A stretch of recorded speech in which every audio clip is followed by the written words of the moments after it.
Chapter 1. Bind the management system. The owner is really unfortunate, even lost his life. No, if you want to fight, just fight. Why overturn the vendor's stall? What did the vendor do wrong? The horse is so cute, why break its leg? Jianwei hugged a pillow, the blue glow from the computer screen reflecting on her face. When the protagonist and the villain fought again and harmed innocent civilians, she angrily clicked the close button. What the hell? A friend sent a message at the right time. Have you watched the TV drama I recommended? Isn't it great? The male lead is super handsome, right? Jianwei typed back. I didn't watch carefully. Just felt that the civilians caught in the crossfire were very innocent. Friend? Aren't you missing the point? Jianwei sighed. Her focus was indeed different from most people's. Whether watching TV or reading novels, she always focused on the insignificant, supporting characters or cannon fodder with a kind of ridiculous sympathy. Even though she knew it was just acting, just a bunch of paper-thin characters, she couldn't help but feel pity. The villain chases the protagonist fights back, and others get involved along the way. Whether it's property damage or personal injury, it can be said that it's the villain's fault, and the protagonist is quite innocent. But Jianwei always wonders, when the protagonist resists the villain and overturns the vendor's stall, will there be compensation later? How will those ordinary people who suffered through no fault of their own survive afterward? This really affects her experience of watching the show. Jianwei replied, It's late, going to sleep now, bye. She closed her laptop, snuggled under the covers and quickly fell asleep, drifting into a fantastical dream. A glowing golden orb asked her, Do you think that bullying, wantonly destroying others' property, and endangering personal safety are wrong? Of course. If you were given a chance to change this situation, would you be willing? What is that? Congratulations, host, you have successfully bound with the management system. Beginning dimensional transfer now. Dimension transferred. Identity information set. Newbie gift pack sent. Please strictly adhere to the system rules. Jianwei? She suddenly woke up, sitting up with a start. The wooden beams, paper-covered windows, dark red lacquered wardrobe, the bronze mirror on the dressing table, the creaking wooden floorboards underfoot. All were telling her. This is not a dream. Don't panic, Jianwei, you can do this. Isn't it just a system plus time travel? Haven't you read enough novels like this? The system is a golden finger. She's definitely destined to be the protagonist. Jianwei looked down at the cotton plaid pajamas she was wearing, feeling a bit reassured. Luckily, she was dressed. She took several deep breaths and tried to ask system. Hello, host. The management system is at your service. A mechanical voice without any emotion suddenly appeared in her mind. Jianwei secretly breathed a sigh of relief and asked the first question, Did I really transmigrate? Yes, host. The second question, Can I go back? As long as you manage the seriously, there is a chance to choose to go back. The system patiently explained the host can communicate with me mentally. Just say, open the panel and you will see the system settings. Open the panel. Jianwei suppressed her fear and said calmly. She never thought that time travel was a good thing. Is it that phones and computers are not fun, or that food delivery and express services are inconvenient? But now that things have come to this, being powerless and furious is useless. Fortunately, she has no relatives in modern society, so she is not burdened by too many emotional ties. A blue light screen visible only to her appeared before her eyes. There are only 3 sections, personal information, and system store. She silently recited, Open personal information. Name, Jianwei. Age, 25. Level, 0/100, too weak to even bind a chicken. Skills. None, can't even kill a chicken. Personal assets. 0, broke, start making money quickly. Personal backpack. Newbie gift pack X1, pending receipt. Jianwei. The content in the parentheses is really unnecessary. She turned off the display and opened the information. Name, to be determined. Owner, Jianwei. Shopkeeper, to be determined, can be self-appointed or hired. Clerk, to be determined, can be self-appointed or hired. Address, Wilderness outside Jianwei City, Chichaofengzhou. Fixed assets, an inn. Working capital, 0. Defense, 3. The courtyard wall might block 1 or 2 ruffians. Attack power, 0. Business status, not operating. Jianwei originally did not understand defense and attack power, but after opening the system store he was stunned. Foreign use only. Defense item, consumable, base defense power 100. Within the inn's operating range, attacks from martial artists below level 1 are ineffective, defense power is reduced to 0, and the item disappears. Defense power can be increased through in-app purchases. Price, 100 copper. Attack item, consumable, base attack power 100. Within the inn's operating range, it can expel Jianghu guests below level 1 from the inn, reducing their attack power to 0 and causing the item to disappear. Attack power can be increased through in-app purchases. Price: 100 copper. Lu Jianwei asked, what exactly does level 1 mean? System: host, do you want to receive the newbie gift pack? Lu Jianwei thought for a moment. Accept.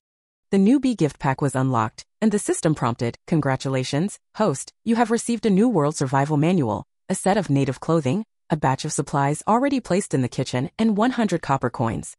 She checked the information again. Her personal assets now showed 100 copper coins, but the inn's operating funds were still 0. It seemed the inn's operating funds could only be obtained after the inn started business.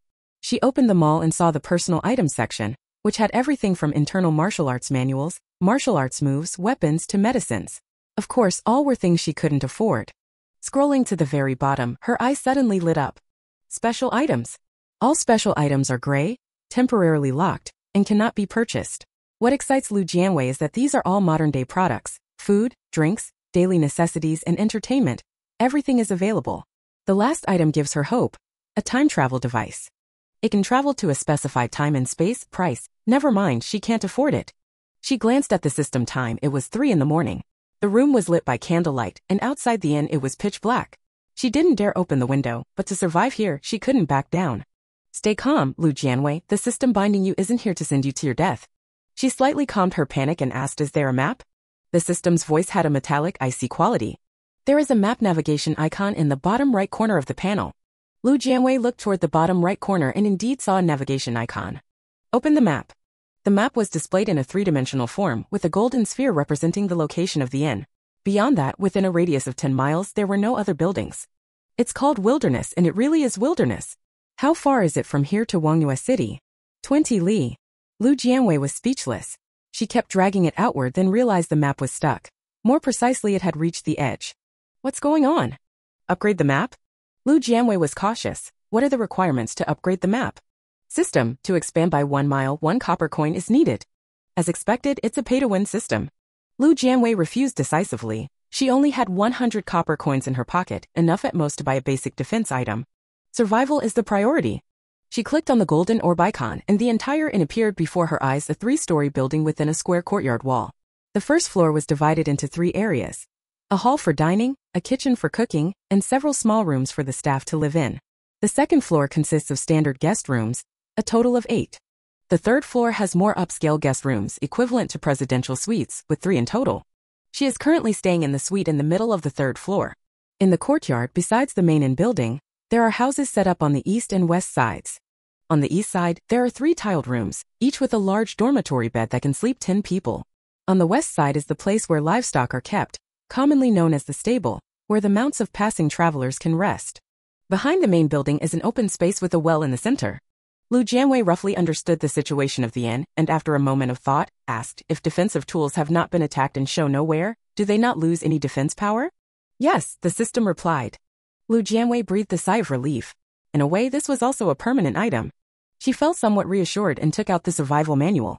The manual was thin. The first half introduced the background setting of this world, while the second half explained the local customs and common knowledge. Lu Jianwei gained a preliminary understanding of this world.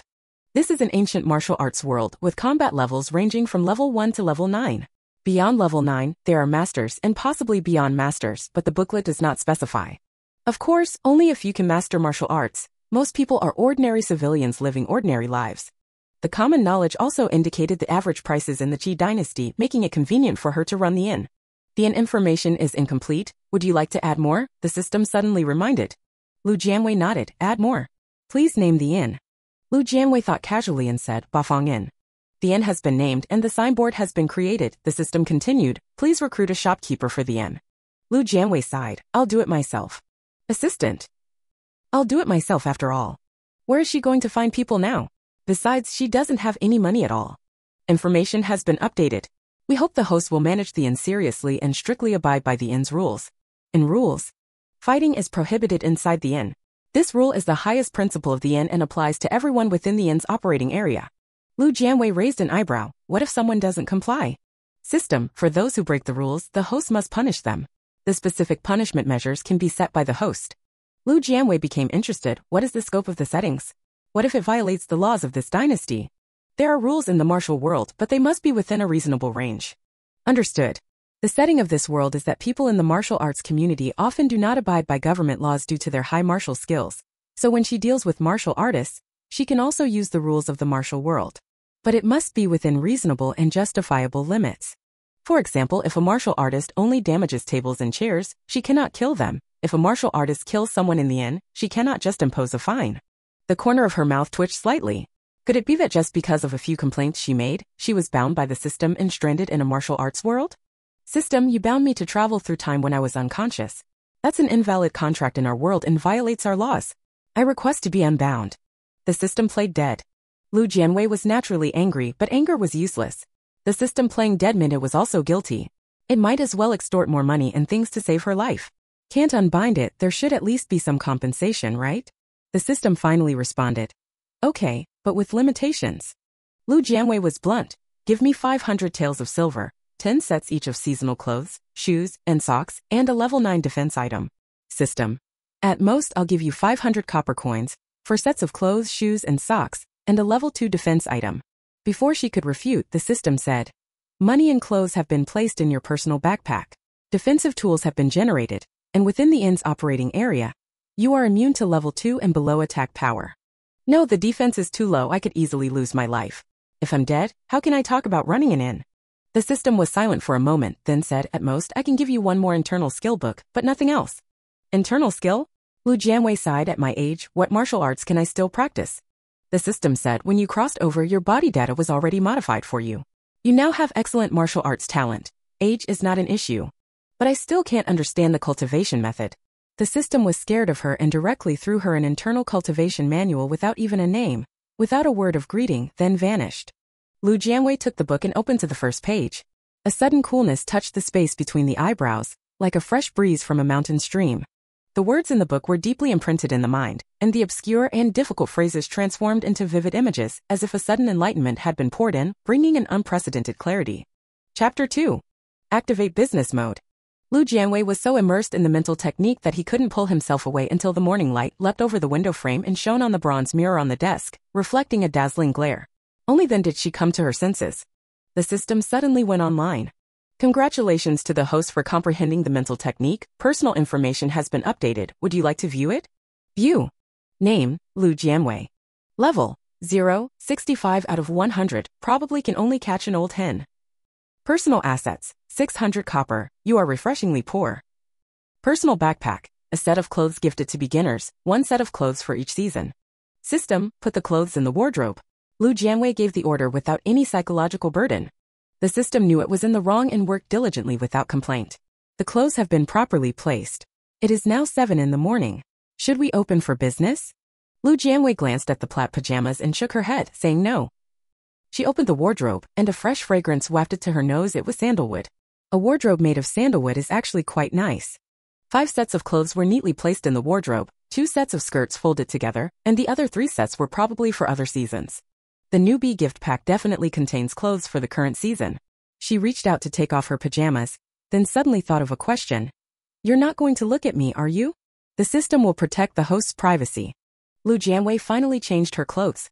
The clothes were plain and unremarkable, consisting of an upper garment and a skirt, with a right over left collar, narrow sleeves, and a belt tied at the waist. The entire outfit was made of light blue silk. The style was not particularly striking, but it was fairly comfortable to wear. Unfortunately, the bronze mirror was very small and couldn't reflect the overall effect. It would be great to have a full-length mirror. Thinking of the special items in the system mall, she asked, how can I unlock them? The system dutifully replied, gain the sincere friendship of at least one level 5 Jianghu guest. Lu Jianwei. Goodbye then. It was already 7:30 and Lu Jianwei's stomach growled. Time to eat. She tied her hair into a ponytail with the headband provided by the system, put on a pair of plain cloth shoes, and opened the door. The height of the 3rd floor was enough for her to gaze into the distance. The inn was surrounded by desolate land, with only a few stubborn trees taking root here and there. The vast wilderness stretched low under the sky with barren land extending endlessly. No matter what, the air was truly fresh. She stepped down the wooden stairs and asked System, why is it so desolate here? System, the land is not good for farming. Lu Jianwei understood. It was not easy for ancient farmers to cultivate the land. If the soil was poor, they couldn't grow crops, so it could only be left fallow. Is this inn provided by the system itself? Yes. Suddenly adding an inn, won't people be suspicious? This place sees very few visitors. Your identity and the inn's information have already been registered with the authorities, so even if someone is suspicious it doesn't matter. Lu Jianwei stopped in his tracks, slightly widening his eyes. Very few visitors? Yes. Then how am I supposed to run an inn and make money? System. This is already the optimal solution. Suddenly having an inn here won't attract attention, nor will it have no travelers at all. Lu Jianwei's vision went black. The system comforted her, fewer people safer. Lu Jianwei was momentarily stunned, then thought she was right. Her level was too low now, and with so many people, disputes would be frequent. It was possible the inn couldn't be kept. Better to lay low for now. She went to the kitchen on the first floor. The kitchen was much larger than the one in the modern house she lived in, with 2 large stovepots, neatly stacked firewood, a separate long countertop with a large surface area, and in the corner, there were rice and water jars as well as a container of flour. Vegetables and meat were placed on the display rack, and all other utensils and seasonings were fully stocked. Lu Jianwei lifted the rice jar, which was filled to the brim with rice, enough for her to eat for 3 months, but the water jar was empty. She asked, "How can I cook without water?" System. There is a well behind the house. Draw water yourself. Lu Jianwei chuckled. No way, you force me to bind myself, and I still have to fetch water myself? I refuse. You are now both the innkeeper and the clerk of the inn. The inn can pay wages, and the wages will be deposited into your personal account, becoming your personal assets. Lu Jianwei? I hire myself? She gave a cold laugh. The inn's accounts are still at 0, but look at this pancake, it's big and round. System. Where there are customers, there is money. Lu Jianwei, how's the wage calculated? According to the Chiqiao wage standard, the innkeeper's average monthly wage is 600 won, and the assistant's is 300 won. Lu Jianwei disagreed. There's no money in the account right now, so we simply can't pay salaries. How about temporarily switching to commission? I take 60% per customer, how's that? System. It paused for a moment and said, the inn's defense and attack tools can only be purchased and upgraded using the inn's funds. Without money, it's not conducive to the steady operation of the inn. Makes sense, but Lu Jianwei did not compromise. She said, since that's the case, then I'll take the 6 at the 4th inn. You see, I've made such a big concession, so what's wrong with helping me get a jar of water? System, all right then. The water jar was instantly filled with water, clear and free of impurities. Lu Jianwei achieved a temporary victory and began kneading the dough while humming a tune. Since she was 10 years old, she was the only one left at home. She had to teach herself recipes. Her cooking skills weren't very advanced, but making a meal for herself was easy. Early in the morning, too lazy to fuss, she simply made some vegetable and egg noodles. System, won't the vegetables and meat spoil if left like this? She asked after washing a vegetable. System. These are personal supplies gifted by the system. You can store them in your personal backpack. The food will not spoil. Future purchases will be charged to the inn's account and cannot be placed in the backpack.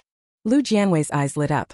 Then if I use these personal supplies to entertain guests, should the money earned be reimbursed to me according to the market price?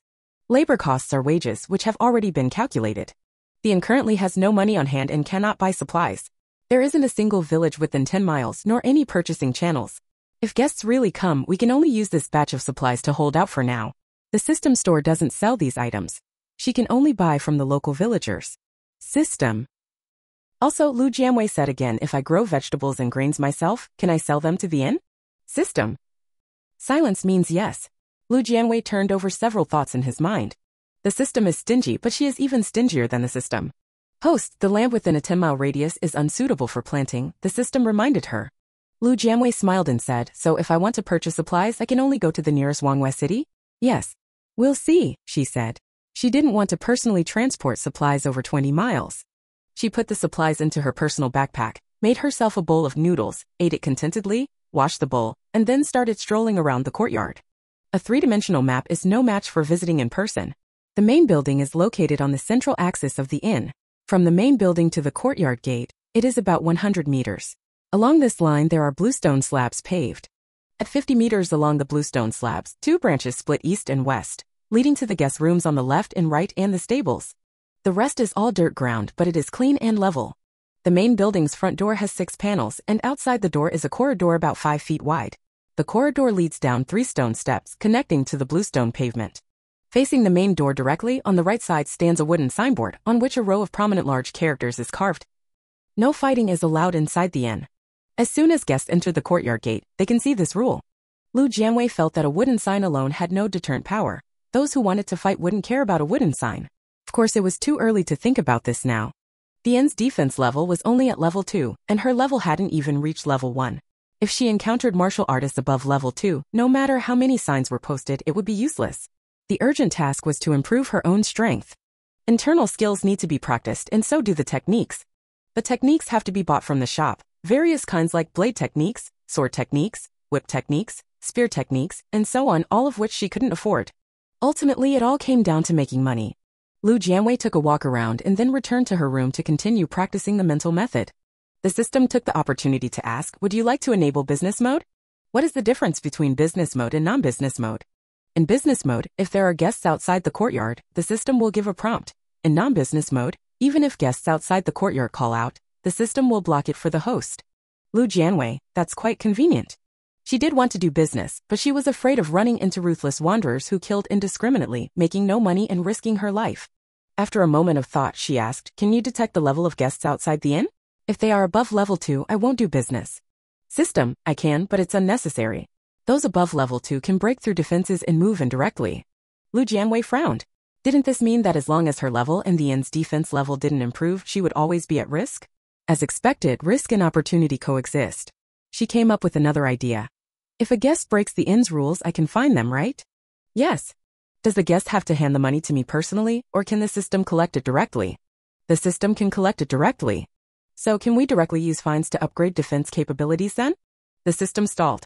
It was silent for a moment, then said gloomily, yes, but it must be within a reasonable range. You can't just fine someone an amount equal to however much money they have. Lu Jian smiled. All right, then let's switch to business mode. Within a 10-mile radius on the map, there wasn't a single person in sight. There was no immediate safety risk, so she relaxed and sank into her thoughts. Just as the system said, this place was desolate. For 3 consecutive days, not a single person passed by the inn. Lu Jian was not in a hurry. She spent 3 days raising her personal level to 460/1000, but she had no skill set and didn't know how to use it. After cultivating internal energy, she clearly felt changes in her body. Her energy was more vigorous than before. Previously, even slight bumps or scrapes would cause bruises, but now with internal power protecting her, she was much stronger. Drawing well water was effortless. After finishing dinner, as the last ray of sunlight disappeared below the horizon, Lu Jianwei cleaned up the dishes, paused under the corridor, and quietly admired the magnificent sunset alone. The sky was darkening. Another day without any guests. She casually opened the map, merely checking the surroundings out of routine, not expecting to see anyone, but found 2 green dots about 100 meters southeast of the inn. Finally, someone arrived. Chapter 3. In Visitors. Jianwei City leans toward the northwest of Qichao, near the border, and is a relatively barren county town. The area is sparsely populated, and even traveling merchants are reluctant to pass through here. 100 meters from the inn, an old and a young person staggered along, weary and dust-covered. They walked for a long time with few signs of people around, and estimated that they would have to camp out in the wilderness tonight. Unexpectedly, after crossing a low hill, an inn suddenly came into view. Inn. The young man stumbled forward a few steps, a clear look of joy on his face. I see it, Bafong Inn, it really is an inn. The old man still seemed to have some strength left, but he deliberately walked slower to take care of the young man. He smiled, not bad, we have a place to stay tonight. But deep in his eyes lay a trace of doubt. Strange, there was no inn here before, and who would open an inn in such a remote wilderness? It wasn't a simple roadside rest stop, but a neat and towering 3-story building. He instructed the boy. Do as we agreed, don't reveal your identity. The boy, about 11 or 12 years old, with handsome features, obediently replied, I know, Uncle Zhang. Inside the inn, Lu Jianwei sat behind the counter and suddenly remembered something. The room rates haven't been set yet. She called out to the system, where's the price list? System, the host has not set the prices yet. Lu Jianwei referred to the prices in the survival manual, thought for a moment and said, dormitory beds are 100 won per night. The ordinary rooms on the second floor, let's call them secondary rooms, are 500 won per night. The suites on the third floor, the premium rooms, are 5 taels of silver per night. System. When it comes to being unscrupulous, it doesn't compare to the host. The host's pricing is way above the market price, that's not acceptable. Lu Jianwei shook her head in protest. Things are valued for their rarity. There's no place to stay within 20 miles, so is it wrong for me to charge a bit more? Doesn't it take time and effort for me to procure supplies from as far as Jianwei City? They say poor family, rich road, I believe the customers can understand. Besides, I'm located in the wilderness. Don't I have to bear the risks? Her twisted logic was too much for the system to argue with, so it only reminded her, pricing too high will drive customers away. If you can't pay, can you stay and wash the dishes? The system hesitated for a moment, then said it might also annoy hot-tempered wanderers. Lu Jianwei suddenly realized. You make a good point. The system felt somewhat relieved. How about you first check the guest levels, and when they come in, I'll test their temper, then we can set the price. System. So it's a case of bullying the weak and fearing the strong. It said, one has a level 4 cultivation but is injured, another has level 2 cultivation and is about to be exhausted. Lu Jianwei was momentarily stunned. Level 4? She needed to think it over. A knock came from outside the courtyard. The young boy's slightly immature voice was a bit hoarse, indistinguishable in gender. Shopkeeper, is anyone there? Night had already fallen and lanterns hung outside the main building, their faint light seeping through the cracks of the courtyard gate. There must be someone inside, but whether they are willing to open the door is another matter. Lu Jianwei commanded the system, open the door. The system was reluctant. Opening the door is the servant's job. You've already taken the commission, so why not even open the door? I'm not slacking off, Lu Jianwei explained seriously. There's a fundamental difference between you opening it and me opening it. What difference? The mechanical voice sounded skeptical. Lu Jianwei said solemnly. Am I the only level 1 in the inn right now? The other side has a level 4 much stronger than me. What if he has bad intentions? So? If I walk over to open the door, it would be like revealing my strength, but you are different. You are a magical system. You open the door, but there is no one behind it. The guest will hesitate, wondering if there is a master guarding the inn. One can open the door by projecting internal energy outward, which causes apprehension. The survival manual says that level 4 can project internal energy outward, but those who can control internal energy to open doors are far beyond level 4. System. Although unwilling to admit it, I have to say it makes a lot of sense. Since it has already bonded with Lu Jianwei, it must be on her side. All right. The mechanical voice was muffled. The two outside the courtyard waited for a moment, hearing no response and no footsteps. They couldn't help but feel disappointed. The young man opened his mouth to call out again when the courtyard gate suddenly opened from the inside. The old man was startled. No one was behind the door. He forcibly suppressed the shock in his heart, looked at the bluestone path before him, took the boy's hand, and walked step by step toward the main hall. The courtyard gate behind them was slowly closed by an invisible hand again. Cold sweat seeped down his back. The main door was wide open, lanterns hung under the eaves, and countless candles were lit inside the hall, illuminating the corridor as bright as daylight. A vertical signboard on the right came into view. No fighting allowed inside the inn. On the other hand, the plain and unremarkable sign carried a kind of chilling intimidation. The expert who just appeared in the inn had at least a level 6 cultivation. No martial artist below level 6 would dare act recklessly. The two entered the hall, and in their peripheral vision, the hall was empty except for a young and beautiful woman sitting behind the counter. She had her hair tied back with a simple headband, wore ordinary clothes, with delicate eyes and elegant eyebrows, a face like a peach blossom. In the bright candlelight, she looked like a divine goddess or fairy, incredibly beautiful. An old man and a young boy were stunned. Lu Jianwei was also stunned. The system detected that both were male, but these two clearly were not dressed as men.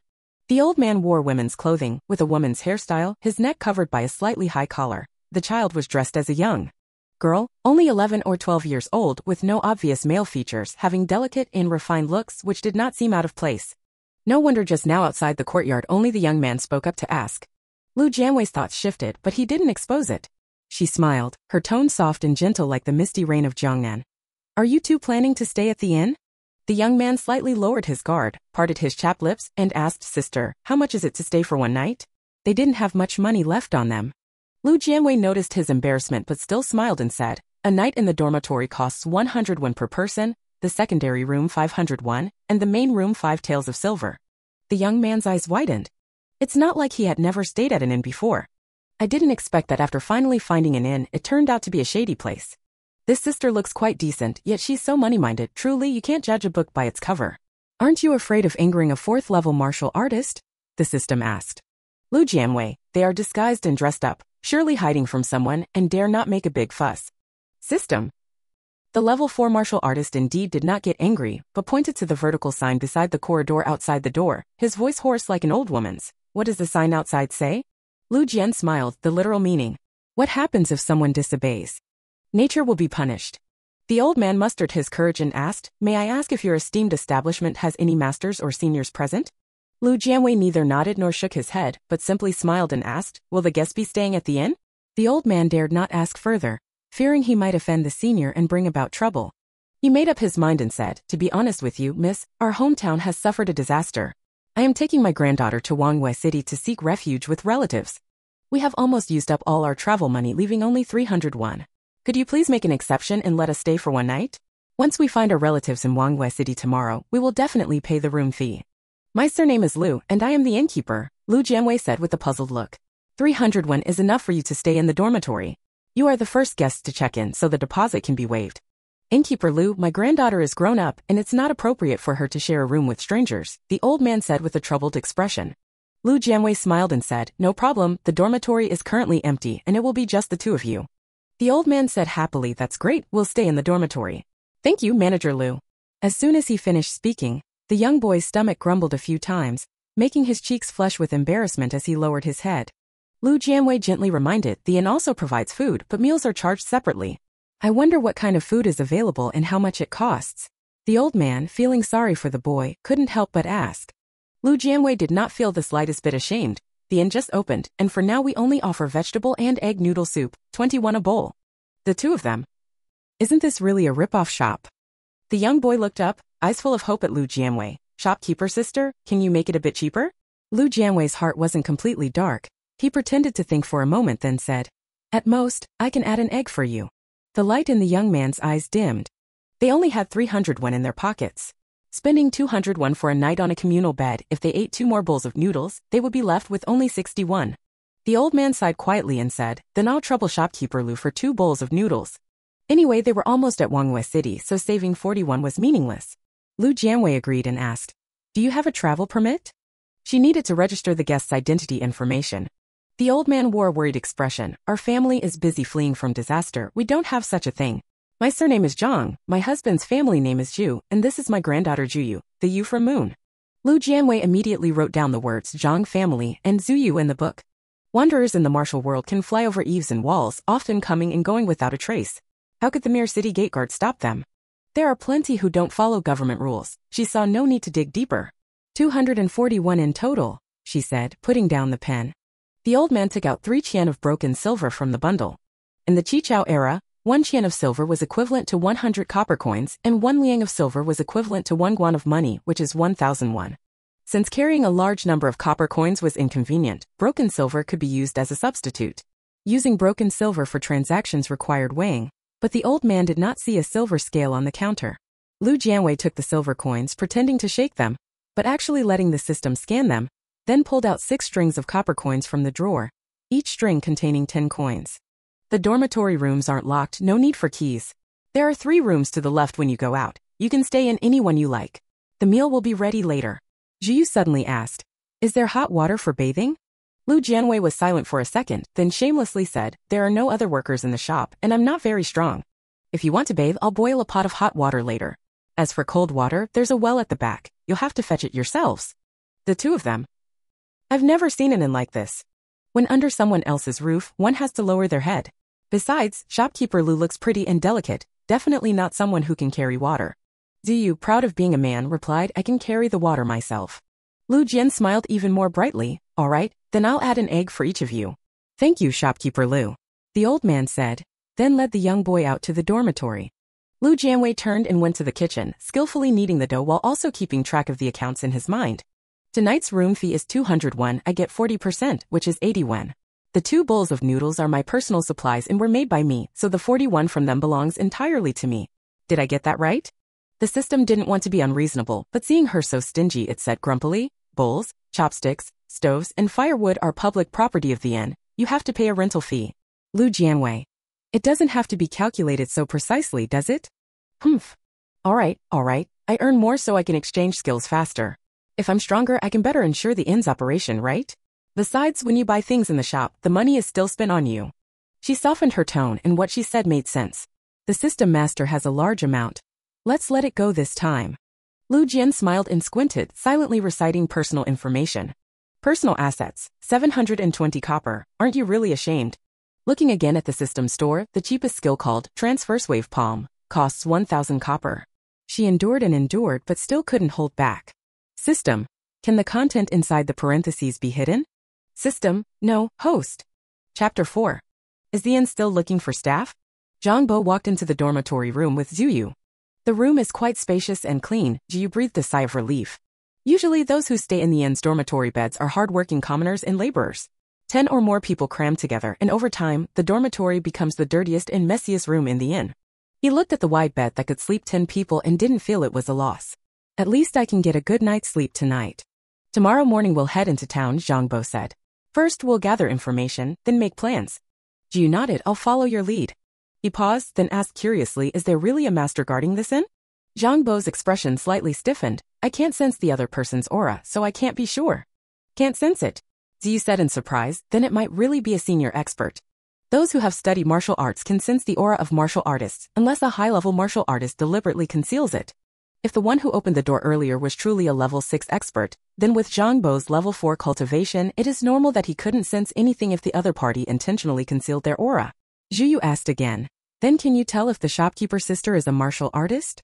Jianwei frowned even more and shook his head, saying I can't tell. It was precisely because he couldn't tell that it made people wary.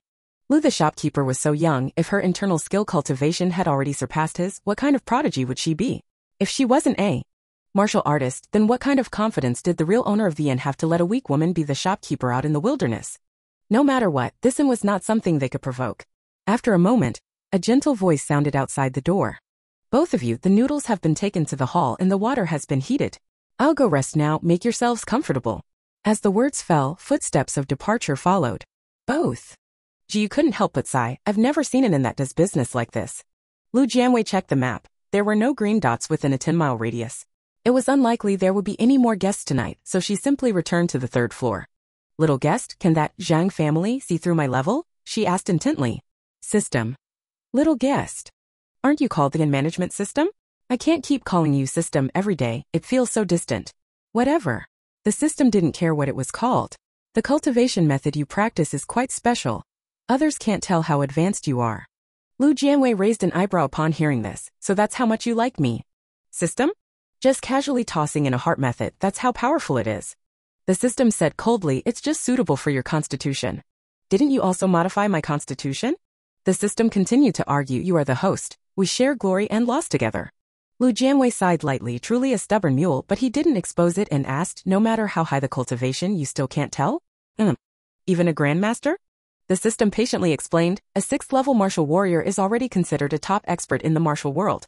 7th to 8th level martial kings are even more transcendent. 9th level martial kings are extremely rare. As for grandmasters, they generally exist only in legends, and even if they do exist, they rarely show themselves. It didn't even mention martial disciples from 1st to 3rd level. Lu Jianwei felt a bit relieved and said, this way, the two of us working together will be even more intimidating. But you can't make a move, if you do you'll be exposed, the system warned.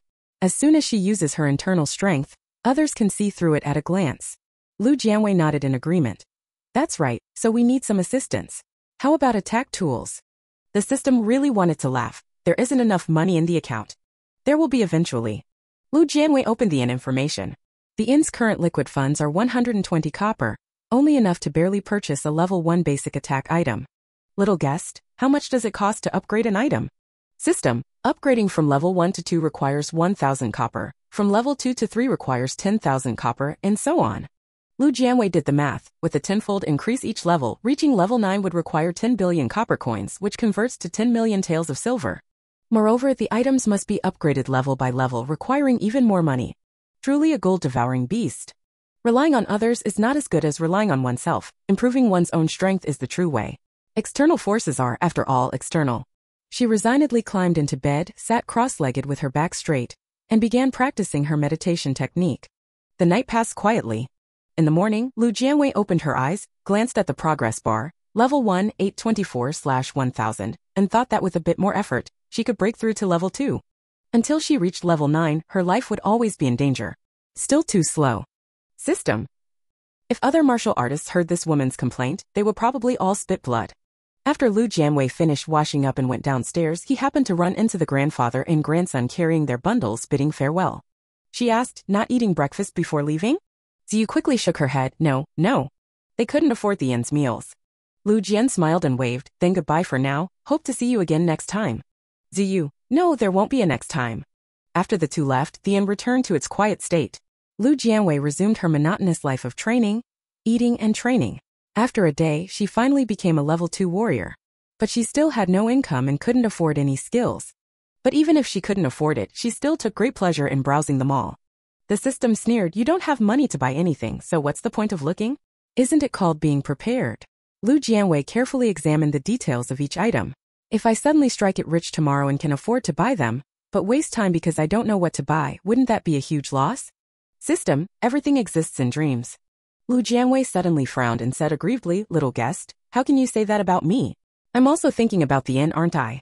The system felt guilty from her words. Had it really spoken too harshly? "Little guest, you're the only one I have in this world." Lu Jianwei sniffled and said hoarsely, "This place is full of dangers, and I'm on edge every day. You are my greatest support, but when you act like this, it really hurts me." The system suddenly stammered as, "Sorry, I shouldn't have said that to you. I won't do it again. Please don't be sad." "Really? Really?" Lu Jianwei smiled. "So do you think I can make a fortune?" System. "Yes, you can. You're so nice, little guest. You are also very good host. We are the best partners. Can you stop calling me host? It feels too formal. Then what should I call you?" "Weiwei, that's what my friends call me." "All right, Weiwei." Lu Jianwei smiled lightly, realizing she responds better to softness than hardness. She struck while the iron was hot. "If I really got rich, which skills do you think would suit me?" The system analyzed seriously. "If price is not a concern, you can learn unasked years, sparse star sword technique, frost rolling saber method, and spring and autumn medicine classic. You can also try others, but they are not as important. Among them, not asking about the passing years is a lightness skill." Lu Jianwei was momentarily stunned. "So many, can I learn them all?" As far as she knew, martial artists in the Jianghu usually specialize in one skill, and she was worried about biting off more than she could chew. "Your innate talent is suitable for these skills, and the cultivation method you practice can help deepen your understanding," the system patiently explained. Lu Jianwei looked touched. "Little guest, it turns out that while I was unaware, you quietly contributed so much. You are truly wonderful." The system praised. "Actually, you are naturally very talented, with a very high compatibility with the cultivation method. While innate talent is important, comprehension is even more crucial." Lu Jianwei, "So that's how it is. Does the cultivation method have other functions?" The system apologized. "This is something you need to discover on your own." Lu Jianwei raised an eyebrow, meaning there are other benefits as well. She wasn't really at a loss. The system is easily swayed. In the future, she can take this route to reap more benefits. She glanced at the price based on the system analysis and sighed deeply. Unasked years costs 1,000 silver, sparse star sword technique, 1,500 silver, frost scrollblade method, 1,500 silver, and spring and autumn medical classic requires a full 5,000 silver. She asked, "Young guest, the first three are not the most expensive in their respective categories, so why do you want me to learn these? Why is the spring and autumn medical classic so expensive?" "The price isn't the highest because very few people can adapt to it. Even though these skills are top tier, if no one masters them, they can only be shelved." "Got it, so these three are all top tier skills, but because no one can learn them, they have to be sold at a discount. What about the medicine classic?" Lu Jianwei asked. "Its highest price is nearly 1,000 taels higher than the other skills, because of its potential contribution." "What do you mean?" "System, you will need to discover that for yourself." Lu Jianwei, having read many short stories, was quick-witted and said, "Is it because it can save more lives?" The system remained silent. "Little guest, just pray that I make a fortune, otherwise, when on earth will I be able to save up enough money to buy skills?" I wish you a speedy fortune." Lu Jianwei felt as if hearing celestial music. This was truly the most beautiful blessing. As dusk approached, the rain pattered softly. Lu Jianwei came to from her cultivation, got up to close the window, and saw someone running toward the inn through the fine rain. After practicing internal skills, her 5 senses had improved, and at a glance, she recognized the pair as a grandparent and grandchild heading to Wangyue City to seek relatives. The two were drenched like drowned rats. Ziyu pounded on the courtyard gate, seeking help. "Xiao Ku, open the door," Lu Jianwei ordered. The system didn't mind being commanded and dutifully opened the courtyard gate. Lu Jianwei slowly went downstairs and met 2 people in the corridor, smiling gently and said, "Are you two planning to stay at the inn?" Aye. Ziyu was soaked through, her face pale from the rain, and with a trembling voice she said, "Sister innkeeper, can we stay here for one night?" Lu Jianwei was puzzled. "Stay temporarily? We really have no money left. Can we put it on credit first? I promise to pay you back once I earn money, even double." "Where are the relatives of Wangyue Castle?" Ziyu said with red eyes. "They moved away, we couldn't find them." Buying food and asking for news, the 60 when they had left was almost all spent. "In that case, why don't you find an inn in the city to run a tab? My place is so expensive, wouldn't you be at a loss?" Lu Jian smiled as usual. Uncle Zhang suddenly spoke up. "I wonder if your esteemed inn is in need of any staff?" Lu Jianwei felt a flicker of joy in his heart. Having a level 4 martial artist as staff would make it easier to show off. However, he suppressed his smile and said coldly, the inn has few guests and doesn't need many staff. Besides, we don't accept people with unknown backgrounds. My apologies for the offense. Uncle Zhang cupped his hands, abandoning the old woman's voice and returning to his deep tone. I suppose the seniors in the inn have already seen through my disguise. My grandson and I dressed this way out of unavoidable necessity. Lu Jianwei narrowed his eyes slightly. If there's a hardship, it means there's potential trouble. I don't like trouble. We don't want wages, we only ask for a place to stay. If there are any disturbances caused by people below the level of a martial master in the inn, there is no need for the seniors to intervene. I am willing to serve the inn, and all other miscellaneous tasks can be entrusted to us. Lu Jianwei was silent for a moment. Under Zhu Yu's anxious gaze, he finally nodded in agreement. The inn will provide food and lodging, and you must wholeheartedly handle affairs for the inn. Zhu Yu's eyes suddenly brightened. Thank you, Sister Manager. Zhang Bo also bowed in thanks. Lu Jianwei said, you are already staff of the inn. From now on, you will stay in the staff rooms on the first floor. Go boil some water and take a bath, then change into clean clothes. The two hurriedly agreed. After returning to the counter, Lu Jianwei rested his chin on his hand, worried. Feeding 2 more mouths, I'm afraid the supplies won't be enough. They obviously want to seek shelter in the inn. The system asked, why did you agree to them? Lu Jianwei, free labor coming to my door, why not take it? Besides, a level 4 martial artist could easily steal money from wealthy families in the city, but he didn't do that, which shows he has good character. Aren't you afraid of trouble? Lu Jianwei. I'm afraid of trouble, but trouble doesn't necessarily avoid me. At least before trouble arrives, the inn will have a level 4 martial artist on guard. They each take what they need, all for the sake of borrowing power to intimidate others. However, the inn is just a paper tiger. Chapter 5. Made a big profit. After washing up, Zhang Bo and Zhu Yu returned to the brightly lit main hall, where 2 bowls of steaming noodle soup were placed on the table. Dinner will be this, you don't need to pay today. Lu Jianwei's gentle voice came from behind the counter. Zhu was still dressed like a young girl, her voice bright. Thank you, shopkeeper sister. Thank you, shopkeeper, Zhang Bo said solemnly, bowing while wearing a gray linen jacket. Lu Jianwei smiled lightly. The inn's business is slow, usually there's not much to do, just cleaning and fetching water. Do you know how to cook? Both shook their heads. From now on, you two will assist me with all 3 meals. Lu Jianwei was not one to keep idlers. From now on, the purchasing tasks will be handed over to Zhang Bo. Jiu wolfed down more than half the noodles, feeling warm and cozy in her stomach, her whole body coming alive as she looked up and responded. Don't worry, shopkeeper sister. I will definitely work hard. Zhang Bo quickly adapted to his role as a clerk and asked, is the shopkeeper going to the city to purchase supplies? What do you need to buy? Could you write a list? Just ordinary food ingredients. After a moment's thought, Zhang Bo suggested, if it's just food, there are several villages outside Jianwei City where villagers grow fruits, vegetables, and grains. The purchase price there is cheaper than in the city and the produce is fresher. Farmers occasionally carry vegetables into the city to sell, but entering the city requires paying fees and takes time. If the inn can cooperate with the villagers, it would be a mutually beneficial win-win situation. Lu Jianwei's map could only show a radius of 10 miles, so naturally he was unaware that there were villages outside the city. Hearing this, he couldn't help but feel pleasantly surprised. Let's do as you said. After finishing their noodles, the two of them voluntarily went to the kitchen to wash the dishes and scrub the pots. Ziyu suddenly poked her head out and asked, shopkeeper sister, do you take a bath at night? If not, I can boil some hot water for you. He was eager to prove how capable he was. No need, come over here, Lu Jianwei beckoned to him. Ziyu ran over in small steps, clutching the counter with wide eyes, hoping to have some work to do. Lu Jianwei asked, can you write? I will. Lu Jianwei's gaze fell on his fingers. The web between his thumb and index finger and the pads of his fingers had thin calluses, likely marks left from long-term sword handling, but there were a few calluses she didn't know the cause of. Did you attend a private school for a few years? Zhu Yuetian naively thought she was just testing his knowledge and without hesitation said, I never attended a private school, I was taught at home. Lu Jian smiled even more. It seemed the family was once wealthy and influential. Have you practiced martial arts? Yes. You did not hide it, as there was nothing to hide. My talent isn't good. After so many years I'm only at level 2. Lu Jian was taken aback. So many years? Yeah, I started learning martial arts when I was 5, Ji said somewhat self-deprecatingly, but I'm just too clumsy and didn't learn well. Lu Jianwei reached out to touch his hair bun. Everyone has their strengths. Learning martial arts isn't the only measure of intelligence or foolishness. Really? Zhu Yu's eyes sparkled. Sister, do you really think so?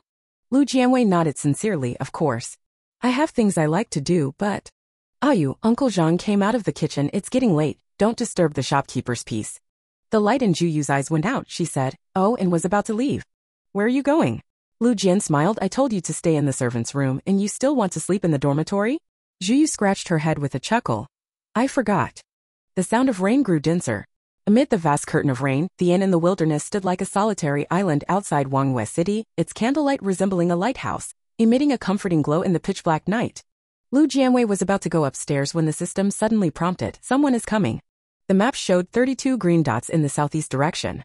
"So many people?" She called out to Zhang Bo, who was returning to his room. "There are guests." The night was dark and heavy. The city gates had long been locked, and outside the wind and rain were raging. This group of people couldn't possibly not enter the inn upon seeing it. Zhang Bo was startled.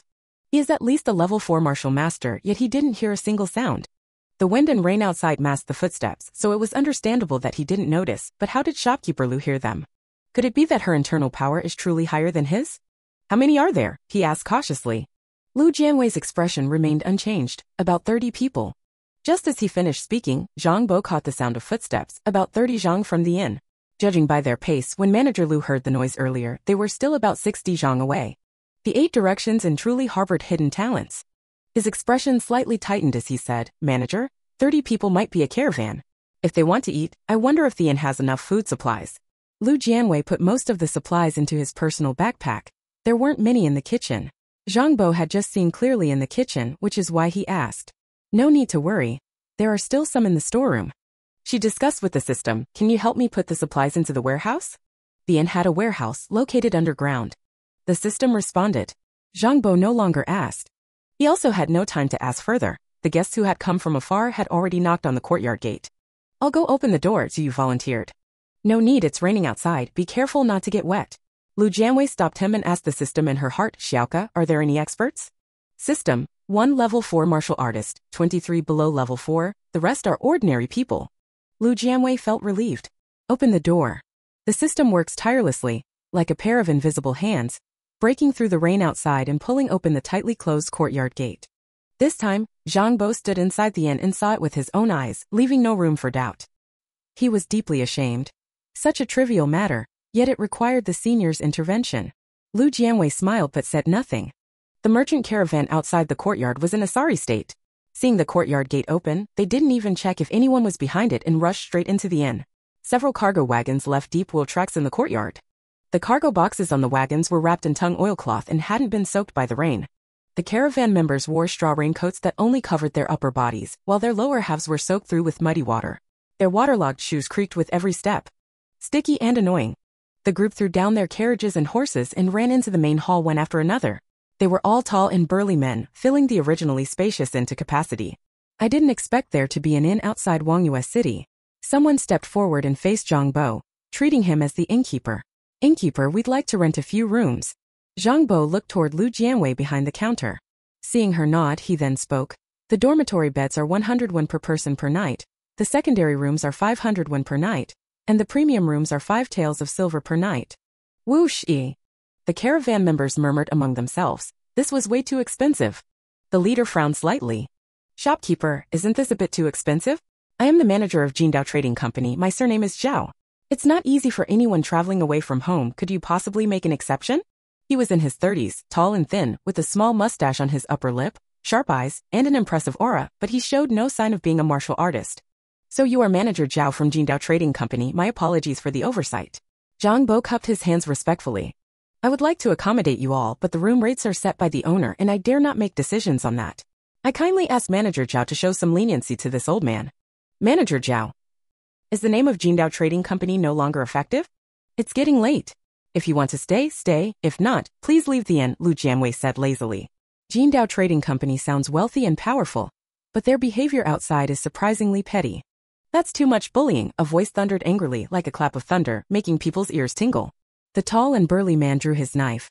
"Today I'll chop down you, the black-hearted shopkeeper." He was the only level 4 martial artist in the group. Zhang Bo hadn't expected that the words he had spoken not long ago would come true so quickly. He stepped forward, and the aura of a level 4 martial artist suddenly erupted, instantly overpowering the man who had drawn his knife. The entire hall was silent. The big man wielding the knife stood frozen on the spot. Although both were at level 4, there are gradations within level 4. Zhang Bo had practiced for most of his life and had reached the peak of level 4, 2 minor stages above this level 4 novice brute. He could overpower the other with sheer momentum alone. Jianwei quickly reminded, "Little guests, start fighting." Fighting is prohibited inside the inn. Violators will be fined for minor offenses and face death for serious ones. Fines can be deducted remotely and credited to the inn's account, but the amount must be reasonable. The system said he has a total of 12 taels of broken silver and 13 copper coins on him. He was just shouting about fighting and killing, attempted murder on purpose. All fines and confiscations are no problem, right? No. That's good then. Just as both sides were confronting each other, a light laugh suddenly sounded. The woman behind the counter with an extraordinary appearance was clearly not a martial artist, yet she remained calm and completely unaffected. What are you laughing at? The brute angrily demanded with glaring eyes. Lu Jianwei stretched out his right hand, slender and fair, like fine mutton fat jade, soft and boneless, without any intimidating force. Fighting is prohibited inside the shop. This is the rule of this establishment. Everyone who steps into the inn must abide by this rule, and those who break it must be punished. 12 taels of silver equals 12,000 won, plus 13 copper coins and 121 from the inn's account, totaling 12,133 won. Purchasing basic attack tools costs 100 copper, leaving 12,033. 1,000 upgrades to level 2, 10,000 upgrades to level 3. Lu Jianwei made a gesture to lightly brush. You wanted to kill my innkeeper, though no blood was seen. Taking a few silver coins from you is not excessive. The brute suddenly squeezed the money pouch, but the pouch vanished without a trace. Before she could reach out, the pouch was clearly still there. What kind of strange martial skill is this? Little guessed. Exchange for an attack item and upgrade to level 3. Attack item generated, attack item upgraded. Activate the item. Yes. In the next moment, all caravan members below level 4 in the lobby were blown out of the inn courtyard by an invisible and mighty wind. Except for the thug holding a knife. Once again caught in the rain, Zhao the steward standing outside the courtyard gate was stunned. The cold rain pelted his face and he stared wide-eyed in shock, murmuring, "A master?" Although he was not a martial artist, he had been a traveling merchant for many years and was very familiar with martial artists. That's 31 people. Just by releasing internal energy outward to simultaneously blast 31 people out of the room, how powerful is that? No wonder the inn charges so much, no wonder the innkeeper is so fearless. It's because such a master is stationed inside the inn. Manager Zhao wiped his face hard. Tonight, he couldn't afford to lose face again. Making an enemy of such a master was definitely not a wise move. He shouted loudly, "I accidentally offended the senior just now. Zhao here offers an apology. We have been traveling all the way, and with the gloomy rain, our spirits are low and tempers flared. I lost my temper and offended the shopkeeper here, for which I am truly ashamed. I was at fault first and am willing to offer 1,000 taels of silver, earnestly asking the senior and the shopkeeper to forgive me." The 4th-level martial artist in the hall was so ashamed he could hardly bear it. Even his dark face showed a blush. "It was my recklessness. I beg the shopkeeper to forgive me." Zhang Bo was not as calm as they were. Just now, Lu Jianwei's skill of telekinetic grasp had already shocked him, and then a master appeared to disperse the crowd, leaving him dumbfounded. Telekinetic grasp is not something no one can do. This technique requires using invisible internal energy to grasp objects from a distance, similar in principle to opening a door remotely. He just didn't expect that shopkeeper Lu, so young, had already reached such a terrifying level. What exactly is the background of the Bafang Inn? Uncle Zhang, in business, harmony is most valuable.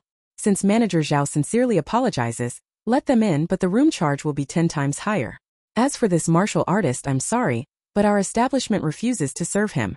Uncle Zhang respectfully said. Yes, shopkeeper. The martial artist looked up in surprise, realizing she was the real shopkeeper.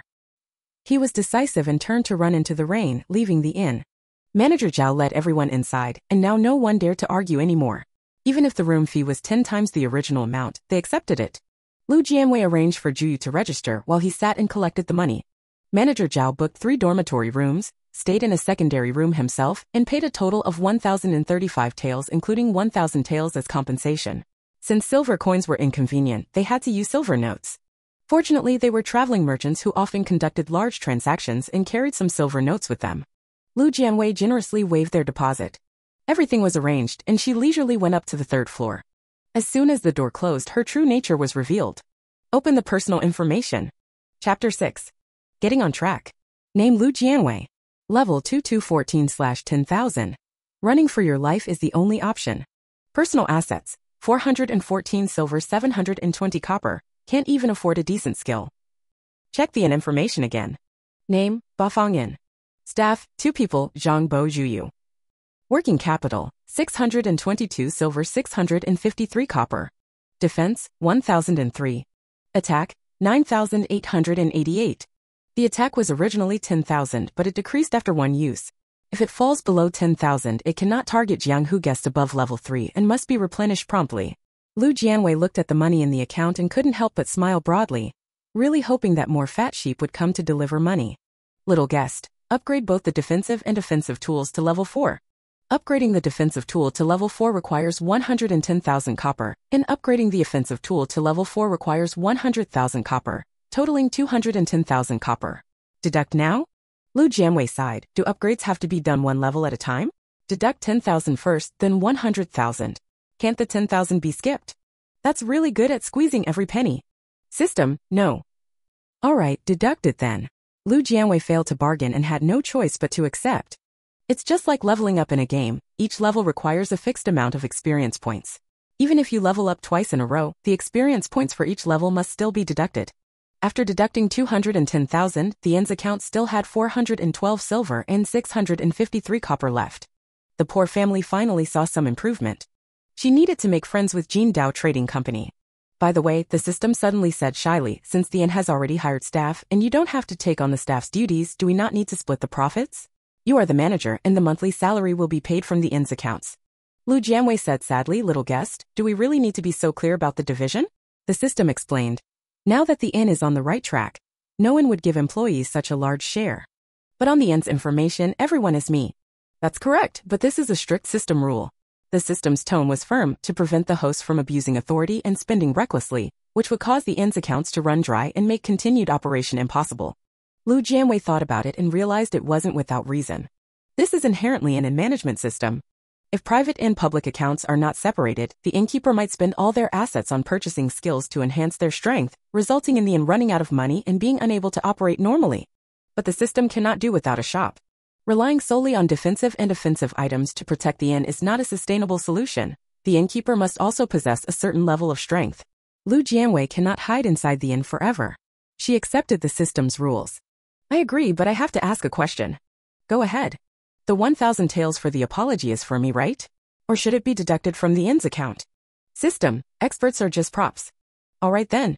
Lu Jianwei didn't insist anymore. Let's make it clear now, if anyone gives me gifts or apologizes with compensation in the future, all the valuables will go into my personal account. Not allowed. The system had to remind her, upgrading props requires a large amount of funds, and relying solely on collecting room fees may no longer be enough to upgrade. Upgrading to level 5 requires 1 million copper coins, which is 1,000 silver, and it can only go through the inn's accounts. Lu Jian smiled. If I use props to intimidate the Jianghu guests, the fines will go to the public account, but everything else belongs to me. System. Alright. Now that I have money, can I upgrade the map? System, yes. How much do you want to upgrade? Lu Jianwei declared with great pride, the entire territory of the Qi dynasty. Okay, the map has been upgraded. 5,200 copper has been deducted, and the personal account balance is 409 silver and 520 copper. If the territory is viewed as a circle, 5,200 is the radius of the circle. Deducting 5,200 copper indicates that the longest distance east to west or north to south of the Qi dynasty territory is approximately 5,200 kilometers. She dragged the marker and pointed to Jianwei city, 20 li away. Sure enough, within 5 li outside the city, several villages were visible. Strangely, the area around the inn was a wasteland for 10 miles. Yet just a few miles outside the city, it was full of life with several small hills. Why was this particular piece of land so desolate? Lu Jianwei turned off the map and glanced at, no asking about the years, still over 1,000 taels short, too difficult. She had long admired lightness skill and truly wished to experience the grace and ease of flying over eaves and walls as soon as possible. Second floor guest room. Zhao Jiangqiang suppressed his pounding heartbeat and took a big gulp of cold water.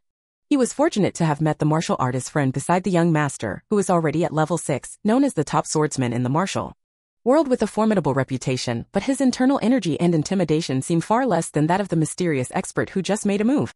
Could it be that the one guarding the inn was more than level 6? He looked up, thinking that the mysterious expert must live on the 3rd floor. If he had asked for a room upstairs just now, could he have been neighbors with the top expert? Of course, Zhao Jiang was only thinking about it. He didn't have the courage. Soaked from the rain and having missed dinner, he was now cold and hungry, but he didn't dare to ask the innkeeper if there was hot water or hot food. That is a 4th-level martial master. Having a 4th-level martial master serve him tea and water, does he think life is too boring? Zhao Jiang endured a miserable night, and early the next morning he hurriedly took his leave, leading a group of listless men toward Jianwei city. They are miserable, but some are even more miserable than them. The level 4 martial artist and the caravan waited all night in the rain. Fortunately, the rain stopped at dawn, the sky cleared, and they could dry off during the day. Martial artists, though, Zhao Jiang said earnestly, we can't be so impulsive from now on. Even if it's a shady shop, we can't just start shouting and fighting. We have to be reasonable. Zhou Dongyang hugged his beloved knife, his wet hair clinging to his scalp, his eyebrows drooping, and said sullenly, shady shops are just too much. Actually, it's not that bad. Zhou Dongyang? Zhao Jiang sighed, our trading company is in business and rarity has always been valued. Having traveled far and wide with the company, you should know that pearls and corals from the east sea can fetch sky-high prices, and the silk from Jiangnan and jade from southern Yunnan, aren't they all priceless? Can they be the same? How can they not be?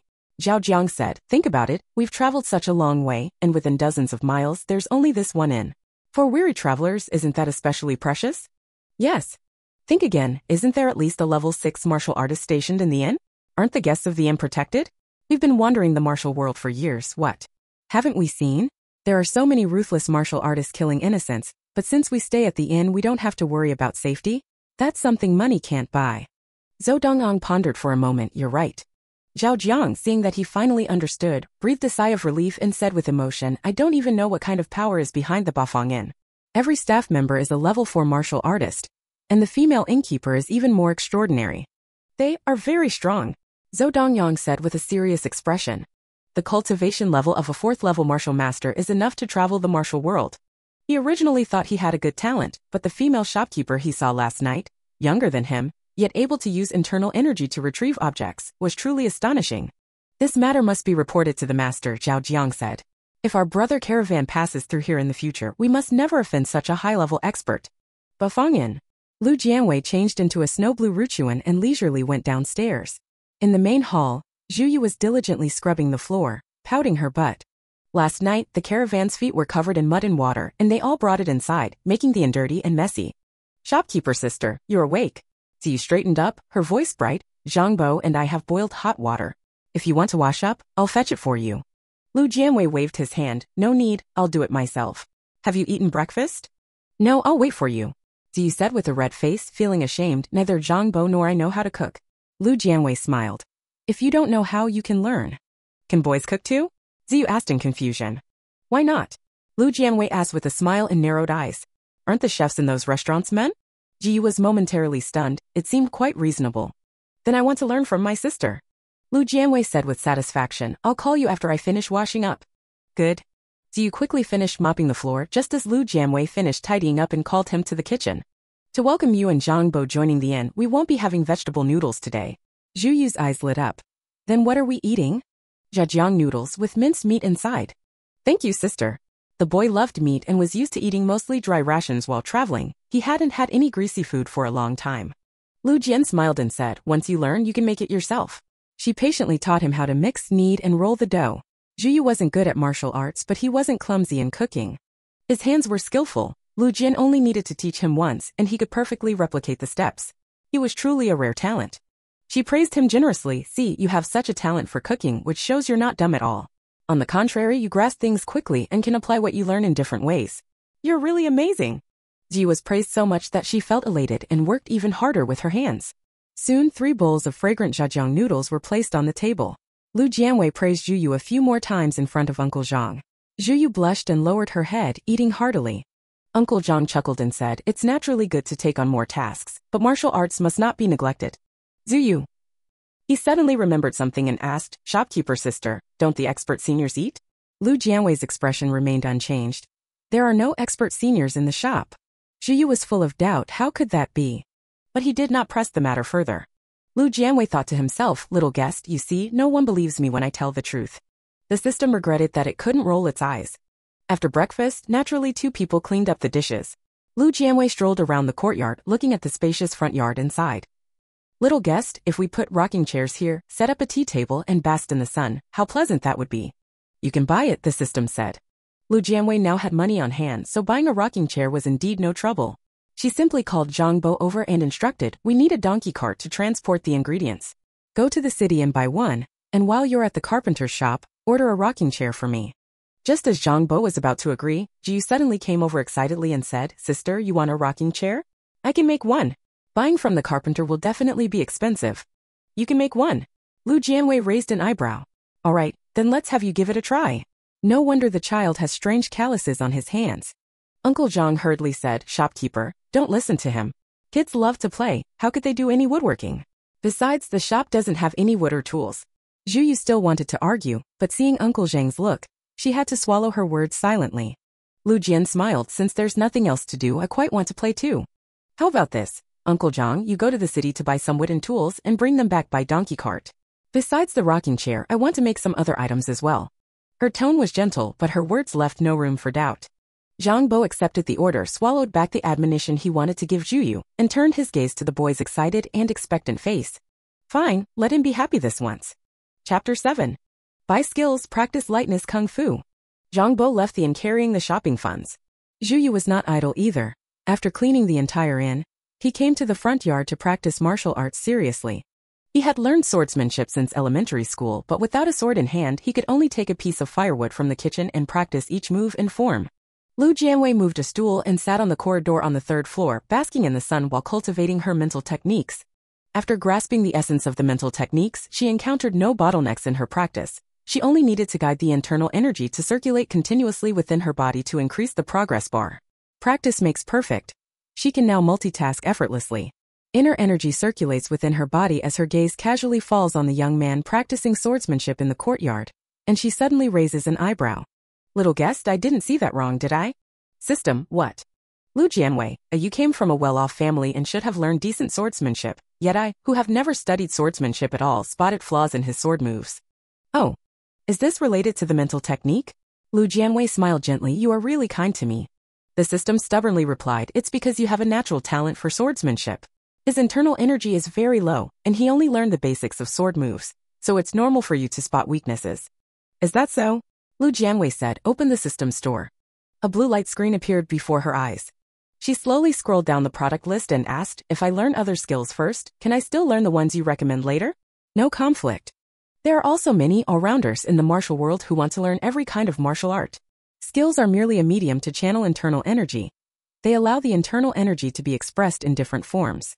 Of course, excellent skills are like adding wings to a tiger for a martial artist. If martial arts reach the realm of perfection, a warrior can even abandon skills and kill with a casual smile, plucking flowers and flying leaves.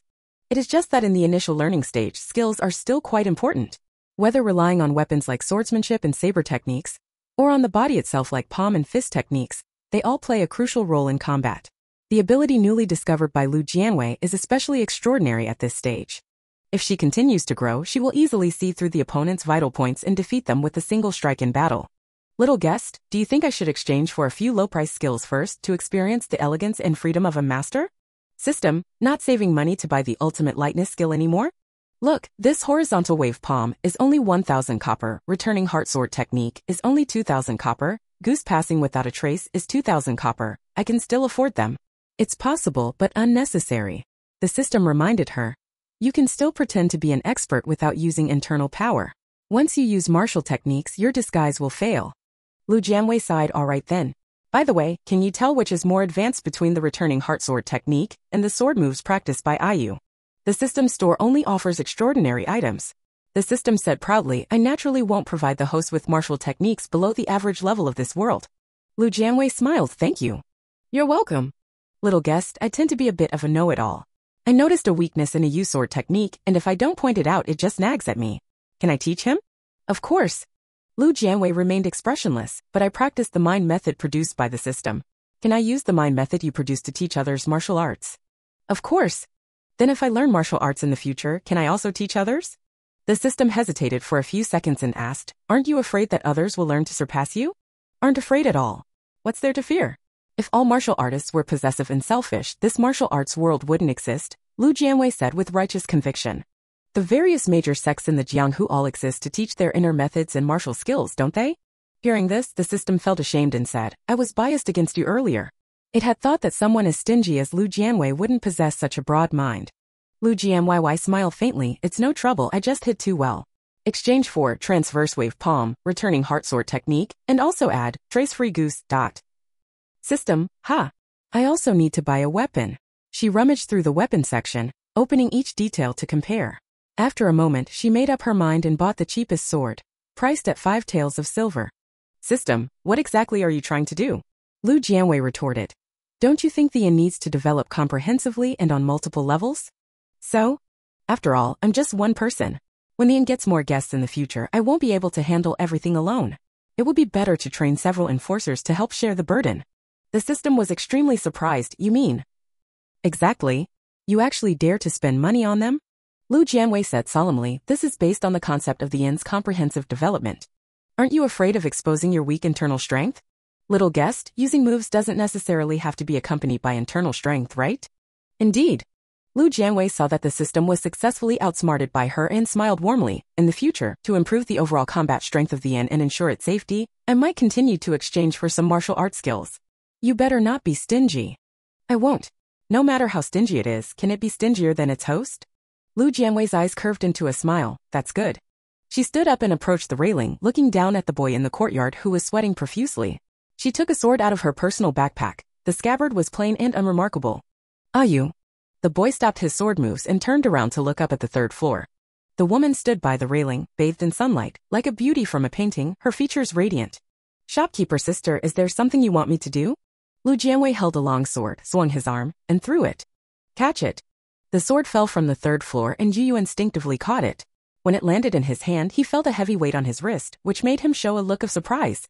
Practicing swordsmanship with firewood is no different from writing with thatch. He eagerly drew his sword, a dazzling flash of light stabbing at his eyes. This sword is by no means ordinary. Although he did not like practicing swordsmanship, upon seeing this treasured sword, he naturally felt a surge of affection. There used to be a weapons room at home, specially displaying various kinds of weapons. The sword is the king of all weapons, and the room was not lacking in all kinds of treasured swords. As far as he knew, each sword was quite valuable, sometimes worth tens of thousands of taels, and the cold and imposing sword in his hand was by no means inferior to those treasured swords at home. Zhu Yu's eyes trembled slightly as she asked, Sister gave me this sword because... How can sword practice be without a sword? Lu Jianwei observed his expression and knew that this sword was definitely extraordinary in his eyes. You take it in practice. Ji was stunned, emotions of gratitude and respect swelling and spreading in his chest, his throat feeling as if stuffed with a wad of cotton, unable to utter 1,000 words. Once the sourness passed and his throat could produce sound, Lu Jianwei had already returned to his room. Little guest, let me try the goose passes without a trace. A thin booklet fell, and Lu Jianwei opened to the first page. This is the qigong she has long yearned for. Although it is far from unmasking the flow of time, it is still qigong after all. Each martial art has a varying number of moves, and the moves progress step by step. Only by mastering the previous moves can one continue to learn the next. Goose passing without a trace consists of 9 moves. Most martial arts have 9 moves, probably because 9 is considered a perfect number. The first move is called flying goose. Wild geese also start by learning to fly. With the blessing of the heart method, Lu Jianwei quickly grasped the technique of flying goose. She stood on the floor, circulating internal energy through her feet, relying on the support of the internal energy to tremblingly float up to the beam. Plop! She failed to transition successfully midway and fell back to the floor. With internal power protecting her body, a fall like this was no big deal. She got up and continued practicing. No matter how talented Lu Jianwei was, martial skills require practice to become proficient. She kept practicing repeatedly, falling countless times, until she finally learned to float from the floor to the beam, just like a wild goose gliding across the sky, light and graceful. A huge sense of accomplishment surged in her heart. Lu Jianwei's enthusiasm for learning grew stronger. As the saying goes, once you understand one thing, you understand everything. After enduring the initial awkwardness of learning, the rest naturally followed. When Zhang Bo was driving back, she had already learned the third move. Personal information updated in real time. Skill, goose passing without a trace, 3/9. Such a clumsy wild goose is truly rare.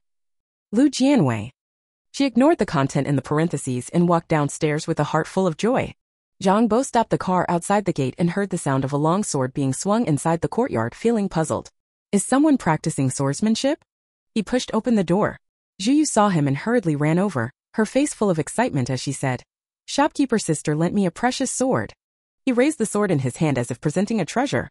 Zhang Bo's pupils contracted slightly, his gaze fixed on the sword, unable to look away for a long time. With his decades of experience, the value of this sword was immeasurable. The 8 directions and truly has a significant background. Such a precious sword can be casually taken out.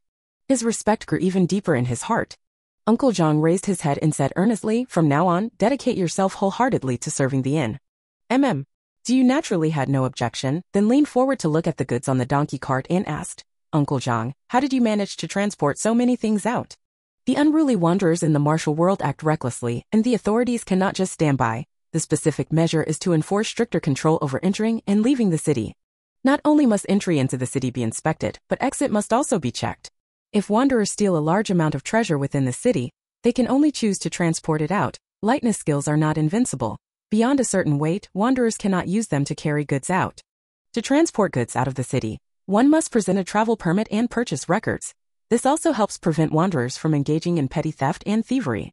Of course, such regulations can only stop some low-level, narrow-minded wanderers. There are plenty of ways to transport goods out of the city without being inspected.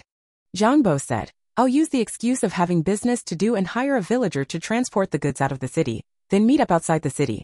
I see. I'll go unload the goods. You continue practicing swordsmanship. Jianwei drove the donkey into the stable, took out the fodder from the cart, and poured it into the feeding trough for the donkey to chew on. After all the goods were properly handled, he dusted off his clothes and respectfully stepped into the main hall. Seeing Lu Jianwei behind the counter, he bowed deeply. Shopkeeper, the lumber and tools have all been purchased. There is one more matter I need to discuss with you. Lu Jianwei smiled and said, Thank you for your hard work. Please go ahead.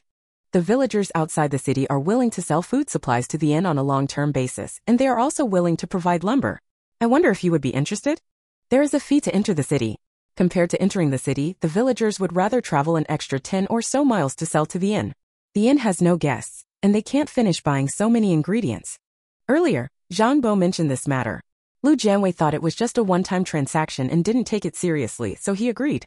Jianwei suggested the villagers have homemade side dishes like pickled vegetables, cured meat, and salted fish. The preserved ingredients last longer, so the inn might as well buy some to keep. Lu Jianwei's eyes lit up. That makes sense. Even if the villagers have no vegetables or meat, they can help buy and pickle in the city, and give them some hardship allowance. They will probably be very willing.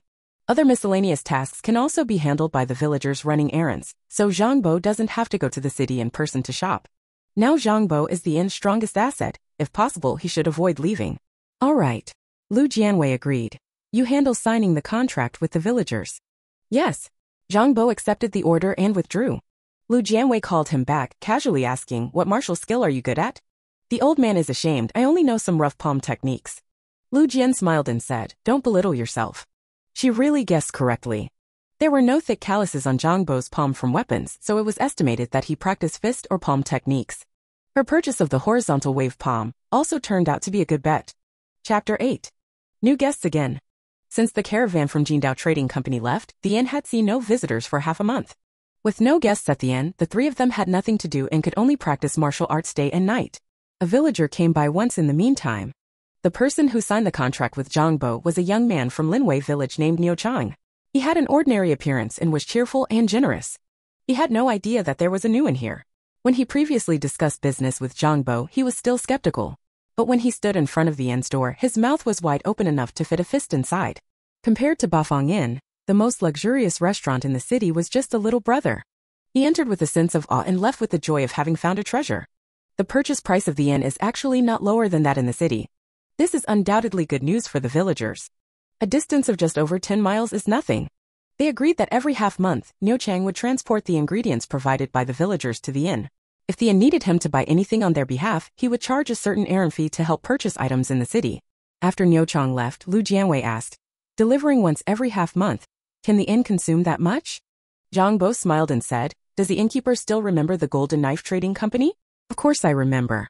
Manager Zhao will definitely inform the owner of the trading company about this. Perhaps the inn will become lively in the future. A mysterious and unfathomable inn suddenly appeared in the martial world, inevitably attracting people to probe its truth. He believed that the Golden Knife Trading Company would definitely send someone over. No matter what means are used to investigate, as long as the inn remains mysterious, it will attract more and more guests. Lu Jianwei understood. She looked approvingly and said, Since you are diligent and responsible for the inn, why not demonstrate some palm techniques for me? Jianwei? Is there any connection between the two? But he didn't ask a single question, nor did he refuse. He just demonstrated the palm technique. Perhaps shopkeeper Lu just wanted to test his skill level. He came to the front yard and cupped his hands in salute. This old man offers his humble skills. After speaking, his hands formed palms, internal energy transforming into a roaring torrent, all poured into his palms. As the palm technique changed, the surrounding air seemed to distort. He demonstrated a total of 8 forms, and after finishing, he said with embarrassment, I have yet to comprehend the final form. Lu Jianwei's expression was calm. What is the name of this palm technique? Fierce wind palm. Lu Jianwei nodded and asked, I am not familiar with palm techniques, but if you don't mind, you might as well hear my opinion. Please advise. Zhang Bo said humbly, cupping his hands. Lu Jianwei's expression was solemn. The second move just now was powerful, but there was a fatal flaw. Zhang Bo? He had practiced for most of his life and was somewhat famous in the martial world for his fierce wind palm, but he had never known of any fatal flaw. Is shopkeeper Lu really not making things up? He was suspicious in his heart but showed no sign on his face, only saying, I am willing to hear the details. Lu Jianwei looked at Zhu Yu, stretched out his palm and said, Give me the scabbard. Zhu Yu quickly handed over the scabbard. He was not stupid. He knew that shopkeeper Lu was giving Zhang Bo a hint. Lu Jianwei held the sword sheath and said, Neither of us will use internal force. You try the second move. Zhang Bo agreed and launched an attack. Although his palm strike had no internal force, its momentum was impressive and the speed was extremely fast. But Lu Jianwei remained calm and unhurried. Casually, the sword sheath struck the foot to acupoint on Zhang Bo's left leg. The palm wind dissipated instantly and he suddenly took a few steps back. After steadying himself, he looked at Lu Jianwei in horror. It was really true. The moment the sword sheath touched his foot to acupoint, his palm technique had already been countered. Although the move did not use internal energy, it required the coordination of all the muscles in the body. With just a slight touch, he was instantly defeated. If someone had noticed his flaw over the years and used that flaw to strike at his vital point, he would have long since become a handful of yellow earth. Zhang Bo was shaken to his core, momentarily at a loss for words. The fifth form also has a flaw. The flaw lies in the Qi acupoint. Lu Jianwei sheathed his sword. If you don't believe me, you can try again. As long as it is a martial skill, it is impossible to be without flaws. The number and depth of flaws often play a decisive role in actual combat.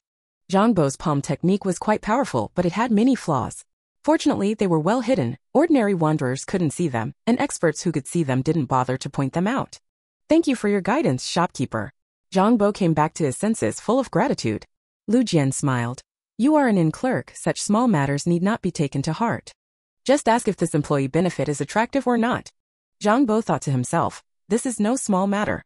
Knowing one's own weaknesses means being able to guard against enemies in the future, and at critical moments it can save one's life. Indirectly speaking, shopkeeper Lu can be considered his lifesaver. Taking him in and teaching him martial arts, such kindness is truly beyond repayment.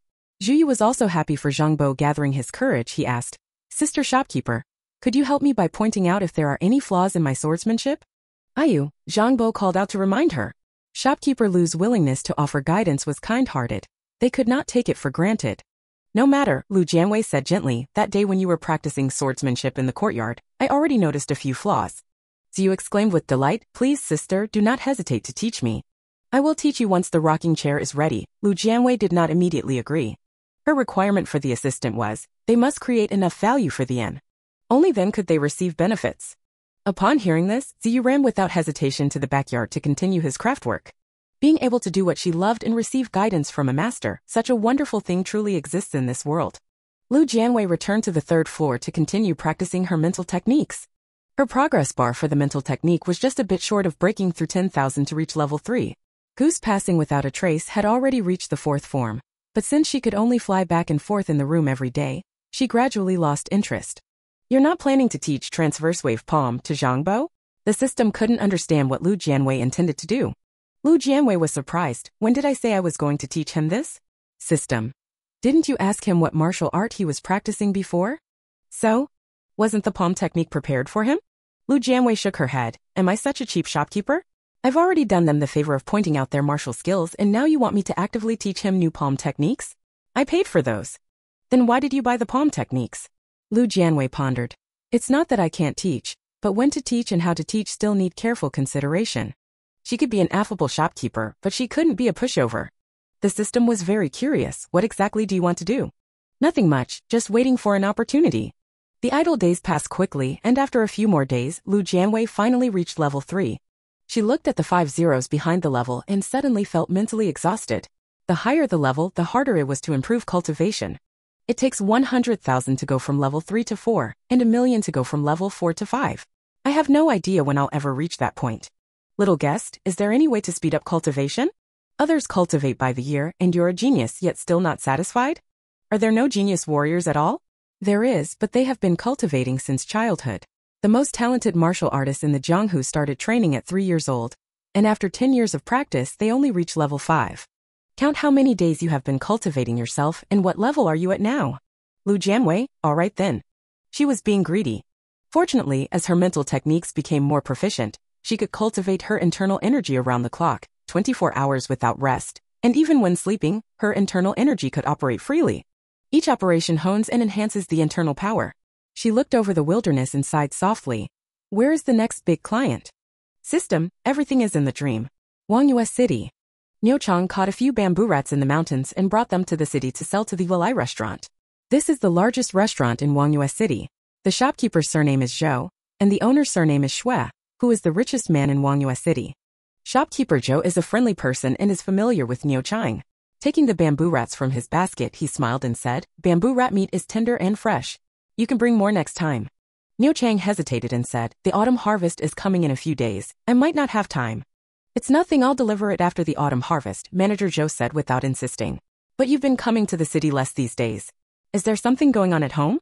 During the off-season, Niu Chang often came to the city to do odd jobs. Sometimes, when he finished work early, he would stop by the Violators restaurant to say hello to Manager Zhou. Nothing much, just arranging to help the villagers deliver goods. Manager Zhou asked casually, deliver what kind of goods? Deliver some ingredients to Bafang Inn. What Bafang Inn? Manager Zhou asked in confusion. A new inn opened in the city? Niu Chang shook his head and explained, not in the city, it's built out in the wasteland outside the city, and it's quite tall and large. Compared to a restaurant?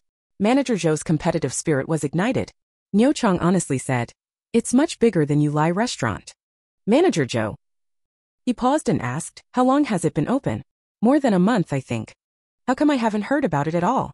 Niu Chang scratched his head. Maybe the inn doesn't have many guests, so no one talks about it. He genuinely felt sorry for Bafang Inn. Being located in such a remote wilderness, it was surprising if it had any guests at all. There were also inns within Wangyue City, mostly frequented by traveling merchants coming from the northwest. They would stay at the city inns to rest while doing business in Wangyue City. These people will not leave through the South City Gate. Most of them know that outside the city there is nothing but wilderness. Wangyue City is in a remote location, and for caravans heading to bustling areas, they are unwilling to take this route, except for those carrying special missions.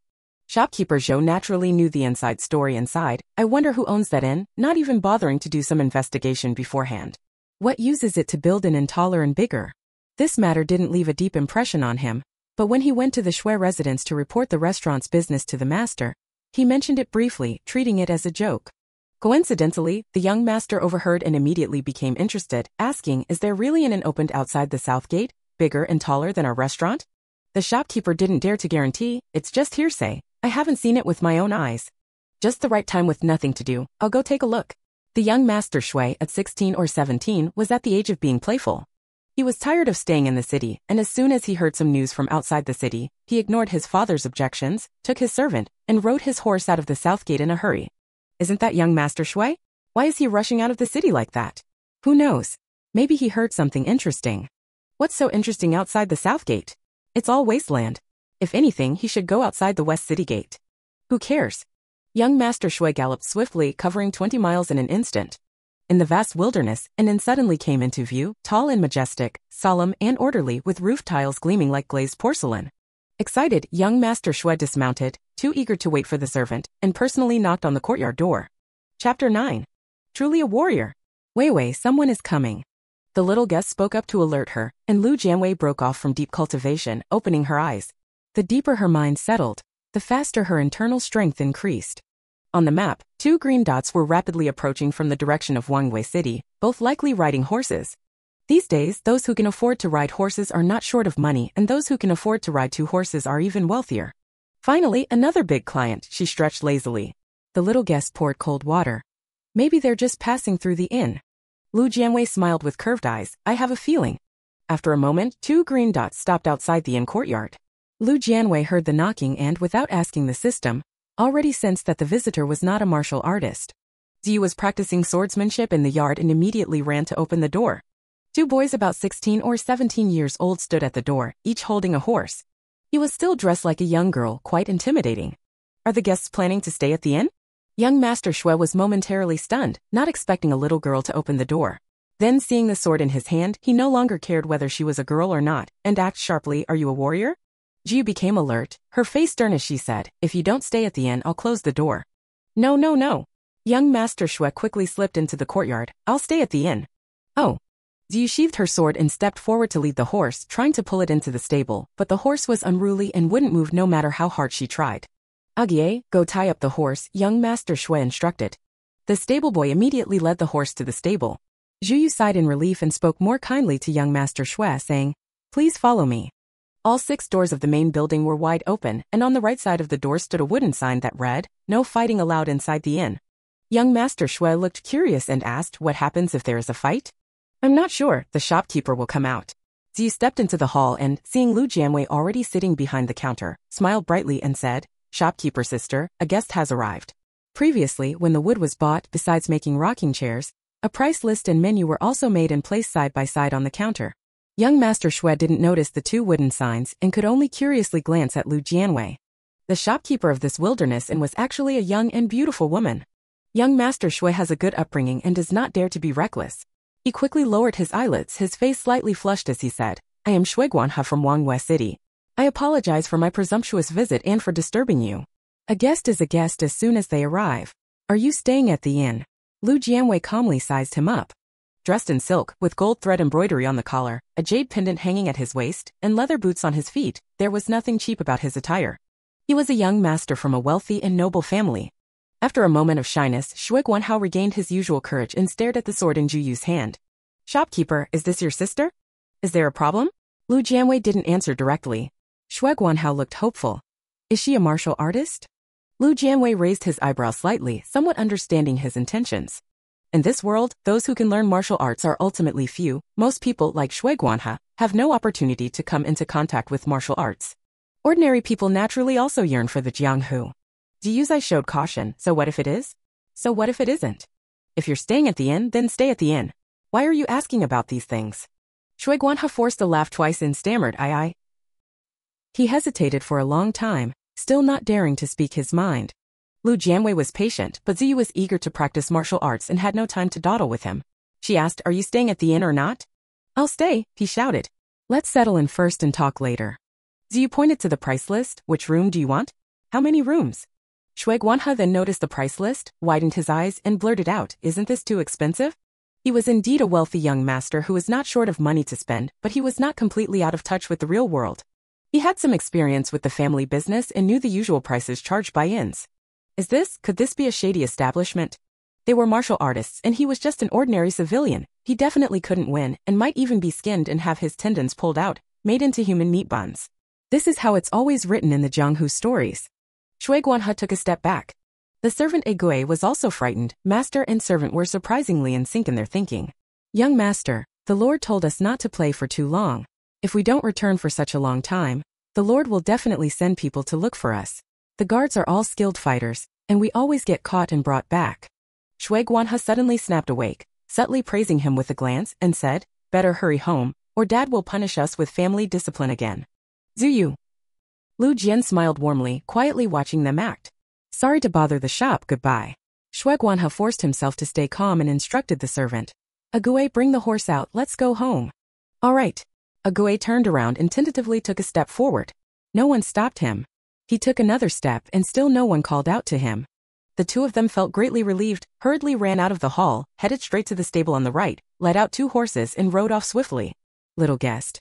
The little fat sheep ran away, your premonition doesn't count. Lu Jianwei firmly said, it will come back. Shui Guanhao rushed into the city and after returning home went straight to Master Shui's study. Dad. Master Shui put down his book, his face full of surprise, back so soon. Luckily, Egui and I ran fast or else we would have been made into human meat buns by the black shop. Shui Guanhao said with lingering fear. Master Shui jumped up in shock and hurriedly asked what had happened. Shui Guanhao recounted the story carefully, making it sound thrilling and exciting, portraying himself as a young man of both intelligence and bravery. Oh. Master Shui stroked his beard and pondered, if it really were a shady shop and there were martial artists guarding it, how could you and Egui have left so easily? Charging that much, how could it not be a shady shop? Master Shui said. Our restaurant has a signature dish that sells for 10 taels of silver a serving. Does that make it a shady shop too? How can that be the same? That signature dish uses many precious ingredients, so the cost is naturally high. Selling it for 10 taels is already quite reasonable. Shui Guanhao objected. Master Shui lowered his voice. So tell me, if we employ warriors as clerks and shopkeepers, Wouldn't this inn be unique around here? Training a warrior costs far more than a signature dish. Think about it again. If you could enjoy the service of a warrior, how would you feel? Shui Guanhe blinked once, then blinked again. That feeling would be simply heavenly. Usually lofty and imposing warriors lowering themselves to serve an ordinary commoner like him. So what if the price is a bit higher? Shui Guanhe instantly felt like a big fool. Then should I go take another look? Old Master Shui stopped him. Wait a moment, I'll have someone ask at the county office. If it was a shady shop run by a wanderer, they generally wouldn't register information with the authorities. After a moment, the servant who went to inquire reported, Master, the county office's registry does indeed have Bafong enlisted, and the innkeeper's surname is Liu, a woman. The Shui family father and son both breathed a sigh of relief. That should mean it's not a shady place. However, Shui Guanhe was annoyed again. I first said I would stay, then said I wouldn't. Won't Manager Liu think I'm deliberately toying with her? The warriors are not someone they can afford to offend. Master Shui frowned and said, this matter is indeed your fault. Here's what you'll do, prepare a generous gift immediately, and I'll have a few guards escort you to the inn to apologize. Shui Guanhe said bitterly, but it's already late, and by the time I get back, the city gates will be closed. Then go tomorrow morning. Master Shui thought for a moment but couldn't bear to let his son go. Forget it, don't go tomorrow. I'll go in person. If there is danger, he will bear it first. No, each person must take responsibility for their own actions. Shui Guanhe said firmly, I will go myself. Father, the family business cannot do without you. Old Master Shui sighed, very well, I will have someone inquire about the inn again. Doesn't Manager Zhou know people from Linwei village? That person has dealt with the inn before. Ask him to come and inquire. Niu Chang was about to leave the city to return to the village when Manager Zhou, who had been hurriedly summoned, dragged him into the Shui residence at the city gate. He was a small-time person, and when he suddenly saw Master Shui, he was so nervous that he couldn't speak smoothly. Don't be nervous, I just want to ask about the Bafong Inn, Master Shui said with a kind and friendly smile. I heard you help the villagers transport goods to the inn, is that right? Niu Chang, seeing his kindness, felt much more at ease and replied, the inn buys food from the villagers, and I'm responsible for transporting it, earning a little money for running errands. I see. What is the inn's purchase price? Niu Chang, it's the same as in the city, and it even saves the villagers the fee to enter the city. Not bad. Old Master Shui nodded with a smile. He was already roughly convinced that the Bafong Inn was not a shady place for murder and robbery. He gave Niu Chang some copper coins, called the steward, and instructed him to pick some valuable gifts from the warehouse, have them ready tonight, and go directly to the inn tomorrow to apologize. The night was as cool as water. Zhu Yu sat cross-legged on the bed, anxiously asking Zhang Bo, are the room rates at the inn set too high? Today we scared away 2 guests. They think we're running a shady business. Zhang Bo remained completely calm. The owner naturally has their reasons. Maybe tomorrow we'll receive a generous gift at the door. Having lived most of his life, he deeply understood the common people's fear of martial artists. They simply dared not offend them, fearing their necks might be silently cut by a martial artist. Young Master Shui is the son of the richest family in the city. If the Shui family were not foolish, they certainly would not give up this opportunity to deal with martial artists. Apologizing and making amends is a stepping stone.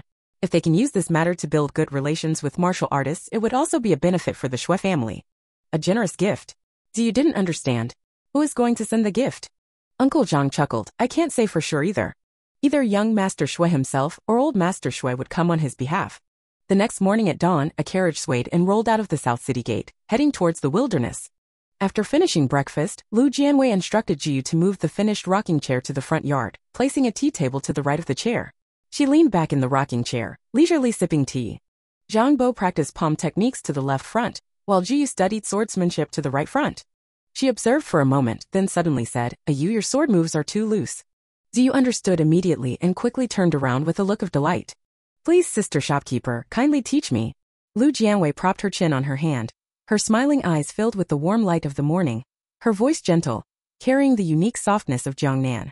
The first move, press down 3 points when the sword tip strikes. The second move, the upper arm extends vertically with the shoulder. The third move, when thrusting towards the opponent, the left leg. Outside the courtyard gate, the Shui family father and son had already stepped down from the carriage, looking up at the signboard of the 8 Directions Inn, both showing expressions of excitement. They really are martial artists. Chapter 10. Received a generous gift.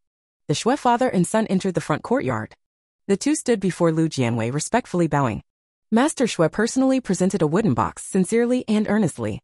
My surname is Shui Pingshan, owner of the Yuelai restaurant in Wangwei City. Yesterday my son rashly barged into your esteemed establishment and spoke some nonsense. Young people are inexperienced. I asked Manager Lu to forgive his recklessness. This is a small token of my sincerity. Please kindly accept it, Manager Lu. After speaking, he glared at Shui Guanhe. Shui Guanhe bowed deeply, his voice tense and somewhat hoarse. Yesterday I offended Shopkeeper Lu. Shopkeeper Lu is magnanimous. Please forgive my rudeness. No matter how wealthy the richest man in Jianwei City was, he had to humble himself before a martial artist with extraordinary skills. Wandering martial artists acted recklessly, disregarding human life, bringing absolute terror to ordinary people, but now all of that benefited Lu Jianwei. She said nothing but stretched out her right hand. Ji was very perceptive, holding the teacup respectfully and offering it. The father and son's expressions changed slightly, but they dared not say a word. Old Master Shui could still hide his emotions, but Shui Guanhe's lips were about to be bitten through. Little guest, check what's inside the box, Lu Jianwei instructed. System. A few silver notes and a few pearls.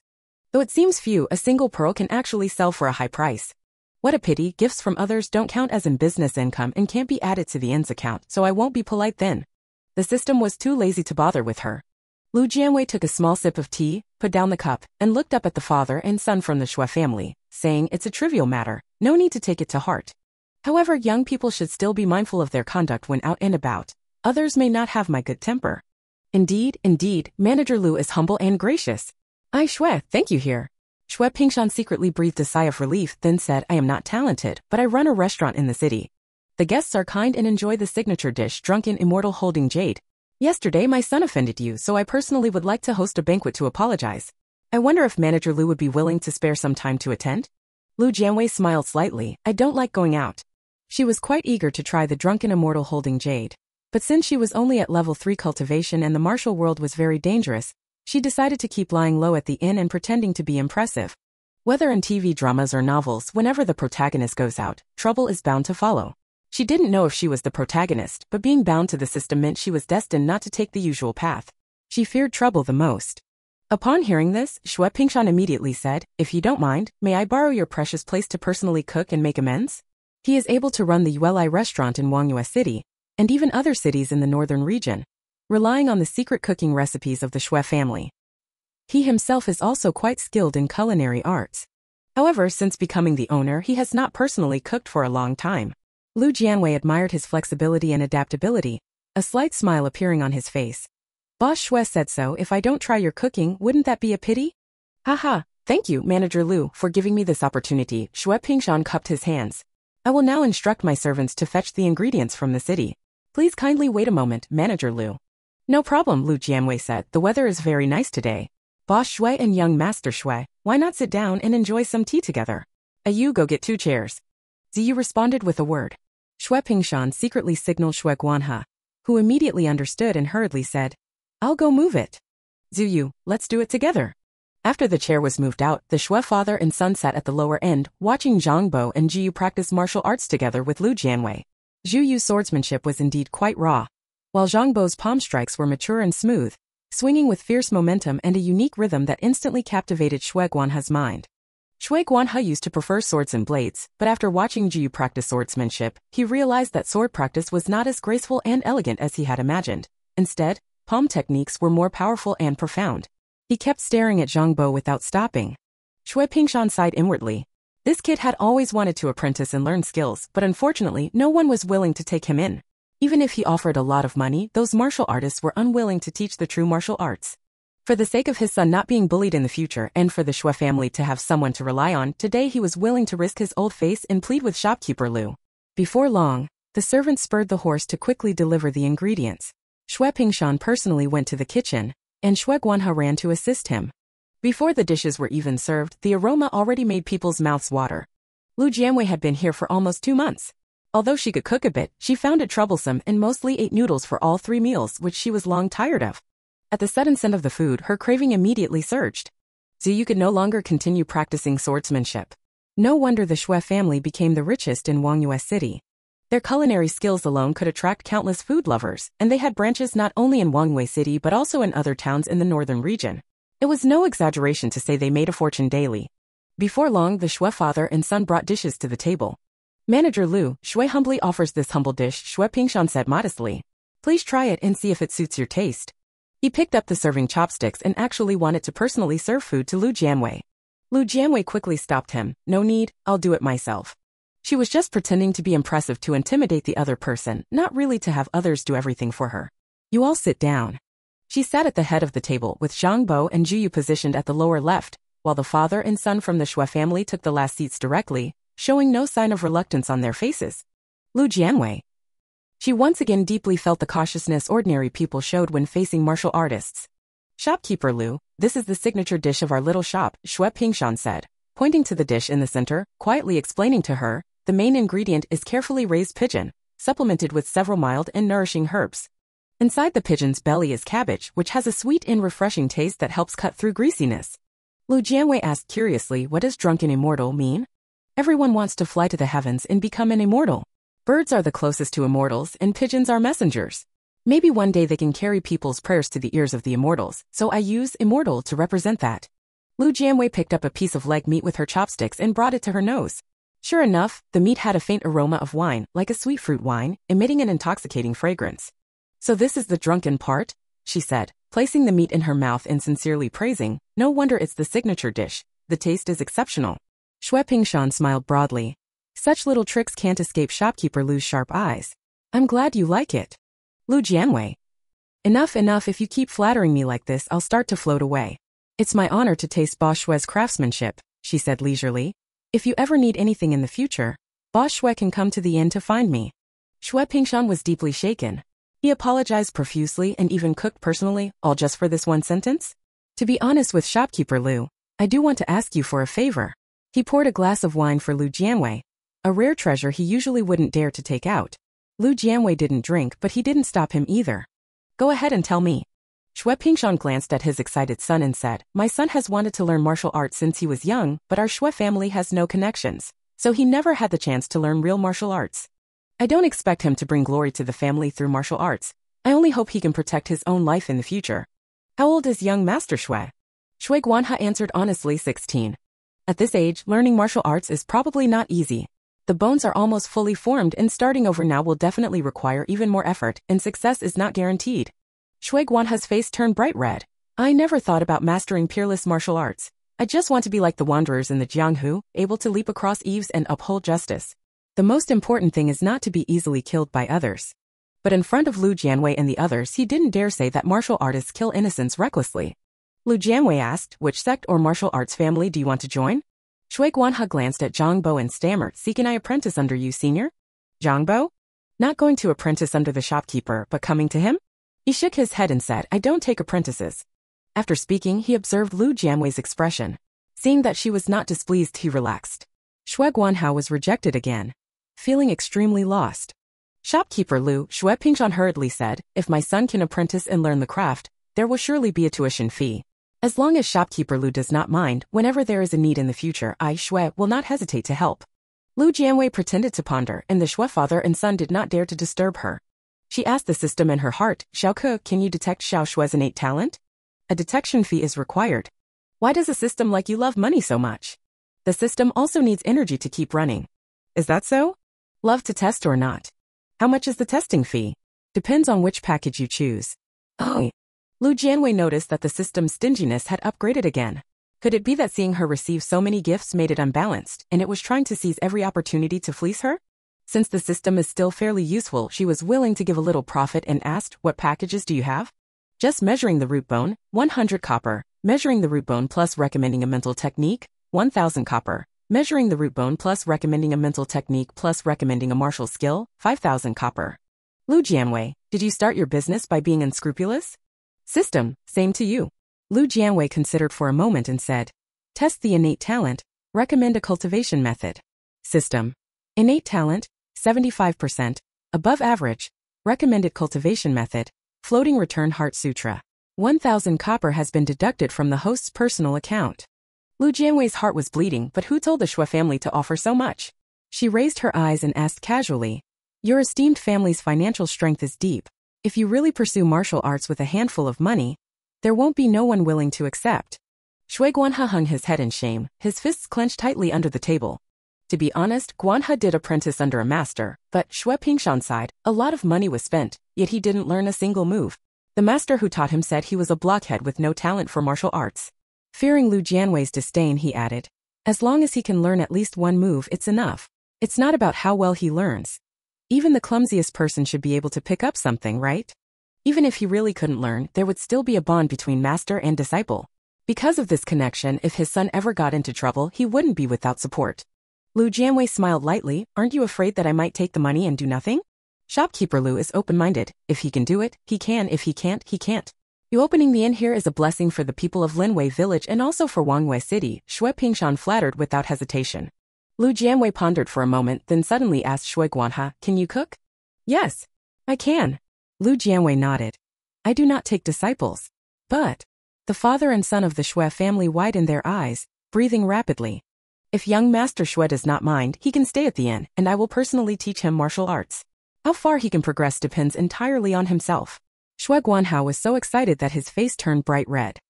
He sprang to his feet, and the bench scraping against the floor made a grating teeth-chilling sound. He hurriedly walked up to Lu Jianwei, knelt down with a thud, performed a deep bow, tears in his eyes, and solemnly said, Master. Lu Jianwei sighed lightly. I said I don't take disciples. Once a teacher, always a father. In this world, there are strict rules between masters and disciples. Lu Jianwei didn't want to become a mother without pain, responsible for someone else's life. Shui Guanhe pressed his lips and said, Master, I will be filial to you from now on. If you don't like me calling you master, I won't call you that anymore, but in my heart, I will still regard you as my master. Lu Jianwei. Forget it, let him be. You get up first. It was only after Shui Guanhe returned to her seat that she continued, what kind of martial arts do you like? Swordsmanship, saber techniques, and so on. You can choose one. Of course, if you learn quickly, you can choose several at the same time. At these words, the four remained silent. Lu Jianwei raised an eyebrow. Is there a problem? Ziyu was the first to break the silence. Shopkeeper sister, can we really choose freely? Do you have every kind of martial skill? Lu Jianwei, why not? The four of them. Even the major sects in the martial world can't just casually offer all kinds of martial skills. What exactly is the origin of the 8 directions in? The Shui father and son felt even more like they had found a treasure. This master was truly worth following. Shui Guanhe was so excited he felt dizzy and said the most terrifying words of his life. Shopkeeper, I don't know which one suits me best. Can I try them all? Zhongbo.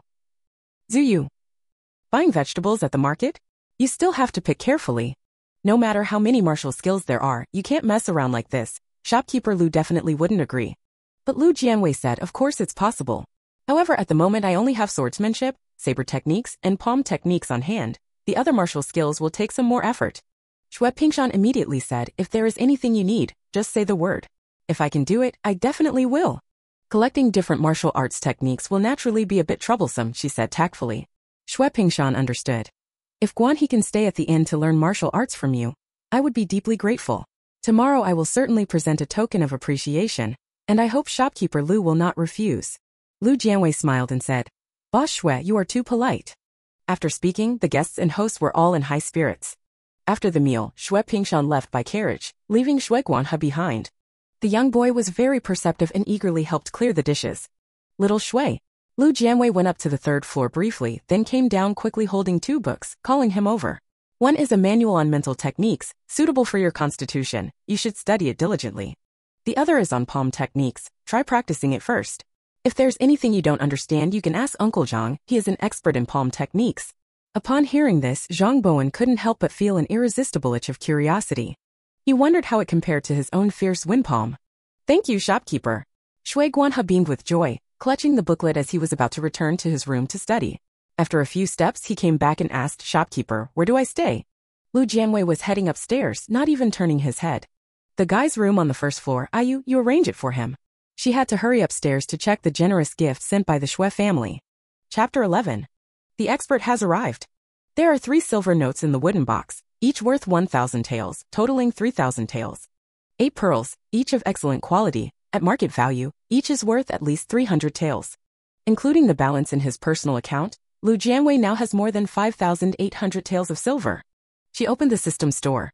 Unasked Years, Sparse Star Sword Technique, and Frost Rollblade Method together cost 4,000 taels, while the single volume of Spring and Autumn Medicine Classic alone costs 5,000 taels.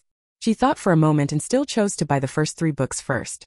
In this dangerous world, having strong combat power is the only way to ensure safety. Click to purchase and there is still more than 1,800 taels left in the account. She wandered into the weapons section, her gaze suddenly sharpening. Little guest, I remember the first item in the weapons section wasn't this before, right? System: after you choose Shuxing sword technique and Zhuanshuang blade technique, the store will recommend the weapons best suited for you. Only compatible weapons can unleash their full power. Lu Jianwei. This is really going to drain her dry. So you don't care at all whether others give gifts or not, nor do you care how much money the inn has on the books. After all, the money I earn will eventually be spent in the mall. System: but you have gained knowledge and knowledge is priceless. Lu Jianwei complained, but the items that carry knowledge are too expensive. In the weapons section, the first item is the Shuxing sword, priced at 1,500 taels, the same price as the sword manual. The second item is the Zhuanshuang knife, similarly priced. Lu Jianwei couldn't help but suspect, little guest, you wouldn't be recommending me all unsellable items, deliberately packaging them as super premium products that no one can master, just to fool me, the sucker, right? We are of the same spirit and branch. I would never do anything to harm the inn, the little guest explained earnestly. Alright, but if you sell them cheaper, wouldn't my strength improve faster? This will encourage a culture of getting something for nothing, and greed knows no bounds. Lu Jianwei. Forget it, let's leave it at that. She steeled herself and gritted her teeth to buy the Shuxing sword. With only a little over 300 taels left in her account, she went straight to the daily necessities section and bought several sets of clothes. I have to say, the clothes in the mall are not only beautiful but also of excellent quality, and a set costs only a few hundred won. Besides the pretty fairy dresses, she also picked out a few sets of sturdy outfits suitable for traveling the martial world, keeping them in her personal backpack as backups. She bought several sets of headpieces, rouge, earrings, face powder, bathing supplies, and so on. Who wouldn't want to dress up beautifully and charmingly? These only cost a few taels of silver. The feeling of buying is amazing. After browsing through daily necessities, she clicked on the medicine section, which displayed a variety of powders, pills, and the like, capable of treating external injuries, internal injuries, and even poisonous powders for self-defense. Medicine wasn't cheap. Lu Jianwei carefully selected medicines for treating external injuries and controlling internal injuries, and added several bottles of poisonous powders with different effects, all placed in her personal backpack. She spent more than 100 taels just on medicine. The remaining 200 plus taels were kept aside for emergencies. With her shopping desire satisfied, Lu Jianwei composed herself and took out unasked years from her backpack to start studying. Little guest, why does this manual only have 7 forms? Most other martial arts have 9 forms. System: 7 styles are enough. Could the other 2 books also be the 7 styles? Exactly. Lu Jianwei neither confirmed nor denied, carefully studying the first style. The first layer of not asking about the passing years is called passing years fade. If she had never encountered lightness skill before without any comparison, she wouldn't know the gap between different lightness skills could be so vast. Vanishing Goose, she had already mastered the 4th form, and the power of the first form of ignoring the flow of time was surprisingly not inferior to the 3rd move of the former. Truly a system-recommended masterpiece. Compared to Vanishing Goose, ignoring the flow of time appeared more exquisite and profound.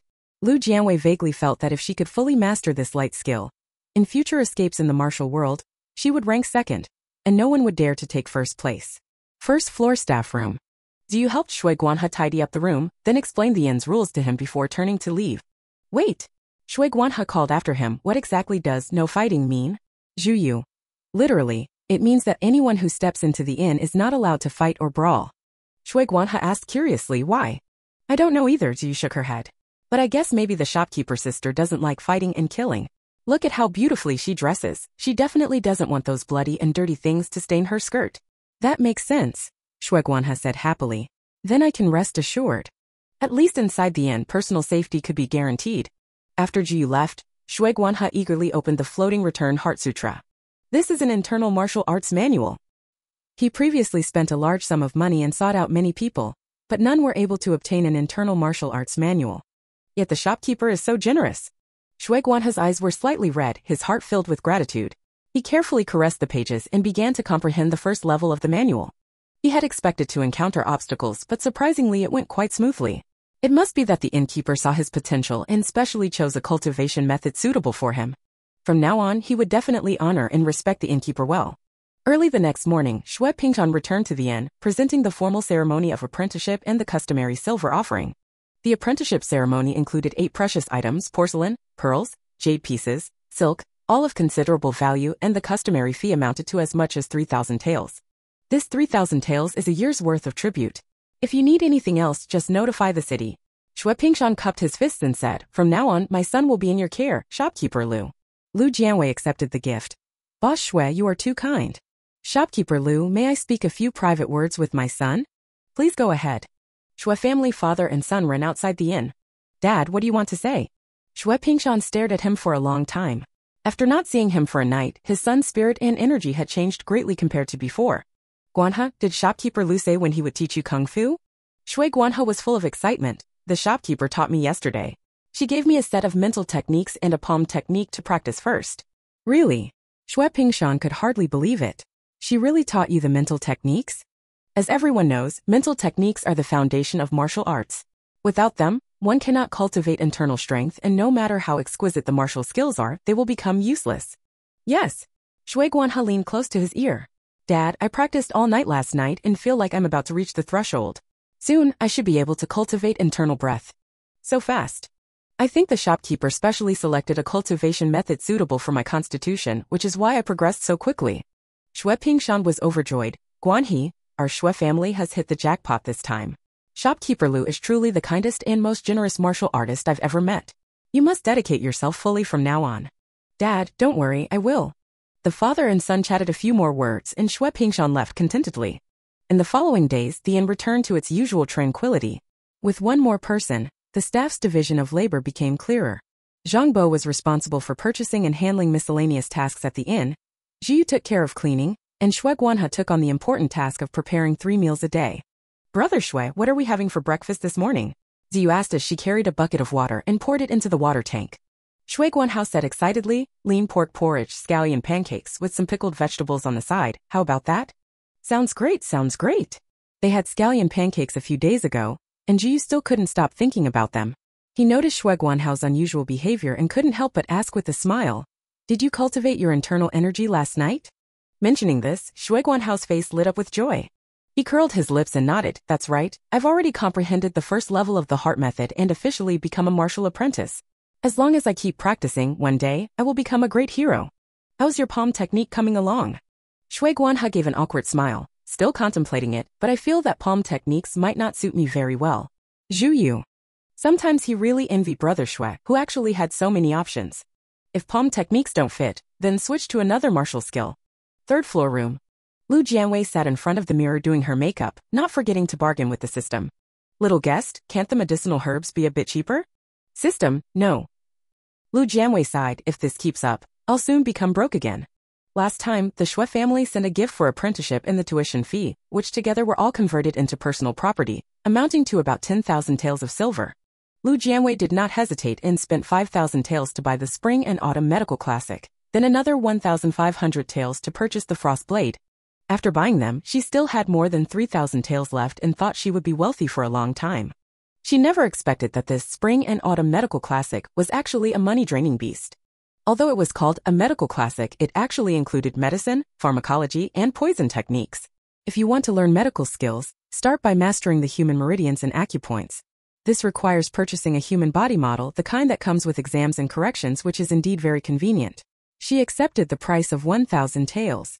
When it comes to herbal medicine and poisons, if you want to proficiently master thousands of herbs and toxins, you must buy the complete herbal medicine and complete poisons totaling 1,000 taels. Because the Spring and Autumn Medical Classic is an extremely profound medical book, it only records symptoms and their corresponding treatments, teaching only how to make medicine and poison, with no unnecessary words. As for whether the learner can understand it or recognize those herbs and poisons, it does not concern itself with that. It's like she bought a book on advanced mathematics without knowing that 1 + 1 = 2. What a trap, a huge trap. Did nothing at all, yet spent 2,000 taels. After Lu Jianwei fell into the trap, he showed great foresight about his future and hurried to check the medicinal herbs section. Sure enough, the prices were outrageously high. What was even more infuriating was that the system said the quality of the herbs outside was not as good as the systems, and with the same amount of money, she could only buy herbs of lower quality than the systems. Lu Jianwei sighed silently in her heart. Fortunately, Shui Guanhao's cooking saved her gloomy mood. After breakfast, Shui Guanhao excitedly ran up to her. Shopkeeper, I cultivated internal energy last night. Lu Jianwei saw it as soon as he met him. She smiled and nodded. Not bad, keep it up. How is your palm technique practice going? Shui Guanhe lowered his head in frustration. Still haven't grasped the method. You can ask Uncle Zhang. But Shui Guanhe hesitated. Such a precious martial art, can it be shown to just anyone? He had previously thought that Uncle Zhang, Jiu, and the innkeeper were all on the same side, but after spending some time with them, he realized that was not the case. Uncle Zhang and Ju Yu only had to work at the inn because they had nowhere else to go. The shopkeeper guided them in martial arts simply because he was kind-hearted and generous. Shui Guanhe subconsciously felt that, as the shopkeeper's disciple, he naturally stood on the same side and had the responsibility and obligation to protect their sex martial techniques from outsiders prying. Lu Jianwei did not expose his thoughts and smiled, saying, "It's no problem, it's just a palm technique. If you really don't feel at ease, you can start by only learning the first move." "I understand." Shui Guanhe also thought this approach was feasible since he had only learned the first move so far.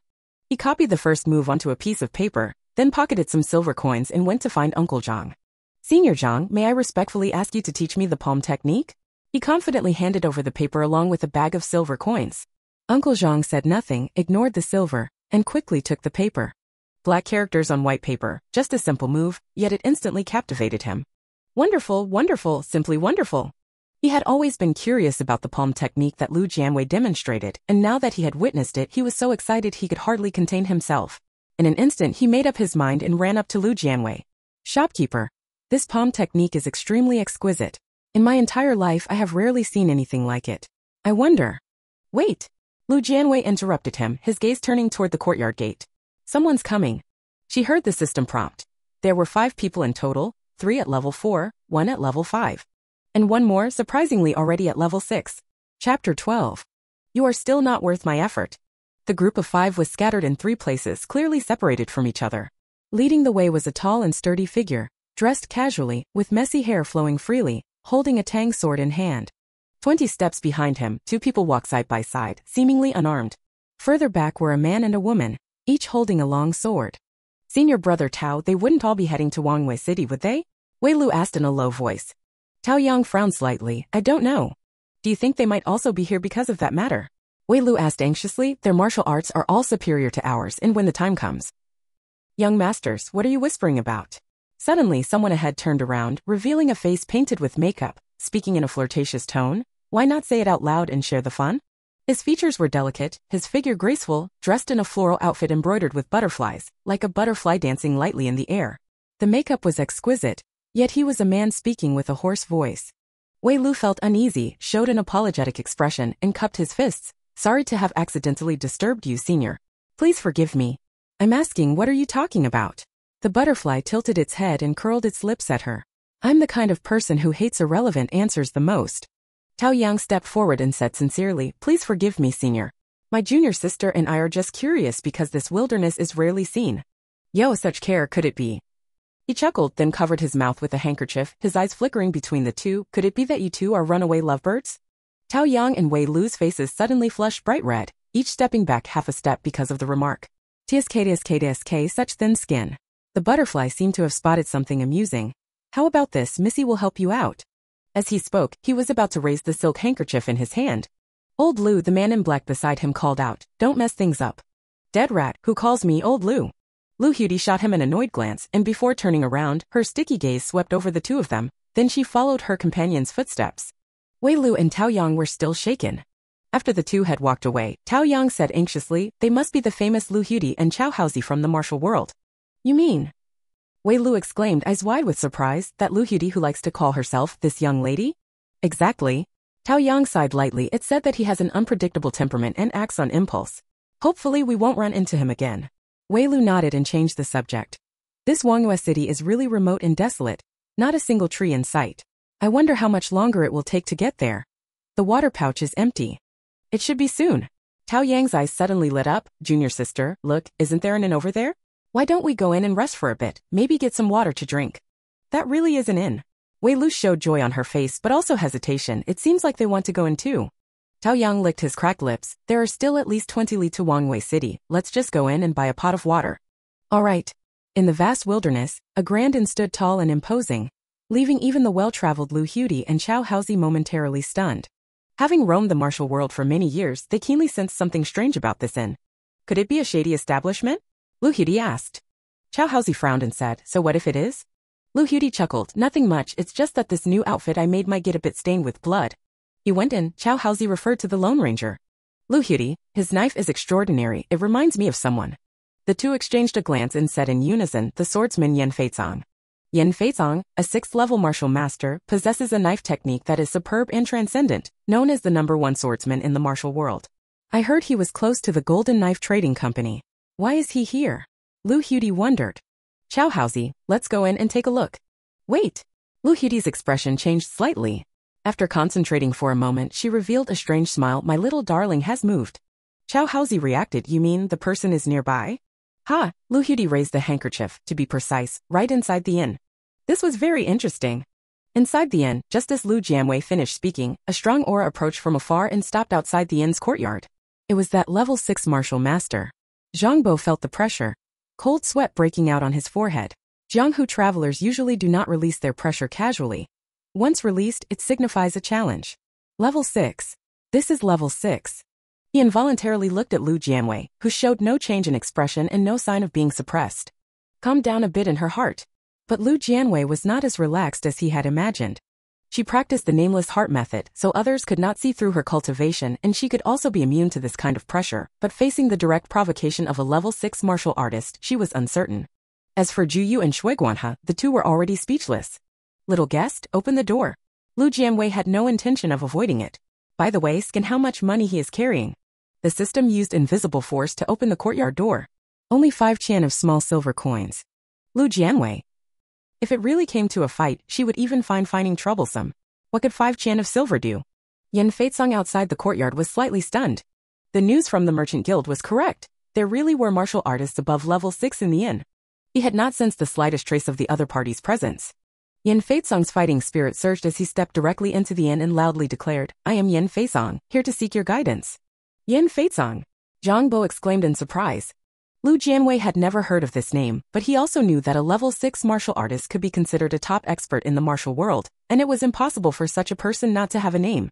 The man before him had a handsome appearance, holding a tang sword, exuding a rugged martial aura. Lu Jianwei stood under the corridor calmly and asked, How do you wish to seek instruction? At this moment, the other 4 also entered the inn, and upon hearing their conversation, they all became interested. Yan Feitsong took the initiative to spar with someone in the inn. As everyone knows, the #1 swordsman in the martial world is a martial arts fanatic who loves to spar with others. If he wins, that's fine. If he loses, he will keep seeking advice until he wins against the opponent. I didn't expect such a handsome young lady in this remote inn. Lu Hudy smiled with a rosy face, her gaze fixed on Lu Jianwei's face. Chow Haozi, control your temper. If Yan Feitsong voluntarily suggests a spar, it means the opponent is definitely not easy to deal with. He's not looking to spar with the delicate beauty. Lu Hudy wiped the corner of her mouth with a handkerchief. I am a level 5 martial artist, not afraid of a frail young lady. He didn't sense any martial artist aura from Lu Jianwei. Chow Haozi ignored him from then on. On the other side, Wei Lu leaned close to Tao Yang, eyes shining, and said, That young lady is truly beautiful, no less than the #1 beauty in the martial world. Her clothes are so pretty. Her hair accessories are lovely, and her makeup is even more so. Shoo! Tao Yang raised his index finger. Let's hide a little further away. Whether to drink water or not was no longer important. What mattered was the upcoming sparring. Being able to watch top martial artists spar was a rare opportunity. Yan Feitsong drew his sword from its sheath, the blade gleaming coldly, exuding an extraordinary aura. Let's have a match. Said as if it were the most natural thing in the world. Lu Jianwei chuckled inwardly, her tone still gentle. Is this how you usually challenge people to spar? Otherwise? You say fight just like that, doesn't that make this shop lose face? Yan Feitsong frowned. What do you want to do? The rules of this shop forbid all forms of fighting inside, including sparring. Yan Feitsong grew impatient waiting. Concealing the head and revealing the tail, the behavior of a rat. Lu Jianwei suddenly restrained his smile, speaking word by word. What kind of thing are you? You hit whoever you want, as if the martial world owes you everything. People like this just need to be dealt with. Everyone. Zhu Yu was dumbfounded. He had always thought the shopkeeper's sister was an extremely gentle and kind person, but he never expected her to say such sharp words. Shui Guanha didn't think much of it. Seeing his master scold him, he joined in. Exactly, you come into our shop and start fighting just like that. How are we supposed to do business? That's really rude. Uncle Zhang opened his mouth, then closed it again. Well anyway, the expert at the inn wouldn't just stand by and do nothing. Yan Feitsong. Since he started roaming the martial world, he had never been insulted like this before. There is an unwritten rule in the martial world. If someone invites you to spar, you generally have to accept, or else you will be called a cowardly turtle. He had invited people to spar for so many years and no one had ever refused. He was very confused. Why are you unwilling to spar with me? Shouldn't those who practice martial arts grow through combat? Lu Jianwei stood with his hands behind his back. You are not worth my effort. Everyone. I never spar with women. Yan Feitsong frowned. The person I want to spar with is not you. Lu Jianwei was speechless, still playing the discrimination against women card. Her words became increasingly ruthless. This shop only does business, no fighting. Moreover, your knife skills are simply not up to par. I have no interest in sparring with you. She was blatantly saying, you are not worthy. Lu Hudy couldn't help but gasp in surprise, then covered her mouth and laughed. Oh my, I've never seen such a tough girl before. Wei Lu couldn't help but worry. What if she offends Hero Yen by saying that? Just outside the courtyard, she was still pleasantly surprised to hear the name Yen Feizong. Now, seeing him so harshly press a delicate girl, she felt a subtle displeasure in her heart. However, relying on her status as a senior in the martial world, no one dared to offend her. Not worthy of the stage. Yen Feizong had never been humiliated like this before, and he shouted angrily. Just a blonde girl with no martial arts foundation dares to spout nonsense. In his life, his greatest pride was his swordsmanship, and he would not allow anyone to slander it. Lu Jianwei was not afraid at all. You are too arrogant. Your arrogance dooms your swordsmanship to go nowhere. How many years have you gone without progress? No matter how many people you find to spar with, it won't help. She spoke words that were extremely cruel. You've reached the end. Yen Feizong suddenly raised his knife. Don't talk nonsense. Want to break through the bottleneck? Lu Jianwei stopped him with one sentence. What did you say? I know you don't believe me, so how about we make a bet? A bet on what? Lu Jianwei showed a smile, his tone returning to gentleness. You display all your sword techniques in front of me, just to bet whether I, a blonde girl with no martial arts foundation, can find your weakness. Yen Feizong remained silent. The shopkeeper doesn't like fighting, Shui Guanha said knowingly. She can't let you break the shop's rules. She's already giving you a lot of face. Are you afraid? Who doesn't dare? I Yen have never been afraid of anyone. Yen Feizong frowned deeply, proudly raising his knife. Lu Jian smiled. Master Yen Wu, please. Chapter 13. Seeking protection. Yen Fei took a stance in the courtyard. The others quickly moved away, fearing they would be caught in the path of the incoming blade. Lu Jianwei instructed Shui Guanha to bring over a rocking chair, then sat leisurely under the corridor drinking tea. If your blade damages anything in the shop, I will expose your weaknesses to the martial world. Yen Feizong. There were still outsiders in the shop, so even if she didn't announce it, others would spread the word. Moreover, he didn't believe there were any flaws in his swordsmanship. Even if there were, she couldn't possibly see them. You're thinking that no one present can spot your flaws, so it doesn't matter if property gets damaged. After all, no one can beat you. If someone could, that would be even better. It would perfectly fulfill your daydream of sparring, right? Yen Feizong. He felt his dignity being ruthlessly trampled under her feet, crushed in the process. So what? Lu Jianwei smiled lightly. So it turns out that Hero Yen never cares about others' lives when sparring. Truly a ruthless killer of innocence. I never kill the innocent indiscriminately. Yen Feizong took a deep breath. Rest assured, I will not damage your shop's property. He lowered his cultivation level. This is the first move of raging waves. Wind and clouds suddenly rise. A sharp blade of light stabbed toward everyone's eyes, like a sudden fierce wind in raging waves, its power terrifying. Lu Jianwei squinted. This raging waves blade technique was indeed impressive, but if a hidden weapon pierces your Tianzong acupoint, this technique will definitely fail. As soon as the words fell, a faint silver light pierced the air, reaching behind Yen Feizong. His ear twitched slightly, he turned aside to avoid it, swung his blade to strike down the silver needle, then spun around and glared angrily to the side. What are you doing? Chow Haozi. Sorry, I am skilled with hidden weapons, but after hearing this young lady's words, my hand accidentally trembled. Yen Feizong no longer paid him any attention and instead looked at Lu Jianwei. I can block it. If someone is grappling with you in front, can you still dodge and deflect hidden weapons? Yen Feizong is silent. Seeing his expression, Lu Jianwei immediately understood.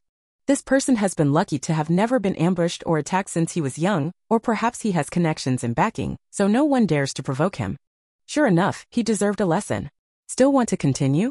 Yen Feizong was not convinced and launched the second move.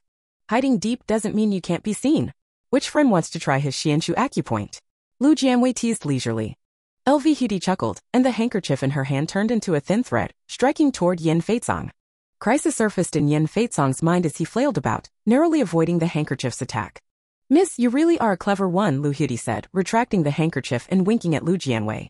Lu Jianwei was amused by his slickness and raised an eyebrow. Do you want to try having your flaw spotted by someone? Lu Butterfly. Wei Lu, watching the show, covered her mouth to stifle her laughter, while Tao Yang, helpless, stepped forward to block her with his body. Whether Lu Hudi wanted to or not, Yen Feizong did not want to continue. Being easily able to point out his two flaws, continuing would only bring humiliation upon himself. He pondered for a moment, then neatly sheathed his knife and respectfully cupped his fist. Thank you for your guidance, senior. May I ask your honorable name? He was indeed adaptable. Lu Jian revealed a businesslike smile. My surname is Lu, I am the shopkeeper here. A nobody, nothing worth mentioning. Guests, are you here for a meal or to stay overnight? Yin Feisong originally just wanted to spar, but now he couldn't think of sparring, only seeking guidance, so he said, I will stay overnight. LV Hudi and Chao Haozi exchanged a glance. We will also stay overnight. As for Tao Yang and Wei Lu, the two originally planned to quench their thirst and then head to Jianwei City, but Wei Lu did not dare to say more, only tugging at Tao Yang's sleeve. Tao Yang understood and said loudly, we are also staying at the inn. Shopkeeper Lu, could you provide some tea? Guan He, you entertain the guests. Lu Jianwei turned to Zhang Bo and Zhu Yu, you too, come with me. Shui Guanhe responded promptly and turned to go to the counter. The price list is here, pay 1 deposit and 1 rent. Which type of room do you need, guests? Several people were stunned when they saw the prices. This is way too expensive. Tao Yang voiced what several people were thinking. Shui Guanhe smiled, you don't have to stay if you don't want to, no pressure. Several people showed troubled expressions, with Yin Feisong's being the most severe. He didn't like to carry too much money when he went out. Anyway, whenever he arrived in a town, he would withdraw silver from the money house. At the moment, he only had 5 chan of silver left in his pocket, just enough to rent a secondary room for 1 night. No, hotels require a deposit and payment up front. He simply couldn't afford to stay. Can I buy on credit? He asked. Shui Guanhe, no. Yin Feisong was helpless and had to take out 200 won, saying, I'll stay in a dormitory. All right. LV Hudi and Chao Haozi also felt a bit reluctant to spend money, sharing a small room, paying 500 won, and putting down a deposit of 500 won. Just like that, 1 tael of silver left their wallets.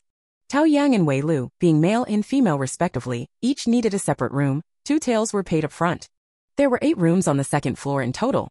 Lu and Chao chose the rooms on the far east side, while Tao and Wei stayed in the 2 rooms on the far west side, quite far apart. After checking in, both parties quietly discussed among themselves. Senior brother, was the person standing next to shopkeeper Lu just now the one we are looking for?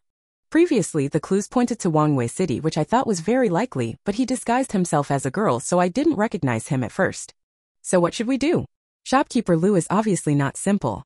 It's impossible for us to forcibly take them away, especially since you and I are both level 4, and Steward Zhang is at the peak of level 4. Then should we send the news back? The village chief has been very worried about them. All right. The room on the east side. Are you sure there's no mistake? Chao Haozi asked. LV Hudi gave him a glare. You have to trust my little darling, it was very happy just now in the courtyard. This inn is not simple. Directly kidnapping someone might be inappropriate, said Chao Haozi. We must not act rashly before understanding the inn's background. Lu Hudi snorted. Those 2 hotheads from Xianyun Villa have also discovered it. I'm afraid they will send a message back. What's so difficult about that? Chao Haozi sneered. They'll just use pigeons to send messages. Send one, I'll kill one. Lu Hudi suddenly said. I actually can't see through shopkeeper Lu's cultivation level. He was already a level 5 martial artist, able to clearly sense Yin Feisong's level 6 cultivation, but he couldn't gauge Lu Jianwei's. Chao Haozi frowned. She looks barely over 20. Are there really such young top experts in the world? 3rd floor. Lu Jianwei led the 2 into the next room. The room had been unoccupied for a long time, but Zhu cleaned it every day, so it was quite tidy. She picked a chair that caught her eye and sat down. Just now in the courtyard, they noticed something unusual in your expressions. Zhang Bo hesitated for a moment before speaking. That senior brother and sister are disciples of Xianyun Villa. They should recognize me and you. The one wearing the floral clothes is nicknamed LV Butterfly, who likes playing with insects. He has a butterfly that can track and trace. The other is called Chow Mouse, skilled with hidden weapons and likes to hide in the shadows to ambush. They might be after us as well. Who are you? Lu Jianwei asked softly. And why have they chased you all the way here? Zhu lowered her head in shame. I'm sorry, sister shopkeeper. I thought no one could find us anymore. Apologies are not important. What matters is whether you are willing to be honest with each other. Lu Jianwei said with a calm expression. This will determine whether you two stay or leave. Zhu's eyes were slightly red as she tugged at Zhang Bo's sleeve. The latter saw expectation and determination in her eyes and sighed quietly. He made up his mind and asked, have you, shopkeeper Lu, ever heard of Baihe Manor? No, I haven't. Lu Jianwei spoke truthfully. Zhang Bo. For some reason, the melancholy suddenly vanished. Someone slaughtered the entire Baihe Manor. The young master and I were lucky to escape, but the rest were brutally killed by the sword. I could only disguise the young master and hide, fleeing from Jiangzhou to Fengzhou. He spoke while observing Lu Jianwei's expression. After spending some time together, he was convinced that shopkeeper Lu was quite capable. Although he was somewhat fond of money, he had his limits and would not kill for wealth. Still, revealing the truth made him somewhat uneasy. Fortunately, shopkeeper Lu remained as calm as ever. Who is the murderer? Lu Jianwei squinted. The 4 people who came today, were they here to silence you? Zhang Bo looked ashamed. The murderer has not been identified yet. I do not know the purpose of those 4 people. What is the relationship between Xianyun Villa and you? The master of Xianyun Villa and the old master were close friends, perhaps to provide shelter for the young master. Lu Jian smiled slightly. She only believed half of it. The destruction of Baiha Villa was definitely because it was hiding a secret. According to the usual martial arts story tropes, it was either a treasure or a martial arts manual. Regardless of which, it would not be easily revealed. So, could the one most likely to know this secret be that close friend? Lu Jianwei asked, don't you want to go to Xianyun Villa? No, Zhu shook her head decisively. Why? Just don't want to. Lu Jianwei did not pry further and instead asked, aren't you planning to find the culprit? So many days have passed, yet the 2 have not taken any action. Zhang Bo respectfully said, on the run, I already found out that the Villa massacre case has been taken over by the Xianjing department. With the young master and me in our current situation, we have no way to intervene. Xianjing department? Lu Jianwei asked curiously. Zhang Bo was surprised. Shopkeeper Lu seemed to know very little about the affairs of the Jianghu. This is a special agency established by the court specifically to handle disputes in the Jianghu. There was once a flower thief who targeted the daughters of high officials. This person was exceptionally skilled in lightness kung fu, and the authorities had never been able to catch him. This incident caused a huge uproar in the court, forcing the government to specially establish the Xianjing division. And then? The commander of the Xianjing division was appointed and personally took action to capture the flower thief. Zhang Bo then sighed. It is said that he was only 13 years old at the time, yet his martial arts were already impressive. How many years ago was that? About 15 years ago. Now only 28 years old. Lu Jianwei sighed quietly at the promising youth, then said, since there is the Xianjing division, why is the martial world still not peaceful? If it were peaceful, she wouldn't have been tied up here. Zhang Bo said, the Xianjing division was established only 15 years ago, with insufficient personnel, and very few have reached level 6 cultivation. The vast martial world generates countless disputes every day. Even if they want to manage them, they can't keep up, so they can only handle major cases. Lu Jianwei understood. The entire Baiha Villa family was wiped out, which falls under the category of a major case. But the Xianjing division is not divine. Her eyes darkened. The case is missing the most crucial piece, making it very difficult for them to find the culprit. Zhang Bo was stunned, and under Lu Jianwei's penetrating gaze, his previous little schemes were completely exposed. Guilt overwhelmed him. He suddenly dropped to his knees. Manager Lu, I did indeed have the intention of taking advantage of the inn before. Please forgive my recklessness, but you meant no harm. Could you, for the sake of his pure heart, protect him? In the future, this old man will devote himself entirely to the inn, willing to give his all. He knew this was asking too much, but he had no one else he trusted and could rely on. At least for now, the Bafang Inn is definitely not to be underestimated. Lu Jianwei couldn't help but smile lightly. I am a businessman. I prefer clear, marked prices. Chapter 14. Do you understand hunger marketing? Zhang Bo felt uneasy. He vaguely understood Lu Jianwei's meaning, but didn't know exactly how she intended to mark the prices clearly. Shopkeeper Lu, what do you mean? Lu Jianwei lowered his eyes to look at him, his expression neither warm nor cold. You didn't tell the truth. The villa was slaughtered either by enemies or for money and treasure. You've stayed at the villa for most of your life, yet you don't know who the culprit is, not even a suspect, which means the possibility of enemies is low, so only the latter remains. Zhang Bo's eyes showed admiration, then a bitter smile appeared. An old and a young person aren't worth fighting fiercely over. If they've already found what they want, they have no reason to cling stubbornly to you too. So you are carrying big trouble. Ziyu was confused and hurriedly said, Sister Shopkeeper, you misunderstood. I've never heard my father mention any treasure, and Manager Zhang doesn't know either. Lu Jianwei said nothing and didn't look at him, the gentle smile on his face gone completely. He felt a sudden, inexplicable shiver in his heart.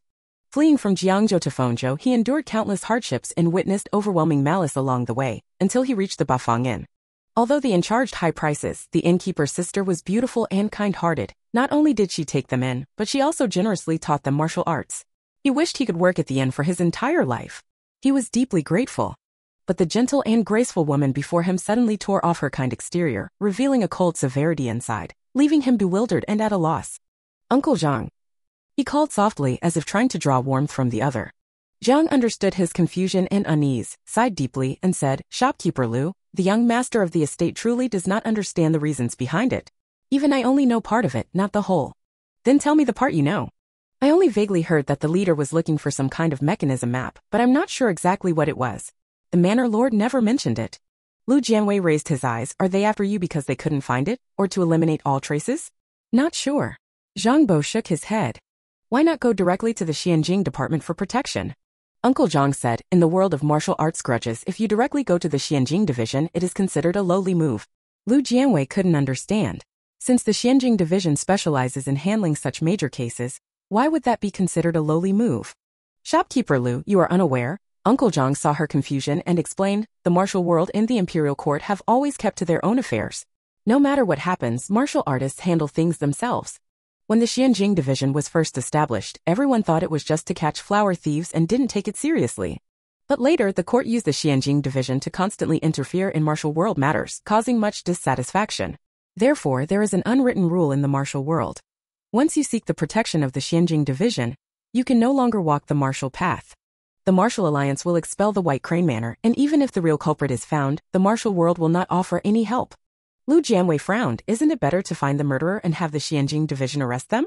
The master of the manor was already a level 6 martial artist yet was easily killed. The murderer's cultivation must be high, and the Xianjing division probably doesn't have that capability.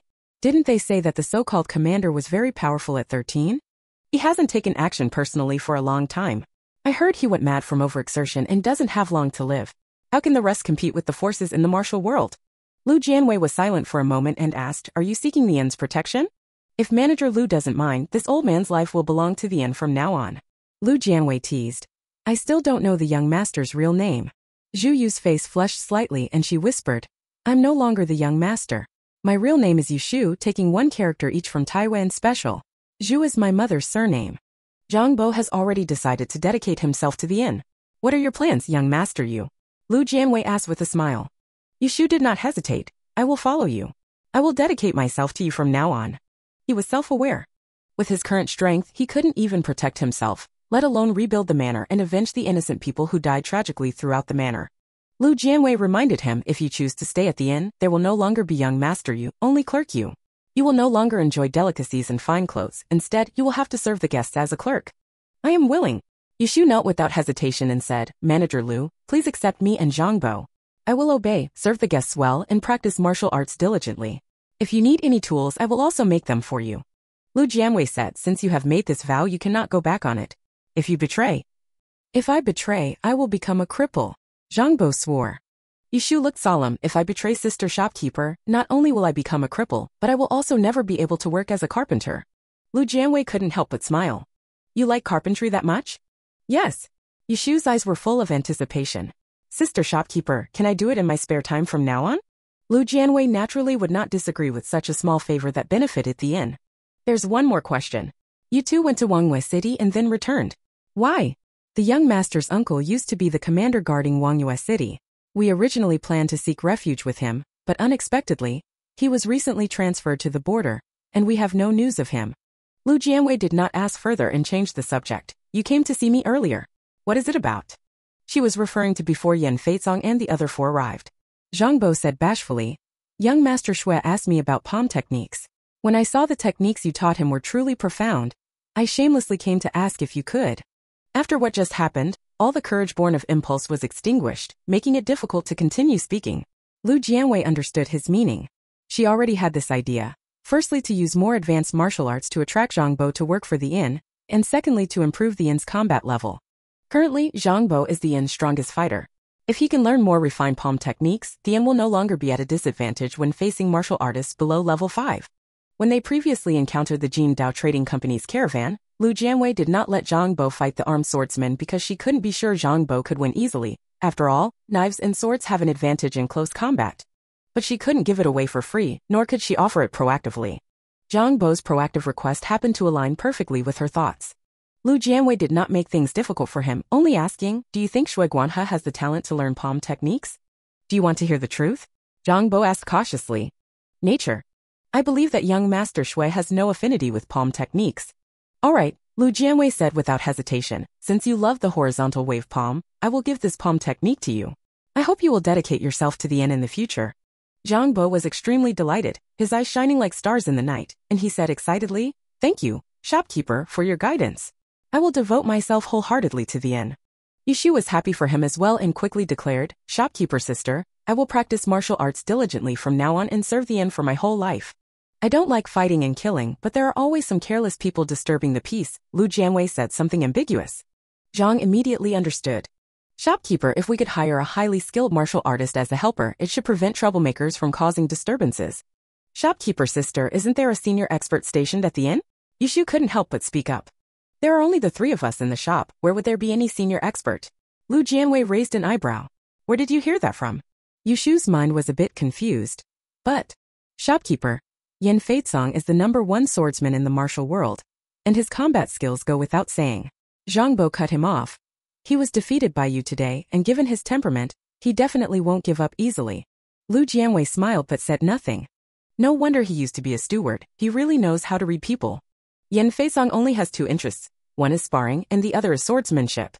Zhang Bo put himself in his shoes. If you can guide him in his sword techniques, or show him even more exquisite sword skills, perhaps you could recruit him. Lu Jianwei lazily propped his chin with his hand.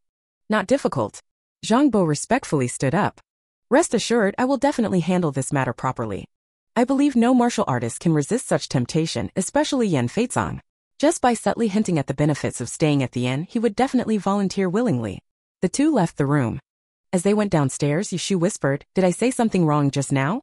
Masters of high caliber act discreetly and likely dislike being gossiped about.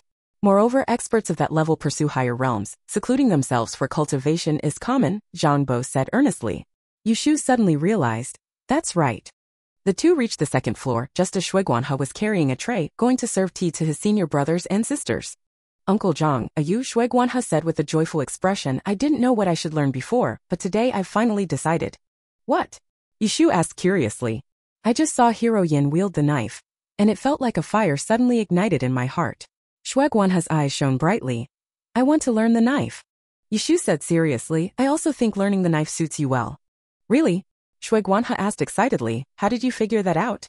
Your knife skills when cooking are really good, which shows you truly have a talent for using the knife. Shui Guanhe. He chuckled, I'm going to deliver the tea. Inside the room, the senior brother and sister were discussing the matter of delivering the letter, and fell silent upon hearing footsteps. When Shui Guanhe brought the tea, Taoyang asked, could we borrow a donkey cart from your shop? Shui Guanhe was taken aback and asked, for what purpose? We want to make a trip to Wangyue City. A donkey cart is faster. I don't think you two are the type to lack money, so why haven't you bought horses for transportation? The guests who came today were all quite strange. They all seemed well off, yet not a single one arrived on horseback. Wei Lu sighed upon hearing this. The horse died halfway, and this place is remote and desolate. Since I'm unfamiliar with the area and couldn't find a horse market, I had no choice but to come on foot. There's no precedent for lending out the donkey cart.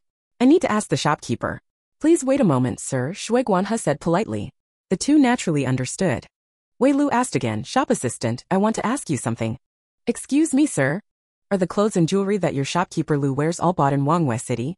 She looked admiringly. Those clothes and jewelry are very novel. I haven't seen anything like them elsewhere. I wonder how much they cost? Shui Guanhe. What does he know about clothes and jewelry? I'm not sure about that either. Wei Lu said, then go ask shopkeeper Lu again.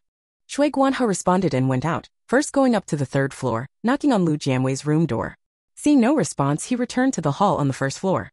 Lu Jianwei sat behind the counter, holding an account book in his hand. The inn's revenue is still too slow. In the short term, the inn cannot upgrade attack or defense items anymore, so we must find a way to make money. Shopkeeper, Shui Guanhe approached the counter. Young Master Tao and Miss Wei just asked if they could borrow the inn's donkey cart. Lu Jianwei now had extraordinary hearing, and with the system controlling the inn, the conversation on the second floor actually reached her ears. The donkey cart can be borrowed, 10 taels of silver per use, with a deposit of 1 tael. She just asked the system, borrowing the inn's tools, and the rental fee is also counted as the inn's revenue. Shui Guanhe, alright, Miss Wei also asked if your clothes and jewelry were bought in Wangyue City, and how the prices were calculated. These were all custom-made by the family's embroiderers and hairpin makers, and are generally not sold to outsiders. Lu Jianwei replied casually, without a trace of lying. Shui Guanhe was taken aback. His master's family background was surprisingly affluent, able to afford dedicated embroiderers and hairpin makers. Were the apology gift and the apprenticeship gift I gave earlier a bit too petty? He became increasingly reverent. I understand, I'll go reply to Miss Wei right away. After he left, the system said in surprise, you were just rummaging through clothes and jewelry in the mall, not to sell them to her at a high price? Lu Jianwei raised his eyebrows. Little guest, what are you thinking? It's foolish not to make money when you can. Then you. Chasing after business isn't the way. Do you understand hunger marketing? Wei Lu on the second floor asked at the right moment, custom made? I can pay, can you make one for me too? Lu Jianwei smiled leisurely. Isn't it here already? You're just the innkeeper, not a middleman. The mindset is too narrow. Modern hotels also have hidden charges, like bottled water, instant noodles, contraceptives, and so on. Our ancient martial arts worldens should reflect local characteristics, not only providing guests with lodging and food but also meeting other consumption needs of the guests. Only then can we achieve sustainable development. Little guest. Nonsense. All nonsense. Chapter 15. Just need someone to chop wood. Shui Guanhe couldn't make the decision, so he went downstairs to ask Lu Jianwei. My home is far away, so it's inconvenient to accept custom orders. Lu Jianwei subtly changed the subject. It's almost noon. Shui Guanhe immediately said, I'll go back to Ms. Wei first, then I'll cook. After speaking, he turned and went upstairs. Lu Jianwei took out a small bronze mirror and, hidden behind the counter, admired her delicate makeup. As expected of her, her ability to drive sales is top-notch. You're just refusing outright? Aren't you afraid she might actually stop buying?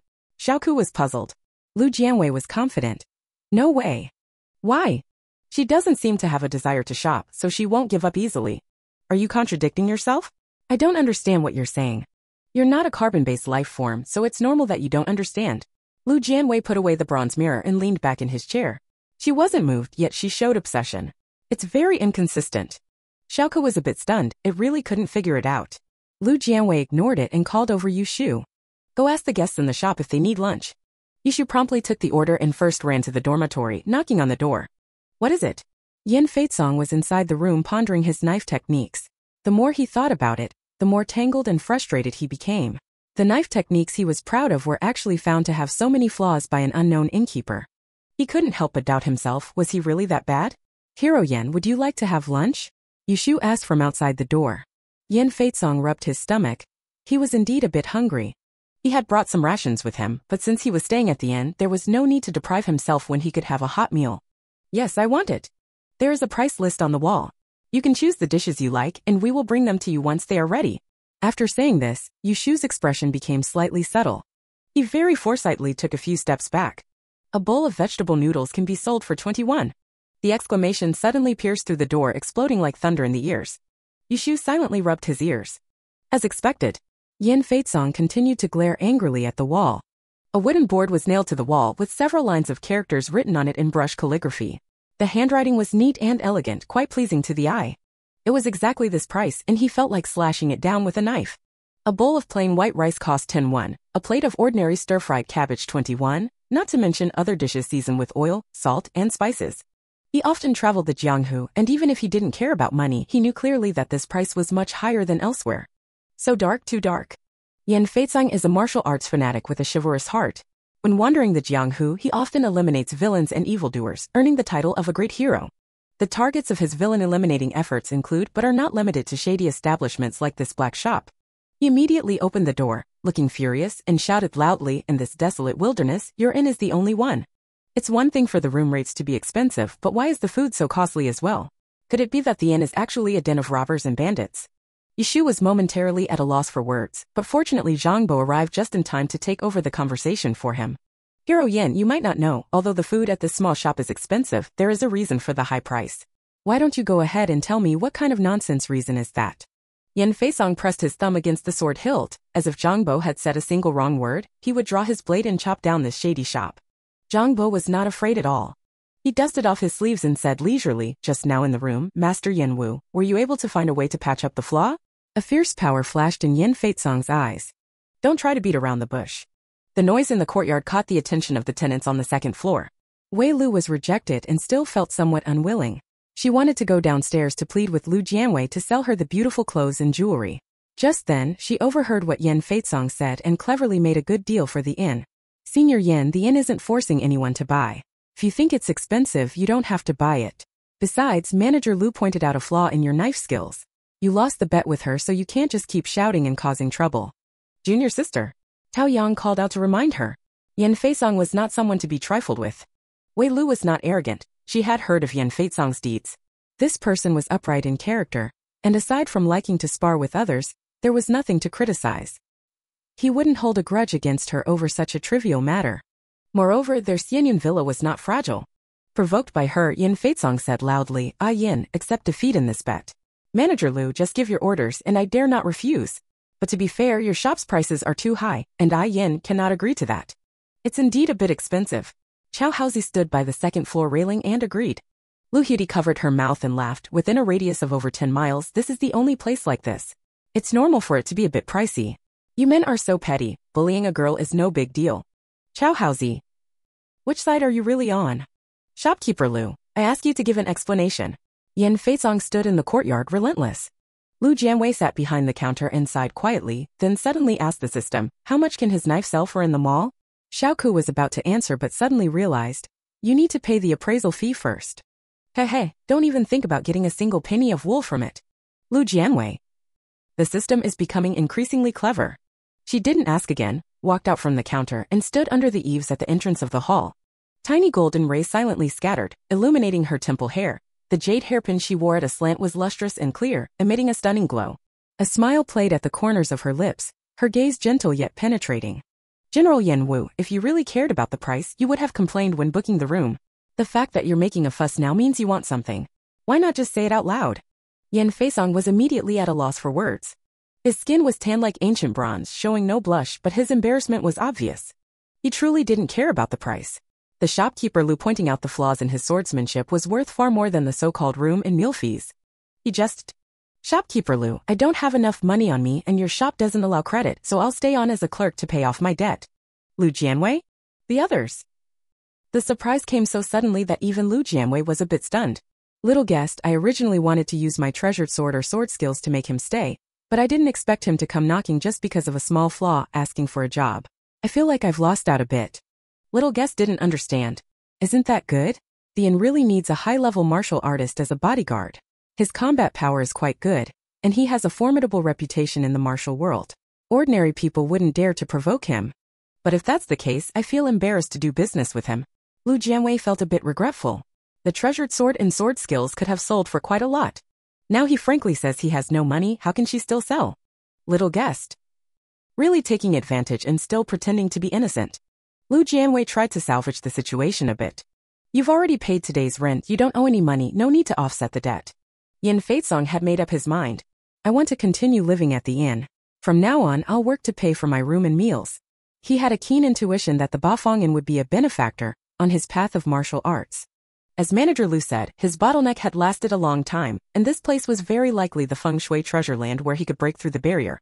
"If you disagree, just go ahead and throw me out."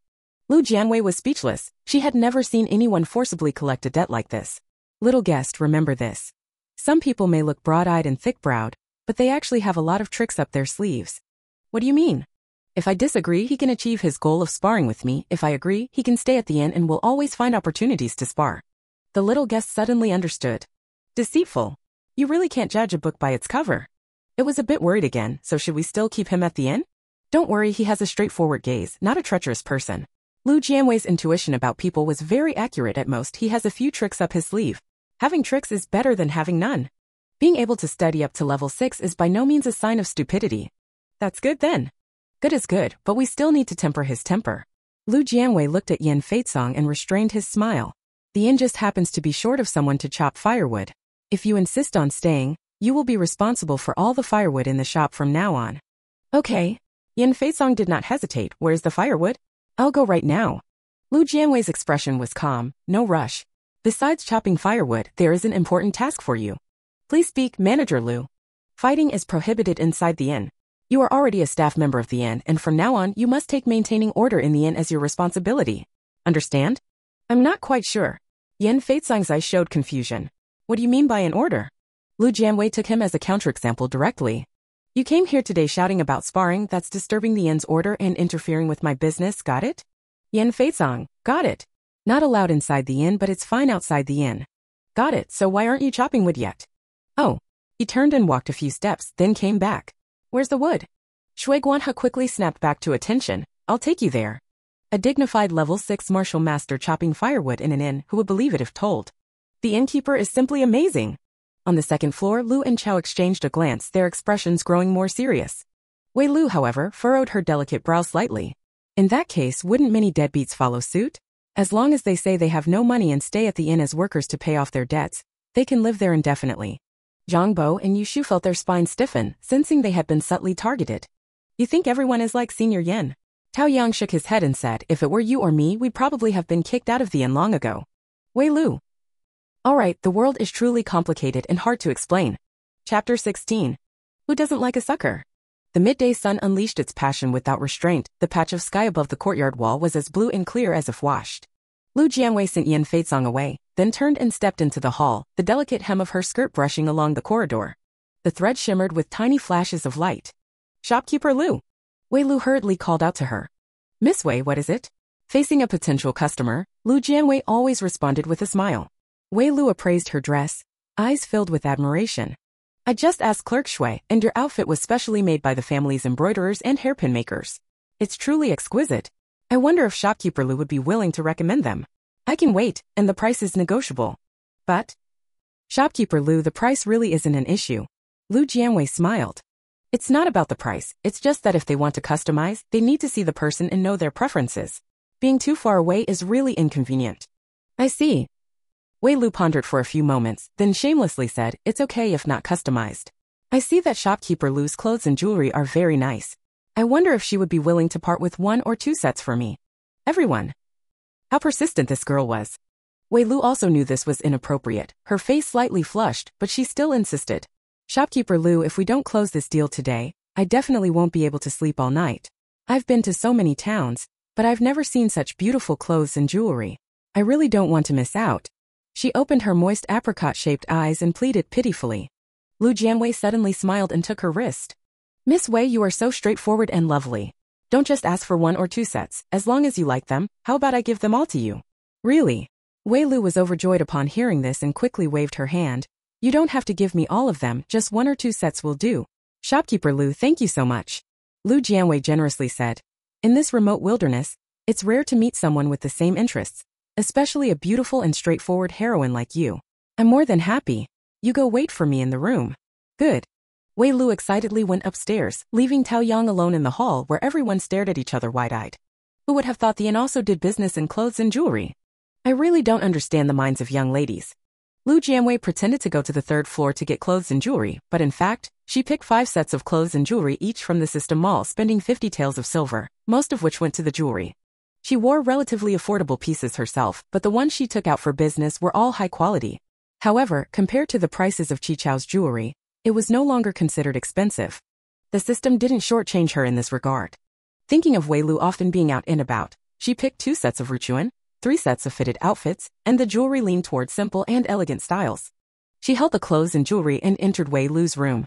These clothes are all ones I haven't worn before, and the jewelry hasn't been worn either. Since our builds are similar, the clothes should fit well. Take a look and see if there's any jewelry you like. Wei Lu was indeed very satisfied. Each set was stunning, and she immediately asked, Shopkeeper Lu, how much do these cost altogether? I said I'm giving them to you. No, we agreed that I would buy them. Both were very insistent, one insisting on giving them, the other insisting on buying. The system doesn't understand. Aren't you going to sell it? Why are you giving it to her? Since when did you become so generous? Lu Jianwei didn't bother to respond, smiling as he said to Wei Lu, I sincerely want to be friends with you. Since you don't want me to give it to you, then just watch as I do. Shopkeeper Lu, I've definitely made a friend in you.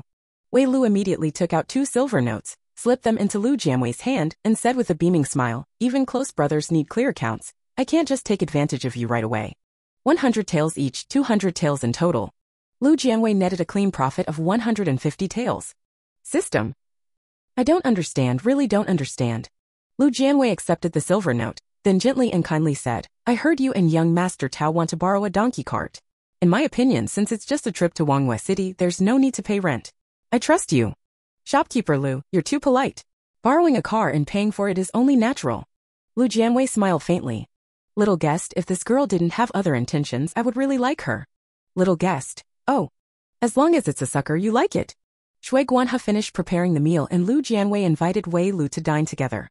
Wei Lu politely declined, saying, Senior brother and I need to go to Wanghua City on business. If we leave too late, we might not be able to return because the city gates will be closed. Lu Jianwei did not insist further. The senior brother and sister paid 10 taels of rent and another 2 taels as a deposit, then drove the donkey cart away from the inn. Room on the east side of the 2nd floor. Lu and Chao exchanged a glance. Chow the rat leapt down from the second floor, climbed over the backyard wall, and quietly followed the senior brother and sister, leaving Lu Butterfly to continue watching Zhang Bo and Yu Shu. Lu Jianwei pretended not to know and leisurely took a seat. All the workers then sat down around the dining table. Zhang Bo and the other two were already familiar with the routine and had brought their own bowls and chopsticks, but only Yan Feizong stared blankly at the empty table. Are the new workers not allowed to eat? Shui Guanhe had an instinctive respect for a 6th-level martial artist and also wanted to be kind to the newcomer, so he quickly said, "I'll go get an extra set of bowls and chopsticks." Lu Jianwei called out to him. Let him go by himself. Everyone was considered a partner now, no one was going to keep spoiling him. Yan Feizong was just momentarily caught off guard, but after coming to his senses he acted conscientiously, went to the kitchen to get some bowls and chopsticks, and without any hesitation, served himself a big bowl of rice, eating it ravenously. In just a few breaths he finished one bowl and served himself another. While others hadn't even finished half a bowl, he had already swallowed 3 bowls and was getting up to get a 4th. Lu Jianwei. This isn't a waiter, this damn guy is a bottomless pit. The aroma of the food wafted up to the second floor where Lu Hudi was meditating. She clutched her stomach and, unable to resist, went downstairs. "Shopkeeper Lu, this young lady is hungry. How about adding a set of bowls and chopsticks for me as well?" Saying that, she cast a coquettish glance at Lu Jianwei. Lu Jianwei remained unmoved. "Pay up. Girls always talk about gold and silver, it's not good." Lu Hudi twirled her orchid finger and teased with a smile. Lu Jianwei hated people who joked about gender the most, and said bluntly, "The makeup on your face is thick enough to build a wall and your words are so oily and greasy you could fry a big pot of food. If you have this much free time, you might as well be a bricklayer or a cook to earn some money, or just buy some soap pots to remove the grease, so you don't have to keep teaching people what to do all day."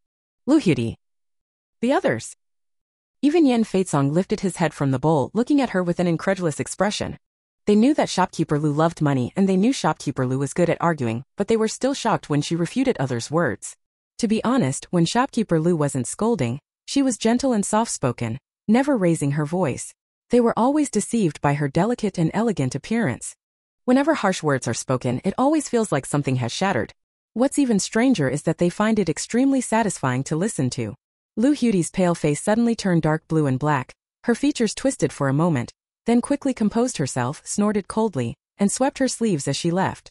He had many ways to make those present lose face, but considering Yan Feizong was a level 6 martial artist, the Yan was mysterious and unpredictable, and the mission was not yet complete. He held back his temper and went upstairs to wait for Chow Haozi's return. On the way to Wangwei City, Tao Yang drove the carriage and earnestly said, "Junior sister, we're here on official business. We can buy those clothes and jewelry anytime." Wei Lu carefully examined the golden hairpin in her hand. "I'm not delaying the official business either. You don't understand, these clothes and jewelry are different from others in both craftsmanship and style. If I miss this chance, I won't be able to buy them." Tao Yang sighed. "Senior brother, we have already found young Master Yu and Steward Zhang. For now, we just need to send a message back." Wei Lu shifted the topic. "You also find the 8 directions in mysterious, right? I guess you will definitely report this matter to the master as well." "Tao Yang, what does this have to do with you buying things?" "The clothes and jewelry from her family are different from elsewhere. Maybe we can find clues from them. If we can trace the origin of these items, perhaps we can uncover the secret hidden behind the inn." Wei Lu showed an annoyed expression, feeling distrusted. "Did you never even consider this clue, just thinking I was messing around?" Tao Yang. "I have to admit, it does make quite a bit of sense." He, out of respect for his senior brother and the man, cleared his throat lightly and said, "The inn is indeed strange, so it's best to be cautious." Wei Lu responded with a displeased "oh," leaning back against the truck bed. The unhappy expression vanished from her eyes as she thoughtfully toyed with her hairpin. "Senior brother, do you think the 2 elders, Lu and Chow, might have come because of them?" Upon hearing this, Tao Yang suddenly felt a heavy weight in his heart, his brows furrowing. It's hard to say. His keen intuition told him that this matter was not as simple as it seemed. Chapter 17. Is the absorbing star technique really real? After lunch, the inn returned to quiet. The sunlight restrained its recklessness, gently spilling over the courtyard. When there were no new guests, Lu Jianwei's favorite thing to do was to set up a rocking chair and arrange a tea table, then, surrounded by the faint aroma of tea, gently close his eyes and gaze up at the sky. "Little guest, don't you feel like the inn is missing something?" "What?" "Whether inside the courtyard or outside, it's all bare and empty, not very attractive." "Little guest, as long as I can stay, it's fine." Lu Jianwei has always pursued quality of life. Now that she has money, leisure, and free labor, she might as well make use of it. She called Zhang Bo. "I want to plant some flowers and plants inside and outside the inn. I'll leave this matter to you." Zhang Bo replied, "Boss, I don't know how to tend flowers and plants. I'm afraid I won't do it well. We need to find a gardener skilled in this." The vegetation within a 10-mile radius here is sparse, so it probably isn't suitable for planting flowers and plants. This will likely disappoint the shopkeeper. If flowers and plants are hard to grow, planting some vegetables is also fine. The lush green alone can lift one's spirits just by looking at it. Zhang Bo respectfully agreed. I will go to Linwei village tomorrow to inquire. If there is anyone skilled in growing vegetables and flowers, I will invite them over. All right. Lu Jianwei closed his eyes to rest, the unnamed cultivation method continuously operating within his body, his entire body wrapped as if by a warm current. The after-effects of having to stay up late due to hard work had completely disappeared. During this period of sleeplessness, her heart method had made great progress, but she was still far from level 4. 100,000 is not a small amount. Xiaoke, is there really no miraculous elixir that can significantly increase the level of internal power? No. Xiaoke said coldly. Lu Jianwei recalled the plot from the novel and TV drama. No elixirs, but skills similar to the star-absorbing technique? Just finding those evil martial artists won't do. They need to lose their inner strength and become powerless in battle to solve the problem once and for all. If she could absorb a decade or two of cultivation, she might instantly become a top expert. Little guessed. Dreaming is faster. That's not right. Lu Jianwei keenly noticed you hesitated. You didn't immediately refute me. Is it true that such a martial skill exists? Little guest simply stopped hiding it from her. The specific effects of the technique, please explore them yourself, host. That's possible. Lu Jianwei smiled, and the sky above seemed even bluer.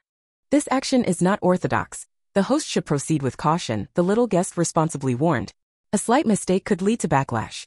Lu Jianwei nodded. Don't worry. She's not some demon who sucks energy from everyone she meets. And the more extraordinary the cultivation method, the greater the restrictions. She has just started and knows very little about the nameless technique, let alone the so-called star-absorbing great method, so she naturally exercises caution. Little guest. Besides following the standard cultivation steps, there is actually another way to quickly improve strength. What? Sudden enlightenment. Lu Jianwei was helpless. This kind of thing can only be encountered by chance, not sought after. Just go with the flow. She opened her personal panel. Level 3-1054/100000. Can't even dodge a single needle from Chowhousie. Skills, Uninquired Years 2/7, Sparse Star Sword Technique 2/7, Frost Rolling Blade Technique 1/7, Spring and Autumn Medicine Classic, Superficial, Trace-Free Goose Pass April 9th. The first 3 martial arts techniques are all the 7th form. The Spring and Autumn Materia Medica covers a very wide range. Lu Jianwei is still learning basic pharmacology, and this book is too profound for her to understand yet. Being able to have even a superficial evaluation is already quite good. There is so much to learn that she wishes she could split one day into 2. Shopkeeper. After tidying up the kitchen, Shui Guanhe ran over excitedly. I've made up my mind, I want to learn swordsmanship. He had been wanting to say it during the meal but held it in until now. Lu Jianwei looked at him. Are you sure? Yes. Shui Guanhe's eyes shone brightly. Today when I saw Hero Yan's swordsmanship, I felt my blood boiling all over. Just now while cooking, I tried a few moves with the kitchen knife and felt a mysterious sensation, completely different from when I learned palm techniques before. He found the martial way he wanted to pursue. Lu Jianwei lowered his eyes and asked the young guest, can he learn the frost scroll blade technique? He can, but the cultivation method he practices cannot fully unleash the power of the blade technique. Is there a blade technique that is perfectly suited for him? The young guest chuckled. Weren't you reluctant to pay the fee for testing the martial arts before? Lu Jianwei's cheeks flushed slightly. She didn't have money at the time, and her stingy nature got the better of her. Besides, she hadn't yet exchanged for the frost blade technique herself, so naturally, she hadn't thought about letting Shui Guanhe learn the blade technique either. Shui Guanhe had a righteous character and excellent cooking skills. More importantly, his family background was quite respectable. Considering these advantages, she didn't want to lead him astray. Although they were not officially master and disciple in the future, when Shui Guanhe roams the martial world, he would surely mention the support he received from Bafang. He couldn't possibly let the Yin lose face. If you're going to learn from the best. Deduct it, she said confidently. The system happily deducted 4,000 copper coins, then said, recommended martial skill, swordsmanship. Chanhong sword technique has an 86% compatibility. With his talent, he can train up to the 7th form at most. To master the 8th form requires opportunity or enlightenment, and the 9th form is almost impossible. Lu Jianwei was not disappointed. There are not many in the martial world who can train their skills to the highest level. It becomes increasingly difficult as one progresses. She asked, what if I practice the frost roll blade technique? Little guessed, suitability is 73%. If self-taught, you might learn up to the 4th form. With guidance from a renowned master, the 5th form is not impossible. Between the 7th form of Changhong and the 5th form of Frost Roll, which is better? There are several aspects to judge the quality of a blade technique. The system swallowed 4,000 copper coins, becoming very agreeable. You need to consider attack power, defense, number of vulnerabilities, and the strength in both one-on-one and group combat comprehensively. Lu Jianwei listened attentively, explain it carefully. The Zhuanshuang blade technique can be considered the most top-tier blade technique, with almost no flaws. Martial artists below the master level cannot discern any weaknesses. Lu Jianwei was very satisfied. In this regard, it truly deserves to be called the top tier. The attack power of the 5th move of Zhuanshuang is similar to the 7th move of Changhong, but the former has higher defense than the latter. Zhuanshuang is suitable for group attacks, while Changhong is better for one-on-one combat. Lu Jianwei already had the answer in her heart. Shopkeeper? Shui Guanha felt uneasy seeing her silent for a long time. Lu Jianwei lifted her eyes, her dense eyelashes unfolding, amber pupils gentle and serene. There are 2 paths, you choose yourself. She carefully explained the pros and cons of both Changhong and Zhuanshuang to him, letting him decide on his own. Shui Guanha didn't think for long, his expression resolute. I want to learn the Zhuanshuang blade technique. Lu Jianwei did not ask why, only said, from now on, at the beginning of the Chen hour every day, I will teach you sword practice. At the beginning of the Wei hour, I will teach you lightness skill practice, each for half an hour. You can allocate the rest of the time as you wish. The beginning of the Chen hour is after breakfast, and the beginning of the Wei hour is after lunch. This just happens to avoid the cook's working hours. Shui Guanha naturally had no objections and agreed enthusiastically. Perhaps soon he too will be like Hero Yen, wielding a long blade and roaming the martial world with style and ease. The little guest couldn't help but come to take advantage again. Do we need to test which lightness skill suits him? Lu Jianwei raised an eyebrow. What I learn, he can't learn? If you don't ask about the grade of the passing years, he might not understand. I never said not to ask about the passing years. A passing goose leaves no trace, which isn't bad. Little guest. It almost forgot. The sun was setting in the west, casting long shadows from the empty stable in the courtyard. The senior brother and sister had not returned yet, and Chao Haozi sneaked out. Only Lu Hudi remained in the inn. Since noon, there had been no further movement from him. With the system monitoring at all times, Lu Jianwei was not worried about him causing trouble. She practiced her internal skills for a while, planning to return to her room to comprehend martial techniques, when the system suddenly reminded her, there is a bug at the backyard well. A bug is just a bug. Lu Jianwei replied instinctively, then suddenly realized and immediately opened the inn panel. The defense item's value suddenly dropped by 500 points. Fortunately, the inn has a surplus on the books, allowing for timely replenishment. Any illegal damage to the inn will cause the inn's defense value to drop. The inn's defense tools are currently at level 4, only able to withstand attacks of level 4 and below. They cannot nullify attacks above level 4. The stronger the opponent's attack power, the more the defense value decreases. Conversely, the less it decreases. 500 points is already quite a lot. The bugs are poisonous and their venom is not weak. Chapter 18. What exactly is the background of the 8 directions inn? The well is the only water source for the inn. If it gets contaminated by the bug's venom and is then used for daily life, the consequences would be unimaginable. If this move really happens, it will cause great damage to the inn, so the defense value immediately dropped by 500 points. Heartbreaking. The one in the inn who likes playing with bugs is none other than Lu Hudi. According to the rules of the martial world, dealing with those who control poisonous insects to release venom, cutting off their hands and feet is considered merciful. Lu Jianwei doesn't like bloodshed, she just wants to make money. But the premise of making money is that she can fully control a level 5 martial artist.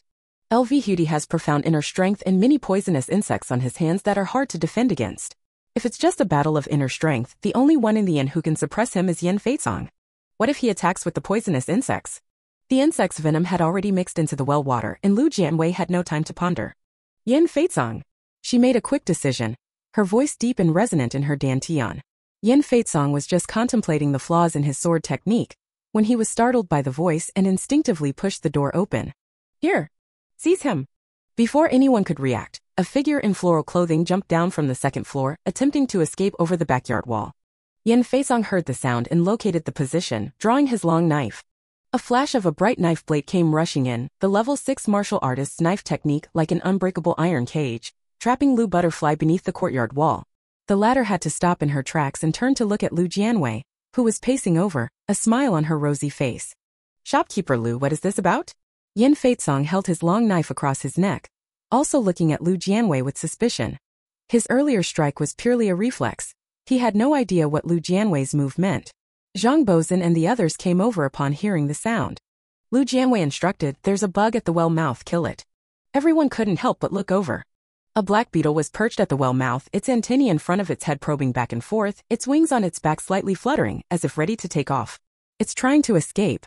The fierce wind palm roared over, the killing and fierce palm wind tore the beetle to pieces, the shattered corpse falling to the ground, dead beyond death. Yushu and Shuiguanhao felt their whole bodies go numb. Master Lu Wu is skilled in using poisonous insects. Who in the martial world doesn't know that? Zhang Bomu's eyes were sharp as arrows shooting at Lu Butterfly. You let the poisonous insects get close to the well water. Were you trying to poison us to death? Yin Feizong heard the words, and his face instantly turned as cold as frost, the blade pressing inward. He had always been upright and honest, and despised such dirty tricks the most. Why do you want to poison us? LV Hudi clutched her chest, feeling extremely wronged. How could I dare poison Senior Yin? I don't even know where this bug came from. It has nothing to do with me. Then why are you running? Lu Jianwei smiled lightly. Don't tell me you're practicing your lightness skills. LV Hudi, His excuse blocked, he quickly thought of another. I'm just feeling stifled inside the room and wanted to get some fresh air. Lu Jianwei asked again, what about your companion? Didn't they come with you? Lu Hudi was in a difficult position. Chao Haozi had left the inn and couldn't just appear out of nowhere now, so there was no need to lie. But he really couldn't understand. His little cuties were inconspicuous, often silently capable of killing someone without a trace. Even Yin Feizong, a level 6 martial artist, failed to notice them. So how did shopkeeper Lu manage to discover them in time? He had underestimated the 8 directions in. Shopkeeper Lu, I really didn't mean to harm anyone. Could you please let me go? Hero Yan's blade is very sharp and I'm scared. Lu Hudi looked pale, seemingly genuinely frightened. Not admitting it. Lu Jianwei raised an eyebrow. Yin Feizong, strip off his clothes and see how many poisonous bugs he's still hiding on his body. Yin Feizong looked hesitant. Shopkeeper, isn't this indecent? Shui Guanhe whispered. Don't forget, you're a young lady. Yes, this young lady is ugly in appearance, afraid of sullying shopkeeper Lu's beautiful eyes, Lu Hudi quickly agreed. Lu Jianwei remained unmoved. Dig. If you see any bugs, crush them all. Yin Feizong has always been trustworthy. Since he promised to obey her orders, he no longer hesitated and reached out to grab Lu Hudi's collar. Stop. I'll tell you. Lu Hudi quickly begged for mercy, so anxious that she even forgot to call herself this young lady. I just saw that shopkeeper Lu had many precious pieces of jewelry and I momentarily lost my way, wanting to steal some to exchange for silver. Lu Jianwei had a look that said, do you take me for a fool? The venom on that bug only temporarily paralyzes the body, it won't be fatal, Lu Hudi said mournfully. I originally planned to wait until you finish dinner, were subdued by the venom, and then take the jewelry and leave. Yin Feizong, unaware of the situation inside Baihe Villa, truly believed it. You villain.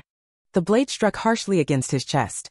Lu Hudi couldn't withstand the force and spat out fresh blood with a wail. He pitifully lifted his head. Shopkeeper Lu, if you don't believe it, you can find some livestock to test the well water. Lu Jianwei didn't need to test it himself and directly instructed the young guest. Test the well water, and while you're at it, see how much money he has on him. The venom on the bug can indeed only paralyze the body for a short time, and after being diluted by well water, the paralyzing effect will be greatly reduced, the young servant said dutifully. He only has 100 tael silver note, 5 taels of broken silver, and a dozen or so copper coins on him. In short, Lu Hudi has done nothing harmful. He probably just wanted to take Zhang Bo and Yushu away while he had the chance. Zhang Bo asked shopkeeper, should I go to Linwei village immediately to buy some livestock? No need, venom indeed only causes paralysis, Lu Jianwei replied. Lu Hudi's eyes lit up. Shopkeeper Lu, you also understand poisons? Enough nonsense. Regardless of your intentions, this action has already endangered the inn's safety and cannot be let off lightly. Lu Jianwei turned to Yin Feizong. What do you think should be done? Yin Feizong, according to the rules of the Jianghu, thieves have both hands cut off and their money confiscated. If someone poisons others, they are punished with poison in return. Good idea. Lu Jianwei nodded with satisfaction. No. Absolutely not. Lu Hudi panicked, fearing that Yin Feizong's blade had no mercy. My hands are worthless, cutting them off won't benefit you. I'll pay the fine. I will compensate with all the money I have. Shopkeeper Lu, please be magnanimous and spare me. Lu Jianwei instructed Zhang Bo, take all the valuables on him. Zhang Bo immediately reached to grab his money pouch. All the money is here, can you let me go? Lu Hudi smiled ingratiatingly. Lu Jianwei reached into his sleeve. She took a porcelain bottle from the system backpack and threw it to Shui Guanhe. Feed it to him. The porcelain bottle contained poison pills she had previously bought from the mall. A single pill could paralyze a level 5 warrior for 3 days, leaving the entire body stiff and immobile during that time. An eye for an eye, a tooth for a tooth. Lu Huti was so frightened that the powder on her face kept falling off, but constrained by Yan Feitsong's knife, she dared not run away, her voice trembling and weak. What is this? A drug that numbs the body. Lu Jianwei teased, you try it yourself. Lu Huti couldn't help but breathe a sigh of relief. He had quite a few antidotes for paralysis on him. Just as the poison pill was about to be swallowed, he suddenly thought of a very important question. Wait! What's wrong? Shopkeeper Lu, I admit that bugs are hard to guard against, but how exactly did you find out? He glanced at Yan Feitsong. I suppose Senior Yan hadn't noticed before, right? Yan Feitsong. He indeed had the same question. Could it be that Shopkeeper Lu's realm has surpassed his by a great deal? Lu Jianwei's eyebrows and eyes curved slightly. Want to know? Of course. Lu Huti replied. Failure is not terrible. What is terrible is not knowing the reason for failure. Sorry, no comment. Lu Jianwei restrained his smile. Guanhe, what are you standing there for? Oh. Shui Guanhe immediately stuffed the poison pill into Lu Huti's mouth.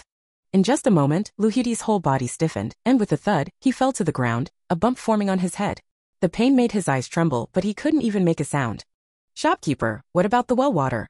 Zhang Bo asked. Yan Feitsong sheathed his knife. If he used poison insects, there should be an antidote on him. I'll look for it. No need, it's just a minor poison. Lu Jianwei took out a porcelain bottle. He still has poison insects hidden on him. Be careful not to get stung. Lu Huti's eyes showed shock. The poison he bred was no ordinary toxin. This kind of poison was not easy to cure. Originally, he had hoped to use the antidote to gain some advantage for himself, but now it seemed he was too inexperienced and unaware that there are always people stronger than oneself. What exactly is the background of Bafangyan? Yan Feisong had been wandering the martial world for many years and instinctively thought deeply. Obtaining the antidote was not difficult, but being able to easily identify the poison's toxicity and immediately produce the antidote was not something an ordinary person could do. Could it be that the moment Lu Huti checked into the inn, shopkeeper Lu had already prepared the antidote for the poison? Otherwise, there would be no way to explain the current situation. If the guess is true, wouldn't that mean that shopkeeper Lu, or rather the Bafang Inn, is thoroughly knowledgeable about martial artists in the affairs of the Jianghu? As soon as he entered the inn, shopkeeper Lu judged his swordsmanship and even easily pointed out his flaws. I couldn't understand it before, but now I have an explanation. The 8 directions and must have access to a lot of intelligence. The flaws in his knife technique were probably already in the inn's information. Shopkeeper Lu might be very capable, but what is even more formidable and alarming is the person or force behind the inn. At that moment, Lu Butterfly's thoughts synchronized with his, her heart like a stormy sea. Has he gotten involved with some terrifying organization? Yan Feitsong then felt a sense of anticipation. In this way, he would have the opportunity to come into contact with more experts. No matter who is behind the inn, according to the current rules set by the inn, they should not be villains, just a bit greedy. As for Zhang Bo and Yushu, they were naturally pleased. The stronger the inn, the more protection they would receive. Shui Guanhe had little experience with the affairs of the martial world and still couldn't understand them clearly. He only knew to follow orders. He and Zhang Bo together carried the zombie to the front yard and tied it to a post in the stable. Shopkeeper, that Chow fellow really isn't here. Yushu specifically went upstairs to check. Lu Jianwei, he's back. On the system map, a green dot was rushing over from the direction of Wangwei City. Chow Haozi, skilled in using hidden weapons, was not only excellent at concealment techniques but also had impressive lightness skills. He chased his senior brothers and sisters all the way to Wangwei City. After they released the carrier pigeon, he used a hidden weapon to shoot it down, then used his lightness skills to return to the inn, where he met with Lu Huti, planning to abduct them after dinner. Having worked together for a long time, the two had a plan that was nothing short of flawless. Chow Haozi reached the back wall of the inn, touched the tip of his toe, and silently leapt over the wall.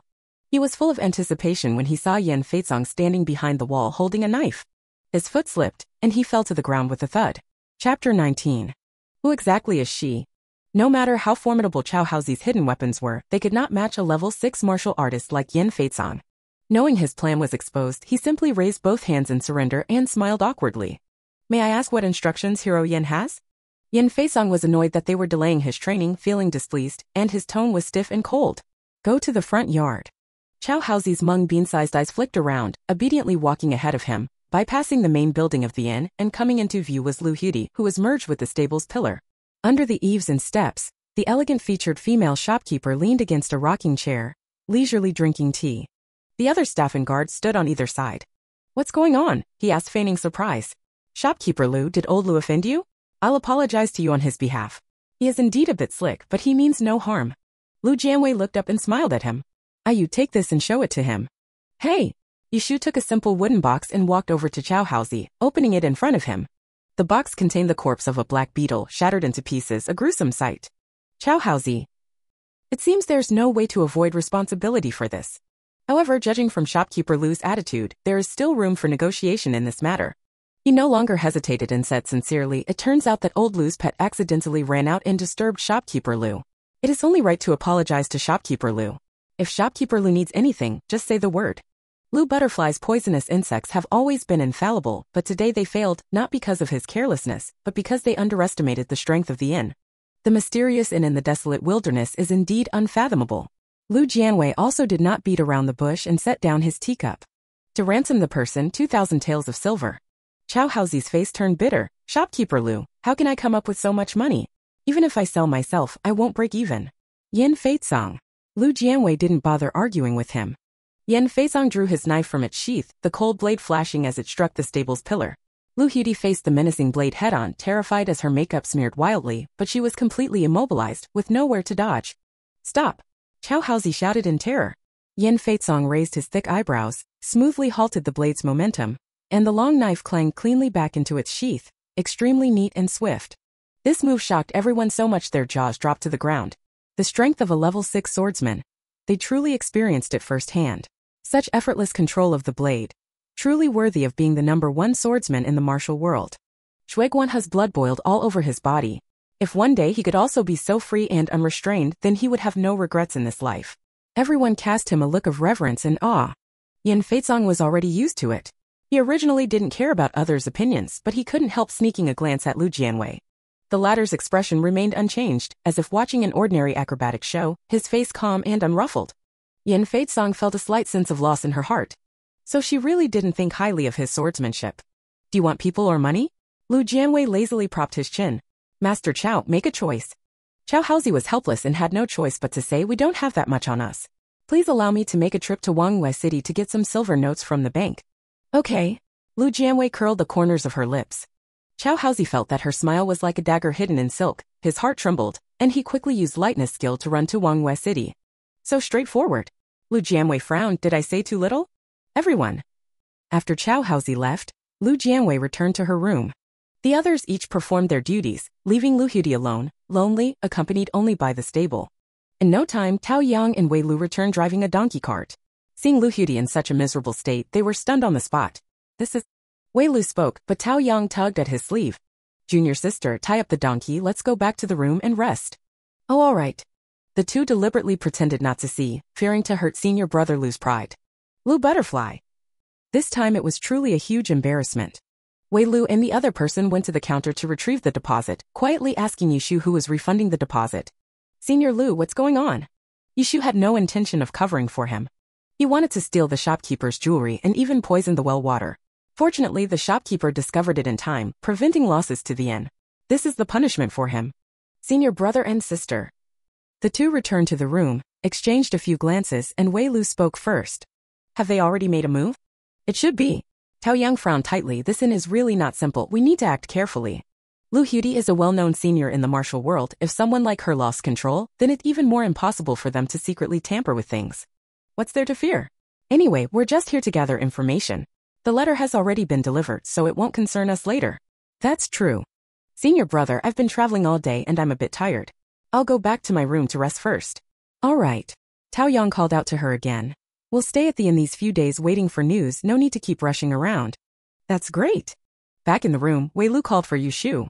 Buddy, boil a bucket of water for me, I want to take a bath. Yushu responded crisply. Wait. Wei Lu seemed to remember something and hesitated, asking, you said the well water was poison earlier, can that water still be used? Yushu said proudly, yes, the shopkeeper has already neutralized the poison, Miss Wei, you don't need to worry. Antidote? Is it Senior Lu's antidote?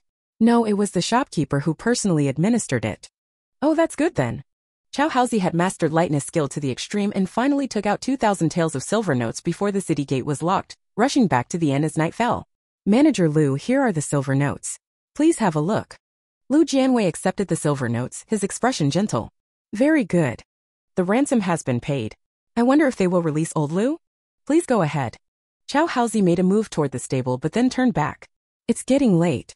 I wonder if we can still stay overnight at your esteemed inn? He definitely didn't want to camp out in the wild with a zombie. The inn is open for business. As long as guests want, they can stay as long as they like, Lu Jian said with a smiling squint. If you two want to extend your stay, you'll need to pay another 500 won. Of course, Chow Haozi said, pulling out 5 chin of silver fragments. He went to the front yard, untied Lu Huti who was with the donkey, and carried him upstairs. Behind him, Lu Jianwei spoke softly, Guan He, go ask Miss Wei and the others if they need dinner. He rubbed his sunken stomach, feeling a sharp pang in his heart. The fine was added to the inn's public account. The more than 100 taels of silver and the 2,000 taels ransom from Lu Huti all became the inn's working capital, which, combined with the previous amount, totaled more than 2,500 taels. Upgrading a level 5 item requires 1 million copper coins equivalent to 1,000 taels of silver.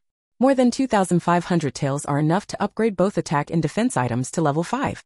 Lu Jianwei did not hesitate at all and invested a huge sum of 2,000 taels, raising both props to level 5. 500 taels as supplementary funds should be enough. A long-lost sense of security enveloped her. In the martial world, a level 5 warrior is already considered an expert, and a level 6 martial artist like Yin Feizong is among the top experts of the younger generation. Martial artists above the 6th level are either the heads of sects who rarely take action lightly, or they live in seclusion, seldom appearing before others. Unless a treasure spirit appears. Now the inn has level 5 item protection, and with a level 6 martial artist like Yin Feizong stationed there, as long as Lu Jianwei doesn't leave the inn, safety is not an issue. It's just a pity that reaching level 6 requires 10,000 taels of silver, who knows when that will be earned. Even so, she remained in high spirits and specifically instructed Shui Guanhe to prepare a few extra dishes in the evening. The dishes were served, but not everyone had arrived yet. Where's Yin Feizong? She asked. Yushu immediately said, I'll go get him. At this moment, Tao Yang came downstairs and asked, Shopkeeper Lu, are you about to have a meal? Yes, young Master Tao, would you like to order? Lu Jianwei said. I just sent someone to ask, but Miss Wei is bathing and can't respond right now. Tao Yang nodded. If we order now, will it delay your meal? Can my junior sister and I join you? We can pay. The dishes on the menu simply can't compare to the ones on this table. After all the hard work and travel over these days, he wants to eat something good. The junior sister had the same thought, which is why she came to ask him. Lu Jianwei blurted out, it's possible, but these dishes will be a bit more expensive. Little guessed. Everyone. The idea of making money is truly ingrained in shopkeeper Lu's bones. Tao Yang was momentarily stunned, feeling a bit regretful in his heart. Such a graceful woman has been tainted by material wealth. You're welcome. Then call Miss Wei down to eat together. Lu Jianwei sat in the main seat. If we don't start soon, the food will get cold. Tao Yang looked troubled. Junior sister seems to be. What's wrong with her? I don't know either. It seems she has run into trouble. I don't want to enter her room. I wonder if Manager Lu can help take a look? Lu Jianwei was truly hungry and didn't want to meddle. Considering Wei Lu was a major client, she resigned herself to going upstairs and knocking on Wei Lu's door. Miss Wei, it's time to go down for the meal. Wei Lu said excitedly, it's Manager Lu. Come in quickly, I can't figure out how to draw my eyebrows properly. Can you help me? Lu Jianwei. So you're putting on makeup. She pushed the door open, and the graceful silhouette of the young girl came into view. Wei Lu wore a newly purchased ruchuan, similar in style to the one Lu Jianwei was wearing. Even the color was exactly the same, with only slight differences in the details. At first glance, you really wouldn't recognize her as the heroine of the daytime. Wei Lu turned her head back. She was delicately beautiful and bright, with a pair of apricot-shaped eyes sparkling. After changing into her dress, she looked quite stunning. Shopkeeper Lu, please help me draw my eyebrows. No matter what, I just can't do it well. Lu Jianwei sighed softly, stepped closer to take the eyebrow pencil, gently lifted her chin, and bent down to shape her eyebrows. Her eyebrows were already quite nice, without any stray hairs, so there was no need for excessive drawing. They were so close that even their eyelashes could be counted clearly. Wei Lu suddenly spoke up, Shopkeeper Lu, you are really handsome. Lu Jianwei was a mundane person and naturally loved to hear words of praise. Upon hearing this, he smiled and said, you look good too. Not the same. How's it different? Lu Jianwei finished the last stroke. Wei Lu rested her chin on her hand, looking at Lu Jianwei through the mirror. It's just a feeling, as if you have an unusual aura about you, gentle and kind, yet like a distant, indifferent spectator of the mundane world. Lu Jianwei was slightly stunned and involuntarily looked into her eyes. Those eyes were clear and pure, much like those of an innocent young girl. She suddenly smiled. I am just an ordinary innkeeper. Wei Lu also smiled. I know Innkeeper Lu. She stood up and stepped out the door, then turned back and praised, the chefs at your inn are so skilled, just the smell made me hungry. After saying that, she carried her new skirt downstairs. Just arrived at the hall, happened to run into Yin Feizong entering the door. Yin Feizong casually greeted Shopkeeper Lu. Wei Lu was stunned. Lu Jianwei, who came afterward, also stopped. The others all cast shocked glances. Mistaken identity? That's impossible, right? Level 6 martial master, the #1 swordsman in the Jianghu, there's no way his eyesight is this bad. Yan Feisong felt the atmosphere stiffen, couldn't help but look up, was startled, and spoke without thinking. Why are there two shopkeeper Lu? Everyone? Lu Jianwei raised an eyebrow slightly and teased Hero Yin, no matter how funny your joke is, we won't pay to support it. Ha ha ha ha ha. Shui Guanhe laughed out loud, so Hero Yin can joke around too. Yan Feisong spoke up in defense, knowing he had embarrassed himself, his expression slightly awkward. You all dressed exactly the same, so I made a joke. Shopkeeper Lu, please forgive me, Miss Wei, please forgive me. No harm done.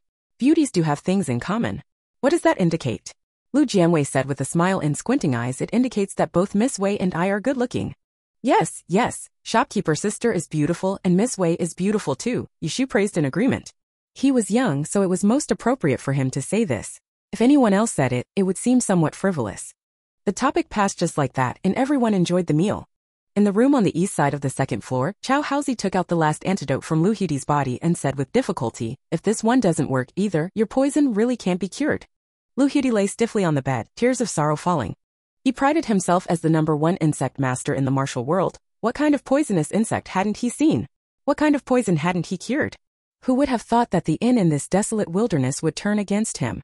That shopkeeper Lu not only easily neutralized the poison in the well water but also inflicted an incurable poison on him. Such a person is surprisingly unknown in the martial world. Who exactly is she? Chapter 20. Too dirty. The poison administered by Lu Jianwei took 3 days to wear off. Chow Haozi knew she intended to punish Lu Hudi, so he dared not ask for the antidote and could only let Lu Hudi lie there for 3 days. On the 3rd day, as soon as the drug's effect ended, the two slunk out of the inn, not even asking for their deposit back. Business was slow, and besides cultivating, Lu Jianwei was teaching disciples. She was not worried about others stealing her techniques. If it were that easy to steal skills, everyone would become masters. Zhang Bo treasured the Hangbo palm technique as if it were a priceless treasure. After finding someone skilled in vegetable and flower farming in Linwei village, his whole heart was devoted to the palm technique. The inn was also furnished with some wooden tables and chairs, along with some interesting little toys. The firewood in the kitchen was also piled up quite high. Everyone performed their duties, spending their days leisurely. After Wei Tao and the other person ate with them, they decided not to order dishes separately anymore. They were the only 2 guests staying at the inn, fewer than the number of staff, so making extra dishes was too much trouble. It was better to eat together. They ate happily, saving Shui Guanhao a lot of trouble. 5 days passed, and the inn still had no new guests. After lunch, as usual, Yushu helped Shui Guanhao clear the table. When he turned around, he inadvertently saw behind Wei Lu and showed a look of surprise. Sister Wei, are you injured? Wei Lu, ah. Everyone looked over and sure enough, there were some bloodstains on her back. She's really bleeding. Shui Guanhe said with concern, hurry and take her to the city clinic to get it checked. The 2 younger and less experienced ones had no idea what was happening, while Tao Yang, Zhang Bo, and Yan Feisong, all 3 grown men, silently turned their backs in unspoken agreement. Lu Jianwei tore off the apron from the kitchen, tied it around Wei Lu's waist to cover the bloodstains on her back, and explained openly it's not an injury causing the bleeding. Every girl has her period every month, no need to make a fuss. Yushu looked completely confused. Shui Guanhe, being older and a bit more worldly, blushed upon hearing this, picked up the bowls and chopsticks and headed straight to the kitchen. Ayu, go boil some hot water, Lu Jianwei instructed, then turned to the silent Wei Lu. I'll take you upstairs first. Wei Lu nodded. After entering the room, she spoke softly, I didn't know you would come early, shopkeeper Lu. I hope I haven't embarrassed you. There's nothing to be embarrassed about, Lu Jianwei said casually. This is a normal physiological phenomenon. You have it, and so do I. But just now, Wei Lu's eyes flickered with shame. There were men all around and my senior brother was here too. This kind of thing is really inappropriate. She is usually generous in character, but when it comes to women's private matters, she is still shy to speak of them. The discipline imposed on women by the times is subtle and deeply ingrained. Even she cannot escape it. Lu Jianwei did not say much, only, when the hot water comes, wash up and change clothes. Don't touch cold water these days. It's best to soak your feet before going to bed at night.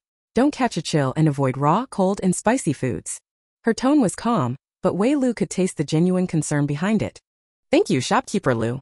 She let down some of her guard and showed a sincere smile. No one has ever told me these things before. You should get some good rest. Wait, Wei Lu shyly asked her, I don't have any sanitary pads. Shopkeeper Lu, could you lend me some? There are a few new ones. I'll go get them for you. Lu Jianwei went out and went upstairs. Xiaoku, I suddenly thought of a question. I also suddenly thought of a question, Xiaoku said a bit guiltily. Lu Jianwei chuckled. If it weren't for Wei Lu's episode, I almost forgot that I've been in Chichao for nearly 2 months and my period still hasn't come. This troublesome relative was extremely annoying when it arrived, but if it didn't come, it would cause unnecessary worry.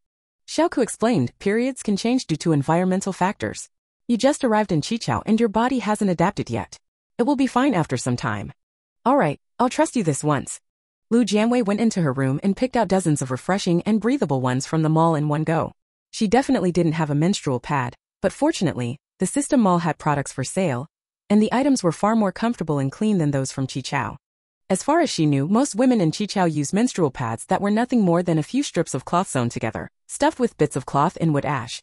The ones sold in the mall were stuffed with cotton, soft and dry, and definitely more comfortable to use than those outside. No matter how good it is, it can't compare to the convenience of modern industrial products. Lu Jianwei rummaged through the mall and the special goods section at the very bottom was still grayed out and locked. To unlock it, one must gain the friendship of a warrior of at least level 5. Little guest, where can I find a warrior who meets the requirements to make friends with? There's actually a ready-made one in the inn. You're not saying it's Yan Feisong, are you? Lu Jianwei shook his head. People like him look simple and honest, but it's actually very difficult to truly gain his approval. Moreover, he's also face-blind. Face-blind? The little guest was surprised. How did it not notice? Wei Lu and I dress similarly, but our faces are completely different. If he can't tell us apart, what else could it be but face-blindness? Moreover, subconsciously, he probably wouldn't befriend any women at all. The system expressed sympathy for her. It seems your wish will be hard to fulfill. No matter, I don't want to be friends with a natural brunette anyway. She wrapped several sanitary pads in cloth and took them upstairs to the second floor. Wei Lu is burning clothes in a copper basin. You're burning your sex clothes just like that? Lu Jianwei asked with slight surprise. They're too dirty. Lu Jianwei raised an eyebrow. That statement is quite subtle. Wei Lu also realized it was inappropriate and looked up with a smile. I prefer the clothes shopkeeper Lu gave me. They smell nice and are clean. Luckily, I didn't wear the ones you gave me today. Lu Jianwei thought of the coptis flower in the medical book, blooming charmingly and brightly yet exuding bitterness. She handed the menstrual cloth to Wei Lu. The latter immediately felt it was no ordinary item. This is wonderful. Shopkeeper Lu's things are always so extraordinary. I'm used to being easygoing. I do whatever feels comfortable. This definitely isn't cheap, shopkeeper Lu. I'll buy it all from you.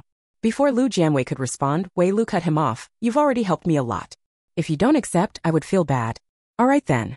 Lu Jianwei didn't refuse again. She bought a strip for 31 from the mall and truthfully told Wei Lu. Wei Lu knew this item couldn't possibly be that cheap, but didn't ask further. He paid the full amount, keeping his gratitude to himself. Shopkeeper Lu, how old are you? 25. Wei Liuxing's eyes curved slightly. I am 18, shopkeeper Lu. If you don't mind, you can call me Xiao Lu. Senior sisters all call me that.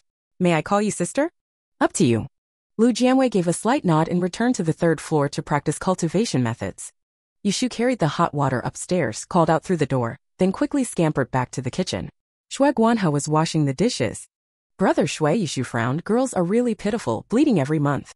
No wonder most of them look so fragile. Shui Guanhe. He forcibly changed the subject. How is your martial arts training going? Yushu indeed scratched his head in frustration. I feel really stupid. No matter how much I practice, I make no progress and I can't learn swordsmanship. Shui Guanhe empathized. He once thought he had very poor talent and could never learn martial arts. But after apprenticing under the shopkeeper, who taught him suitable mental techniques and swordsmanship, he could clearly sense his own improvement. Have you ever thought that maybe your talent isn't in swordsmanship? Yushu instinctively replied, of course I've thought about it, but how can you be picky when learning martial arts? No, right in front of him was someone who could casually choose any martial skill. He looked at Shui Guanhe with envy. I also want to try and see which martial art suits me. Shui Guanhe comforted him. There will definitely be a chance. On the second floor, Wei Lu finished washing up and changed into clean clothes and a skirt, then heard Tao Yang knocking on the door. Junior sister, are you alright? Wei Lu opened the door, come in and speak. Tao Yang, however, turned his head away from her and did not enter. I'm glad you're okay. I was just asking, I'm not going in. Senior brother, please wait. Junior sister, you speak. Come in first, then we'll talk. Alright. Tao Yang felt uneasy and didn't even sit down after entering the room. Junior sister, what do you want to say? It's been 5 days. Wei Lu's delicate brows furrowed slightly. We still haven't received any reply. 5 days ago, they sent out a carrier pigeon, and logically they should have received a reply today, but there has been no news so far. Tao Yang's expression was serious. I've been thinking about this too, but it's also possible the pigeon is flying slowly. Let's wait a bit longer. Wei Lu said, do you still remember the route that Lu Hudi and Chao Haozi took? Because they were driven away for stealing. They are obviously very rich. Tao Yang. Some people, the richer they are, the more they love money. That makes sense, but Lu Hudi and the others have been famous in the Jianghu for a long time. I have never heard of them stealing property, and I don't think they would foolishly offend a mysterious inn. You're right, Tao Yang suddenly realized they didn't do much after they arrived. Could it be that they really came for young Master Yu? It's not impossible. Tao Yang was puzzled. After the Baiha villa was wiped out, it indeed caused a stir in the martial world, but the only one close to Master was the village chief Yu. Master asked us to look for clues to provide shelter, so what is Senior Lu and the others' purpose? The situation is more complicated than we thought, Wei Lu pondered. Since it's about providing shelter, why don't we just be honest with them now and have them come back with us? Absolutely not. Tao Yang urged anxiously. Master said that the enemies of Baiha villa have not been found yet. With just the two of us, we definitely can't protect them. We have to wait for Master to come in person. With his protection, it will be much safer. Wei Lu lowered her eyes, concealing the coldness beneath them. They stay here, the inn might also be in danger. Master instructed us not to act rashly. When he arrives, shopkeeper Lu will be safe, and besides, Hero Yen is also here.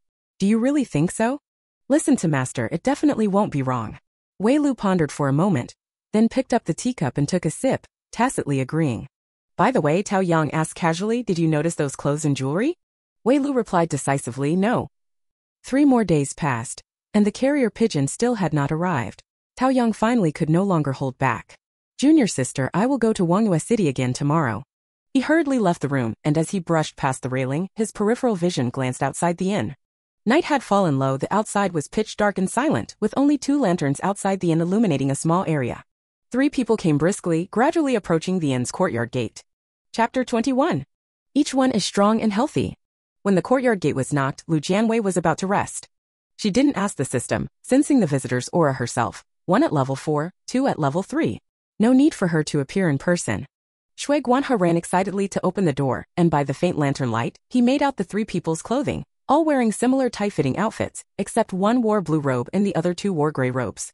All 3 had curved swords hanging at their waists, the sheaths rustic and heavy, with a copper plaque also hanging, the surface of which was engraved with characters. He was slightly startled in his heart. He had never ventured into the martial world, but he knew some things about it. There were frequent characters in martial world stories, though the authors mostly depicted them in a derogatory manner. The visitor is the Xianjing envoy. When the Xianjing division was first established, there was a shortage of personnel and the hierarchy was not strict. After more than a decade of development, there is 1 commander, 2 deputy commanders, and under them several purple-clad envoys, red-clad envoys, blue-clad envoys, and gray-clad envoys. According to the ranking of martial artists in the Jianghu, those at level 3 and below are gray-clad envoys, level 4 are blue-clad envoys, level 5 are red-clad envoys, level 6 are purple-clad envoys, and above that are the deputy commanders and the commander. Visitors outside the courtyard were a blue-clad envoy and 2 gray-clad envoys. The Xianjing division was not welcomed in the martial world, but its image among ordinary people was still quite good. Shui Guanhe smiled. 3 guests, please. The blue-clad envoy led the way into the courtyard, his sharp gaze sweeping across the entire inn. There were also 3 level 4 martial artists and 1 level 2 martial artist inside the inn. The boy who just opened the door was only level 1. Lu Jianwei's cultivation method was special and Yan Feizong's level was high. He couldn't detect them at all. Shui Guanhe locked the courtyard gate again and led the 3 into the hall. Sir, would you like to stay at the inn? A man in gray spoke up. 1 main room, 2 secondary rooms. He was short and sturdy with a sharp, clear voice. Shui Guanhe put on a professional smile. The main room is 5 taels of silver per night. The secondary rooms are 501 per night. Surely it will be accused of being a shady shop again. After experiencing this kind of thing many times, one just gets used to it. Sure enough, another tall figure in gray clothes shouted, the room price is too high, isn't this a shady shop? Shui Guanhe patiently explained. This small shop is located in the wilderness to accommodate travelers who can't make it into the city in time. There is not a blade of grass around, and the ingredients in the shop are transported from 20 miles away. The cost of running the shop is very high, and we hardly make any profit. I hope the guests can understand. He had already forgotten the blunder of being scared off by the price and fleeing back to the city. Enough. The man in the blue robe stopped his subordinates and glared at Shui Guanhe. 1 secondary room will do. Shui Guanhe secretly breathed a sigh of relief. Room fee is 501, deposit 501. The woman in blue signaled with her eyes to the short man in gray. The man in gray reluctantly took out a few pieces of silver. Shui Guanhe handed over the key. The first room on the east side of the 2nd floor, please. The three entered the room. Shui Guanhe brought in a pot of tea and politely said, if the guest needs anything, just go downstairs to ask. If there's nothing tonight, I'll call you again. You may leave now, the tall man in gray spoke in a rough voice. Shui Guanhe obediently withdrew. The three closed the doors and windows. The man in blue sat by the table, while the man in gray stood shoulder to shoulder in front of him. Your Excellency, this must be a shady establishment. We must be cautious. The short figure in gray lowered his voice. The figure in blue poured a cup of hot tea and nodded, saying, this inn is indeed unusual. Besides me, there are 3 other level 4 martial artists here. We have our duties. Let's not cause unnecessary trouble. Test for poison. The tea in the cup was clear and pure. A silver needle was dipped in, and after a moment it did not turn black. The short figure in gray sniffed carefully once again. Your Excellency, there should be no poison in the tea nor any narcotics. The attendant in blue still had not drunk, then suddenly said, do you still remember the news heard at the tea house in town at noon today? I remember. The tall attendant in gray replied, many people in the tea house were discussing that the young master of Baihe Manor and an old servant are staying at an inn outside Jianwei City. They carry the treasure map of Baihe Manor, and whoever finds the map can obtain the treasure. The treasure not only contains gold and silver, but also extremely precious medicinal herbs, said to be able to revive the dead from flesh and bones, and cure all kinds of rare poisons in the world, added the short attendant in gray. The attendant in blue asked, we are still 20 li from Jianwei City. How many inns are there outside Jianwei City? The 2 attendants in gray shook their heads. They had never been here and were not familiar with the area. Ask the staff again when we leave tomorrow. For now rest, the attendant in blue instructed. The 3 of them slept in their clothes. In the room in the center of the 3rd floor, Lu Jianwei and the system heard everything clearly. Xiaoku exclaimed in surprise, didn't Uncle Zhang say it was a mechanism map? How did it turn into a treasure map? Lu Jianwei's eyes darkened slightly. Someone is deliberately spreading rumors, trying to take advantage of the confusion. Who? It should be Lu and Chao. Little guest, you knew all along they would do this? Just had some suspicions. Then you still let them go? Lu Jian smiled. This is also quite good. With this act, the conspiracy turned into an overt scheme. There are so many people who want to get the treasure. Even if the treasure might be fictional, there's no harm in coming for a visit, just to watch the excitement. And for those who originally wanted to cover up the truth, this is not a good thing. The inn was about to become lively soon. Little guest, are you ready to make money? Little guest realized and excitedly said, I'm ready.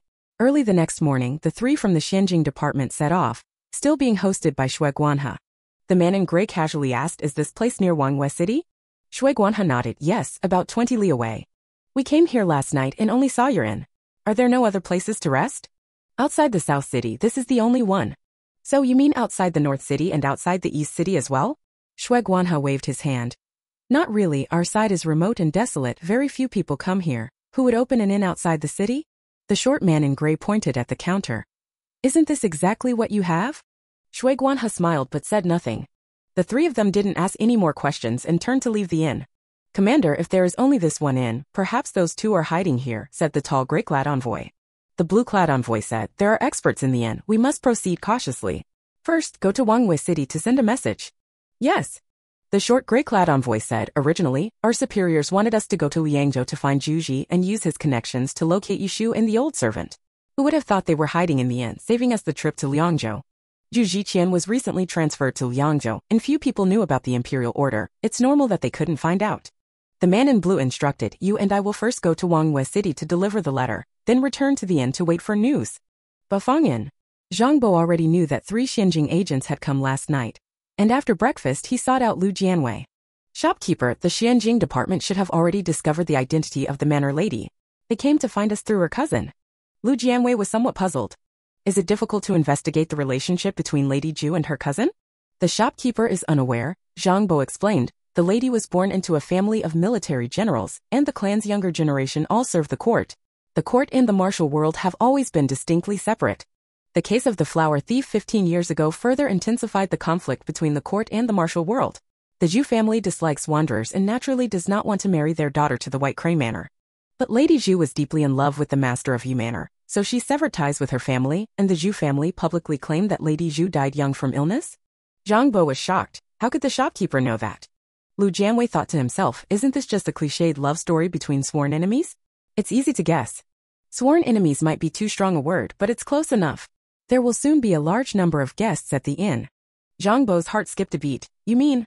Lu Jianwei told him what he had heard last night, and after Zhang Bo finished listening, he was completely stunned. Treasure? Elixir? What is all this? Someone deliberately spread this to incite competition among all parties and take advantage of the chaos, Lu Jianwei said. But it's not a bad thing for you and I. Zhang Bo understood immediately after a moment's thought, his expression growing even more respectful. As for Ashu and me, from now on we will rely on shopkeeper Lu. He no longer addressed him as young master Xiao, for there was no longer a young master Yu in the world. That's easy to say. Lu Jianwei paused for a moment, then asked curiously, you really don't have any secret mechanism maps or treasure maps on you? Zhang Bo shook his head, there really isn't. But maybe my eyes are poor and I can't tell. If the shopkeeper doesn't mind, could you help us take a look at the personal valuables we have? All right. Lu Jianwei appreciated his straightforwardness. Having read so many novels and watched so many TV dramas, perhaps those treasure map tropes could help her. In a moment, Zhang Bo and Yushu came over together, holding the items they took with them when they fled the villa. A few old clothes that were almost worn out, a fire striker, and an old, worn book called Annotations on the Art of Construction. You brought a book while running for your life? Lu Jianwei opened it and took a look. It was indeed a book explaining the art of construction. Yushu showed a look of sadness. When the bad guys came, I was hiding inside reading this book. When I fled, I just stuffed it into manhwa and brought it along. Hide? My father doesn't let me learn these things. I'm afraid he'll see. Then where did this book come from? I found it in the corner of the study at home. Since your father doesn't allow you to study these, why is this book in the study? I don't know. When I got it, it was already very old. Lu Jianwei held the book cover between her fingers. The cover was very ordinary, nothing like the hidden compartments shown in TV dramas. Smoke or water tests were equally useless. There was no trace of any hidden map in the entire book. Perhaps the content of the book contained a code, but it was useless if she couldn't understand it. Don't easily show the book to others, take it back. Yushu obediently nodded. I will listen to Sister Manager. At the end of the sea hour, Niu Chong arrived at the inn drenched in sweat. He was hired by Zhang Bo to plant vegetables and flowers. There were other villagers in Linwei village who could farm, but when they heard that the inn had martial artists, none of the villagers were willing to come over. Uncle Zhang, I specifically asked the elders, and the land around the inn is not suitable for growing grain. Growing vegetables is barely feasible, and I also consulted the old gardener in the city, but growing flowers won't work either. Uncle Zhang was very satisfied with his attitude and kindly asked, is there no other way? There is, but if we spend time on that, it's better to find a piece of fertile land and grow more grain, Niu Chong said with a simple smile. What way? Fertilize the land. It's a pity that such a large piece of land has no grass or trees nearby. Otherwise those rotten leaves could also be used as fertilizer. If we really get started, it's not worth it. Zhang Bo understood and went to report to Lu Jianwei. This is a big project, no wonder the villagers have all given up. Lu Jianwei not only did not back down but looked forward to it, saying, there's no fertilizer to buy nearby, but as long as there's money, nothing is impossible. Even if you hire people with money, those farmers might not have the strength. Just turning the soil alone can be exhausting enough. Lu Jianwei smiled. The inn is about to receive a new batch of guests, and I bet each of them is strong and full of energy. Zhang Bo. Hey, he really hadn't thought of this. Chapter 22. Swarming in. Since their identities were exposed, Zhang Bo and Yushu no longer hid. At noon, Wei Lu went downstairs alone to have a meal. 3 Xianjing envoys came last night. She heard about it but didn't take it to heart. The martial world forces have never liked associating with the Xianjing division, but sometimes they have to compromise due to the commanding envoy's strength. There was an extra person, Niu Chong, at the dining table, but she didn't ask any more questions. Halfway through the meal, Uncle Zhang suddenly asked, Miss Wei, when will the master of your esteemed manor arrive? Wei Lu's heart skipped a beat. Was this a sign that he was about to confess? She couldn't help but look at Lu Jianwei, who was focused on eating, pretending not to hear. Yan Feisong, however, chimed in, what village chief? He was busy practicing his sword all day and was still out of the loop. Wei Lu sighed, truly envious of Hero Yan's carefree and unrestrained style. I am a disciple of Xianyun Villa, and my master is the head of Xianyun Villa. Oh. Yan Feisong buried his head and continued eating. Oh. Miss Wei, Zhang Bo advised, the murderer from Bai Ha Villa has not yet been found. Ashu and I do not want to endanger Master Song. You might as well write back home and say that we understand. Master and Master Yu are close friends. He cannot bear to see you wandering outside. Precisely because the murderer has not been identified, the villa should provide you shelter. Wei Lu said helplessly, this is Master's order. Bai Ha Villa? Yan Feizong raised his head again. Are you from Bai Ha Villa? Yushu nodded. My father is the owner of the villa. Oh. Yan Feizong swallowed a mouthful of food. Then you're pretty lucky. Oh. Niu Chang didn't even dare to reach for his chopsticks. He is just a simple country bumpkin and doesn't want to hear these martial arts secrets. Miss Wei, you may not know, but there are rumors in the martial world that the White Crane Manor was destroyed because of a treasure map. Finding the treasure map will lead to the treasure which, besides gold and silver, also includes a miraculous medicine that cures all diseases, Zhang Bo said seriously. Wei Lu was startled for a moment. How is that possible? Absurd, Yen Feitsong sharply commented. If there really was a treasure, White Crane Manor would have found it long ago. How could it have been passed down until now for others to know? But the wanderer does not believe it. Zhang Bo shook his head and sighed. Lu Jianwei put down his chopsticks and smiled warmly. Perhaps in a few days, the inn will welcome guests from all over the world. Everyone should stay alert and strive to establish a good reputation for the inn. Everyone. In the afternoon, after Tao Yang and Xian Jingshi delivered the message back to the inn, they learned that Zhang Buiwa had already revealed his identity and were stunned on the spot. It was very sudden. But soon they learned the reason. The massacre at Baiha Villa originally did not attract much attention, and no one deliberately inquired about Yushu's whereabouts. The master of Song Village, to prevent the news from leaking and to avoid the murderer from being completely wiped out, secretly sent people to search for the two. The Xianjing department took over the case and would not announce any progress to the Jianghu community. Originally, this case was supposed to end quietly, but unexpectedly, Lu and Chao, having heard rumors from somewhere, attempted to abduct Yushu Zhangbo. Having suffered a loss at the end, they decided to stir up trouble by deliberately spreading false information, hoping to create chaos. Of course, whether the rumors were actually spread by Lu and Chao remains to be verified. Currently, it is only the speculation of Lu Jianwei and others. The senior brothers and sisters of Xianyun Villa, and the three from Xianjing Division, all wanted to take Zhang Buiwa away. If there were no rumors in the martial world, both sides would have chosen to fight a battle, with the outcome deciding the fate of the two. But now, things have already gotten out of control. With the news of the treasure map spreading, various factions moved at the slightest hint. They could not successfully protect the two amid the encirclement and pursuit by numerous forces. If the murderer takes the opportunity to eliminate all traces, they cannot bear that responsibility. Both sides can only wait in a standoff. Whenever Tao Yang and the blue-clothed envoy meet, the air around them feels like a cloth about to tear apart, with battle intent ready to ignite at any moment. Outside the inn's courtyard wall, Lu Jianwei cleared a small experimental field specifically for Niu Chang to plant vegetables and flowers, promising that as long as he successfully grows any kind of plants, he will be richly rewarded. Niu Chang had come to the inn many times and gradually became familiar with them, no longer finding these wandering guests frightening. In his eyes, shopkeeper Lu was a gentlewoman who loved dressing up and basking in the sun. Young Master Shui was skilled in cooking. Uncle Zhang was kind and benevolent. Yushu was innocent and simple, and Hero Yan especially enjoyed chopping firewood. The other five seemed a bit out of place. After all, they were guests, so being cold and arrogant was somewhat normal. 3 days later, No Chang arrived driving a donkey cart, carrying a large barrel of fertilizer. Shopkeeper Lu, these are the fertilizers made by the villagers themselves. They don't smell good. I'm afraid they might bother you. Lu Jianwei asked, is it easy to handle this fertilizer? Not bad, but it takes time and effort, Niu Chang answered honestly. The barrels are filled with old fertilizer left over by the villagers. Making new fertilizer takes a few months. Lu Jianwei thought for a moment and said, I can buy fertilizer from you. No, these things aren't worth much, Niu Chang hurriedly waved his hand. Go back and ask first. Niu Chang thought about it. He couldn't delay the villagers from making money, so he nodded in agreement. Turning a piece of wasteland into fertile land not only requires the right fertilizer but also careful tending, which is quite an art.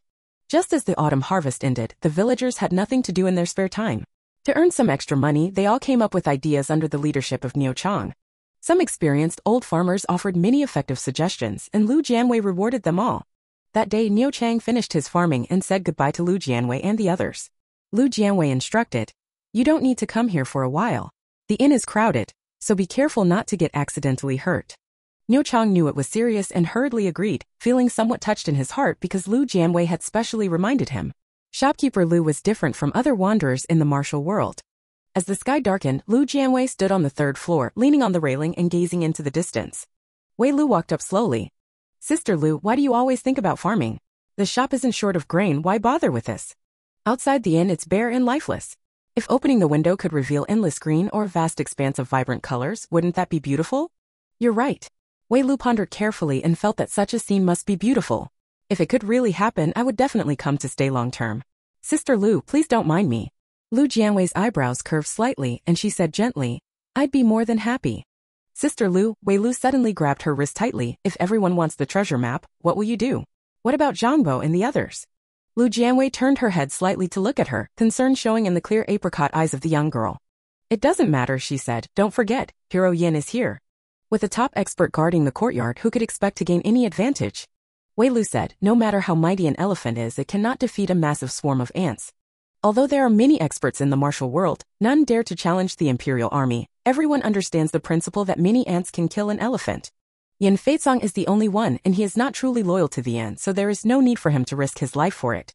He can withdraw at any time. Once he leaves, the inn will face a crisis. She dared not imagine what Manager Lu would encounter then. Lu Jianwei gently patted the back of her hand, his expression calm. Don't worry, get a good night's sleep tonight. The system map covers the entire territory of the Qi dynasty, with countless green dots densely packed within a radius of several dozen miles, swarming in from all directions. Chapter 23. Complete Annihilation, Big Profits First Update. The moon is bright and the stars are sparse, the wilderness stretches endlessly. An inn rises abruptly from the ground, standing tall like a solitary island in the vast wilderness. Two lanterns hang under the eaves, swaying with the wind like the eyes of a giant beast in the darkness, watching the uninvited guest. The visitor knows this all too well. Everyone wants the treasure map, but no one is willing to rob it in broad daylight. The night can conceal the truth. They wore night clothes, covered their faces with black scarves, and gathered outside the inn's courtyard wall. All was silent, with only the sound of their own heartbeat in their ears. They were extremely taciturn. No one wanted to be the first to stand out, and no one wanted to be the first to attempt to invade the inn. But waiting idly is not a solution. On the third floor of the inn, Lu Jianwei did not light a lamp. She sat by the window, her five senses heightened to the extreme, able to discern the rank of the uninvited guests even without system assistance. These people were merely lackeys sent to probe the situation. The highest rank among them was level 4, most were level 3, and a few level 2s were just there to serve as cannon fodder. They lurked outside the inn, remaining still for a long while. On the second floor, Tao Yang could no longer care about propriety between men and women. Sharing a room with Wei Lu, fists clenched, palms sweating. Junior sister, outside, there are so many people. If these people all rushed in at once, just the two of them and Hero Yen wouldn't be able to hold them off completely. There would definitely be some who took advantage of the chaos to abduct Yushu and the others. Although the Jianghu Wanderers are not highly ranked, there are always some strange and cunning techniques that catch people off guard, countless methods like poisons, toxins, and hidden weapons. Wei Lu felt a bit uneasy, but thinking of Lu Jianwei's calm and composed demeanor, she also felt somewhat hopeful. She wanted to see what method Sister Lu would use to stop those hyenas. Why isn't Master coming in person? Tao Yang asked in confusion. Given his relationship with Lord Yu, we definitely wouldn't be so passive. If they were unwilling to provide shelter, Xianyun Villa wouldn't have secretly investigated. If they were willing to provide shelter, why not just come forward directly? Wei Lu, if Yushu and the others really wanted to go to Xianyun Villa, they wouldn't have traveled such a long distance. Senior brother, haven't you heard the rumors outside? You mean the treasure map? Tao Yang was skeptical. If there really was a treasure map, why wait until now? Wei Lu, many people would rather believe it exists. Look, they've surrounded the inn on all sides, leaving no way through. You're right, with so many people fighting over it, Master showing up would only cause trouble. Tao Yang understood. Wei Lu shook his head helplessly. Haven't you thought that the reason Master asked us to secretly search for the whereabouts was also because of this? Impossible. Tao Yang retorted decisively. Wei Lu did not respond to him again. In the first room on the east side, the attendant in blue sat upright at the table, while two attendants in gray each stood by a window, leaning against the wall, peering through the window cracks to observe the situation outside the courtyard. Senior attendant, they haven't moved, said the tall gray-clad attendant. If they break into the inn, what should we do? With so many of them, we simply can't win. The blue-clad envoy lowered his eyes in thought and asked, any signs from those two? They're staying on the first floor, no lights on and no movement, the short gray-clad envoy replied. Strange, the blue-clad envoy frowned. The intelligence said that the old servant surnamed Zhang is at the peak of level 4. It's impossible for him not to hear any outside noise. He had handled so many cases and been to so many places, yet this one was the most peculiar. The clerk's room on the first floor. Zhang Bo tightly held Yushu's hand. Zhang Bo, the innkeeper told us not to worry. She will definitely handle it. Don't be afraid, Yushu whispered comfortingly. Zhang Bo, I'm not afraid. He was just worried whether the expert was at the inn tonight and if he could handle so many people. Outside the inn, the intruders held their breath, waiting. After the time it takes for an incense stick to burn, someone finally couldn't hold back, relying on superior lightness skill to instantly leap over the courtyard wall. This action was like a signal. Once he moved, the others all took off, neither wanting to be the first to show themselves nor to fall behind. Dozens of people simultaneously rushed toward the main building of the inn. On the system map, dozens of green lights were advancing toward the main building. Lu Jianwei smiled faintly. Xiaoku, are you ready? Xiaoku cracked his knuckles, excitedly said. Ready. Lu Jianwei, activate the attack tools. She neither warned aloud nor scolded with force, leaving no room for negotiation, directly using an attack tool. A level 5 attack tool can easily handle dozens of level 3 and 4 martial artists. It's just a matter of spending some money. The money can be fully recovered from the invaders. People in a hurry rushed toward the inn, while naturally, the more composed ones stopped outside the inn to wait for what would come next. Everyone's gaze converged into the air. Inside and outside the inn, whether invaders or guests, all were on edge. A single bean-sized light suddenly lit up. In an instant, time seemed to freeze and the intruder flying through the air appeared to hit an invisible wall. Then an invisible giant hand struck the chest, under the bright moonlight so effortlessly. Bang! Pfft! The intruder was simultaneously thrown out of the inn's courtyard wall, spitting blood, with unbearable pain in the internal organs. No one spoke, not even the injured dared to wail, they could only endure with all their might. Only the light in the center of the third floor burned brighter and brighter. Heaven! Two gray-clad envoys peered through the window crack and were so horrified by the scene that they lost their voices. The blue-clad messenger did not need to use his eyes to sense dozens of breaths being simultaneously expelled from the inn, all severely injured. He stared in shock, eyes wide open. What kind of divine and ghostly technique is this? Although the intruders were not high-level, there were dozens of them, not just a few. Who exactly made the move? This question surged simultaneously in everyone's minds. Shock, disbelief, and the chilling numbness that followed, all transformed into a silent stillness. Even Yen Feizong, who was meditating intently, suddenly stood up, a shiver running down his back, goosebumps rising like a tide. A master. An absolute top master. A senior master with inner strength vast as the sea, whom he had never seen before. The long knife faintly rang out, unexpectedly stirring a deadly intent. So strong, truly so strong. Tao Yang closed the window and turned around with vacant eyes. The scene was too overwhelming. He had lost much of his ability to speak, only repeating the same sentence. Wei Lu also showed a look of surprise. Reverence, fear, and shock churned endlessly in the hearts of the invaders, and not a single person dared to step forward. They didn't even dare to move another step, their hands scratching an itch frozen halfway. No one dared to help the injured. Lu Jianwei propped his chin with one hand, puzzled. Why has no one moved? Xiao Ku.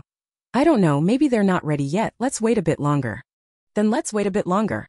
Lu Jianwei asked again, how much was the fine just now? Anyone entering the inn without using the main entrance is considered an intruder, and all intruders without valid reason must pay a fine. Just now, when using the attack tool, Xiaoke had already skimmed off all the money they had on them. Altogether, 35 copper coins, Xiaoke said with difficulty. Lu Jianwei? Perhaps these copper coins are only used as hidden weapons. The implication was that if no one used hidden weapons, she wouldn't earn a single penny. Lost big time. Lu Jianwei was so distressed she could hardly breathe. Spent so much money and only got 35 won, are they all this poor? The system comforted her, after all it was a sneak attack, so not bringing money is normal. I never lose out on what I eat. Lu Jianwei's expression was stern as she observed the green dots on the map. They've only deployed less than a third of their people. The remaining two-thirds will surely send out a few who aren't afraid to die. Moreover, those who broke into the inn didn't die, they were just a bit injured. Wealth stirs the human heart. For the treasure map, some would risk their very lives. A layer of clouds drifts with the wind, like a light veil over the moon, dimming its light slightly, making the night even more silent and somber. Apart from the third floor of the inn and the lanterns at the door, there was no other light. Finally, someone outside the courtyard wall spoke. Still attacking? A gentle sentence instantly dispelled the confusion. The invaders realized they couldn't retreat without a fight, they couldn't explain that to their superiors. But the previous scene was too overwhelming, like an insurmountable chasm, causing them to hesitate. Where did this monster even come from? Someone asked. Pushing back dozens of people so effortlessly, even a level 6 martial artist couldn't do that, right? Don't even talk about level 6, level 7 is impossible. Huh? Then what's the point of going? No matter how strong, there's always a limit. He can fend off dozens of people at once, but what about 100 or so? Do we have to team up? The night was pitch black and no one knew who was who. As long as they attacked together with enough people, it would be impossible for the target to cover all angles, and there would always be stragglers. At this point, it was all down to luck. If strength wasn't enough, luck would have to make up for it. They would deal with the target after capturing them. After the leader of the intruders discussed, they finalized the plan. The remaining more than 160 of them attacked together from all directions of the inn. As long as they were not repelled, there was still a chance. It was said that the old servant surnamed Zhang was only at the peak of level 4, and the young man surnamed Yu was just a martial apprentice, not to be feared at all. A group of level 4 and level 3 combined, not afraid of being unable to overpower an old man and a youngster. When the time comes, whoever can capture the person will rely on their own means. I heard Yen Feizong is also at the inn, and he's a level 6 martial artist. What's there to be afraid of? Yen Feizong is a martial arts fanatic who never likes to meddle in other people's business. We've been here for so long, have you seen him show up? Not meddling. Doesn't he quite like helping those in distress? As for the Baiha Villa matter, he alone can no longer influence it. That's true. The horn of attack sounded, and more than 160 people leapt over the courtyard wall like dumplings. The injured lay on the ground looking up. They wanted to stop it, but were reluctant to dampen their comrades' spirits. Only by personally experiencing that vast and profound power, like an abyss or an ocean, would they deeply understand the terror of this inn. Lu Jianwei's eyebrows and eyes curved into a smile. Little guest, take it easy this time, don't hit it out. Little guest, who do you think you're looking down on? The attack tool activated, using lightness skill to suspend everyone in midair, suddenly feeling a vast and profound force, their entire bodies like trapped in a terrifying swamp, unable to move an inch. Countless hands struck their chests, pain erupted, blood spurted out, they fell to the ground like kites with broken strings, thudding heavily. What's even more terrifying is that they weren't driven out of the courtyard walls, but were left inside the courtyard. This is different from just now. Lu Jianwei intensified the attack this time. The invaders inside the walls were more severely injured than those outside and couldn't get up at all in the short term. She spent 20 taels to buy a powerful muscle-relaxing powder from the system store. Just a little was enough to make martial artists below level 4 completely limp and lose the ability to take care of themselves. The mist cleared and the bright moonlight enveloped the wilderness.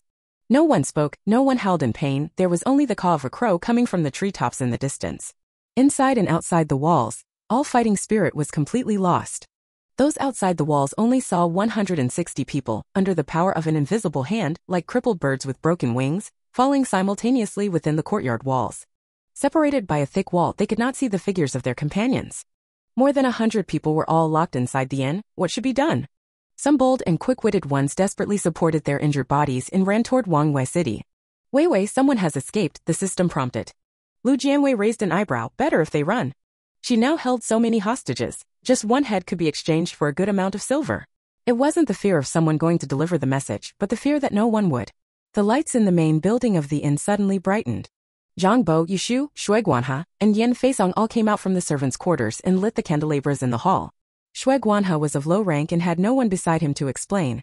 Although he knew there was something unusual at the inn tonight, he still didn't know exactly what had happened. He lit the last candle, blew out the fire stick, and turned around to ask, did a guest arrive? The three of them. Sometimes ignorance is also a kind of happiness. Zhang Bo took the initiative to open the hall door. The moonlight was like water, lightly tinting the ground with frost. In the spacious courtyard, a group of men in black lay on the ground coughing up blood, neatly arranged in several concentric circles. The scene was spectacular, something he had never seen in his life. Shui Guanhe poked his head out from behind him, eyes wide with astonishment. Even a fool could see that these men in black were villains planning a night raid on the inn. He actually didn't hear anything in the room. Silently defeating so many people, it's unbelievable. Yan Feisong followed closely, looking around at the black-clad men in the courtyard. His heart stirred beyond control, and he raised his head to loudly proclaim, tonight, I am fortunate to witness this miracle. I will benefit for a lifetime. He could no longer find the words to suggest a sparring match. He is not worthy. Yushu ran out, following Shui Guanhe in amazement, his eyes shining as he looked at the men in black. The group of men in black were like performing monkeys, entertaining people over and over again. They were respected heroes by everyone in their daily lives. The second floor also lit up. The 5 residents tacitly remained silent. They just pushed open the windows and looked down at the rows of intruders lying below, exhaling a faint breath of foul air. Commander, this is too strong, the short gray-clad envoy said in astonishment. I wonder if our commanding officer can. Be careful with your words. The blue-clad envoy sharply stopped him. Do not speak ill of the commanding officer. Understood. Junior sister, which faction does the inn belong to? Tao Yang was shocked and puzzled. I have never heard of such a feat of one force subduing 100. Wei Lu was unconcerned. No matter which faction it belongs to, this is not a bad thing for us. The inn's strength is what can protect Yushu Zhang Bo's life. In the front yard, Zhang Bo turned to face the main building, bowed deeply with a cupped hand salute, and said hoarsely, Please, shopkeeper, show me. A bundle was thrown down from the 3rd floor, followed by a woman's gentle and soft voice. This is Ruangjin powder. Mix it with water and feed it to them. Zhang Bo took the bundle, which contained about 10 medicine bottles, each filled with the powdered Ruangjin powder. He respectfully bowed his head. I obey your order. I'll go fetch a few buckets of water. Shui Guanhe ran excitedly to the kitchen. Yushu also ran to help. Shopkeeper, there are still people outside the courtyard. How should we handle them? Zhang Bo asked again. Lu Jianwei said, handle them all together. A few people outside the courtyard ran away, but the rest neither could nor wanted to run. Having witnessed the power of a supreme expert, they had long lost their fighting spirit. Moreover, running back to report at this time would only result in being scolded. More than 200 people were all given Ruanjin-san, carelessly thrown by the wall like discarded trash, utterly without dignity. These people are just minor scouts, the big players are still waiting behind the scenes for news. They never expected that in just a few moments, over 200 would be completely wiped out. What? All of them were captured? Top experts? Making such a lame excuse just because things went poorly. More than 200 people injured at the same time? Are you kidding me? Impossible, even a level 7 martial king couldn't do that. What exactly is the origin of the 8 directions in? After receiving the report, all parties were stunned, but the facts left them no choice but to believe. Although the warriors they sent were only at the 3rd or 4th level, they were still the solid backbone of the sect. To avoid disgrace, they deliberately disguised themselves with masks and infiltrated under the cover of night. If they were all captured and their disguises revealed, what face would the sect have left? But with so many disciples trapped, they simply couldn't ignore the situation. If they went to rescue them, it would be like slapping themselves in the face and destroying their own reputation. They would definitely become the laughingstock of the entire martial world. It's too difficult, really too difficult. What are the reactions of the other companies? No news yet. Let's wait and see how they act first. Yes. Similar conversations played out among the various factions. They all chose to hold their ground, unwilling to be the first to act. Inside the inn, after giving her instructions, Jianwei wrapped herself in a quilt and fell asleep. Except for her, everyone involved in the incident, whether invaders or onlookers, stayed awake all night. Early the next morning, after washing up and coming downstairs, Jianwei saw Shui Guanha and the others all standing at the foot of the stairs, their eyes shining brightly as they looked over. What is everyone standing here for? Is breakfast ready? Has the hall been cleaned? Is the water jar filled? Is the firewood chopped? Shui Guanha was the first to reply. All done. Yushu said with a bright expression. Everything has been cleaned up. Zhang Bo chuckled. Rest assured, shopkeeper, all the chores have been completed. Yin Feizong stood holding a knife. It's just a few sticks of firewood. Very good, you are all hardworking and reliable partners, Lu Jianwei praised. Let's have breakfast, and after eating, we'll open the door to welcome guests. Shui Guanha was stunned. Welcome guests. In this situation, still receive guests? Lu Jianwei raised her eyes. Is there a problem? No. No problem. Breakfast was served and Wei Lu Taoyang came downstairs in time to dine with them. Sister Lu, last night was really wonderful, Wei Lu sincerely praised. I wonder how you plan to deal with them. Lu Jian smiled lazily. It depends on how they choose. Shopkeeper Lu, are you willing to clear up our doubts? Taoyang asked with curiosity, looking closely, showing a bit more reverence than usual. Lu Jian said bluntly, after breakfast you can try to find any disciples from familiar sections. If there are any, I will help you clear up your doubts. Taoyang. Should he go or not? Although my selfish heart doesn't believe that the mountain villa would do such a dirty deed, I can't help but feel uneasy. After all, those dead fish-like wanderers in the courtyard can't all be random drifters. If there really are people from Xianyun Mountain Villa, what should he do? Wei Lu was decisive. I'll go check. On the second floor, the 3 Xianjing envoys sat around the table, gnawing on hard coarse grain cakes while drinking the cool water from the teapot. The short gray-clad envoy sniffed, enviously longing chief envoy, their breakfast is really sumptuous. Those senior brother and sister at Xianyun Villa eat together every day. Otherwise, should we order something too? It is a bit expensive, but it smells so good. The tall and strong gray-clad envoy muttered, this inn is unusual. Do you really dare to order and boss people around? Running an inn is just doing business, right? Who refuses business that comes knocking? The short gray-clad envoy retorted, we haven't offended the inn, so what's there to be afraid of? Those wanderers have never liked us, who knows if the innkeeper holds a grudge against us? The short gray-clad envoy ignored him and turned to say, Your Excellency, I estimate that the sects will send people to visit soon. The situation will become more complicated. We must eat and drink well, conserve our energy, don't you agree? The blue-clad envoy nodded upon hearing this. Go order the food. Your Excellency. The tall gray-clad envoy grew anxious. The man in the blue robe reached out to stop him. There is a signboard standing next to the hall door, which reads, No fighting allowed inside the inn. It seems the innkeeper dislikes conflict and won't take it out on us without reason. This is a good opportunity for us to order some food and test the inn's attitude. My subordinate is foolish. It is the envoy who has thought this through thoroughly. The man in the blue robe was silent for a moment, then solemnly instructed, Wait until they finish their breakfast before you go to order. The two replied, Understood. After finishing the meal, Shui Guanhe was tidying up the utensils when he learned that the Xianjing envoy wanted to order food, and he was momentarily stunned. Hadn't he always been nibbling on dry biscuits? Why did he suddenly want hot food? He quickly went to the counter and put on a professional smile. Sir, a bowl of vegetable noodles is 21. Adding an egg is 25 won. Would you like to add an egg? The man in gray bit his cheek. The money allocated by the department for errands was already running low, but this guy specifically asked if he wanted to add eggs. Could he say no? All right, sir, 3 bowls, a fair price of 75 won. The man in gray took out a small silver coin and got 25 won in change. Please wait a moment, sir. The noodles will be served once they're ready. Thank you for your trouble. Shui Guanhe was busy in the kitchen, while Zhang Buiyue followed behind the senior brother and sister, pulling off the black-clad men's face veils one by one to see if any of them were from Xianyun Villa. The scene was once unbearably tragic.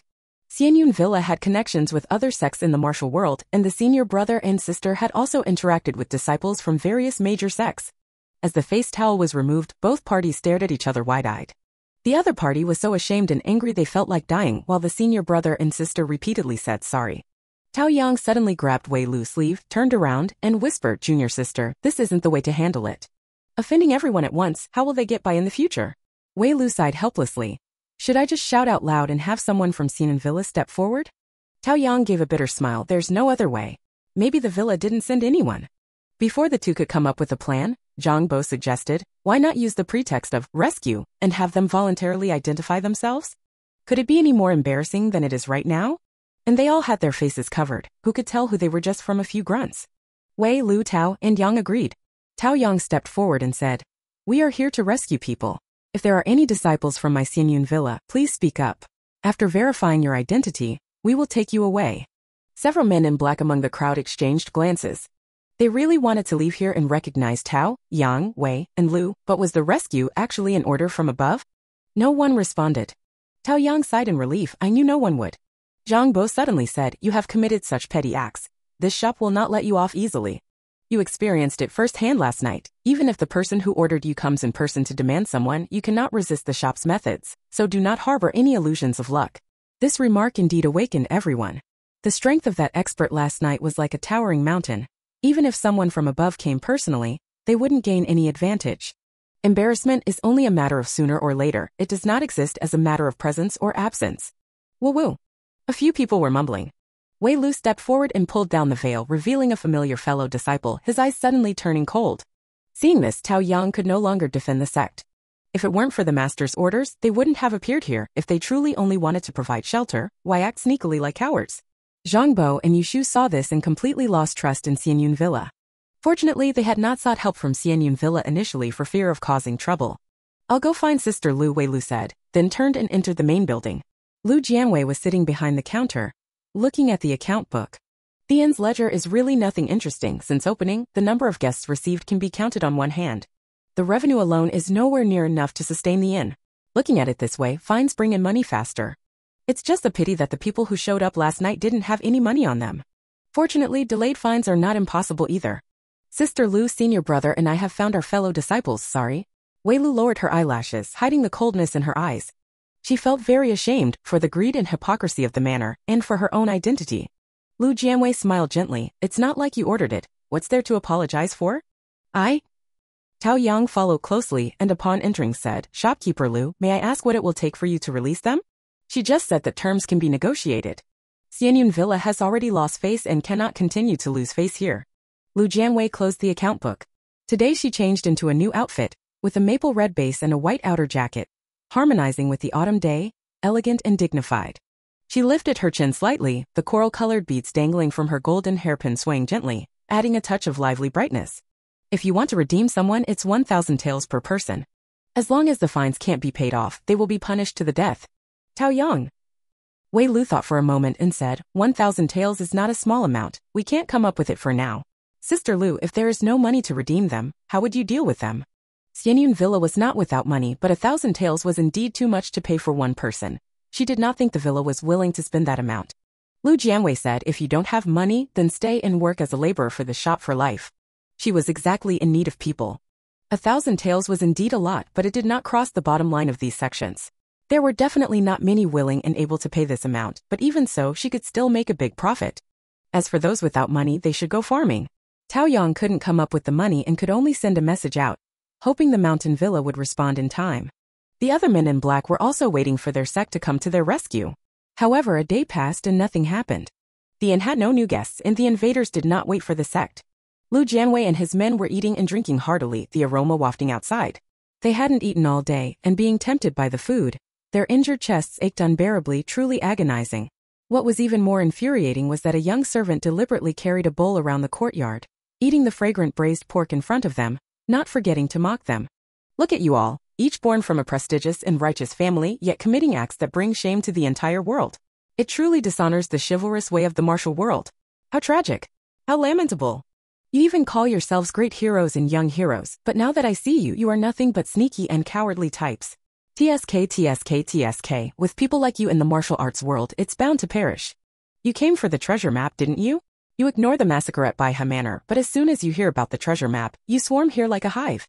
And you still boast about being from noble and righteous families? I think you're all hypocritical villains. Finally, someone couldn't hold back and pleaded, "Young hero, could you please release me from the soft tendon powder? I'm just here to join the fun, it was purely accidental. Could you help plead on my behalf?" Shui Guanhe glanced at him and said, "You'd better wait for your sect to come and save you." "Oh, I don't have any sect," the man cried. "I'm just a lone wanderer in the martial world. No one's coming to save me." Shui Guanhe stroked his chin. "Is that so? Then you're really pitiful. Without a sect as your backing, you probably... TSK. Young hero. I really know I was wrong. Can you give me a chance? I don't have a sect, but I still have myself. The N's rule is that anyone who violates the N must be punished. Considering your low status and the fact that you have not caused irreversible damage to the N, and since the innkeeper is merciful, you are allowed to redeem yourselves." "Redeem ourselves? Could you explain in detail?" 1,000 taels per person, and you can leave the inn and regain your freedom. If you don't have 1,000 taels, you must sign a contract with the inn and serve the inn's tasks until you have enough money to buy your freedom. Everyone? Can this be called mercy? Aye. The lone traveler asked cautiously, "What kind of work does the inn need?" "I won't do anything like murder or arson." Shui Guanhe was stunned. "Wasn't what you did last night robbery?" The lone traveler. He silently closed his eyes, deeply regretting his momentary impulse. Had he known that such a terrifying expert was hiding in the inn, he wouldn't have gotten involved in this matter. Another lone traveler asked, "Young hero, may I ask what the inn wants us to do?" Shui Guanhe, "Just some manual labor. Although your morals are corrupt, you are capable enough to handle it." No one wanted to lie here completely paralyzed and be laughed at, and some unbound wanderers without sect restrictions were tempted. Someone asked, "Young hero, I don't have any money on me. Could you let me go first, and I'll come back to redeem myself after I get the money?" Shui Guanhe rolled his eyes and said, "Of course. I'm going to get the money. I want to go out and get money too." Aye. Almost everyone started shouting. They saw this as a shortcut to escape. As long as they left the inn, the sky was vast and free for birds to fly. How could the inn possibly find them? Shui Guanhe smiled slyly. "No rush, one by one, take your time." As long as they stated they were taking money to redeem themselves, he fed them the antidote to the muscle-relaxing powder, along with water. It wasn't just wandering martial artists but also sect disciples. After taking the medicine, their bodies finally stopped being weak and limp. They excitedly stood up, ready to mobilize their inner strength and fly away, only to find that all their inner strength was gone. "What's going on?" Shui Guanhe finally spoke. The water was laced with a drug that suppresses internal energy, a unique formula from Bafang Inn, and there is no antidote outside. Everyone, unbelievable. A martial artist skilled in pharmacology desperately tried to take the antidote but was unable to recover the lost internal energy. "Stop struggling. If you had kept your promise, I might have thought better of you, but unfortunately..." Shui Guanhe was completely disappointed in them. He had thought the martial world was full of chivalry, but it turned out to be filled with a bunch of greedy and hypocritical villains. He once used to roam the martial world, but now his heart was cold. Still quietly stay at the inn, learn martial arts from the master, and cook for the master. Find the Divine Dr. Valley, they will surely be able to cure this poison. Someone still refused to give up. The medicine from Divine Dr. Valley is also very expensive. The people from Divine Dr. Valley are very arrogant and won't easily detoxify you. Forget it, I'd better withdraw the money early and redeem myself. The crowd dispersed, some to withdraw money, some to find a cure, and others to return to their sect. The courtyard quickly emptied. "Shopkeeper, just letting them go like this, what if they change their minds?" Shui Guanhe had no faith in their credibility. "Lu Jianwei, didn't you drug them?" This medicine was something she spent a fortune to buy from the mall. It can suppress a martial artist's inner strength. There is no antidote in the martial world, only in the mall. Unless some genius doctor concocts an antidote, those invading intruders who escape can only obediently come back to beg for the medicine. By then it won't be as simple as just 1,000 taels. The fines imposed by the inn can only go into the inn's public account. Up to now, she has only been losing money and hasn't made any profit yet. At the very least, she needs to recover the money spent on medicine. Of course, there were also sensible individual customers who came early the next morning holding 1,000 taels to redeem themselves and spent another 5 taels to buy an antidote. Lu Jianwei gave them a wholesale price. The other self-proclaimed well-connected individual customers found familiar doctors, hoping to remove the drug effects from their bodies, but were told there was no cure. This is the end of the line. The round trip wasted a lot of time.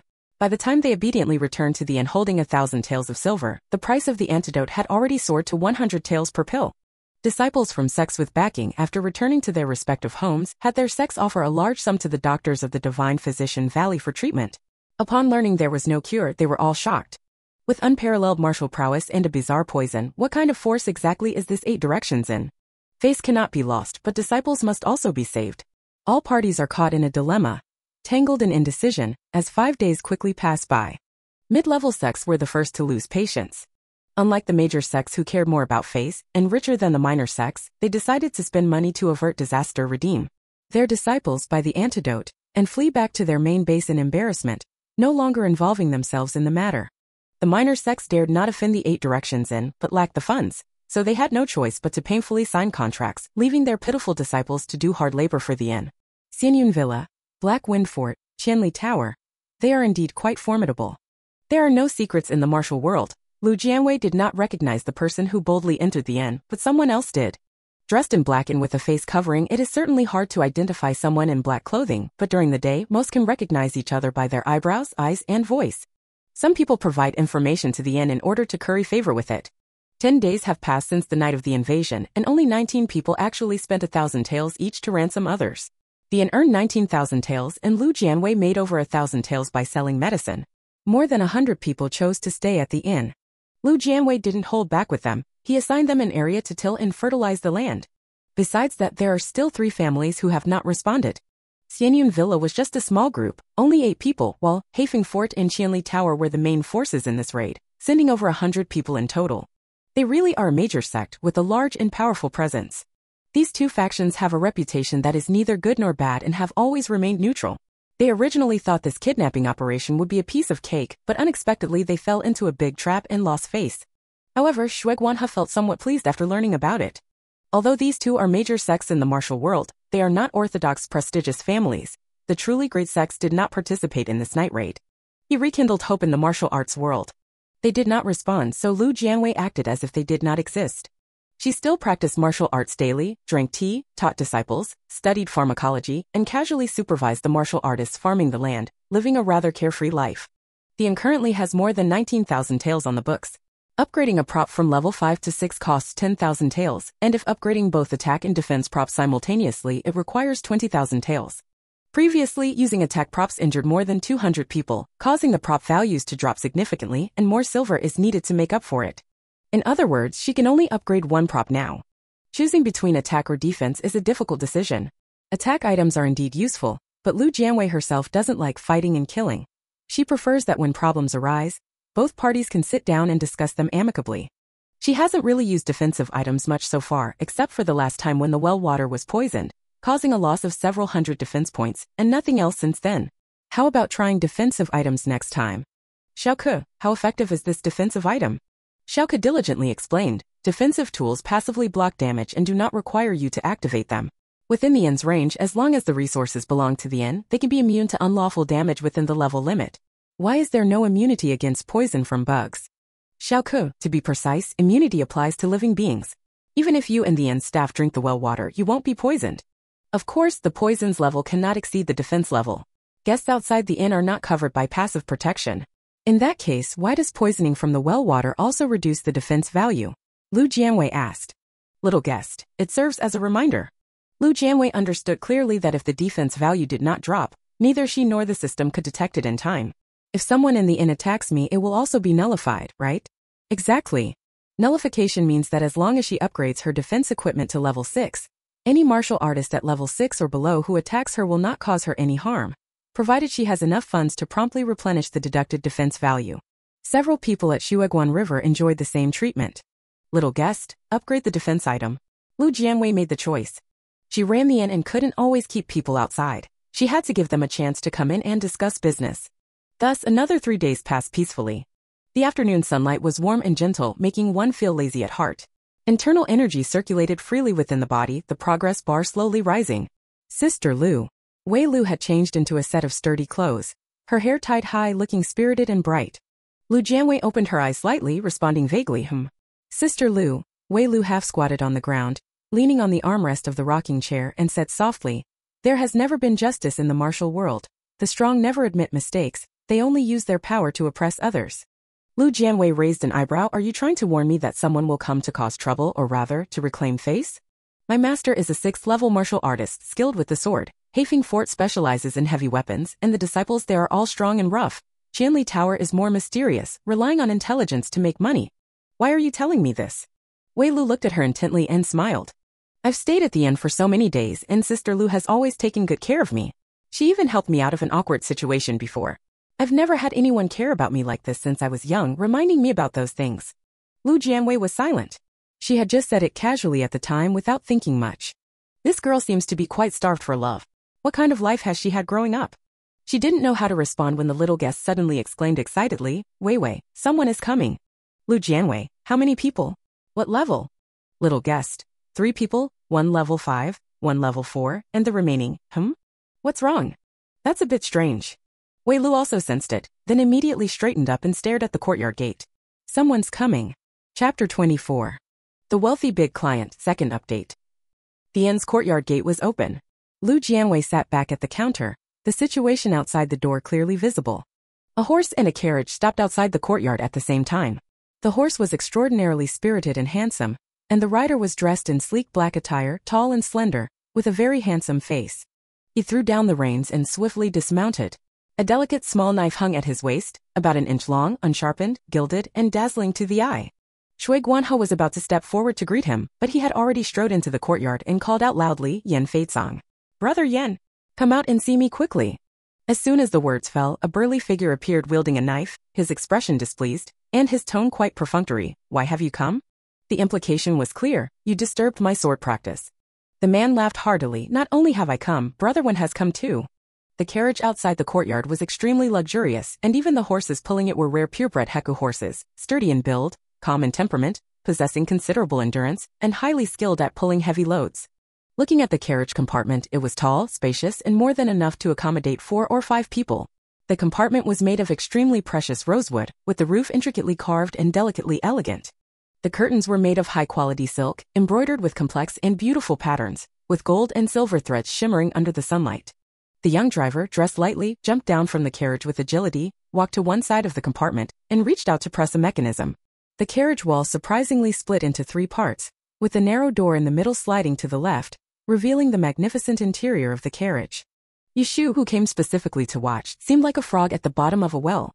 A carriage can actually be made like this? Yan Feizong held his knife and snorted coldly, still so flashy and gaudy.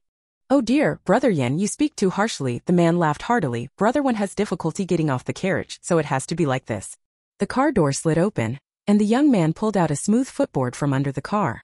The footboard was even painted with golden patterns, so splendid it made one dizzy. One end of the footboard was fixed to the bottom of the carriage, while the other end rested on the ground, forming a long, gentle slope. "Young master, you may get off the carriage now," the young man said respectfully, looking inside the vehicle. Everyone at the inn wore curious expressions. Lu Jianwei was no exception. The moment she saw the luxurious carriage in the extravagant display, it was as if she saw piles of gold ingots. Countless plans to swindle money, to do business, had already run through her mind. Zhang Bo was old and steady. Unlike the young ones who ran to the courtyard to look, he just stood by the counter, introducing things to Lu Jianwei. Wearing a gold knife at his waist, just in his early 20s, he is Jin Puxiao, the young master of the Jindao Trading Company. I heard he has a close friend who is the richest man in Jiangnan with immense wealth and a taste for luxury. Lu Jianwei's eyes suddenly lit up. The inn needed such extravagant guests. The extravagant guest finally made a move. A wheelchair slowly approached the car door. "Everyone?" Even though the wheelchair was inlaid with gold and jade, even though it was exquisitely designed, even though the person in the wheelchair was elegant and distinguished, it couldn't suppress their feelings of regret and disappointment. What a pity, possessing countless wealth, yet unable to walk well. Lu Jianwei didn't have similar thoughts. Her mind was only on money. Such a wealthy person, even if confined to a wheelchair, lived more freely than the vast majority of people in this era. Her immense fortune alone was enough to dispel all her sympathy. If she had to sympathize with even such a person, wouldn't she have to sympathize with everyone in the world? Xiaoke, are you referring to him as the strange person? Xiaoke, when we were assessing the level just now, the data kept fluctuating. And now? It's measured now level 3. Lu Jianwei raised an eyebrow, his gaze falling on the wheelchair-bound tycoon. The moon-white garment was made of top-quality cloud brocade, with gold thread edging on the cuffs and collar, and a jade pendant hanging from the waist sash. Judging by the color alone, the jade was a rare blue and white jade, worth 1,000 taels. This entire outfit was like a luxurious 3-courtyard mansion. He sat upright in the wheelchair, holding a jade flute placed horizontally across his legs, slowly descending from the carriage. Once settled, he lifted his head to look at everyone. His appearance was not strikingly handsome. His features were clear and delicate, his skin fine and slightly pale, and his lips very faint in color. He looked like a sickly person. Brother Yen, long time no see. He looked at Yen Feizong, a smile in his eyes, his voice clean and elegant. Yen Feizong frowned. Didn't you go to Ghost Miss Rich to seek medicine? Didn't you find any? Why do you always bring up the one thing I don't want to talk about? The young attendant said angrily. The medicine was obtained, but it's useless to the young master. Don't poke at his sore spot. And I, the man smiled, Brother Yen is just concerned about me. I think he just likes to rub salt in the wound. He's just a bit difficult in nature, please be more understanding. Alright, then I'll reluctantly forgive him. Yen Feizong. You two, master and servant, colluding to harm others, do you really think he can't tell? Humph, I won't argue with the yellow-haired brat. The young man was so angry he was about to speak again. Jean Pushio laughed heartily. Stop arguing, you haven't seen each other for a long time. Let's book a room first and then catch up. Brother Yen, have your knife skills improved? Yen Feizong tapped his sheath, you'll know if you try. He led the three of them toward the hall. What does this sign mean? And I pushed the wheelchair with one hand and pointed to the vertical sign beside the hall door. Jean Pushio read aloud directly. Fighting is prohibited inside the inn. Is this a rule set by the owner? Quite interesting. What happens if there is a fight? And I asked. Yen Feizong. That's none of your business. With your 3 trick skills you can't even start a fight. And I said angrily. Your knife skills aren't any better. On the way here we heard that as soon as you arrived at the inn, someone spotted flaws in your knife technique.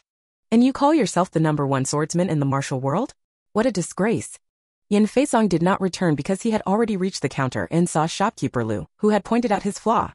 Shopkeeper Lu was wearing new clothes again today with an orange-yellow base. Her makeup was bright and charming, and she even had a floral forehead decoration, adding a touch of elegance to her gentle demeanor. She smiled sincerely, her voice soft. Are you esteemed guests looking to stay at the inn? I am Jean Puxiao from the Jin Dao Trading Company, Shopkeeper Lu, pleased to meet you. Jean Puxiao was straightforward. Earlier, the trading company's caravan offended Shopkeeper Lu, but fortunately, Shopkeeper Lu was magnanimous. I am here to express my thanks. So it's Jean Xiaodong, I've heard a lot about you, you're too kind. Jean Puxiao laughed heartily. Shopkeeper Lu is indeed straightforward. To be honest, I only learned about this feng shui treasure from the caravan's report. Brother Yen also heard the news and couldn't wait to come and experience it. Shopkeeper Lu, Brother Yen has caused you some trouble these days. He really knows how to lie with a straight face. This place is desolate, no mountains, no water. Where is this feng shui treasure? No wonder he's the young master of a big trading company, such a skilled bullshitter. Lu Jian smiled as usual. Yen Feizong, since these are your friends, you should entertain them. Yen Feizong. He is now an inn clerk, so he really has to listen to the innkeeper. If you want to stay, then stay. No need for so much talk. The upper rooms are 5 taels of silver per night, the secondary rooms 501, and the dormitory 101. Choose for yourselves. Jean Puxiao was so shocked that he widened his eyes. What's going on? And I spoke bluntly. Hero Yen, how come? You became a clerk at the inn? Ha ha ha ha. Is it true? Jean Puxiao was not asking whether he was a clerk, but about the rumor of the flaw in his sword technique. Yen Feizong was naturally proud. If he did not truly respect someone, he would not be so obedient. Since he obeyed Shopkeeper Lu, it meant the rumor was not necessarily just a rumor. Yen Feizong nodded slightly. There is nothing to deny. In the path of martial arts, the skilled come first, and he was not unwilling. Jean Puxiao looked at Lu Jianwei, unable to help but feel admiration. Clearly just a beautiful and delicate woman, yet she easily exposed Yen Feizong's flaw. The 8 directions in is truly extraordinary. No wonder it repelled 100 attackers in one fell swoop. I'm still busy practicing with the blade, hurry up and decide. Yen Feizong said impatiently. Jean Puxiao turned his head and asked, Brother One, what's your choice? I am Wenjuji. May I ask Shopkeeper Lu, where's the upper room? Facing the inquiry from the wheelchair-bound tycoon, Lu Jianwei was very patient. There are only 2 rooms in the upper house on the east and west sides of the 3rd floor. The secondary rooms are on the 2nd floor. Now only 5 remain. The dormitory rooms are to the left after exiting, 3 in total, all unoccupied. The 3rd floor is really too inconvenient, and I muttered. Young master, why don't we find an inn in the city instead? When Zhuozhi stroked the jade flute. I'm tired. And I looked full of concern and quickly said, then let's stay here for now, and go to Wanghua City after you've rested. Shopkeeper Lu, I want to rent 3 dormitory rooms, is that possible? When Zhuozhi asked. And I immediately objected. Dormitory rooms? Those are the rooms where common laborers have stayed, they definitely aren't clean. Clean, Yin Feizong interjected, this dithering is really a waste of time. Jean Pishu said, then let's stay in the dormitory rooms. The rooms are big and the beds are wide, quite good. Brother one, you rent 3 rooms, give me 1. Okay. When Gigi said with a heroic air, book it for a month, and I pay up. And I reluctantly took out the money pouch. How much? Lu Jian smiled and squinted. The dormitory costs 100 won per person per night. It can accommodate 10 people. Booking 1 room is 1,000 won per day, 3 rooms 3,000 won, for a month, 90 taels of silver. Truly a wealthy man. His spending was extraordinary. And I widened her eyes, but it's a dormitory, why is it so expensive? And I. When Gigi's voice carried a hint of fatigue. All right, sir, I'll prepare it right away. And I directly took out a silver note worth 100 taels. No need to give change, the extra 10 taels is the deposit. Then she pushed the wheelchair out the door, slightly lifting it over the threshold, showing considerable strength. On the left side, 3 rooms were lined up. The inn was newly built and the rooms were rarely occupied. The tables, chairs, and beds were all very new and the bedding was soft and warm. And I chose the middle room, pushed Wenjua inside, looked around and felt a little less resistant in his heart. Not bad, looks quite clean. He pushed the wheelchair to the window, opened it, and said, young master, you read for a while first, I'll go tidy up. The carriage had already been pulled into the courtyard. He ran into the yard, carried the luggage out of the carriage, 2 large trunks very heavy. He took a book out of the box and handed it to Zhuozhi. The latter took it, leaned against the window, and leisurely flipped through the book. Young master one, I've come to bring tea. Yushu stood at the door holding a tea tray. Zhuozhi, please come in. Wait. And I called out to Yushu, reaching out to lift the teapot lid, fanning the spout and frowning. What kind of tea is this? Yushu was puzzled. It's just ordinary tea. No good tea in the shop? My master only drinks top-quality tea leaves. Bring some good tea. Yushu. He had been wealthy before, but never this picky.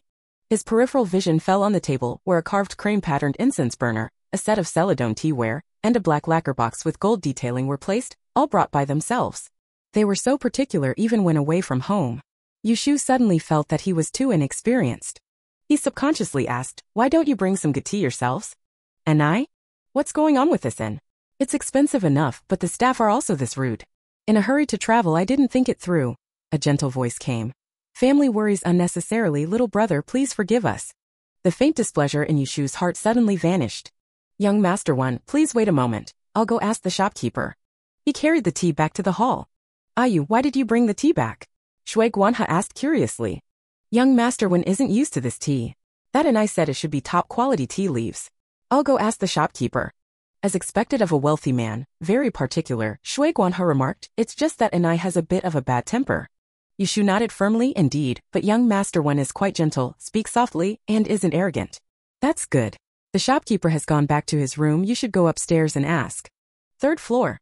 Lu Jianwei opened the system store. She heard every word Anai said. The wheelchair tycoon's mindset was grand, and even the servants found ways to give her money. Taching terrace, white silk fragrant screen, and Qi eyebrows were all top-tier teas outside of the Qi dynasty tribute, selling for 5,000 won per tael in the store. But in the Qi dynasty, teas of this grade were rare and extremely expensive. Those who could afford them were mostly high officials and nobles. Ordinary merchants, no matter how wealthy, had no way to purchase them. Yushu ran outside the door and asked shopkeeper, Master Wen is accustomed to drinking high-quality tea. May I ask if the shop can provide it? You go ask what kind of tea he wants, Lu Jianwei replied. Yushu ran off again. The dormitory originally accommodated 10 people, and the room was spacious, but the furnishings were too crude and ordinary. The exquisite utensils brought by Anai were arranged and the room was refreshed. The gilded copper incense burner was also lit, emitting a light and elegant fragrance that was extremely pleasant. Yushu stood outside the door, quietly sniffing. Young master one, I'll be the one to ask the shopkeeper, what kind of tea do you usually drink? Usually drink. Anai frowned as she opened the door, displeased. Just send the best tea from your shop. Could it be that in this remote countryside, there really is top-quality tea for the young master to choose from? Yushu was furious and said, you were the one who asked for the top-grade tea, and now you're the one looking down on the inn.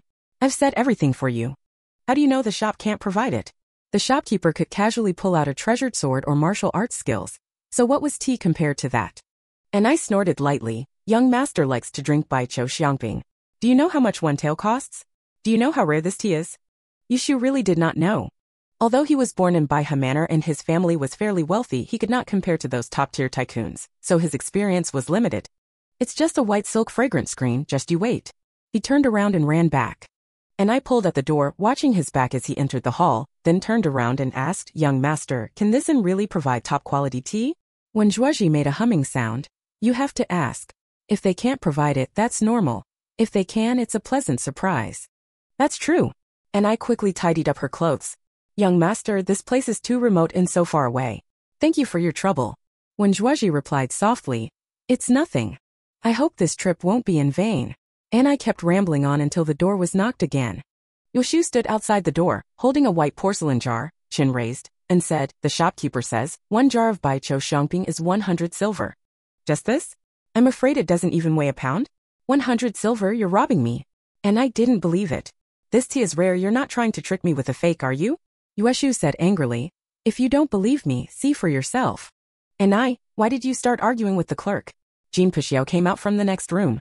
"I think I heard bai chou xiangping, did I hear that right?" And I crossed his arms. My young master can't get used to other teas.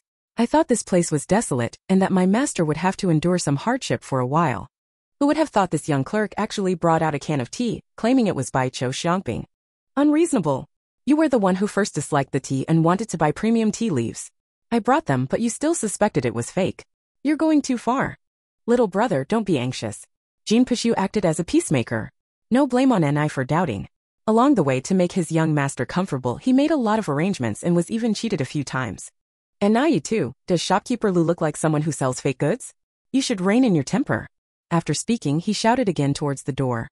Brother One, your child is arguing with someone again, and you're not doing anything about it. When Zhuozhi pushed the wheelchair over, his brows and eyes full of helplessness. That's just his nature. I've told him many times, but he can't change. I named him Nai, hoping he would be more steady. Haha, it shows that no matter how good the name is, it's useless. Nai is still so loud and boisterous. Jin Puxiao pointed at the white porcelain jar. Whether it's real tea, you can tell just by smelling it. Wenjue raised his palm. Little brother, Nai has a quick temper. I apologize to you on his behalf. May I take a look at this tea can first? Weshu handed it over, feeling ashamed. I was a bit impulsive too. Here, take a look. Taking the tea can in hand, its texture was delicate and smooth like fat, unlike ordinary items. When the lid was opened slightly, a faint and elegant fragrance wafted out, clearing the mind upon inhaling. Wenjue closed the lid, a smile in his eyes. It is indeed bai chou xiangping, and of excellent quality. One can cost 100 taels. It seems I got the better deal. Yushu glanced at Ni. Ni, you have wronged the young brother. What should we do? When Gigi asked. He was gentle and polite, speaking neither too fast nor too slow, and reasoning like this made Yushu like him even more. It's just a misunderstanding, no big deal. Ni obediently apologized. I wrongly blamed you. It is indeed my fault. I apologize to you. Here is 100 taels for tea money. Please keep it. He handed Yushu 100 taels. Yushu accepted the money and his earlier anger dissipated. Young Master One, Young Master Jean, I will get busy now. He ran to the counter to record the account, and coincidentally, Uncle Zhang was there. When asked what he was busy with, he told him about the matter. Uncle Zhang thought for a moment, then turned and went up to the 3rd floor. Shopkeeper, I have something to report. Come in. Lu Jianwei was filled with regret. She just now heard the words of the one family master and servant and realized that the tea was sold too cheaply. Such precious tea leaves could be sold at any high price without issue. She was just narrow-minded. What do you want from me? She asked listlessly. Zhang Bo whispered, shopkeeper, the new guest who came today, although not involved in the night raid, probably has a complicated purpose. Inside the inn, Lu Jianwei was in control. Others' words could not escape her ears, but as long as she wished, no one could hear her speak. She said, coming to the inn at this time and booking for a month must be for the so-called treasure. Of course, they act openly and are not sneaky people, so just treat them as ordinary guests. The innkeeper fears they might still want to investigate what's behind the inn. Lu Jianwei was not very concerned. It's just a jar of tea leaves. She bought it from the system mall and it was impossible to find out her backing force just from the tea leaves. Zhang Bozhui relaxed. The shopkeeper is meticulous. I was overthinking. Lu Jianwei couldn't accept the compliment and changed the subject. Do you know anything about this young Master One? I've heard of him, but not much. Go ahead and tell me. Zhang Bo respectfully said, it is said that he was poisoned by a rare toxin in his childhood and has been seeking medical treatment ever since, avoiding public appearances.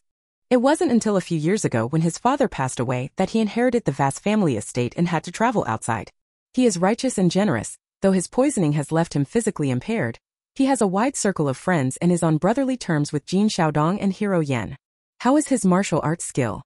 I heard the toxin accumulated in his meridians and his internal strength has not improved at all for many years. So whenever he hears of a miraculous medicine that can cure the rare poison, he personally goes to seek it, spending an unknown amount of family wealth. Seeking medicine? Lu Jianwei raised an eyebrow. Could it be that he came rushing here because he heard there is a miraculous medicine in the treasure? Zhangbo, it should be so. Lu Jianwei felt something was off. Isn't it too coincidental? What's coincidental? If the rumor really came from Lu and Chao, they would only say there is a treasure map. Why add embellishments? Zhangbo frowned and thought. People in the martial world seek three things. First, martial skills. Second, treasures. Third, life-saving elixirs. Perhaps they believe saying this will attract more people. Lu Jianwei pondered. That's also possible. How's your palm technique coming along? Zhangbo showed a smile. I have already comprehended the third form. The horizontal wave palm is indeed profoundly advanced. If he didn't have decades of palm technique practice and a deep understanding of palm methods, he wouldn't have learned so quickly. Lu Jian smiled and said, that's good. If there's nothing else, you may leave first. Zhangbo took his leave and departed. Lu Jian asked the young guest, when you previously tested the level, was Wenjuaji's erratic behavior related to poison? Little guest, it's possible. With your ability, can you detect what poison he has? Don't try to provoke me into waiving the testing fee. Lu Jianwei sighed helplessly. All right, how much is the testing fee? 100 taels. You might as well rob me. The little guest painted a big picture for her. You should know how rich Wenjuaji is. A single piece of jade on him is worth more than your entire fortune. As long as you can cure his poison and save his life, he definitely won't shortchange you. By then 100 taels will be nothing. You're kidding. Lu Jianwei wasn't fooled. If it were that easy to cure, with his wealth it would have been cured 800 years ago. Little guest. You can buy medicine in the mall. Lu Jianwei, really? You'll know after the test. Lu Jianwei refused. The system was definitely trying to trick her into spending money. The matter was definitely not that simple. If any antidote could be bought in the store, why would the system recommend her to study the spring and autumn materia medica? Could it be just to fleece her for profit? When she was buying tea earlier, she noticed that there are quantity limits on purchasing rare items from the store. For example, for the white silk incense screen, she can only buy up to 5 jars within a year. The existence of restrictions should be for the sake of balance. Ordinary clothing and jewelry are just styles that are relatively novel. The mall does not limit their quantity. Because in terms of craftsmanship, they do not excessively exceed the technological level of this era. The system has limitations. She cannot rely too much on the system. She must strengthen herself. Are you still going to test? Xiaoke urged. Lu Jianwei's face was cold and indifferent. No more testing, I've suddenly lost interest. Xiaoku. Chapter 25. Everyone just sit down and talk. Midnight. The arrival of new guests attracted the close attention of the old guests on the second floor. It's the young master of the Jindao Trading Company, and there's someone in a wheelchair accompanied by a young servant. The short gray-clad attendant peered through the window. Hey, rich people really know how to enjoy themselves. Look at that wheelchair, it's even inlaid with gold. The attendant in blue sat upright by the table, paused silently for a moment, and said, sitting in a wheelchair, and with Jin Puxiao, it should be Wenjuaji, the richest man in Jiangnan. What are they doing here in the first place? Asked the tall gray-clad attendant. Could it also be for the treasure map? The blue-clad envoy speculated. The caravan of the Golden Knife Trading Company travels all over the world, and Wenjuaji is wealthy beyond measure, but none are greedy. It is rumored that Wenjuaji has been searching for medicine for many years without success. Perhaps he came for the miraculous medicine in the treasure. I see. The short gray-clad envoy asked. Chief envoy, Yu Shu and the old servant are the victims of the White Crane Villa case and also the key figures in solving it. Now they are coveted by many parties. What should we do? The blue-clad envoy furrowed his brows. Wait. What are you waiting for? The letter has been sent back to the department. The department will definitely send someone again. The tall, gray-clad messenger said. The 8 directions and is determined to protect them. If they are unwilling to let the department intervene, even if the purple-clad official personally comes. He dared not offend the superior, and the rest of his words faded away. What exactly is the 8 directions in? The short gray-clad messenger was quite puzzled. And who was that top expert that night? The sound of a quarrel from the young men downstairs reached their ears, and the 3 of them listened. Wow, the inn even sells white silk fragrance screens. And they sell them by the jar. The short gray-clad messenger showed a look of surprise. But having already witnessed the terrifying scene that night, his threshold had risen considerably, so he was only slightly astonished. Although the white silk fragrant screen is not a tribute item, it was not excluded from the tribute because its quality is inferior, but because the current emperor's taste preferences differ. This tea is extremely popular among high officials and nobles. In the capital, even a tale of tea leaves can fetch an exorbitant price. This remote and desolate inn is surprisingly lavish in its generosity. The new guest's behavior also caught the attention of Wei, Lu, Tao, and Yang. Junior sister, the longer I stay here, the more I realize that this inn is not simple, Tao Yang said bitterly. The mountain villa was involved in kidnapping the treasure map, and now they don't even come to apologize. Could it be that they really want to make an enemy of the inn? The strongest force in the mountain villa is the master of the villa, but the master is only level 6. Level 6 is considered a top expert in the martial world, but compared to the experts at the inn, it's like an ant trying to shake a tree. Wei Lu said calmly, no. What do you mean no? It's not yet time to tear off the mask, Wei Lu said. For the village chief, there is still room for negotiation in this matter. Tao Yang. Is the junior sister being too naive?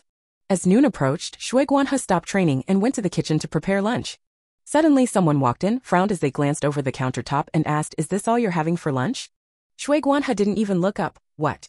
And I snorted lightly. My young master must have fine food. The dishes you make, my young master can't get used to. Is there no other food in the inn? Fine. Shui Guanhe was displeased. I already make it fine enough. How much finer do you want it? His cooking skills were personally taught by his father. The innkeeper and Zhang Bo all praised him unanimously. Even Hero Yen ate without looking up. What right does this person have to belittle him right away? Anai was shocked.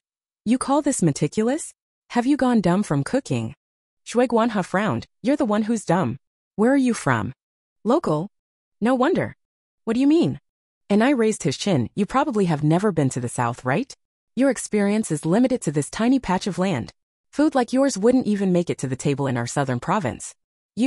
The shopkeeper at your place isn't picky either, eating such rough food with relish. Seems like you've never tasted anything good. Shui Guanhe couldn't hold back this time. It's fine to belittle him, but you must not belittle his master. Nonsense. He was so angry he lost control of his words. What good things hasn't the shopkeeper seen? What do you, coming from the southern region, know about northern food? You aren't even worth a single hair of the shopkeeper. Oh?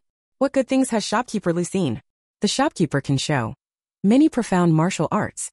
Shui Guanhe stopped in time, eyes flashing with contempt. Anyway, it's not something a frog at the bottom of a well like you can imagine. If you don't like what I order, then don't order. You won't starve. Anai rolled her eyes. If you don't want to order, then don't. As if I care. He stormed back to the room, complaining to his host. Young master, this inn really bullies its customers because it's big. I just made a few requests, and the cook blew smoke in my face and glared at me. When Zhuozhi said helplessly, had another argument with someone? His cooking is so crude. How could it suit the young master's taste? Anai said worriedly. Young master, how about I go ask manager Lu if we can borrow the kitchen? You just offended someone, what if they refuse to lend it to you? When Zhuozhi said earnestly, you really need to change this temper of yours. Anai pouted sadly, I've caused trouble for the young master again, what should we do now? Maybe I should beg manager Lu. She seems gentle and kind, perhaps if I ask her, she'll agree. I can pay the rent. No need, when you're away from home there's no need to be so particular, just eat something casually. When Zhuozhi shook his head. Anai was very insistent. The young master's health is important. I'll go ask, I promise not to offend anyone this time.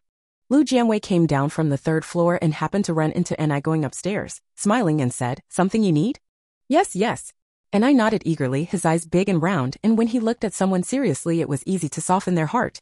Manager Lu, my young master is not well and his food needs to be specially prepared by me. I wonder if I could borrow your kitchen? Lu Jianwei walked to the counter and sat down. Since that's the case, how did your young master survive on the road? Anai. If you want to drink top-quality tea, I can understand. If you want to prepare delicate food, I also understand. But by acting like this, you've angered 2 of my shop's workers. They are upset, and if they can't concentrate while working and make a mistake, it will be hard to explain to the other guests. Shopkeeper Lu, we used to carry a small stove on the road, but it accidentally broke yesterday. Lu Jianwei smiled lightly, not a bad excuse. She could indeed continue to play dumb and keep earning money from the wheelchair tycoon, but she couldn't ignore the feelings of the shop staff. Those who can hold on to vast wealth are never simple. Those who become the richest attendant are equally unlikely to be the type to offend people everywhere. The master and servant had just entered the inn and immediately began probing its details. Anai was silent for a moment, and the anxiety on his face gradually faded. Manager Lu, would you be willing to discuss a business deal? Lu Jianwei's smile became a bit more genuine. I just run a shop and do business. Anai cupped her fists. My young master has difficulty walking. I wonder if shopkeeper Lu would be willing to come over. Lu Jianwei nodded slightly, of course. Guessing games are fine once but twice is tiresome. She preferred straightforwardly discussing business. The master and servant both had a bit of discernment. And I led her outside the house, and before she could speak, the door was opened. A faint fragrance greeted them, like being in a bamboo forest with the sound of pine waves, filling the whole body with a noble aura. Lu Jianwei lifted her eyes. The wheelchair tycoon leisurely leaned against the back of the chair, still holding the jade flute in his left hand. His pale face was adorned with a smile and his voice was as clear and crisp as the clash of ice and jade. "Shopkeeper Lu, I apologize for any offense just now, please forgive me." He turned the wheelchair and invited her inside with a sideways gesture. There was already someone inside the room, none other than Jianwei. He strode in and clasped his fists, saying, "Shopkeeper Lu's single move repelling hundreds was truly astonishing and admirable. Brother Wen and I were somewhat worried that a master like you would be unwilling to humble yourself, so we tested you a bit. Please, great sir, do not hold a grudge against a humble man." Lu Jianwei spoke frankly, "I'm just an ordinary shopkeeper, not worthy of young Master Jin's such high regard." Jianwei obviously didn't believe it, but he didn't press the matter further. He personally poured a cup of tea and bowed. "Let this cup of tea be my apology to Shopkeeper Lu." The teacup was brought by Manhwa, a top-quality celadone, quite valuable, with an elegant appearance that matched well with the color of the tea. Looking again at the gilded incense burner, the gold-painted lacquer box, and the rosewood dowry chest, each was exquisite, each was luxurious. Lu Jianwei held his cup and took a sip, then put it down and said bluntly, "You two must have come here because of the rumors about the treasure map." "I came for the elixir," when Zhuji stroked the jade flute, his lips seeming paler than when he arrived. "I heard that the treasure contains an elixir that can cure the world's rare poisons. If it really exists, I am willing to pay a high price for it." Lu Jianwei's gaze swept toward his leg, but because of the clothing covering it, nothing could be seen. When Zhuji let her look him over freely, open and at ease, showing no sign of inferiority or sensitivity. "I don't have a treasure map. Looking for me is a waste of time," she said. Jianwei laughed heartily. "Shopkeeper Lu, don't belittle yourself. The clue to the treasure map is on Yushu, and Yushu is your shop's assistant. How could it be a waste of time?" "Shopkeeper Lu," Wenjuji said softly, "you should also know that Xianyun Villa, Black Wind Fort, and Qianli Tower won't let this go easily. Qianli Tower is well informed. If they didn't have the treasure map, they wouldn't make a move." "So?" Lu Jianwei raised an eyebrow. "Wenjuji, so, the inn that provides shelter for Yushu will become a place contested by all sides. Your establishment has already shown its strength before, so this time they dare not act rashly and can only choose to sit down and negotiate." Lu Jianwei shook his head. "To be honest, even a you and Zhangbo don't know where the treasure map is. Your move is very likely to end in failure. Everyone relies on their own skills," Jianwei said with clear eyes. "We only need Shopkeeper Lu to provide us with an absolutely safe place." Wenju smiled warmly and said, "The inn's rules do not allow fighting. I suppose Manager Lu also dislikes bloodshed. If this had happened outside the inn, a bloody battle would have broken out long ago." Lu Jianwei pondered for a moment. "All right, you can find the treasure map yourselves. I can only guarantee that unless a martial artist above level 6 intervenes, you will have no life-threatening worries. However, the lodging fees won't be this cheap. The onlooker and I. It's already not cheap now, okay? Level 6. Jianwei laughed heartily. "Shopkeeper Lu is indeed straightforward. Level 6 is enough." When said, "Shopkeeper Lu, make an offer." Lu Jianwei teased, "That depends on how much you think your lives are worth." Jianwei. "When Zhuaji is truly worthy of being a tycoon. 10,000 taels per person per month. Even the most powerful escort agencies in the martial world wouldn't dare charge that much." Lu Jianwei's heart bloomed with joy. The wheelchair tycoon is really something special. She has definitely made this friend. She can ignore others, but she absolutely cannot ignore this person. She finally understood why he was able to have such a wide circle of friends. "Deal." Jianwei hurriedly said, "Wait. Brother Wen, you must not spend your own money on my share. If we can't find the treasure map, you might still have to buy medicine from someone else. And I also said, young master, I don't need protection. I'm already level 4, so you don't have to waste money on me." When Gigi's voice was gentle but firm. "Brother Jean has protected me a lot on this journey. And now he risks his life for me again. I can't ignore Brother Jean. And I listen to me. Brother Wen, I came here also to try my luck. If I really managed to get the treasure map, wouldn't I be rich too?" Jianwei sighed, yet he couldn't go against Wen Jiji. And I was left speechless by the word obedient. The largest denomination of silver notes in Chichao was 1,000 taels. The three of them had 30,000 taels in total, 30 notes altogether, packed into a wooden box, all handed over to Lu Jianwei. It was the first time Lu Jianwei handled so much money, and he felt the money box was very heavy. A genuine sense of accomplishment welling up in his heart. Making big money feels so great. The more wheelchair tycoons like this, the better. She returned to the room with the wooden box. The 30,000 taels protection fee was all deposited into the inn's public account. Protecting the guests' lives used the inn's defensive tools, which falls under the inn's revenue category. Xiaoke, you said before that defensive items are passive and don't actively protect the residents, right? That's right. You can activate them manually and designate specific residents for protection. The defensive value consumed will be deducted from the public account. Lu Jianwei, alright, then I'll designate Wenjuozhi, Jin Puxiao, and Enai as the 3 residents protected by the inn. Xiaoku. Settings completed. Your Excellency. Shopkeeper Lu entered Wenjuozhi's room and left carrying a wooden box. Are they plotting something? Could it be that Shopkeeper Lu has made a deal with them to hand over you and Zhang? If they really take them away, how will we report this to our superiors? Your Excellency, we can't remain so passive any longer. The man in the blue robe had a splitting headache. He originally thought he was just looking for a lucky survivor from a family massacre, but things kept getting more and more absurd. He only had a level 4 cultivation, ranking at the bottom in the inn. What else could he do? Chief Envoy, I think Shopkeeper Lu is quite approachable. Why not go ask her, suggested the short man in gray robes. The man in the blue robe pondered for a moment. All right, go and probe her for information. The 3 of them went downstairs together and happened to run into their senior brothers and sisters. Both parties looked straight ahead and sidestepped to avoid each other. Wei Lu and Tao Yang came down to eat. They were used to dining together with Tian every day, which was quite convenient. It was just a bit expensive. Xiaoyan, I was just about to call you, quickly sit down. Lu Jianwei was in a very good mood today after making some money. Wei Lu sat down, her eyes lighting up. Wow, there's my favorite white-cut chicken. Thank you, Sister Lu. Thank you, Brother Shui. You're welcome. Shui Guanhe smiled foolishly. Miss Wei likes the dishes I make. I'm more than happy. Tao Yang. I always feel that something is off.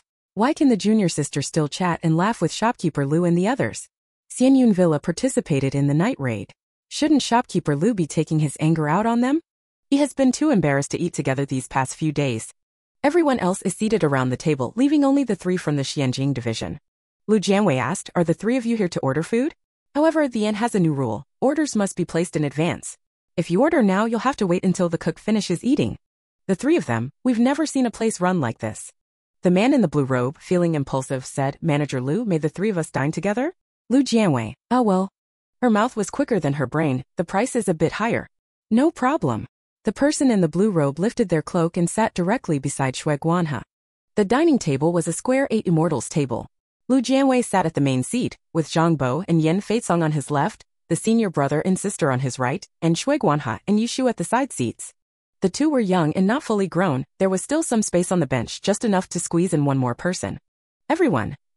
Lu Jianwei rubbed her forehead. She hadn't thought it through earlier, only focusing on making more money without considering whether there was enough space to sit.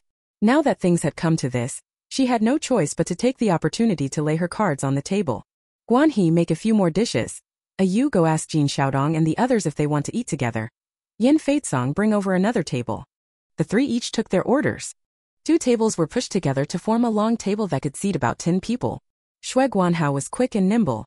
The dishes were already prepared, and he soon brought the plates to the table. Yishu also called over Jin Puxiao and 2 others. Jin Puxiao was unceremonious and boldly sat down right next to Yan Fei. I was just tempted by the fragrance earlier, didn't expect Shopkeeper Lu to invite us together, thanks.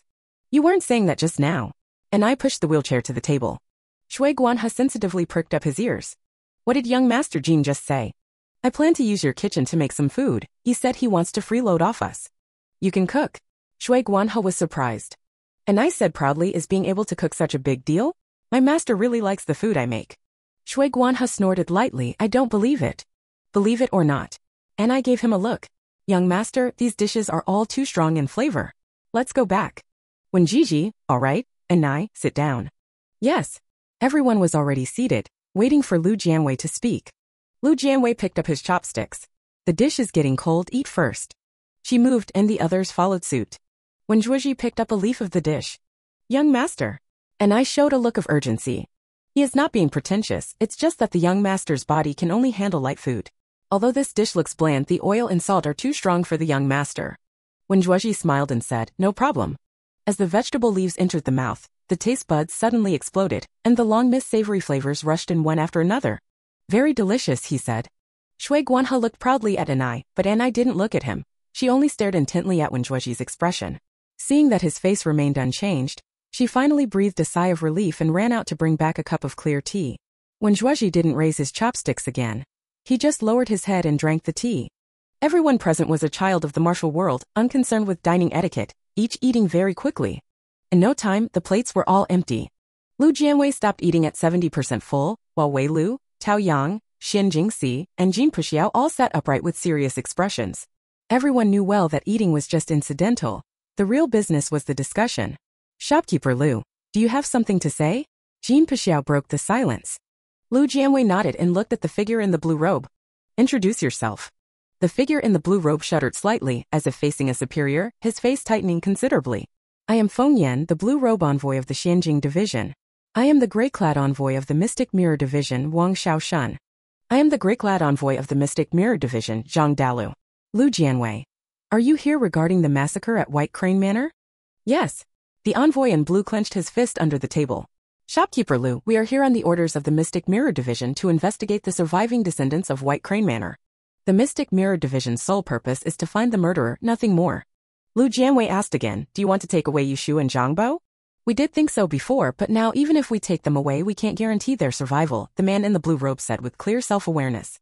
Lu Jianwei smiled. Since the news about the treasure map has spread, all the staff in Aran have become hot targets, causing me a lot of trouble. To avoid affecting the normal operation of the inn, how about this? Everyone takes a step back. Shopkeeper Lu, please speak. Looking for you and Zhangbo is simply to inquire about the details of the night of the incident. You can ask at any time. I will not stop you, nor will I let others stop you. Miss Wei, Mr. Tao, as it stands, the Idle Cloud Villa is the prime suspect. You two should stay away and must not collude to take you and Zhangbo away. Mr. Wen and young Master Jean are after the treasure map. Whether you can find the treasure map depends on your own abilities, but no harmful methods may be used. Is that acceptable? The attendant in blue clasped his fists. Feng Yan thanks Shopkeeper Lu. The forces of the martial world inside the inn far surpassed theirs. They had long wanted to get close to Yushu Zhangbo but had never found a way. With Lu Jianwei's assurance, their hearts were greatly at ease. Wei Lu's expression was calm, while Tao Yang responded with slight embarrassment. Shopkeeper Lu, Wen Zhuozhi suddenly asked, are you really not interested in the treasure map at all? Lu Jian smiled and said, we have already checked the luggage brought by you and Zhangbo and did not find the treasure map. This means the map is not connected to us, so there is no need to force it. Of course, if someone really obtains the treasure map, considering the tragedy at Baihe Manor, the descendants of the manor should receive the compensation they deserve. She did love money, but she really couldn't find the treasure map. Wen Zhuozhi. Manager Lu is magnanimous. Young Master Wen flatters me, Lu Jian smiled with her eyes. As long as everyone abides by the inn's rules, everything can be discussed. A sudden shout came from outside the courtyard. What a bold tone. A mighty internal force surged like a river flooding backward, rushing fiercely toward Lu Jianwei. A level 6 martial artist, immediately launching a killing move. The fierce momentum firmly suppressed the lower-level martial artist, precisely striking toward Lu Jianwei's forehead. Yin Feizong, also a level 6, instinctively stepped forward to block, but suddenly felt a chill at his back. Another internal force, like a cold snake's tongue, locked onto him and rushed over with a howl. Truly worthy of a level 6 martial artist, coming silently and catching one off guard. Attack from both sides, how could one possibly defend against it? Shopkeeper. Sister Lu. Shui Guanhe and Yishu were too low in level and had been knocked to the ground. Only the level 4 warriors could still move slightly. It was understandable that Zhangbo was protecting his master, but Wei Lu was also desperately resisting the pressure from the level 6 warrior, moving his steps in an attempt to save her. The mighty internal force was unstoppable, already reaching his brow. But Lu Jianwei merely let out a light laugh. Where did this rude madman come from? As the words were spoken, the internal force suddenly dissipated, as if gently pushed aside by an invisible giant palm, turning to dust, and the level 6 power instantly vanished. Where did it go? Yin Feizong was about to confront his formidable opponent, only to find that the opponent's internal energy had completely dissipated. Everyone! What exactly are you expecting? Master, are you all right? Shui Guanhe immediately got up, frightened, and called out, Master. Lu Jian smiled and shook his head, patting his shoulder. Be good, go clear the dishes. But? Don't worry, I'm here. She was so calm that Shui Guanhe's worries instantly vanished, and he didn't ask anything else, obediently tidying up the table. This move was undoubtedly a contemptuous gesture towards the attackers outside the courtyard. They launched another attack, two powerful internal forces striking towards Lu Jianwei simultaneously. Lu Jianwei remained unmoved, even pouring himself a cup of tea. The internal force dissipated into nothingness once again. Little guessed, how much defense value was consumed. 43-28 points in total from 2 times. Lu Jianwei clenched the teacup tightly. Very well. The money she lost had to be clawed back from those rats. Jean Pichel looked surprised and asked untimely, "Shopkeeper Lu, may I ask your age this year?" He reasonably suspected this was an elder who remained forever youthful. Lu Jianwei glanced at him. "Are you being polite?" Jean Pichel. Young Master Lu is so accomplished at such a young age. I, am truly impressed. When Zhuozhi turned his wheelchair, those rats outside the door, how do you intend to deal with them? That's why he's a tycoon, his words are always so pleasing to the ear. Lu Jianwei sipped his tea leisurely. They're just ants who only know how to ambush. Dealing with them would probably dirty my hands. 2 people outside the courtyard. More rats, more ants, do they really think they don't exist? Since the innkeeper is a tough one, let's kill a cripple to liven things up. A level 3 cripple dares to insult them and also wants to covet the treasure map? A smile appeared on Wenjue's face. Shopkeeper Lu, thank you for your trouble. Lu Jianwei suddenly realized that this guy was insulting her just to test her protection promise. So ruthless. Chapter 26. 1 Jean for 100 taels 4th watch. The defensive items' values were plummeting, and the guild funds kept draining away, causing Lu Jianwei a sharp pain in his chest. Unfortunately, the items only worked within the inn's range, and since the two were hiding outside the inn, even if she upgraded her attack items now, she couldn't harm them in the slightest. In fact, before they made a move, Xiaoke had already tracked their whereabouts. Lu Jianwei thought they would choose to enter the shop and negotiate, but unexpectedly, they directly unleashed a killing move. Why? After a moment's thought, she understood. It was still that the inn's reputation was not prominent enough, lacking the deterrent power to make the renowned masters of the martial world bow their heads. Those who can cultivate to the level of a 6th-grade martial artist must have both talent and luck. Those with talent are often proud, and those with good luck mostly have a gambler's mentality. Before they made their move, they carefully investigated the Bafang Inn. An inn that suddenly appeared and repelled more than 200 people overnight does sound terrifying. But for 6th-level experts and for sects with equally strong defenses, this was not enough to make them retreat. The highest combat power in the inn was only Yan Feizong. Lu Jianwei's level was unknown, but being young, the possibility of top-tier cultivation was slim. So there is also a hidden expert inside the inn. A 6th-level expert might not be able to perform such moves, but 2 6th-level experts combined with the mysterious Chiman Duanjia techniques could very well achieve this. As for 7th or 8th level, they have considered that as well. However, martial artists above 6th level in the Jianghu all have names and reputations. Each one is a key figure guarding major forces or sects. Martial artists who have reached level 7 or 8 cannot be unknown in the martial world. They specifically investigated and found that no level 7 or 8 expert would come to run an inn. Therefore, they concluded that there was no terrifying martial king level figure in the inn. It was just a trick using strange and mysterious techniques to create an illusion. The two outside the door never stopped attacking. In their eyes, when Zhuozhi, who has nothing but money, can be killed without any consequence. However, all attacks were dissolved by a greater, overwhelming force before they could even touch Wenju. Everyone at the inn. Although they had long known about the inn's mysterious and unfathomable nature, witnessing such supernatural techniques firsthand still left them utterly shocked. Lu Jianwei remained motionless, which to them appeared as the demeanor of a calm, composed, and highly skilled expert. Shopkeeper Lu, thank you. When Zhuozhi's expression was calm as if he were not the one being attacked. Lu Jianwei, this guy is crazy. If she were a dishonest cheat, and the inn had no protective items, he would have been dead long ago. Those who can make big money are indeed not simple. She waved her hand casually. You paid 10,000 taels as protection money, so I have to keep you safe. The 3 Xianjing invoice, 10,000 taels. The richest man in Jiang and makes an extraordinary move, but this money is really well spent. The methods of the 8 directions and are truly shocking. Outside the door, seeing their attack was futile, one of the two shouted loudly with a rough voice. A Ho from Black Wind Fort has come to teach a lesson, yet no expert has come out to face him. Jean Pichel said. It's Hey Ho. He is the eldest son of the Black Wind Fort's master, 35 years old, with cultivation at level 6, skilled in wielding a simple blade. Could the other one be his twin brother He Zhong? Zhongbo guessed. Both are incredibly strong, one wields a blade, the other a hammer. Lu Jianwei understood. You can't defeat them by brute strength, only agility can win. Is the inn deserted or are they all just cowards hiding their heads? Ha ha ha, I suppose so, otherwise they wouldn't let a woman be the manager. The two brothers echoed each other, doing their utmost to insult. Manager? After washing the dishes, Shui Guanhe heard this and angrily rushed out of the kitchen. They are being too much. Yu clenched his fists tightly, his face full of guilt. This matter all started because of him. If he could have found the treasure map and handed it over directly, it would have been better. Lu Jianwei smiled lightly. Don't be anxious, they're just rats, only daring to make noise outside the door. Do you think they dare to take a step further? When it comes to arguing, she has never lost. These two must be worried that the inn is rigged with Chiman traps, so they dare not risk themselves. Just cowards. Shui Guanhan nodded. That's true, only daring to make a fuss outside, and shamelessly talking about wanting to learn a lesson. As the name suggests, thick-skinned like a city wall. The others, truly worthy of being master and disciple. Their words carry the same sharpness in succession. 2 people outside the door were furious.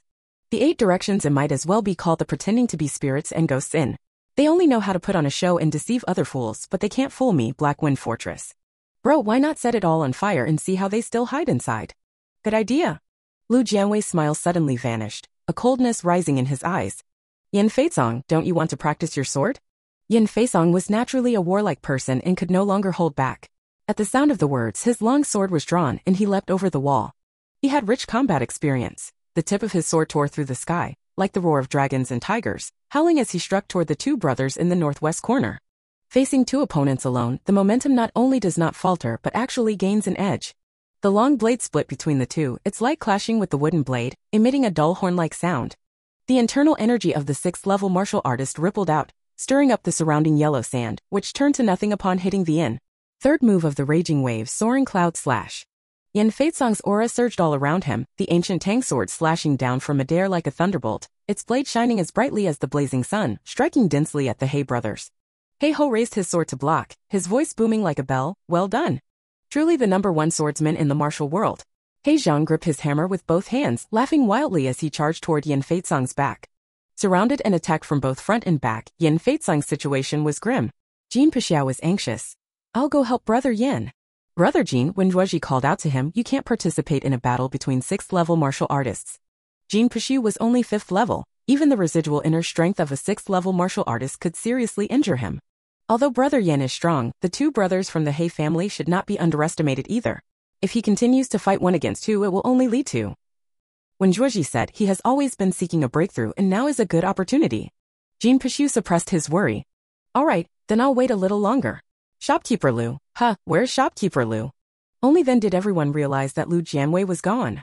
Wei Lu spoke up at the right moment. Sister Lu went to the 3rd floor. Right, you can see more clearly from a higher place. Jin Pixiao waved his hand. Let's go upstairs too. My young master. Before Anai could finish speaking, Jin Pixiao directly lifted the wheelchair and took the person up to the 2nd floor corridor. When Zhuozhi. Here we are. Hey, the view is definitely clearer. Jin Pixiao gazed out of the courtyard, seeing that Yin Feizong had not yet shown signs of decline, feeling somewhat reassured. Everyone gathered on the 2nd floor, all focused and attentive. A battle between 6th-level martial masters was rare to see, let alone a fierce fight of 1 against 2. On the 3rd floor, Lu Jianwei stood by the railing. The longer she practiced the nameless technique, the more she discovered its mysteries. The more she comprehended, the deeper her understanding of various martial skills became. She could not only easily spot others' flaws but also intuitively judge how to use martial skills against enemies to unleash greater power. The Black Wind Fortress brothers all trained with heavy weapons, which were indeed immensely powerful, but in her eyes, their flaws were as numerous as sieve holes. The battle had lasted the time it takes to drink a cup of tea. Yin Feizong was fighting 2 opponents alone, his internal strength gradually waning. Facing the Black family brothers' encirclement and pursuit, he found it increasingly difficult. No, if this continues, Brother Yin will surely be seriously injured. Jin Pixiao paced anxiously. I have to go help him. Anai also frowned. Young master, how about I go instead? Although he liked to bicker with Yin Feizong, he did not want to see him trapped by the enemy. You little brat, what nonsense are you meddling in? Jin Pixiao drew his broad blade. I'm going. Brother Jin. Don't stop me. He Zhong is slightly inferior to He Ho. He wields double hammers, has thick arms, and a waist and back as hard as armor. His weak point should be 1 inch below the ear. From upstairs came simultaneously, Yin Feizong, do you really think your scabbard is a lifeless object? Slide the blade out 3 inches diagonally upward, then turn the scabbard behind and to the lower right by 4 points. Yin Feizong was facing a crisis and instinctively obeyed upon hearing the words. The right hand held the knife and thrust it out, just hitting the thick black nose that attacked from midair, while the left hand gripped the sheath and turned back, pressing against the thick black ear. To avoid having his nose cut, He Ho immediately retreated. The blow to the thick black ear caused a numbness that instantly swept through his entire body, causing him to stiffen and fall to the ground, the 2 hammers creating 2 deep pits in the earth. Little brother! He Ho roared angrily, his attack even fiercer. The broad saber was much longer than the Tang saber, large and heavy, with every move fierce and ruthless. Lu Jianwei, Yin Feizong, 4th form, pressed the blade again, attacking the Yangqi point on the right arm. Swish, the Tang sword held back no longer. When it struck again, it was unstoppable, the tip piercing the opponent's Yangqi acupoint. The thick right arm suddenly lost strength, the tiger's mouth relaxed, the blade fell to the ground, anger and shock causing the energy channels to surge, and suddenly a mouthful of fresh blood was spat out. Yen Feitsong seized the opportunity to press the attack, knocking him unconscious to the ground. Turning a crisis into an opportunity in just a move and a half, he dealt heavy blows to two level 6 experts, truly stirring excitement beyond control. He looked up at the tall building as if he had 1,000 words to say. Lu Jianwei surveyed the battle situation from above and seeing that the He family brothers were no longer able to fight, felt a great weight lift from his heart. What are you standing there for? Tie him up. Yen Feitsong couldn't help but grin, all right. The few words Lu Jianwei just hinted at were enough to benefit him for a long time, especially the move of pressing the blade down and then striking again. It sounded ordinary, but in the circumstances at the time it could turn decay into something miraculous. He had not yet fully comprehended the subtlety, but he vaguely touched a barrier in his mind, and an indescribable wave of excitement surged like a wild tide. He was already eager. He sheathed his blade, quickly grabbed the two people, threw them over the courtyard wall, then leapt inside and dashed toward the room in a flash. The person is handed over to you all. I am going into seclusion. Everyone. Jean Puxi was stunned. Brother Yen, are you about to break through? When Zhuoji smiled and said, obviously. Senior Yen is truly extraordinary. Tao Yang sighed with emotion to be able to fight against two top experts. The others? Wei Lu glared at him. It's clearly Sister Lu who is exceptionally talented. I didn't mean that. Tao Yang blushed. Shopkeeper Lu is outstanding. I dare not comment. Everyone, that's more like it. Just now Lu Jianwei pointed out the sword techniques from a high building, and with only a move or two he turned the tide, enabling Yen Feitsong to defeat two top experts, which was truly astonishing. Such extraordinary talent they have no right to judge. The corners of Wenju's lips lifted slightly. Shopkeeper Lu is surprisingly skilled in knife techniques. I, am impressed. Master Wen pointed out He Zhong's weaknesses. Lu admired him. Lu Jianwei heard it clearly from upstairs. This already far surpasses the strength of a level 3 warrior. Smiling warmly without replying. Shopkeeper Lu is unaware that Brother Wen is exceptionally gifted in martial arts. If not for, he would have long been among the top masters in the martial world. Jean Puxiao often felt regret about this. Lu Jianwei, what a pity. The tone was perfunctory and indifferent with no hint of regret. Jean Puxiao was at a loss for words. Brother Jean, I still need your help to get downstairs. When Ruoji spoke up to break the awkwardness, Jean Puxiao had no choice but to comply. Shopkeeper, what should we do with these two? Shui Guanhe asked loudly. A porcelain vase was thrown into his arms. Feed them the soft tinden powder, then hang them with a rope from the eaves on the second floor as a warning to others. Yushu's eyes lit up. I'll go get the rope. Zhang Bo chuckled. I'll do the hanging. He Zhong's body went numb, his consciousness not yet gone, but upon hearing this, his vision suddenly went black. He Hogang just woke up from unconsciousness, and as soon as he spoke, a mouthful of fresh blood gushed out again. Too much bullying. Shui Guanhe gave them medicine, then casually felt their waistbands and said in surprise, isn't Heifengfort a big and prosperous place? Why is there no money at all? He was still thinking of confiscating money. Yushu found an extremely thick hemp rope and tied the person up like a rice dumpling. Maybe they're already so poor they can't even afford to cook. Otherwise why would they come to steal the treasure map? That's true. Shui Guanhe chuckled. Hang them for 10 days or half a month. Let those who want to ambush open their eyes. If you want to make money you have to go the right way. Zhang Bo shook his head and sighed. What a pity. Zhang Bo, what a pity.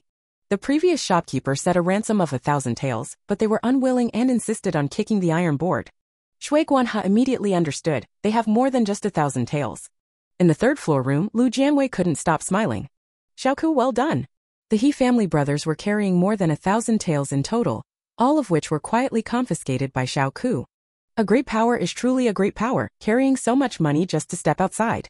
Little guessed. There are still over 30,000 taels left in the public account. Should we upgrade the attack tools? The attack tools are at level 5. Upgrading to level 6 costs 10,000 taels. Lu Jianwei thought for a moment, not for now. This time, the defensive item was a great help, but facing attacks from 2 level 6 martial artists, the consumption was extremely fast. Each attack cost several thousand copper coins. If it weren't for the ample funds in the public account, she probably wouldn't have the leisure or confidence to act like a big shot. The He brothers were arrogant and took the initiative to challenge the inn. Now hanging under the eaves on the second floor, they would surely serve as a warning to those secretly watching.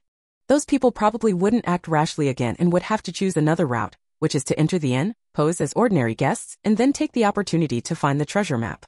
They dared not act recklessly, but as experts, how could they resist trying it out themselves? She must ensure the safety of the other people in the inn, so having defensive tools is very necessary. The money in the public account will be temporarily kept to replenish the defense value.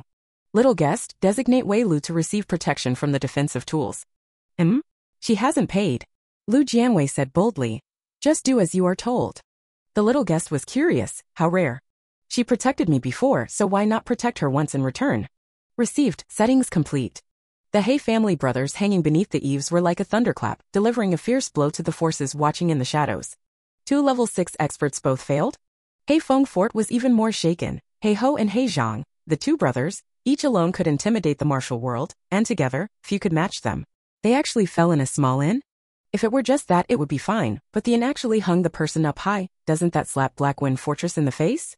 The inn's humiliation enraged everyone in Blackwind Fortress, but since the person was still in the other's hands, they had to swallow their anger for the time being. The fortress lord Heizhan was so furious that he smashed the training ground in the fortress before ordering the gentlest of the 3 elders inside. You take a large sum of money and go to the inn to ransom the person. 3rd elder. Fortress master, should we redeem all the other disciples in the fortress who have taken the medicine as well? The fortress master was heartbroken. Redeem them. Redeem them all. 3rd elder sighed. There are 60 disciples. If we redeem them all at 1,100 taels each, that totals 66,000 taels. The 2 young fortress masters might have more than this. Wasn't it 1,000? Why is it 100 taels more? The fortress master frowned. Elder San, 100 taels is the money for the antidote. Castle lord. Seeing the fortress lord remain silent, the 3rd elder continued. It is said that the Qianli Tower sent out 70 people. If you want to ransom someone, you need to pay 77,000 taels. Only by comparing with worse situations can one truly appreciate happiness.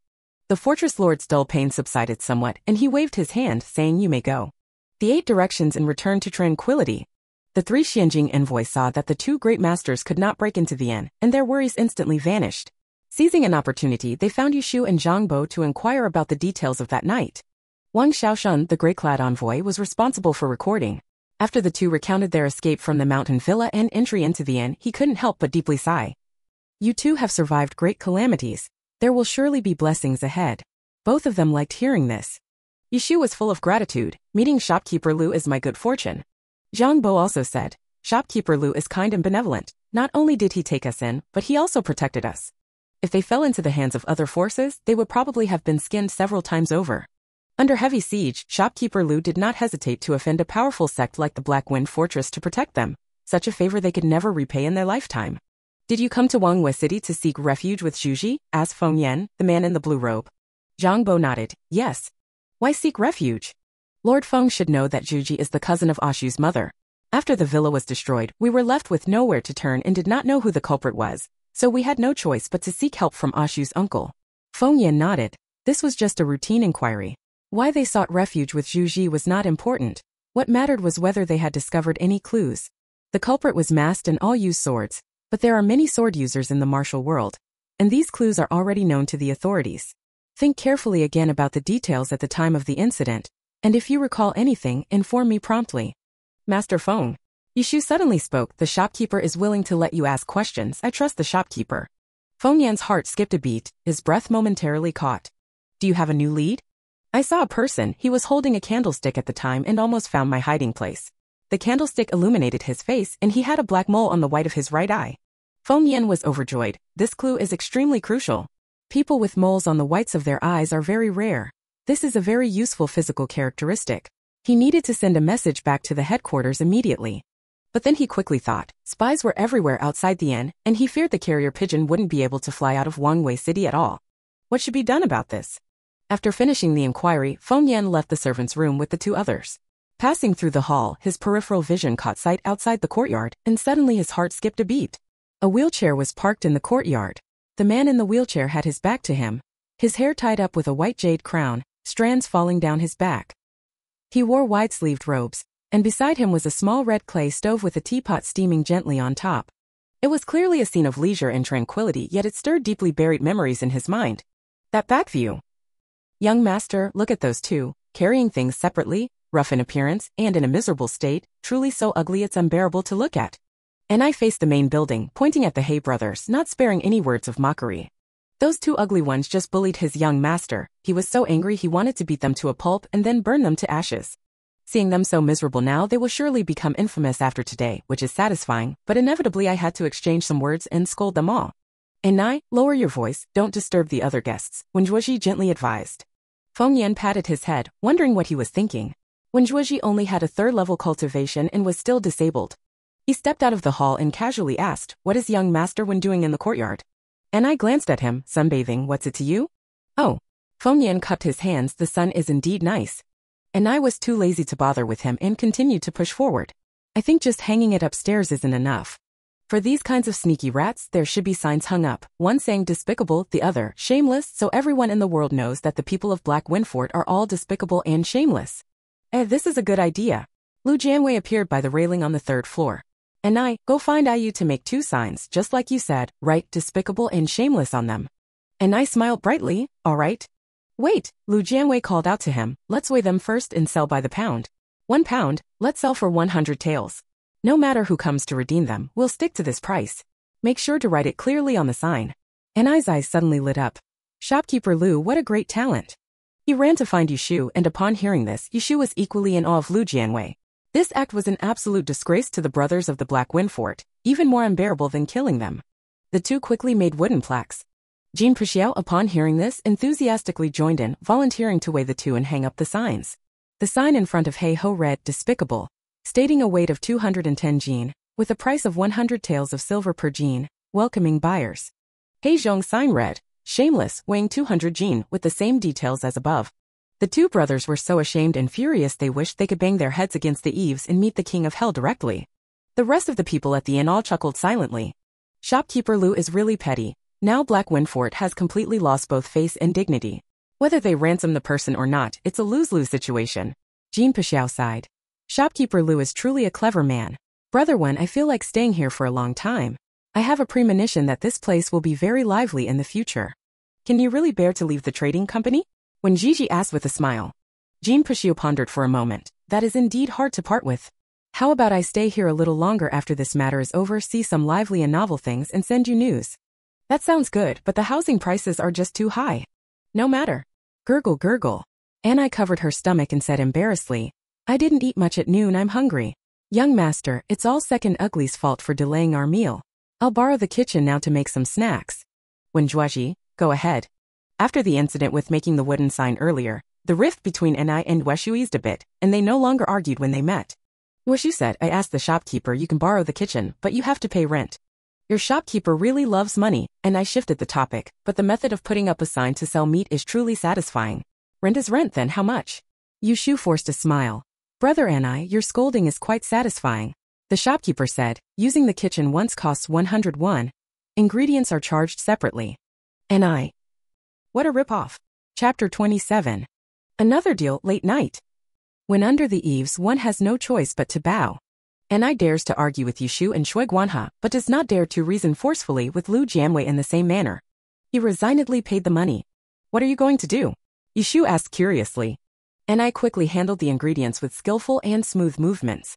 Health soup, it's just a pity that it lacks one medicinal ingredient. He is making medicinal cuisine. Medicinal cuisine is light, and adding medicinal ingredients not only helps regulate the body but also suppresses the spread of toxins within the young master.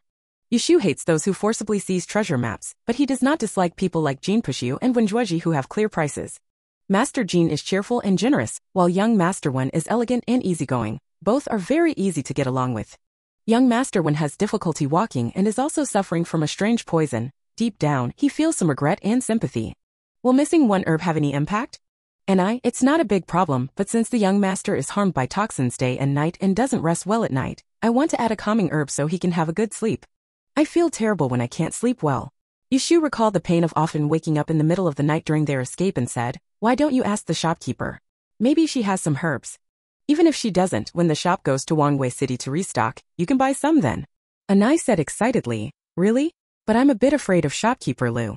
Could you help me ask? Price is not an issue. Okay. Yushu asked, what herbs do you want? The core of the Zhaobi grass. Yushu responded to him and ran to find Lu Jianwei. Zhaobi Chow. Lu Jianwei raised an eyebrow. This medicinal herb is rare and expensive, at least 30 taels per qian. Our inn is remote, so it's not easy to get herbs. Charge him 50 taels per qian. Yushu. Does making a nourishing soup really cost this much? How much money would 3 meals a day require? His head buzzing, he ran back to the kitchen and relayed Lu Jianwei's response. Although Anii frowned slightly, she still said, "I'll buy 6 Qian first." He took out 300 tael silver notes from his pocket. "This is the medicine money. Please help me get the medicine." Yushu took the silver note but still couldn't help asking, "Your young master spends like this every day. What if he uses up the family fortune?" Pfft. And I couldn't help but laugh. "What are you thinking? How could the young master possibly use up the family fortune?" "Why not?" And I said proudly, "Do you know how many assets the family had when the young master took over the business, and how many they have now?" "No. I know you don't know. I can only tell you that after the young master took over, the family's business has multiplied several times compared to before. You can't imagine how much the young master's assets earn daily." Yushu. He simply lacks experience. He can't even imagine it. Probably, making a fortune daily is no longer enough to describe it. No wonder young master Wen is the richest man in Jiangnan. He clutched the light yet heavy silver notes and ran upstairs to exchange herbs with Lu Jianwei. Lu Jianwei had already purchased 6 Qian of Jiaobi grass from the system mall packed in a wooden box, costing a total of 60 taels. The herbs were indeed very expensive, only the richest man in the wheelchair could afford them. "Ah you!"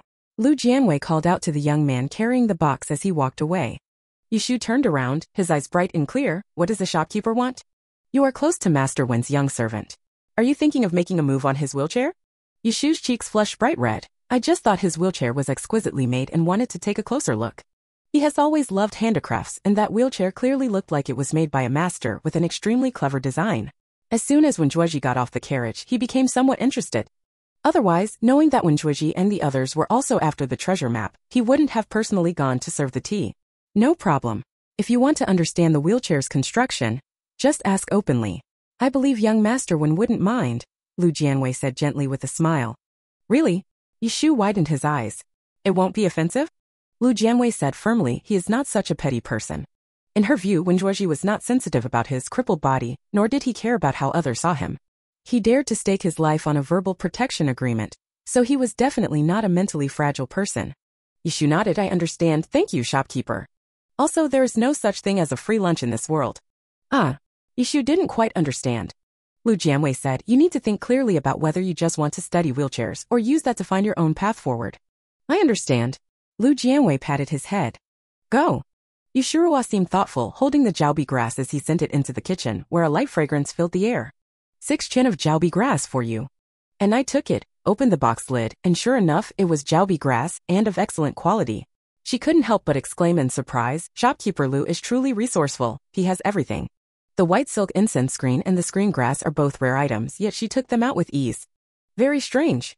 Ordinary people wouldn't use screen grass as medicine, nor would they specially buy and store it. How could she casually take out 6 Qian? "Brother and I, which master made Master Wen's wheelchair?" Yushu's words pulled him back from his thoughts to reality. And I raised his eyebrows. "Why are you asking about this?" "I'm particularly interested in the craftsman's work. Young Master Wen's wheelchair looks extraordinary. Whether moving forward or turning, it is more convenient and faster than ordinary wheelchairs, rarely showing any stuttering or sluggishness." "You mean this?" And I said proudly, "This was made by my young master himself, not crafted by a master artisan." Yushu was shocked. "Made by himself? Young Master Wen is skilled in this area. My son is naturally intelligent. Although his martial arts skills cannot improve due to poisoning, he did not give up on himself. Instead, he turned to studying the art of Chimenduanjia, which also involves mechanical techniques. The young master installed many intricate mechanisms on his wheelchair, making it unlike an ordinary wheelchair." Upon hearing this, all feelings of regret and sympathy vanished, leaving only full admiration and longing in Yushu's heart. So the mechanical techniques in Chimenduanjia can also be applied to the way of the craftsman. He wants to learn too. "Young Master Wen is really impressive," he murmured. And I just liked hearing others praise the master, her face full of smiles. "You have good taste." Yushu was itching with impatience. He had finally found what he wanted to learn. He wanted to study Chimenduanjia, to learn the art of mechanisms. He had never felt such a strong impulse before. But young Master Wen was neither kin nor acquaintance. He couldn't bring himself to speak up. And I was busy simmering the soup, and Yushu didn't want to disturb her further, so he returned to his room to meditate and practice his skills. However, his mind was restless, making it difficult to calm down. It felt as if countless thoughts were swirling in his head, turning his world upside down. "Ashu!" A voice exploded like thunder, suddenly waking him up. He shivered involuntarily. Zhang Bo looked worried. "If I don't wake you up, you'll go mad." "What happened?" After the villa was destroyed, the two relied on each other. In Yushu's eyes, Zhang Bo was the closest person to him. He should have been willing to tell him everything, but now he found it hard to speak. Zhang Bo asked with concern. Shu, if there's anything, just say it. We'll figure it out together. Zhang Bo, Shu finally couldn't hold back, lowering his eyes and avoiding looking at him. I don't want to practice swordsmanship anymore. No matter how much I practice, I just can't get it. Zhang Bo said earnestly, so what do you want to do in the future? Become a carpenter? Shu, shopkeeper Lu is kind-hearted and willing to take us in, willing to provide us shelter. Don't you want to learn martial arts and then contribute to the inn? Of course, shopkeeper Lu wouldn't drive us away because of this. We could just be ordinary in staff, but more and more people will appear around shopkeeper Lu, all scrambling to become someone she trusts. When that time comes, will you be willing to accept it? If Zhang Bo was the person Yushu was closest to, then Lu Jianwei was the one he respected the most. Whenever Yushu thought about such a scene, a strong sense of unease and loss welled up in his heart. He didn't want to see the innkeeper's disappointed expression, and he was unwilling to be just an ordinary inn clerk. Recalling Lu Jianwei's earlier advice, he suddenly felt enlightened. So that's what the shopkeeper meant. Yushu suddenly looked up, excitedly telling Zhang Bo the whole story, then concluded, I understand what the shopkeeper means. She had long seen that young master Wen is skilled in Qimeng techniques. She is asking me to make a choice. What choice? Zhang Bo asked him with a smile. Yushu's eyes shone brightly. To choose the unknown treasure map, or the Qimeng technique right before my eyes. Zhang Bo said with satisfaction, how do you want to choose? I've made up my mind, Yushu said firmly. When my father was alive, he ordered me to practice swordsmanship and forbade me from learning the art of the master builder, but there was an old copy of the annotated master builder's collection in the study. I secretly read it and he never once found out. That doesn't make sense. Zhang Bo stroked his beard and smiled. This book must be extraordinary, Yushu said. No matter how extraordinary, it brought disaster to the manor, wiping out the family. I can't unravel its secrets, nor can I protect it. So? Yushu clenched his fists tightly. I choose the path I yearn for. Dormitory room. Anai entered the room holding a bowl of nourishing soup. She lifted the lid, and the aroma suddenly filled the entire room, overpowering the faint incense scent. Young master, you only ate a leaf of vegetable at noon. I put some noodles in the soup for you to try. When Gigi put down his book, took the jade chopsticks and took a small sip. Your cooking skills have improved. And I felt a surge of joy. I'm glad the young master likes it. Did you buy the screen grass from shopkeeper Lu? Yes, I bought 6 qian and spent 300 taels. Shopkeeper Lu really knows how to do business. When Zhuoxi chuckled, do you have a lot of doubts in your heart? Nothing can be hidden from the young master, and I said puzzledly. Whether it's the white silk fragrant screen or the grass on the front wall, why can shopkeeper Lu easily produce them? When Zhuoxi leisurely sipped his soup. When Brother Yin suddenly came to challenge, shopkeeper Lu easily pointed out the flaw. Butterfly Lu commanded poisonous insects with great success. Yet shopkeeper Lu discovered it in time. Shopkeeper Lu used medicine to suppress internal energy, but no one in the martial world could counter it. What does this prove? Explanation. And I frowned in thought, then suddenly realized. It means shopkeeper Lu's martial arts are unfathomably profound, and he is also well versed in pharmacology. With such extraordinary abilities, you are sure to earn a lot of money and make connections with powerful and influential people. Wealthy and influential, why worry about not being able to buy the finest tea leaves? She is proficient in pharmacology and must always have medicinal materials on hand, so it makes sense that she could produce jiaobi grass. When Zhuoxi nodded, that is indeed a possibility. What other possibilities are there? And I asked. The influence of Bafang and should not be underestimated. They have intelligence on many people in the martial arts world. Brother Yan's weaknesses, the Black Wind Fort brothers' weaknesses, even my daily needs. They know everything clearly, which allows them to prepare in advance. And I was shocked. This is just too terrifying. Outside, everyone is guessing that the inn used some strange and mysterious technique to repel 100 people in one move. When Gigi also showed some confusion at this moment, I was right there, yet I couldn't see a trace of it. Your mastery of Qimeng Duanjia is unmatched in the martial world. If it weren't for that, those rare treasures in our mansion would have long been stolen by shameless martial artists. The mansion of the richest man in Jiangnan had attracted countless greedy people, but when Gigi was a low-level cripple, not worth worrying about. Those who wanted to seize the wealth, one after another, were all trapped in the formation mechanism, suffering countless casualties. Gradually, no one dared to provoke Wenjuozhi anymore. And now Wenjuozhi could not figure out the mysterious formation of the inn, which only made the inn seem even more enigmatic. And I murmured, if there really were such a powerful person, why would they open an inn in such a remote place? Wenjuozhi put down his chopsticks and bowl, dipped a handkerchief in water, wiped the corner of his lips, and suddenly said something shocking. And the inn is all under shopkeeper Lu's control. Perhaps she already knows everything about our conversation. And I suddenly felt a chill down her back. In the third floor room, Lu Jianwei's hand, which was inserting the needle, suddenly paused. She was practicing acupuncture on a human model and should have been fully focused, blocking out the end's noise, but she had to be wary of this person, Wenjuoji, so she kept an eye on him and an eye at all times. Hearing this, even she felt a shock in her heart. Is this the inside of the richest man? She had previously hinted to Yushu because she saw the bookcase brought by Wenjuoji, which mostly contained books related to Chimen Duanjia. She also spent a huge sum to have Xiaoku appraise his wheelchair, which involved many intricate mechanical techniques. She had reason to suspect that Wenjuoji came prepared. While others were only focused on stealing the treasure map, he conducted a detailed analysis of Baihe Manor and concluded that Yushu favored the Zhou family. His wheelchair and books were all bait. Yushu was the fish.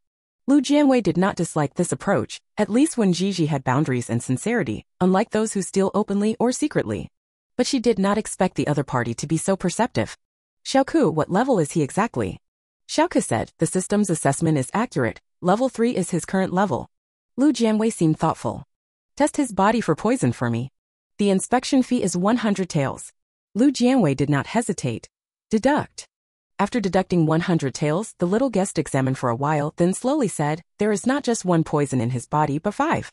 These 5 poisons interact and counteract each other, reaching a strange balance, all suppressed below the inlinguine acupoint on the calf, rendering him unable to walk. Lu Jianwei felt a subtle sympathy. That's really tragic. What kinds of poisons are they?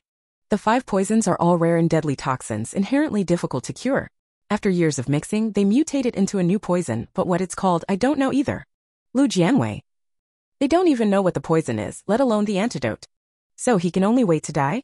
Yes, theoretically he won't live long. Lu Jianwei sighed again, tragic. But that's all there is to it, she is just an ordinary innkeeper. Time passed in the blink of an eye, and it was time for dinner. Except for Wenjua and Anai, everyone else sat around the long table. Feng Yan felt sorry for the money pouch, but he didn't dare trouble Shui Guanhe again, nor did he want to stand out in the inn. If the disciples of Xianyun Villa can dine together, why can't the Xianjing division? He paid the meal fee but didn't enjoy the meal to the fullest. The 3 of them discussed all afternoon but couldn't figure out how to send the message. Outside the inn, countless eyes were watching. They feared that as soon as they left the inn, they would be attacked by the wandering martial artists. The crucial clue couldn't be sent out, which was truly frustrating. After the meal, Lu Jianwei was in the courtyard digesting. Feng Yan paced back and forth in the corridor for a long while, finally making up his mind before she returned to her room. Shopkeeper Lu, I have a request. If it succeeds, there will definitely be a reward. Lu Jianwei liked it when others gave her money, but this was not something she could earn. She pretended not to know and asked, what is it? May I have a word with you? No need, feel free to speak. Feng Yan had no choice but to say, I want to send a letter back, but I don't know how many eyes are watching outside the inn. I'm afraid the letter will be hard to get through. I wonder if Manager Lu would be willing to help. For the sake of money, Lu Jianwei naturally didn't want to refuse, but she also couldn't provide any guarantees. Feng Yan believed that she had powerful backing, making it more likely that the letter would be safely delivered, so he came to her to do some business. She said lightly, I only take care of the inn's affairs. Feng Yan was somewhat disappointed but showed no expression on his face. He just cupped his hands and said, sorry to bother you. Envoy Feng, Lu Jianwei said casually, doesn't the Xianjing department have any secret codes for sending messages? Surely they can't rely solely on carrier pigeons for all communication? Feng Yan gave a bitter smile. There is, but someone has to see the secret message. How do you know if you haven't tried? Even if someone from the department is nearby. Writing secret messages requires special ink. This ink looks no different from ordinary handwriting. Only by sprinkling a special powder made by the department can the writing change color. Feng Yan looked troubled. The ink I brought is almost used up. Even if I manage to write it, I don't know if my colleagues will receive it. Special ink that only the Xianjing division can see? Not exactly, Feng Yan shook his head. Wanderers in the martial world don't favor the Xianjing division and are keen on causing trouble for them. They often deliberately intercept letters, so there should be people who recognize the ink. At least those major sects wouldn't be unfamiliar with it. Lu Jianwei understood. What about the special medicinal powder? The powdered medicine is only available at the department. Lu Jianwei nodded. I have a way, it depends on whether you are willing. Doing business with others also counts as an in matter. Feng Yan was very pleased. I am eager to hear the details. Lu Jianwei said, there are about 70 or 80 spies lurking outside the inn, all scouts from various factions. They gather intelligence on the inn and also try to prevent other forces from infiltrating it. This is what you're worried about, right? Exactly. Lu Jianwei smiled and said, that's easy.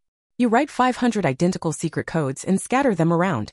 The crowd will scramble to grab them, and in the chaos, one copy will surely fall into the hands of the Xianjing division. Feng Yan's eyes lit up. This was indeed a feasible plan, but he didn't have enough ink for 500 copies. If you trust me, you can provide a sample of the ink, and I might be able to help you. Lu Jianwei smiled. Of course the price won't be cheap. When you write the secret codes, remember to have your colleagues bring the payment. Feng Yan. To be honest, he was somewhat skeptical.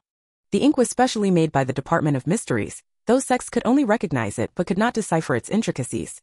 The 8 directions in was indeed unfathomable, but could it really provide ink? If that were the case, wouldn't the letters from the Department of the Mystic Mirror lose all confidentiality? Lu Jianwei did not persuade him. I've told you the method, whether you use it is up to you. What ill intentions could she possibly have? She just wants to be a purchasing agent. Feng Yan suddenly snapped back to reality and hurriedly said, Shopkeeper Lu, if I provide the sample, can you really get the ink? Lu Jianwei raised an eyebrow. Just trying it out. Feng Yan, alright, I'll do this business with you. He had just been stuck on a point. The ink from the Xianjing division was no longer a secret. Those major sects had long wanted to decipher it. Taking out the ink would not harm the Xianjing division. At that time, if shopkeeper Lu cannot produce the same ink, it indicates that the ink is still safe. If she can produce it but lacks the powder, she still cannot learn the secret code, which instead provides a new clue for the Xianjing division. Who would be able to easily make the ink? He took out a small bottle of ink. Lu Jianwei took it and went straight to the 3rd floor. People of the time wrote using ink sticks, grinding the ink into liquid before dipping the brush to write or paint. However, the Xianjing department had the Xianjing envoy carry ready-made ink, indicating it was for safety reasons. Ink was inconvenient to carry, so only a small amount could be taken when traveling, used for writing brief secret messages at critical moments to convey information. 500 copies of secret messages, that was a grand gesture.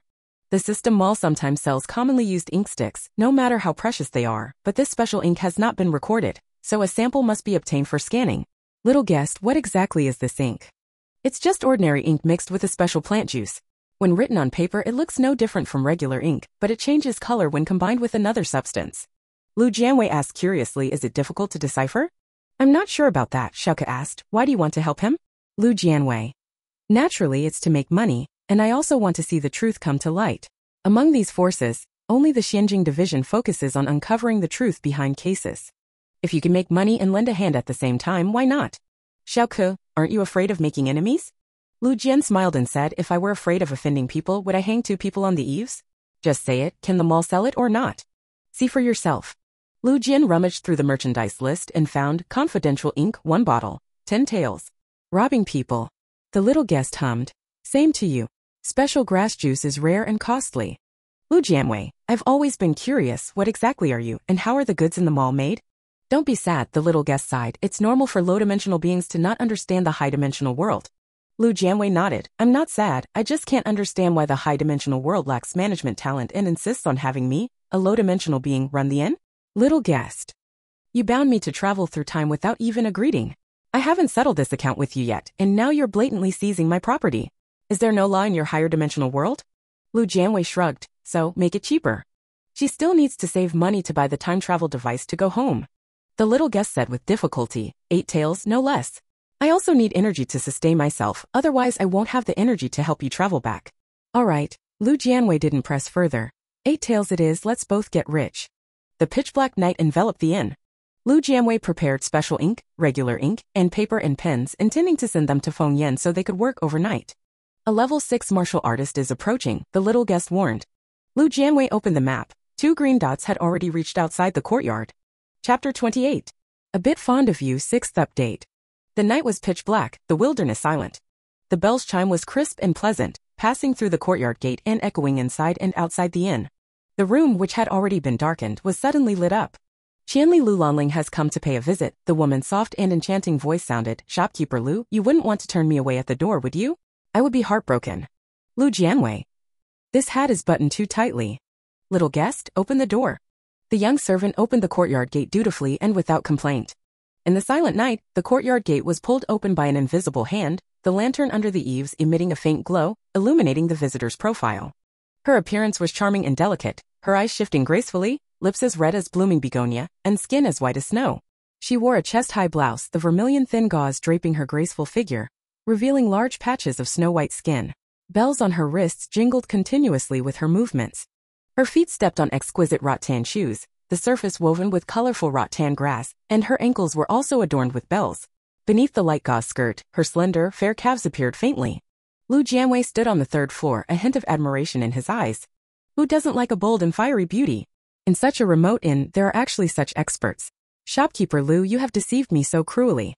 If I hadn't been tricked, why would Qianli Tower bother to make enemies with you? Lan Ling walked into the courtyard, looking up to meet Lu Jianwei's gaze. Her delicate brows furrowed, her beautiful eyes filled with grievance, evoking an inexplicable sense of affection. Lu Jianwei smiled and said, as long as there is sincerity, everything can be discussed. Her toes lightly tapped, setting off a series of tinkling bell sounds. Lan Ling gracefully flew up to the third floor, and through the railing, their eyes met again. The two drew extremely close. Bluebells parted her red lips lightly, a trace of affection twining at the corners of her eyes, exhaling a breath of fragrant orchid. What kind of sincerity does shopkeeper Lu want? Lu Jianwei stood firm as a mountain. Opening a shop means wanting peace inside. Your Qianli Tower sent people to raid us at night, breaking the inn's rules. Asking for some compensation isn't too much, is it? Not too much, but it's still too expensive. Lan Ling pouted, giving her a coquettish glare. Shopkeeper Lu, you are so elegant and refined, how could you associate with such vulgar things? Lu Jianwei was puzzled by her lack of tact. In life, how can one get by without money? Since Miss Lan despises associating with them, why bother fussing over these things? I can't argue with you, Bluebell said sulkily. Then staying at the inn should be fine, right? Lu Jianwei, pay up. Pay up, pay up. Lan Ling climbed over the railing and said gruffly to the people below, I live right next door to shopkeeper Lu, upstairs, 5 taels a night, right? Only then did everyone notice there was still someone standing in the courtyard. That person wore white clothes, had a tall and slender figure, an exceptionally delicate appearance, and held a wooden box in their hands. It should be Bluebell's servant. Lu Jianwei raised an eyebrow. Wait a moment. Bluebell exclaimed in surprise, Shopkeeper Lu, have you changed your mind? The matter of the 1,000-mile tower's night raid on the inn has not yet been resolved. The small shop will temporarily not accommodate guests from the 1,000-mile tower. Miss Lan, please understand. The implication is that you haven't shown any sign of acknowledgement at Qianli Tower and are still on the blacklist. Bluebells blinked gently as if harboring endless grievances. Shopkeeper Lu, you have such a ruthless heart. Very well, it was indeed my Qianli Tower that acted rashly first. Pingwu, here are 80,000 taels, please, Shopkeeper Lu, save those poor children. The extra 3,000 taels are compensation. Pingwu handed the wooden box to Zhang Bo.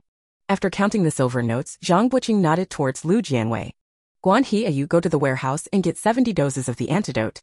Lu Jianwei instructed, then turned to Lan Ling. Miss Lan, are you satisfied? She purchased 70 doses of the antidote from the mall in real time and stored them all in the underground warehouse. The two responded and left immediately. Bluebell chuckled, if shopkeeper Lu can save me the rent, I'll be even more satisfied. That breaks the rules, Lu Jianwei said. It's late at night, Miss Lan should rest early.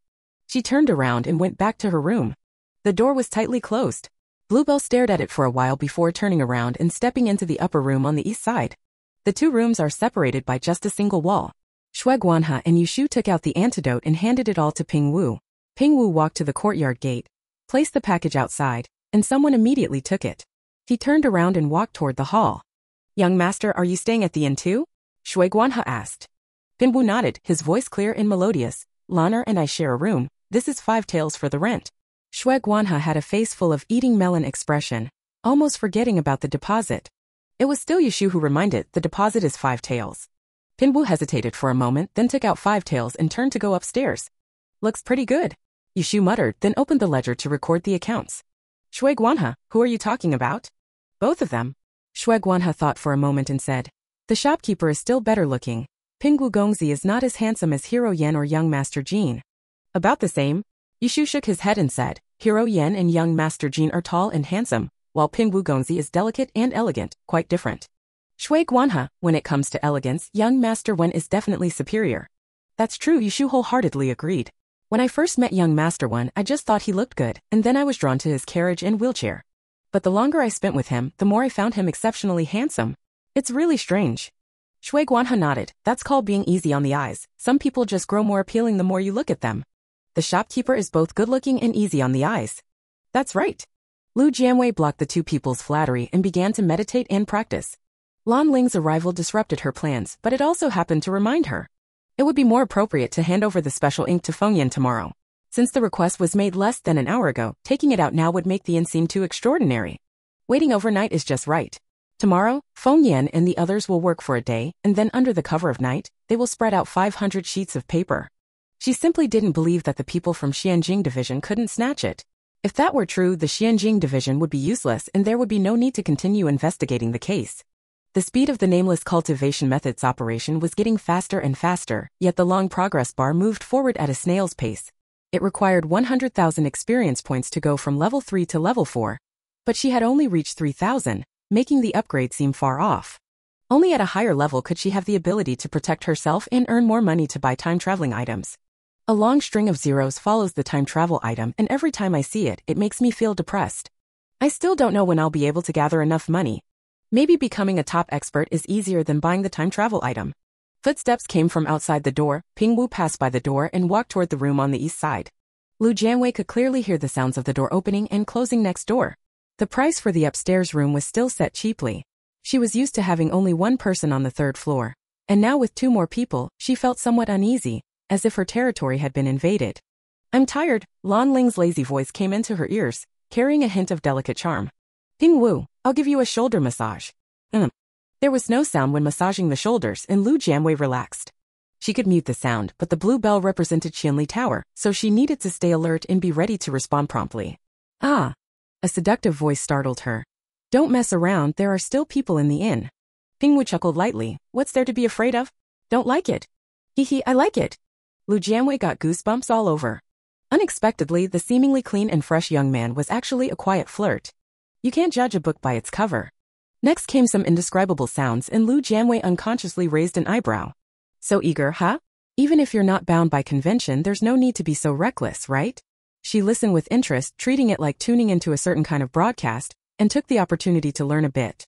In modern times, many have pursued her, most appearing decent on the surface, but upon closer contact, they turned out to be either slick or foolish.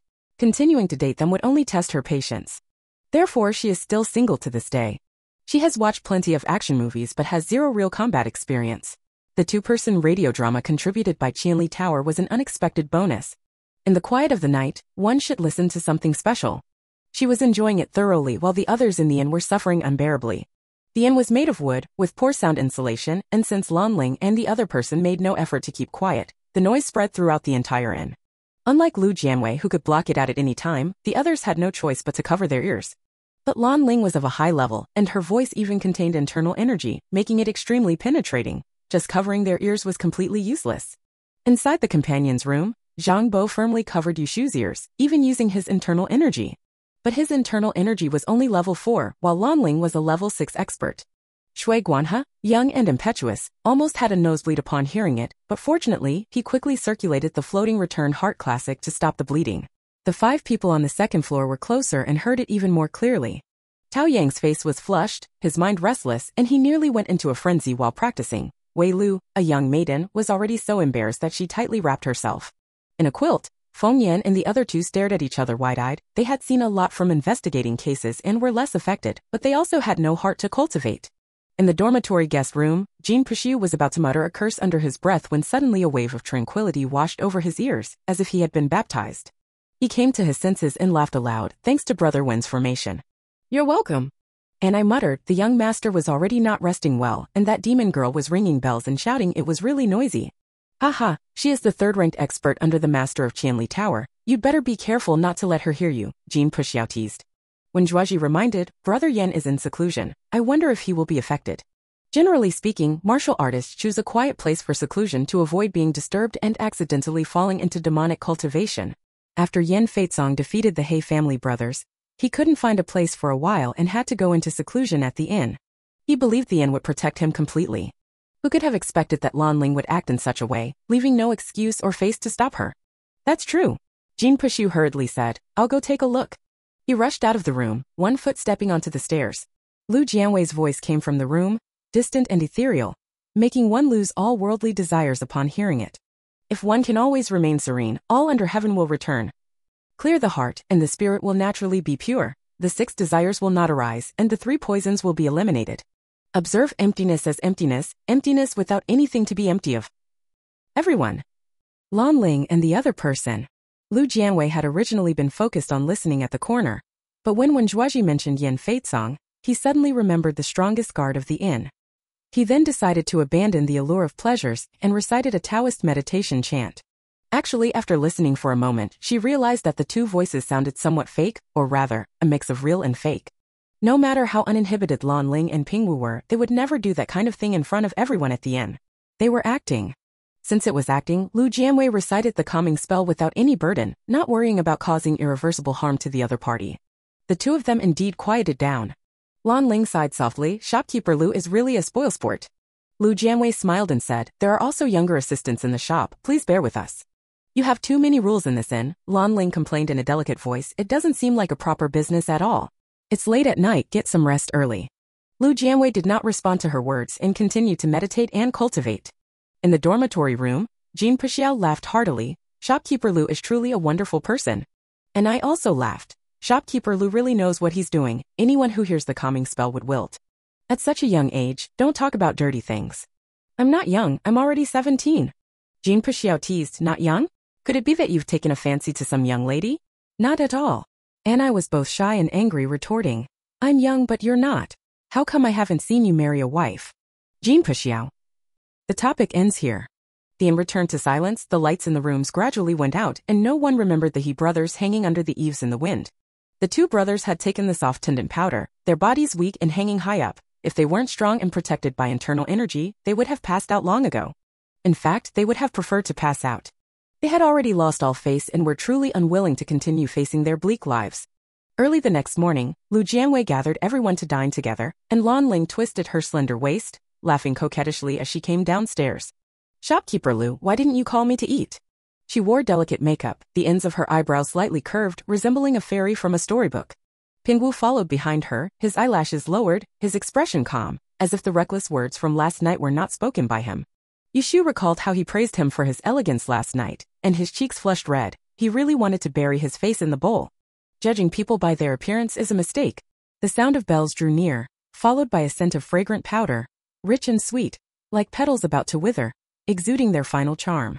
Lu Jianwei replied, the inn's rule is that if you want to eat together, you must inform us in advance. Otherwise, you have to wait until we finish eating before ordering from the cook. Shouldn't the inn satisfy all the guests' requests? Lan Ling twirled a slender jade finger around her drooping hair and said plaintively, last night you interrupted my good time, and today you won't even let me fill my stomach. Innkeeper Lu, you really break my heart. Everyone. You still have the nerve to bring up last night. Lu Jianwei was momentarily stunned, then said solemnly, thank you very much to Miss Lan and young Master Pingwu for last night's performance. You both did an excellent job. Bluebell. She silently stared at Lu Jianwei for a moment, then suddenly laughed out loud, her charming eyes like silk as she said, Shopkeeper Lu, you are the most interesting person I've ever met. I kind of like you. You're flattering me, Lu Jianwei said modestly. I'm just an ordinary innkeeper, not worthy of Miss Lan's affection. Humph. Bluebell grew bolder with each setback, the light gauze brushing past as she sat down right beside Lu Jianwei, shoulder to shoulder. I insist on eating with you. Lu Jianwei. Lan Ling didn't make a move. The inn's defensive tools were useless, and the offensive tools were only level 5, not enough to defeat her. Forget it, no matter what her intentions are, she will eventually show her true colors. Setting aside positions, being close to a beauty is still quite enjoyable. Lan Ling was stunningly beautiful with fair, smooth skin, and when she spoke, her voice was soft and gentle, making it hard for anyone to find an excuse to drive her away. Lu Jianwei said, we can eat together but you have to pay. You agreed. Lan Ling's eyes curved into a smile. Pingwu, pay up. Pingwu went to the counter to pay, standing quietly to the side. He was a level 4 martial artist, young and handsome, with a promising future, though it was unclear why he was with Lan Ling. Anyone with eyes can see that he is merely Bluebell's servant, at most just a bed warmer. A 4th-level martial master is considered a 2nd or 3rd-tier expert in the martial world. How could he be willing to abase himself and do such a degrading thing? Lu Jianwei's mind flashed with doubt, planning to increase his attention on Pingwu. Sometimes those who seem insignificant are often hidden major players. A 4th level might not be a major player, but being cautious and vigilant is never too much. A meal eaten with many hiccups. Shui Guanhao and Yushu, as usual, cleared the dining table. The two went to the kitchen, where by chance I was preparing breakfast. Brother and you carefully prepare meals for Master Wen every day. If one day you are unable to cook, what will your master do? Yushu asked curiously. And I will always stay by the master's side. I mean if. Anyway, when I'm here, I will definitely take good care of the young master. If I'm not here, there will be others to take care of him. Yushu was momentarily stunned. That's true, young Master Wen is so rich. What kind of cook can't be found? So what if he has money? And I looked down, feeling dejected. The young master spent so much money looking for the antidote, but he didn't find a single useful medicine. Yushu recalled when Zhuoji's legs and couldn't help but feel regretful, his resolve growing even stronger. He asked, where did you hear the news about the treasure containing the miraculous medicine? Just rumors circulating in the martial world. Yushu was surprised. You believe it just like that? No one has actually seen the treasure and the treasure map hasn't been found. Whether we believe it or not, we have to. And I sighed, even if there's only a glimmer of hope, we have to come and see. To be honest, the young master and I have been fooled many times before. Those scammers are really bad, falsely claiming to have a miraculous medicine to cure the poison just to swindle money from the young master. And then? So what? We can't fight them, so it all ends in vain. Yushu took a deep breath and said, Brother and I, when you bring breakfast to young master when later, could you ask him for me if I can learn the art of Chiman from him? A trace of surprise flashed in Anai's eyes. Do you really want to learn? Yushu nodded fiercely. I want to learn. I also want to learn mechanical arts.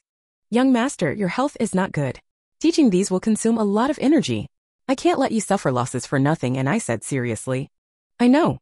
Anai studied his serious expression. All right, after the young master finishes his breakfast, I'll call you. Thank you, brother Anai. On the second floor of the inn, Feng Yan felt anxious. He wanted to ask while having breakfast, but there were too many outsiders at the table, and he didn't dare to speak up directly. Manager Lu also didn't give any signal, so he really didn't know if the special ink would work. Fortunately, Lu Jianwei didn't keep him waiting too long. The special ink, along with the brush, ink, paper and inkstone, are all placed in the guest room on the west side of the third floor. The three of you go write the secret messages yourselves, and release them after dark. Feng Yan was overjoyed. Thank you very much, Manager Lu. At the same time, he felt even more apprehensive in his heart. No strangers had been seen coming and going at the inn last night, so why had so much ink suddenly appeared? The ink was specially made by the Xianjing division, so how did the 8 directions come by it? He suppressed his doubts and focused on the matter at hand. 500 identical secret codes with 3 people working together. A day's time was enough. After finishing the transaction, Lu Jianwei paced towards the stairs. As he passed Wei Lu's room, the door suddenly opened, revealing a pretty face. Sister Lu, I can't seem to draw my eyebrows well again. Can you help me? Lu Jianwei smiled and stepped into the room. Compared to the room filled with the sweat smell of Feng Yan and the other two, Wei Lu's place was clean and tidy, emitting a faint fragrance. Lu Jianwei lifted her chin and bent slightly. Last time I didn't say your eyebrow shape is naturally beautiful, no need to deliberately draw them. Really?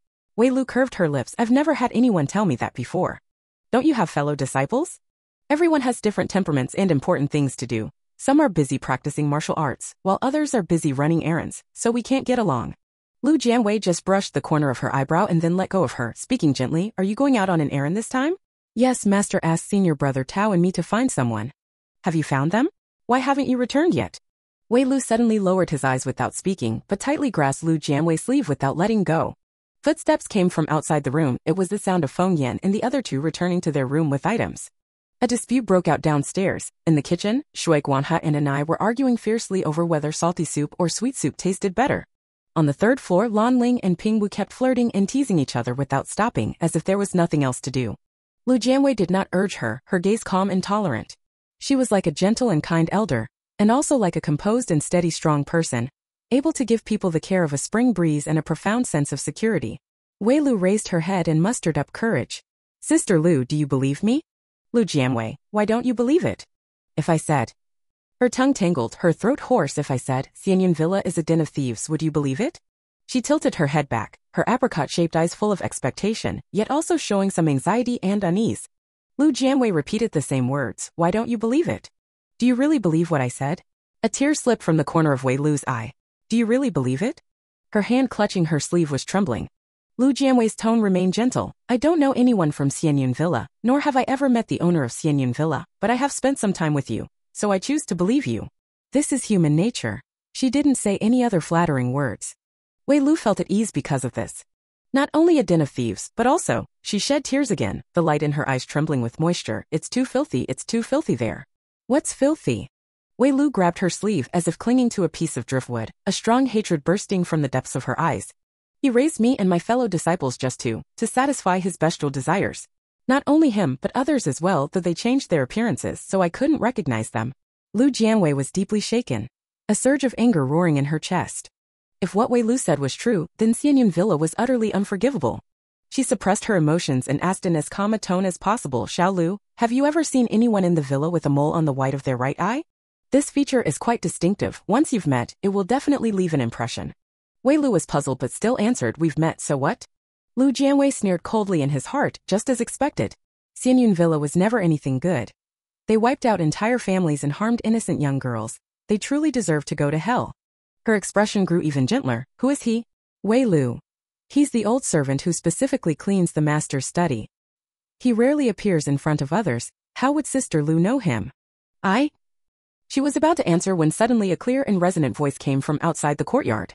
Just from the voice, one could imagine the image of a righteous hero. Song Xian from Xianyun Villa, here to pay respects to shopkeeper Lu. Lu Jianwei's brows and eyes grew fierce. Just in time. Chapter 29. Make a fortune, upgrade the item. Xianyun Villa and Baiha Villa have always been on good terms. After Baiha Villa was wiped out, Song Xian was once heartbroken and did his best to handle the funeral arrangements for his friend. Such deep affection and friendship quickly spread the good name of Xianyun Villa throughout the martial world, earning widespread praise. If it weren't for the Bafang'an, Xianyun Villa would have long found Yushu and secretly brought him back, and the situation of the night raid on the inn being suppressed and exposed would not have occurred. Xianyun Villa sending people to participate in the night raid caused the previously good reputation to be instantly shattered and sparked fierce backlash. The slander of Song Xian as a hypocrite was born from this. He was certainly anxious, but anxiety was useless. Many forces offered large sums to ransom people. Those who couldn't pay were left to farm the land. Only Haifeng Fort and Qianli Tower remained silent. The two major forces were patiently watching, hoping to find an opportunity to regain their standing. Song Xian delayed taking action because once he ransomed the people, the infamy would never be washed away. He was waiting for Haifeng Fort and Qianli Tower to make a move. Unfortunately, what came was Haifeng Fort's crushing defeat and Qianli Tower's apology. He was forced to appear at the inn. Standing outside the inn's courtyard gate, in front of everyone, he said the words, "Pay my respects," to an unknown woman, and a continuous wave of dark resentment surged in Song Xian's heart. Yan Feitsong had already gone into seclusion. No matter how skilled that woman named Lu was, she couldn't withstand several experts working together. Even if she could hold them off, what about Yushu? The inn's guests and staff waited quietly while the scouts outside were restless, green dots flickering across the map. Lu Jianwei stood by the railing, not responding to Song Xian in time. She was counting the account balance. The wheelchair tycoon contributed 30,000 taels, and Qianli Tower brought 80,000 taels last night, but 7,000 of that was for medicine, and an extra 3,000 was for an apology. Both were added to Lu Jianwei's private account, leaving 70,000 taels remaining. Some small amounts of income are temporarily disregarded, with the public account totaling 100,000 taels. 100,000 taels can upgrade the defensive equipment from level 6 to level 7. However, this leaves little balance remaining, which may not be enough to withstand frequent attacks from level 6 experts. There is more than enough to upgrade the offensive equipment. Her personal account, through selling medicine, receiving gifts, and other means, has accumulated a total balance of over 20,000 taels. She was still far from being able to afford time travel props, but she was already quite satisfied. 20,000 taels of silver, if calculated at the ratio of 1 coin to 1 modern yuan, she could be considered to have 20 million in savings, not to mention that the purchasing power of 1 coin in the Qi dynasty exceeded that of 1 modern yuan. She had successfully joined the ranks of wealthy women. Lu Jianwei was so immersed in the joy of sudden wealth that she forgot there were people outside the door. She did not respond, and naturally the others inside the inn did not respond either. Song Xian waited outside the courtyard for a while. Seeing that the inn did not open and hearing no response from inside, he felt embarrassed but had to suppress his anger and spoke again. Song Xian from Xianyun Villa, here to pay a visit. Lu Jianwei's joy was interrupted, and feeling displeased, he naturally showed no good expression. Xianyun Villa participates in the night raid. This shop does not serve them under any circumstances. Song Xian. Last night, Laling from Qianli Tower checked in with her male lover, and in no time handed out 70 doses of antidote. Why is it that when it comes to him, they are not allowed in? Shopkeeper Lu, you say you do not serve them, yet there are 2 disciples of Xianyun Villa inside the shop.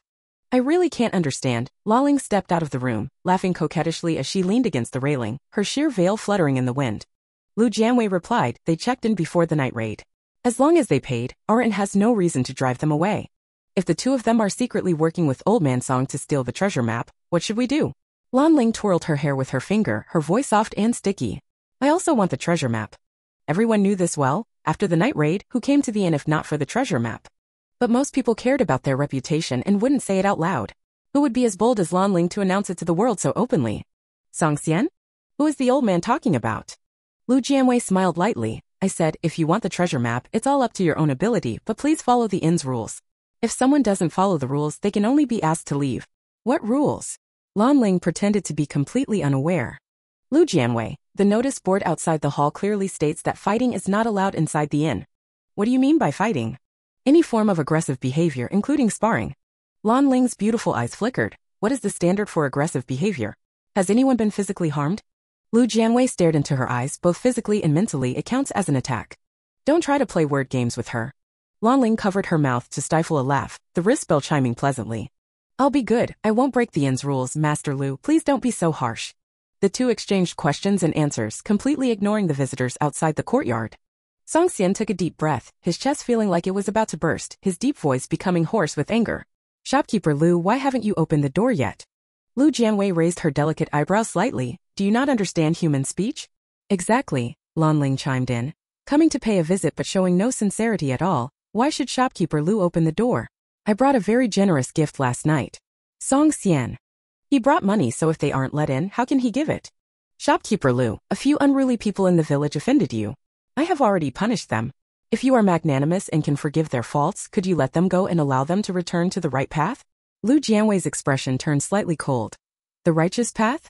You were on a crooked path from the start, so where is this righteous path? Shopkeeper Lu. I'll only ask you one question, Lu Jianwei interrupted him. Are you here to redeem someone, or to find the treasure map? Silence fell both inside and outside the inn. Everyone was excitedly waiting for Song Xian's answer. If he chose the former, he might only be able to leave behind his wealth and not even enter the inn. If he chose the latter, the reputation of Xianyun Villa would be ruined. Any force in the martial world could come looking for the treasure map, except for Xianyun Villa. What will Song Xian choose? Second floor guest room. Tao Yang clenched his fists tightly, staring fixedly in the direction of the courtyard gate. He already had a feeling but still held on to a last shred of hope. Wei Lu's gaze was indifferent. He had long lost hope in Song Xian's conscience. In the hall, Yushu looked at Zhang Bo, his eyes full of disappointment. His father had only this one friend in his lifetime, yet he was a complete hypocrite. Both were relieved, glad that after the accident they had not sought help from Xianyun Villa to avoid implicating Song Xian.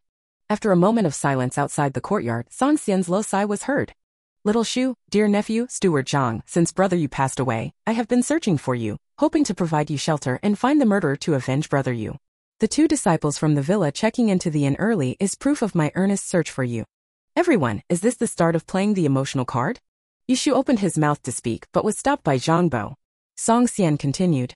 Brother Yu died an innocent and tragic death, and I am equally grieved and furious. I came here to bring you all back to the manor. After avenging the wrongs, my worthy nephew will be the new master of Baihe Manor. Nephew, are you really going to stand by and watch your Yu family's estate go unmanaged and disappear? Enough nonsense. Are you here to ransom someone or to talk about the treasure map? Lu Jianwei was too tired to listen to his nonsense. Song Xian. Manager Lu, you can't expect Xiao Shu to be a mere clerk for his whole life, right? He is the young master of Baihe Manor. I'm willing to work as a clerk at the inn. Yushu couldn't help but shout, the innkeeper took in Zhang Bo and me, saved my life, and I want to stay at the inn forever. He would never let bad people slander the innkeeper. Lu Jianwei's lips curled slightly. It wasn't in vain to have raised him. She said leisurely, old man Song, if you didn't want to pay the ransom, you should have said so earlier. Dragging it out for so long, isn't it just because you're reluctant to part with the money? Or is the Qianli Tower so generous that it can spare 80,000 taels without batting an eye? Shopkeeper Lu's praise makes me feel embarrassed, Lan Ling said coquettishly, laughing. Old man Song, is it really that hard to admit you don't want to save the disciples of the Zhuang family? Song Xian, he's only 50 years old. For a level 6 martial artist, 50 is in the prime of life, hardly old.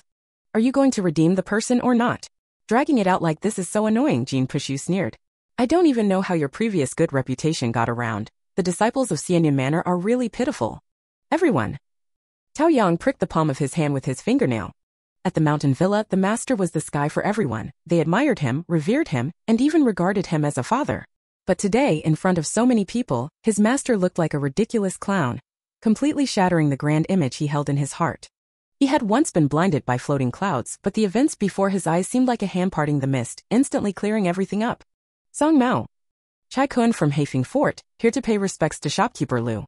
A man rode up quickly outside the courtyard, interrupting Song Xian. Many disciples in the fort have offended you. The fort master specially sent me with valuable gifts to visit, firstly to redeem the disciples in the fort, and secondly to apologize to shopkeeper Lu. We hope shopkeeper Lu will forgive us. The contrast before and after was especially tragic. The two young masters of Heifeng Fort were humiliated like this at the end, yet the fort master could still swallow his pride and sincerely come to apologize. Where's Song Xian? Hiding and sneaking around, showing no sign of a chivalrous spirit. In the hall, Uncle Zhang introduced to Yushu and Shui Guanha. Chai Kuan is the third elder of Black Wind Fort, with the mildest temper, so he is often sent out to handle external affairs. Upon hearing this, Lu Jianwei had a clear understanding in his heart. Elder Chai, you are too polite. Guan He, go and count the ransom. 60 disciples from the Black Wind Fortress launched a night raid. 1,000 taels each, the antidote 100 taels, totaling 66,000 taels, 210 gene of black thick. 100 taels per gene, ransom 21,000 taels, black weight 20,000 taels, totaling 41,000 taels. Shui Guan He promptly opened the courtyard gate and took the wooden box handed over by Chai Kuan. Inside the box was a stack of silver notes totaling 110,000 taels with an extra 4,000 taels as an apology. Shopkeeper, 110,000. Shui Guanha shouted. Everyone exclaimed in surprise. Black Wind Fort was indeed wealthy, immediately offering 110,000 taels. Chai Kuan-shin was bleeding inside. If it weren't for the two young fort lords impulsively attacking the inn, they wouldn't have had to spend over 40,000 taels more. Lu Jianwei nodded with satisfaction. Uncle Zhang released the two black masters. Uncle Zhang leapt up, untied the thick black bindings and mercilessly threw them outside the courtyard wall, producing a dull thud. The sound made people's scalps tingle. Lu Jianwei kindly reminded, the two black masters have taken our shop's specially made tendon relaxing powder. Do you need the antidote? One pill costs 100 taels. Chai Kuan originally did not want it. The soft tendon powder was nothing more than a muscle relaxant. There must be an antidote in the fortress, but thinking of the medicine that could not relieve the suppressed internal force, he said cautiously, thank you, shopkeeper Lu. Then he took out 200 taels. Guan He, you go to the warehouse and get the medicine. She purchased 60 doses of the antidote and 2 soft tendon powder antidotes from the system mall, all of which were placed in the underground warehouse.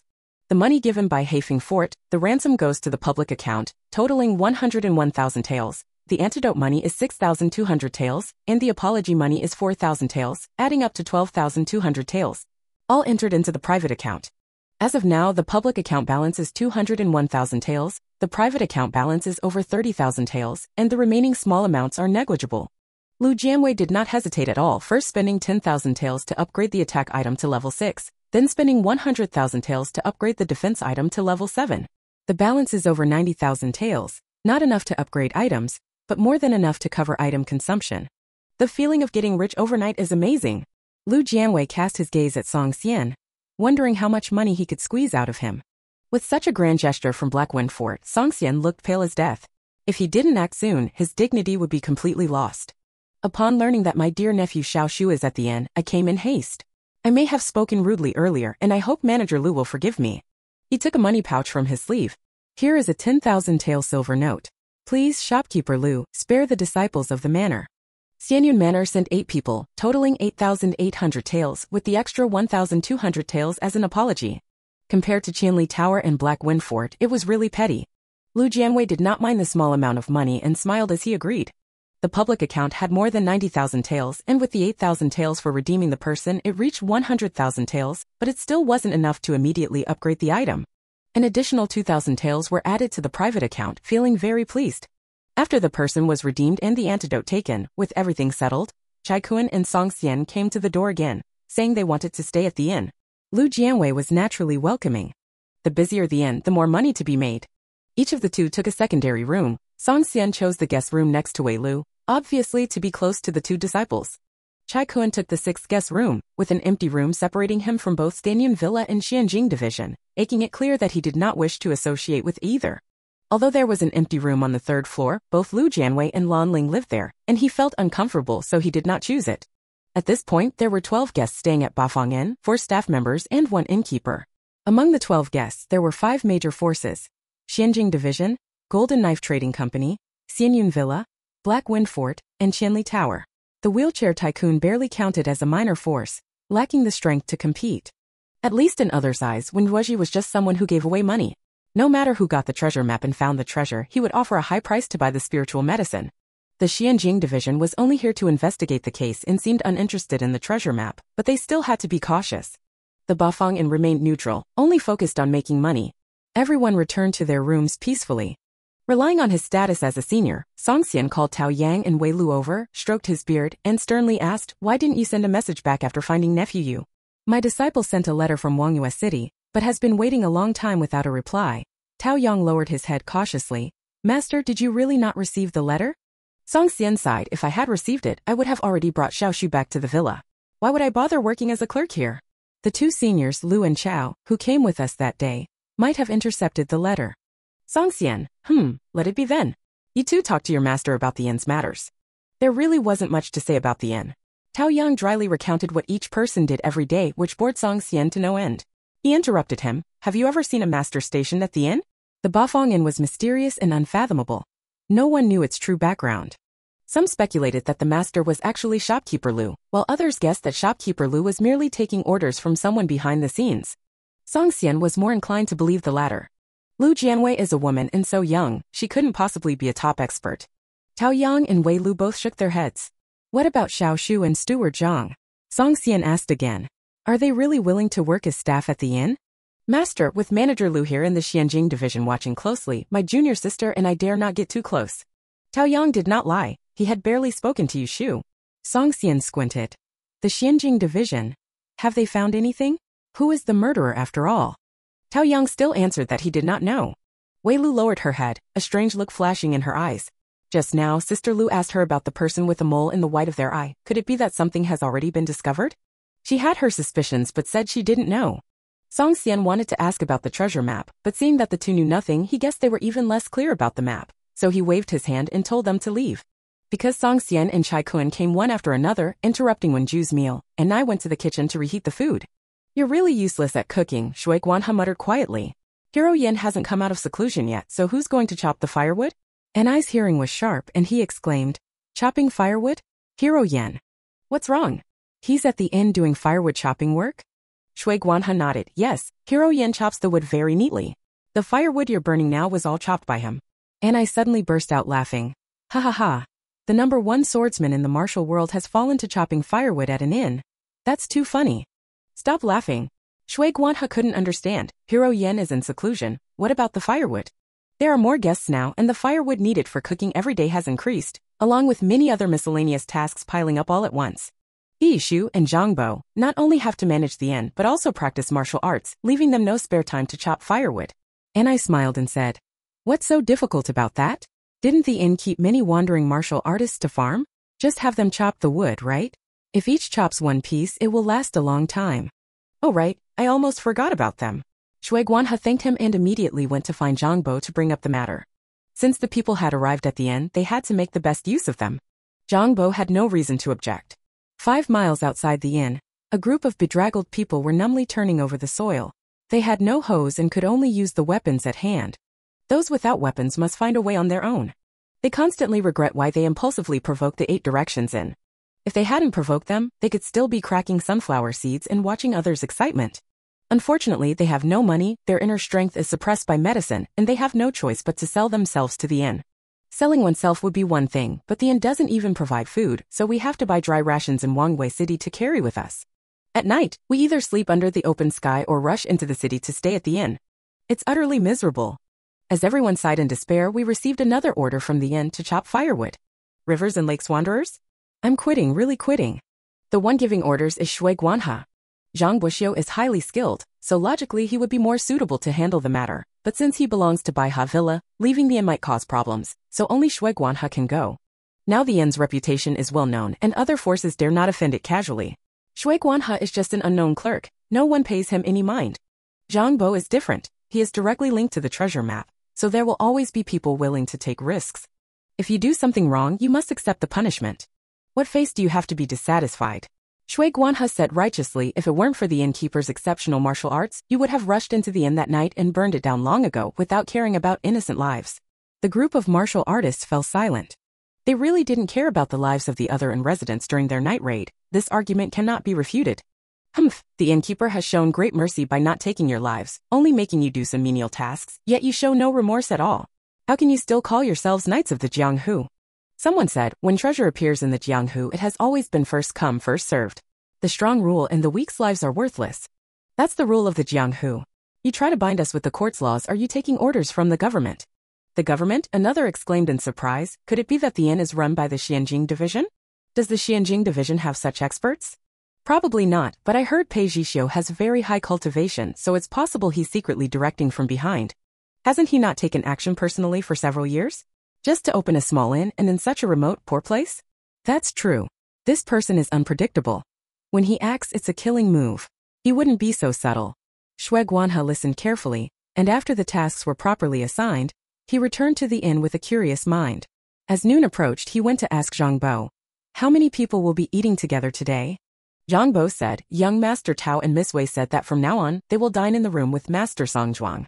Whatever the inn serves, they will eat the same. You just need to make 3 extra portions as a favor." Anything else? Except for young Master Wen and the other 2, everyone else is like this. Shui Guanhe smiled with a twinkle in his eyes. "That's great. This noon the 3 of us will eat together with the shopkeeper." Yes, the seedlings that Niuchang tended to have sprouted, the shopkeeper is very happy and said to encourage those wandering guests to work harder. "You should go supervise more." Shui Guanhe, all right. Uncle Zhang saw that he didn't understand and gave a hint. Each of them possesses unique skills and their levels aren't considered too high. If you spend more time with them, you will surely gain something. Shui Guanhe couldn't help but feel ashamed. It's my foolishness that I didn't appreciate the shopkeeper's good intentions. Thank you, Uncle Zhang, for the reminder. I will study diligently from now on. He recalled what he had just heard and, unable to contain his curiosity, asked again. I was born and raised in Wanghua City, so I'm unclear about many things. I've only heard that the Xianjing Division handles major martial world cases, but I don't know who the commander is. Do you know? Uncle Zhang was surprised. No wonder it's such a desolate place. The news is really so isolated that they don't even know who the commander is. He said the commander's surname is Pei, given name Zi. Oh, how old is he, and what does he look like? He's about 10 years older than you. Zhang Bo thought for a moment, then shook his head and said, I really don't know what he looks like. Don't know? He wears a mask and never shows his face. No one knows what he looks like. Zhang Bo patted his shoulder. Why ask about this? You're far from him. The urgent matter is to go make lunch. Shui Guanhe then stopped thinking and went to cook. The day passed quietly and the guests in the inn behaved themselves. Not a single person took the initiative to approach Yushu. It was Yushu himself who kept running to the dormitory room, staying there all day, and when he came out, his eyes were shining. Lu Jianwei saw him like this and understood his choice. The last ray of sunset disappeared on the horizon, night fell and the stars and moon met in the sky. The inn lit its lanterns like a towering lighthouse, shining brightly in the dark night. Feng Yan leapt onto the courtyard wall, tossed the bundle in his hand, and sent it soaring into the sky with his inner strength. The paper fluttered outside the inn like snowflakes.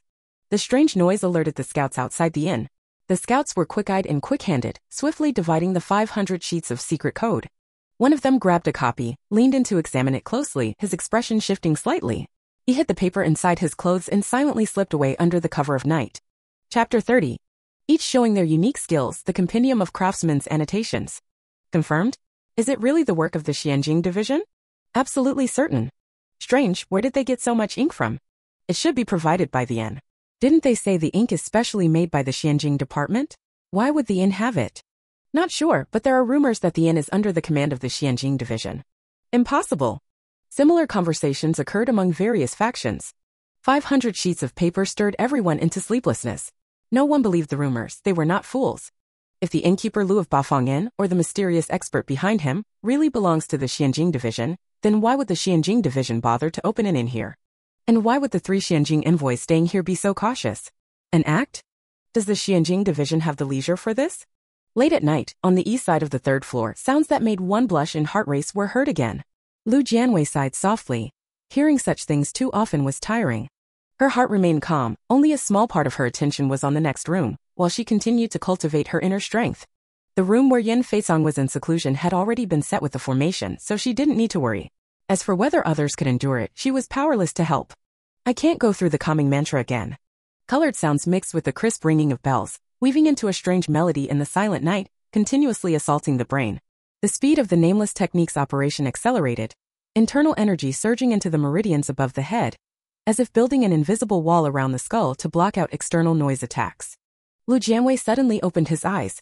The unlit room was dim and silent, with even the sound of breathing barely audible. The ringing of bells penetrated the walls, one chime after another echoing in her ears. She opened the system panel. The defense value had not dropped, and the system did not classify this as a sonic attack, because it caused no harm to people, only making them feel sleepy, allowing them to sleep more soundly and deeply. Hypnosis? It's a good idea. Lu Jianwei did not move, nor did he speak to stop it. Half an hour later, the doorbell next door suddenly stopped ringing. Lan Ling's voice was lazy and hoarse. It's time to get down to business. I heard there is a mysterious expert stationed at the inn, Pingwu said softly. If the bell doesn't work, won't we be discovered? Mysterious expert? How many experts above level 6 are there in the martial world? Do you think the Qianli Tower is just for show, that we get such basic information wrong? Pingwu, if that's the case, how did the night raid fail? Perhaps some kind of strange technique was used. Lanner is right, shall we go search Yushu's room now? Lanling yawned, I've called out so many times my throat hurts. Once we find the treasure map, let's leave here and go back to get a good sleep. Lanner, you've worked hard. Pingwu smiled, your bell is so unexpected, it made a big contribution this time. The building will definitely give you plenty of rewards, congratulations in advance. Lanling smiled and said, don't worry, you won't miss out on your share either. She touched the smooth side of Pingwu's face, her slender white fingers opening the door. Passing by Lu Jianwei's room, her steps paused slightly. Such a pleasing beauty, what a pity. Pingwu followed closely behind, what a pity. Unfortunately, I can't take it back to be with me every day. Bluebell used lightness skill to flash and was already in the first floor hall. Pingwu pretended to be lonely, isn't it enough to have me, Lanner? Bluebell smiled without speaking. She approached Yushu's room door about to reach out and push it. If Miss Lan is so reluctant to leave me, she might as well stay here forever so we can be together every day. A soft and gentle voice suddenly appeared behind. She turned around abruptly, her pupils slightly contracting. Moonlight slanted through the window lattice, the woman's figure slender, dressed in thin nightwear, standing a few feet away, blowing on a fire striker. The flame leapt up, lighting up the space before their eyes. Lu Jianwei approached the candlestick, and the candlewick caught the orange tongue of fire, indiscriminately illuminating the entire hall. A person lay on the ground, it was Pingwu who had fallen unconscious. What happened to him? Lanling stared at her intently and asked, didn't you say that finding the treasure map depends on one's own skills? I didn't hurt anyone, so what do you mean by this? Lu Jianwei said in a calm voice, you've been arguing for so long, I'm tired of listening. Let him keep quiet for now. I did say everyone relies on their own skills and you really didn't hurt anyone, but I forgot to mention that if you get caught, there will be a fine. Lanling. Don't be angry.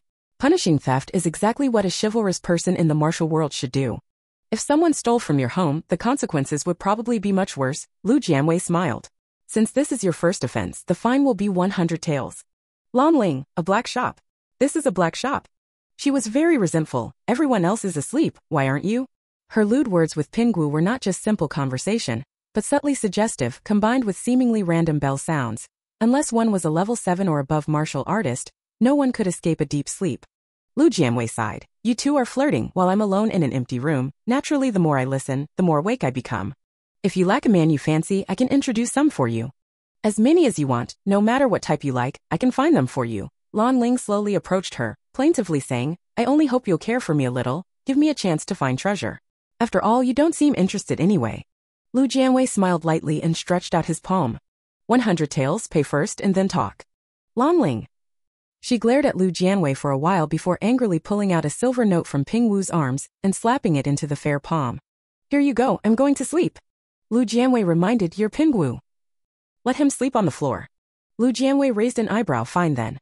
If she wants to sleep on the floor, let her, she's not his anyway. Nothing unexpected happened in the latter half of the night. After finishing her practice, Lu Jianwei took a short rest as dawn approached. After cultivating her internal skills, she no longer felt tired even after staying up all night, and she was still full of energy the next day. The window was opened and the slightly cold air rushed in, hitting her face and making her shiver instantly. The weather has turned cool. The lead gray sky is like a heavy lid, dark and oppressive with moisture filling the air. The late autumn rain is approaching. Lu Jianwei picked out a new set of clothes from the wardrobe, thicker than before, and felt warm wearing them. Although she possessed internal strength and was not afraid of the cold, life still needed a sense of ritual. If even the 4 seasons lost their meaning, what fun would there be in this world? The weather was bad and she was too lazy to put on makeup, so she went downstairs with a bare face. She usually only wore light makeup, which was not much different from her bare face. After practicing internal strength, her constitution improved, and her complexion was no longer dull and yellowish from staying up late.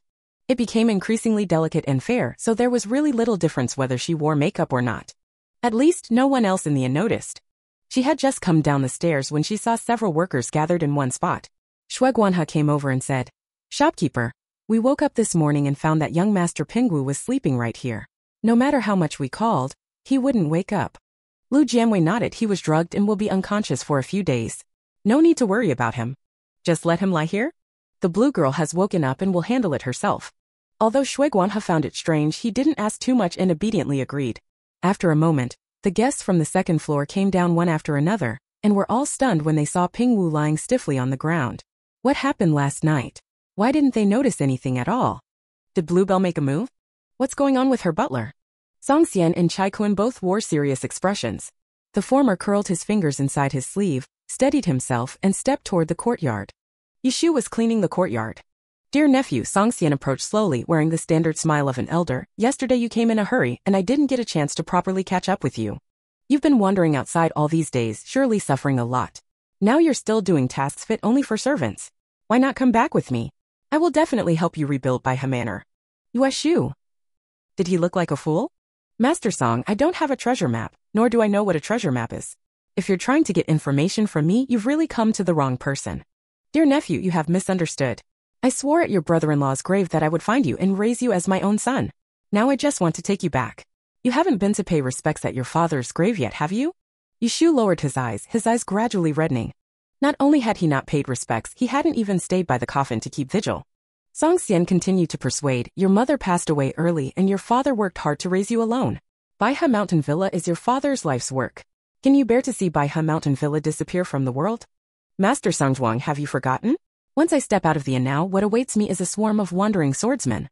He sniffed, then turned around and said, are you advising me like this because you want me to be torn apart and devoured by hyenas? Song Xian, dear nephew. You. Shui Guanhe called out from inside the hall. Breakfast is ready. Yishu quickly responded without even looking at Song Xian and hurried over. Song Xian was left standing alone in the courtyard. A tiny drop of rain fell on his forehead, cold and refreshing.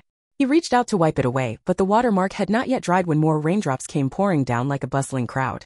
Song Xian turned around and took shelter in the corridor. Inside the house, Lu Jianwei was leading his men in a hearty meal, the aroma of the food wafting out. He clutched his empty stomach, a flash of anger crossing his eyes.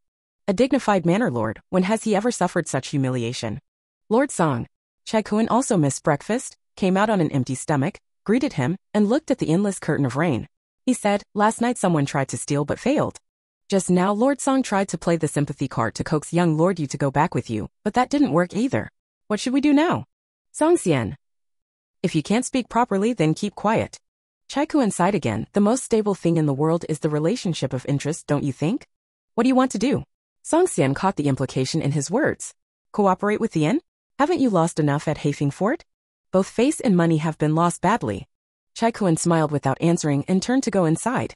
It was raining outside. After finishing his meal, Lu Jianwei was bored and sat behind the counter flipping through a basic medical book. Lan Ling was still dressed in sheer fabric, her figure graceful, standing before Lu Jianwei with a charming and captivating smile. It was as if the unpleasantness of last night had been completely forgotten. Shopkeeper Lu, what medicine did you give to my Pinwu? Why hasn't he woken up yet? Lu Jianwei didn't even lift his head. It's just an ordinary sleeping potion, but it will cause unconsciousness for 3 days. After 3 days, she will naturally wake up. A level 4 martial artist can go without food or drink for 3 days without causing harm to the body. 3 days. Lan Ling said distressed, Shopkeeper Lu, you are so cruel, leaving me without anyone to serve me for 3 days, enduring such torment. Lu Jianwei teased. Resting your voice isn't so bad either. Bluebell. She stomped her foot, and the bell on her ankle jingled. I'm just a weak woman and can't move him. Manager Lu, could you lend a hand? Lu Jianwei raised an eyebrow. The inn doesn't offer moving services, but of course, hiring help is accepted. If you hire, you have to pay. Lan Ling snorted lightly, then find 2 people to move him to my room. Zhangbo Guanhe, Lu Jianwei called out. Move young Master Pingwu to the 3rd floor. Miss Lan promises 100 won each, you can keep the money yourselves. Coming. Shui Guanhe ran over excitedly. He had never earned money before. 100 won wasn't much, but this was his first time making money, worth commemorating. Zhang Bo leisurely came over, raised his flat shoulders. Shui Guanhe grabbed both feet, and together they carried it into the upper room on the east side of the 3rd floor. Miss Lan, give the money. Shui Guanhe opened his palm. Lan Ling, seeing this familiar scene, felt deeply frustrated. She had been robbed of 100 taels last night, and today she had to spend 200 won. That Lu family really was throwing money away. She angrily took out 2 qian of silver fragments, threw them to them, and said, I haven't had breakfast yet, bring it to me. Shui Guanhe showed an apologetic expression. Sorry, you didn't make a reservation, so I can't do it now. Can't do it. Lan Ling was confused. Aren't you a cook? Shui Guanhe explained, Master Wen's servant has already arranged with the inn that every time I finish cooking, he borrows the kitchen to prepare food for his master. Now he's occupying the kitchen, so I can't cook. Lan Ling was furious. Didn't we agree yesterday to eat the same meal as you? Couldn't you just make some on the side? Yesterday is yesterday, breakfast today needs to be told the night before. If you don't say it, and I make too much but you don't want it, wouldn't that be a waste? Lan Ling was so angry her makeup was about to crack. Then I'll make it clear now, as long as I'm at the inn for a day, I'll eat the same as you all, and every meal must be prepared for me. I've noted it down. Shui Guanhe nodded. What about young Master Pinggu? Let him wake up and see for himself. Good. The old guest had long been prepared. Tao Yang, Wei Lu, and the 3 envoys from the Xianjing division all had hot breakfasts to eat. Out of respect for his teacher, Tao Yang had to invite Song Xian to dine together. Song Xian usually liked to put on airs and never ate with his disciples. He would rather go hungry than agree, and went back to his room to meditate. Chai Kuan then approached Lu Jianwei. Shopkeeper Lu, I have a favor to ask. May I have a word with you? Lu Jianwei remained calm and showed no intention of moving. What does Elder Chai want to say? Chai Kuan cupped his hands. This concerns the treasure map, so I must be cautious. I hope Shopkeeper Lu can understand. Feel free to speak without hesitation. Lu Jianwei turned to the next page. This book introduces the habits and effects of medicinal herbs. She was almost done memorizing it, but next she would have to buy the advanced version of the book, which would cost more money. Sigh. Chai Kuan could only choose to trust her. Shopkeeper Lu, Chai will get straight to the point. I suppose you are willing to let us enter the shop to search for the treasure map because neither you nor young master you can find it, right?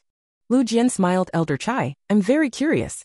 Why are you so certain that the White Crane Manor definitely has a treasure map, and that this treasure map is definitely hidden on a U? We have our own sources of information, Chai Kuan said with a smile. Shopkeeper Lu, are you willing to make a deal with Black Wind Fort? Lu Jianwei raised his eyes. Are you trying to say that I allow you to enter IU's room to search, and once you find the treasure map and obtain the treasure, you will give me a share? Shopkeeper Lu is indeed a smart man. Chai Kuan's gaze was deep. Since you can think of this, it means you have the same intention. Why don't we cooperate and win the treasure together? Lu Jianwei curved his lips. I do love money, but I prefer others to give it to me, rather than coveting others' property and taking it by force. Chai Kuan, a ransom of 110,000 taels, and you still don't call that taking by force? Shopkeeper Lu, to be honest, if this treasure really belonged to Baihe Manor would have claimed it long ago. This shows the treasure does not belong to Baihe Manor.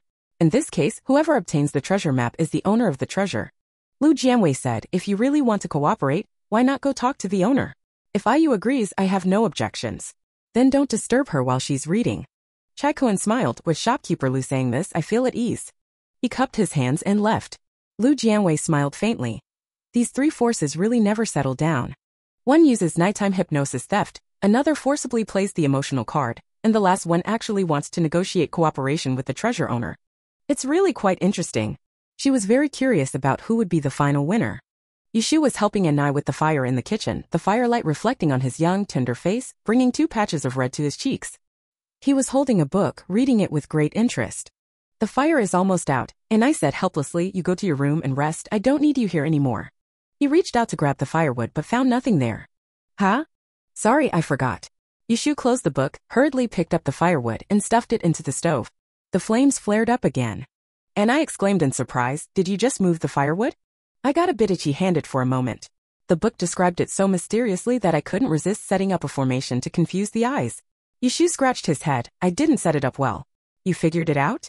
Anai, you really have no awareness of your own talent. Chimanduanjia cannot be learned without talent. His family's young master only studied for a few years, and has already become a top expert in the art. Yushu's talent, not to mention rivaling the young master, is not much worse than his. Don't belittle yourself, Anai said. Yushu thought he was just comforting himself, smiled, and pushed the firewood further in. The porridge is ready. I'll serve it to the young master. I'll help you hold the umbrella. The 2 left the kitchen, walked to the front yard, heading towards the dormitory, and halfway met Chai Kuan. Chai Kuan was high-ranking, the 3rd elder of the Black Wind Fortress, with a respected status. Usually when he saw juniors of lower rank, others would salute him, and whether he responded depended on his mood. Today, however, he specially held an umbrella waiting in the yard. Called out to Yushu, his face full of smiles. Young master, you please wait. Yushu first escorted Anai to the corridor, and only after he entered the room did he turn around and stop. What are you doing? Young master Yushao, may I have a word with you? Chai Kuan asked politely. Yushu shook his head. Say what you want to say. I have other matters to attend to. This person is nothing more than after the treasure map. Let's see what he has to say. Chai Kuan was helpless. Why was it so difficult to have a private word in this inn? With no one around, he straightforwardly said, Young master, I know you haven't found the treasure map yet. How about this? I'll look for it on your behalf. If I find it, the Black Wind Fortress will send people to help, and after obtaining the treasure, we'll give you a share. How does that sound? How do you plan to look for it? Yushu asked curiously. Chai Kuan, I want to inspect the valuables you brought out from the villa. May I? Yushu thought for a moment and said, the inn belongs to Manager Liu. You can't act arbitrarily, you need the manager's approval first. I can't agree to that. I've already asked Manager Liu, and she told me to discuss it with you. Really? A sense of panic arose in Yushu's heart. Could it be that the manager no longer wanted to take care of him? Then he thought again, the manager definitely didn't mean that. She already knew his choice, letting Chai-kun come over was just to respect his decision. He couldn't live under the shopkeeper's wing forever, he had to learn to make decisions on his own. If it were the shopkeeper, what would she do? Thinking of the shopkeeper's past actions, a thought suddenly surfaced in her mind. Yushu blinked and said, let me think about it some more. Chai-kun naturally did not force him and stepped aside to make way. After Wenjueji finished his early meal, Yushu ran over holding a book to ask questions. He had accumulated quite a few and was waiting for Wenjueji to answer and clarify them. Wenjueji patiently explained, being detailed and gentle, and after answering he praised, you have quite a talent in the way of Chiman. Given time, you will surely become a master. Yushu was filled with joy. He had only heard criticism since he was young, feeling frustrated no matter what he learned, and this was the first time he truly experienced the joy of learning. Young Master One, thank you. Wenjueji. You're welcome. He coughed lightly a few times, his complexion seeming somewhat pale, and his lips very faint in color. And I hurriedly took a blanket out of the trunk and covered his legs with it, quietly complaining, it's all because of this weather, both windy and rainy. As she spoke, she also tucked in a hot water bottle. Yushu watched in alarm. He knew Master One was in poor health, but he hadn't expected it to be this bad. But a single autumn rain, not too cold, he already couldn't bear it. What would he do in winter? His gaze turned to Wenjueji's legs. It was all because the toxins trapped in his legs couldn't be resolved that young Master One suffered torment day and night. He felt somewhat sad. Young Master One is clearly a person of exceptional talent and brilliance, yet because of this poison, he is disabled and ridiculed by others. Yushu mustered up the courage and asked, Young Master One, are you sure there is truly a miraculous medicine in the treasure that can cure this strange poison? Not sure, Wenju replied calmly, it's just a rumor in the martial world, but as long as there is a glimmer of hope, I want to give it a try. Yushu's eyes were sincere. Young Master One, I hope you can find the antidote soon. But if I only give you the chance, the inn will probably fall into chaos again. Young Master Yu, Wenjueji said calmly, his tone gentle. The things are yours and you naturally have the right to make decisions. Yushu was moved and quickly said, you really are like the shopkeeper. Are you stupid? And I almost doubted his mind, the young master is a man and shopkeeper Liu is a woman, how are they alike? Yushu hurriedly waved his hand, I didn't mean that. What I meant is that the shopkeeper treats me well, respects my ideas, and often gives me advice. Young Master One is the same. That's more like it. And I immediately added, you know the young master well, you still have some conscience. Wenjueji glanced at Anai and smiled. I came here for young Master Yu's treasure map, so don't flatter me. But you're different from the others. Yushu trusted his intuition. Young Master One and young Master Jin came openly and honestly, which was not unpleasant. Yushu made up his mind and went to find Liu Jianwei and Zhang Bo to share his idea with them. Both nodded in agreement after hearing it. Liu Jianwei smiled and said, in that case, let's call them all over and have a meeting. Since it involved the treasure map, the guests arrived very quickly. 2 tables in the hall were pushed together to form a long table. Liu Jianwei sat at the head, while the others were seated on either side, all sitting upright and solemn. Liu Jianwei. You speak. Yushu slowly exhaled, his expression stern. You want to enter my room to find the treasure map, I know. But that's too troublesome. It would be better if I just opened the door and let you search freely. Chai-kun was dumbfounded. Didn't they say it would be a 2-person collaboration? How come suddenly others were involved? Are you really willing? Lan Ling didn't believe it. There was no way she could recover the 100 taels she lost last night just like that, right? Yushu nodded, I have a request. Please speak, young Master Yu. Chai-kun was the first to respond, Black Wind Fort will definitely help wherever we can. Song Xian was unwilling to fall behind. Nephew, you're being too formal. If you have any requests, just say them. Brother Yu, since you're so open and straightforward, I can't be stingy either, Jean Pushio said frankly. Yushu glanced at Liu Jianwei and said seriously, you can search once a day, each time for half an incense stick's duration. You must not mess up my room, and apart from the treasure map, you cannot take any items.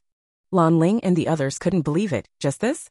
Of course, there is a fee to be paid each time. Yushu felt a bit guilty. This method was learned from the shopkeeper, everything can be traded, and if you don't make a profit, you're missing out. Chai-kun asked, how much per time? Yushu made a bold demand, 100 taels. Everyone.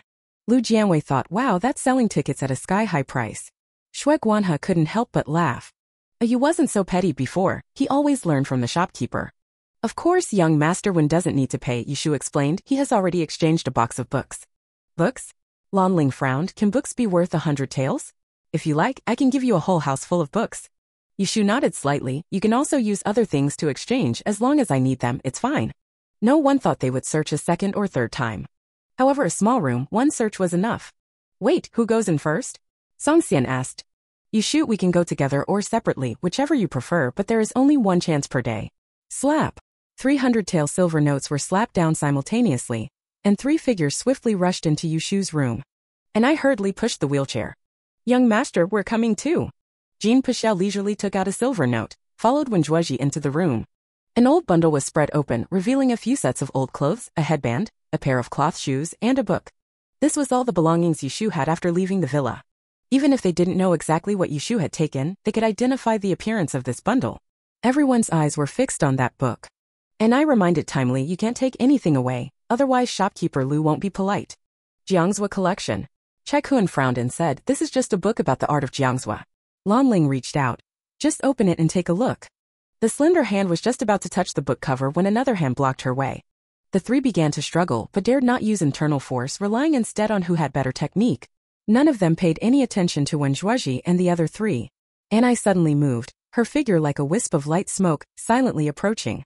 The mechanism in her sleeve activated, capturing the Jianwei collection annotations directly into her hand. Let go! The 3 changed direction and attacked together. Anai shouted loudly while holding the book. Shopkeeper Lu, they're hitting people. Chapter 31. There really is a treasure, taking a different path. The 3 of them froze simultaneously and said in unison. I didn't touch you. After speaking, he glanced outside the door, not seeing Lu Jianwei's figure, and secretly breathed a sigh of relief. At this critical moment, they dared not act rashly, fearing to give up halfway. The intelligence said that the treasure map was hidden in a book, and this book happened to have been taken away from the villa by Yushu. They kept a close watch on Jianwei Jiju. And I proudly raised her eyebrows and handed the book to Wenjuozhi. Young master, quickly see if there is a treasure map. Wenjuozhi took it and opened the first page, several pairs of eyes fixed on it. It's just an ordinary book, doesn't look like it contains a treasure map, Jean Pichel said, lowering his head to examine it a few times. The book is worn out from being flipped through. If there was one, it would have been found long ago. The content of the book indeed describes the method of composition, boring and tedious to the extreme, making it impossible to keep reading. Not only him, but Lanling, Song Xian, and Chai Kun also felt dizzy and overwhelmed. What on earth is this all about? After a few moments, Wenjuozhi turned to the second page. Page 3, page 4, up to page 10. Half an incense stick has burned. Everyone please leave the room, Yushu reminded from outside the door. The 3 who didn't get the book wasted 100 taels. No wonder Yushu said earlier that once a day was enough. It turns out he had already anticipated that one time would not be enough for their search. They couldn't see the peculiarities of the Jianwei collection annotations, but they still had to memorize the book to report back. It is said that this book was the final work of a craftsman from the previous dynasty with no second copy passed down.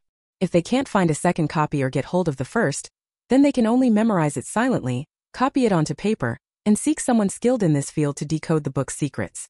If the book truly contains a key that can unlock a mysterious treasure, then their trip wouldn't have been in vain.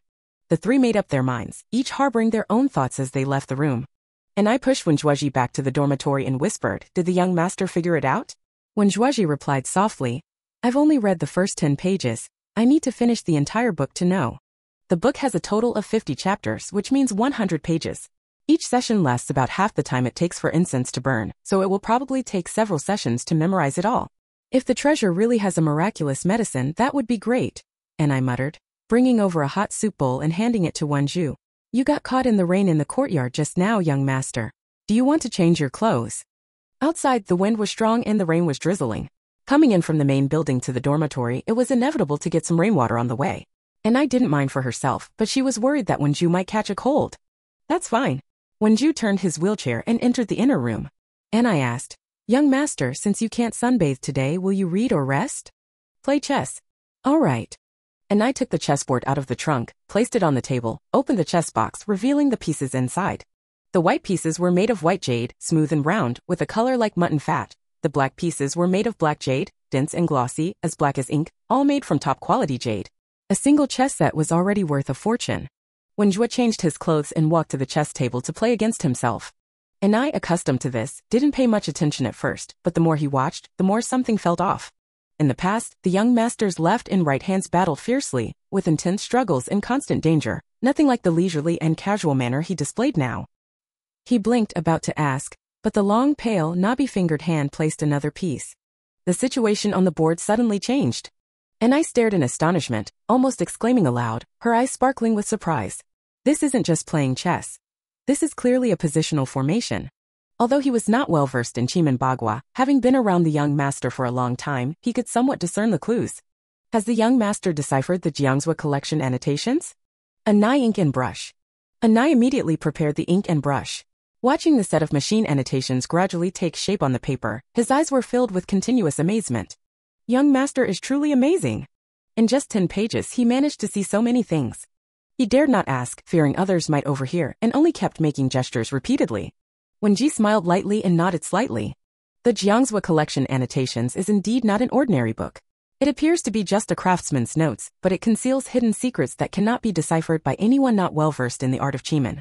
The first 10 pages explain the exact location of the treasure, as well as the first set of hidden deadly traps encountered upon entering the treasure site.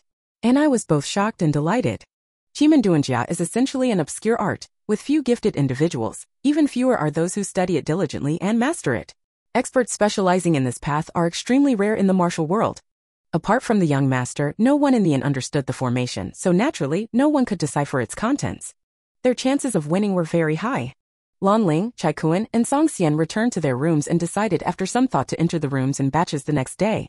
They had fought over the room today but were thwarted by a cripple, which left them quite displeased. Bound by the inn's rules against forceful grabbing, they could only crane their necks to read the contents in the book. However, one was reading too fast. Before they had finished a page, he had already turned to the next one, causing him to not remember the previous content and unable to retain it in his mind. Fighting over it would only bring them harm and no benefit.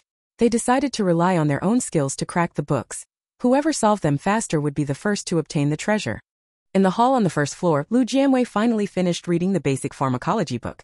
She had some insights in her heart and couldn't help but feel eager to immediately go out and find someone to diagnose, to test her medical skills. But it was just a thought. Reason told her that she was still far from it and couldn't be blindly confident. She opened the system store about to purchase the advanced edition book, when a silver note was held out in front of her. Shopkeeper, this is 100 taels for you. Yushu's eyes were bright, filled with sincerity. Lu Jianwei was puzzled. Why give it to me? Just now, Miss Lan, Elder Chai, Master Song, and young Master Jean all paid with silver notes. I plan to split them, so you, Uncle Zhang, Brother Shui, and I each get one. Since it was a no-cost deal, he didn't feel the least bit reluctant. Lu Jianwei knew he intended to share the profits. It was his first time making money, so he gave red envelopes to those close to him. He reached out to accept it. Thank you, Ayu. Yueshu indeed smiled. No need to be so polite, shopkeeper. His ability to make money still relied on the shopkeeper's face. Without the shopkeeper's intimidation, those people wouldn't willingly pay. It rained all day, and by evening the clouds and mist cleared. The sky was clear and bright, illuminated by the rosy glow. The guests had a goal and stopped causing trouble, each staying in their rooms to meditate and practice. Peace was restored inside and outside the inn. Lu Jianwei moved a rattan chair and sat under the eaves on the third floor, enjoying the magnificent scenery. The system map showed that dozens of people were still wandering and investigating outside the inn. In the wasteland 5 miles away, due to the rain, the wandering martial artists took a day off and it was unknown where they had hidden. Extending further outward, 20 miles away at Wanghua City, green lights densely packed, crowds bustling, a scene of prosperity. Lu Jianwei felt somewhat tempted. Having been here for several months, she had never once stepped outside the inn's courtyard gate. Previously, it was because her level was too low, and outside the inn was desolate and barren, nothing worth seeing, so she stayed inside the shop. Nowadays, because of the wolves surrounding her, the inn was like a fortress with a very high level of security for her, and she could not go out either. She really hoped this matter would end soon, that all the wandering guests would disappear, and she could freely roam the vast 20-mile road outside the shop. She had already mastered the third form of lightness skill, but had no chance to practice it. Just hopping around in the room was simply not enough. She also wanted to visit the market in Wanghua City. Lu Jianwei casually dragged the map, suddenly drawn by 3 points of light. The points of light had just overlapped with the scouts in the shadows, so she hadn't noticed them.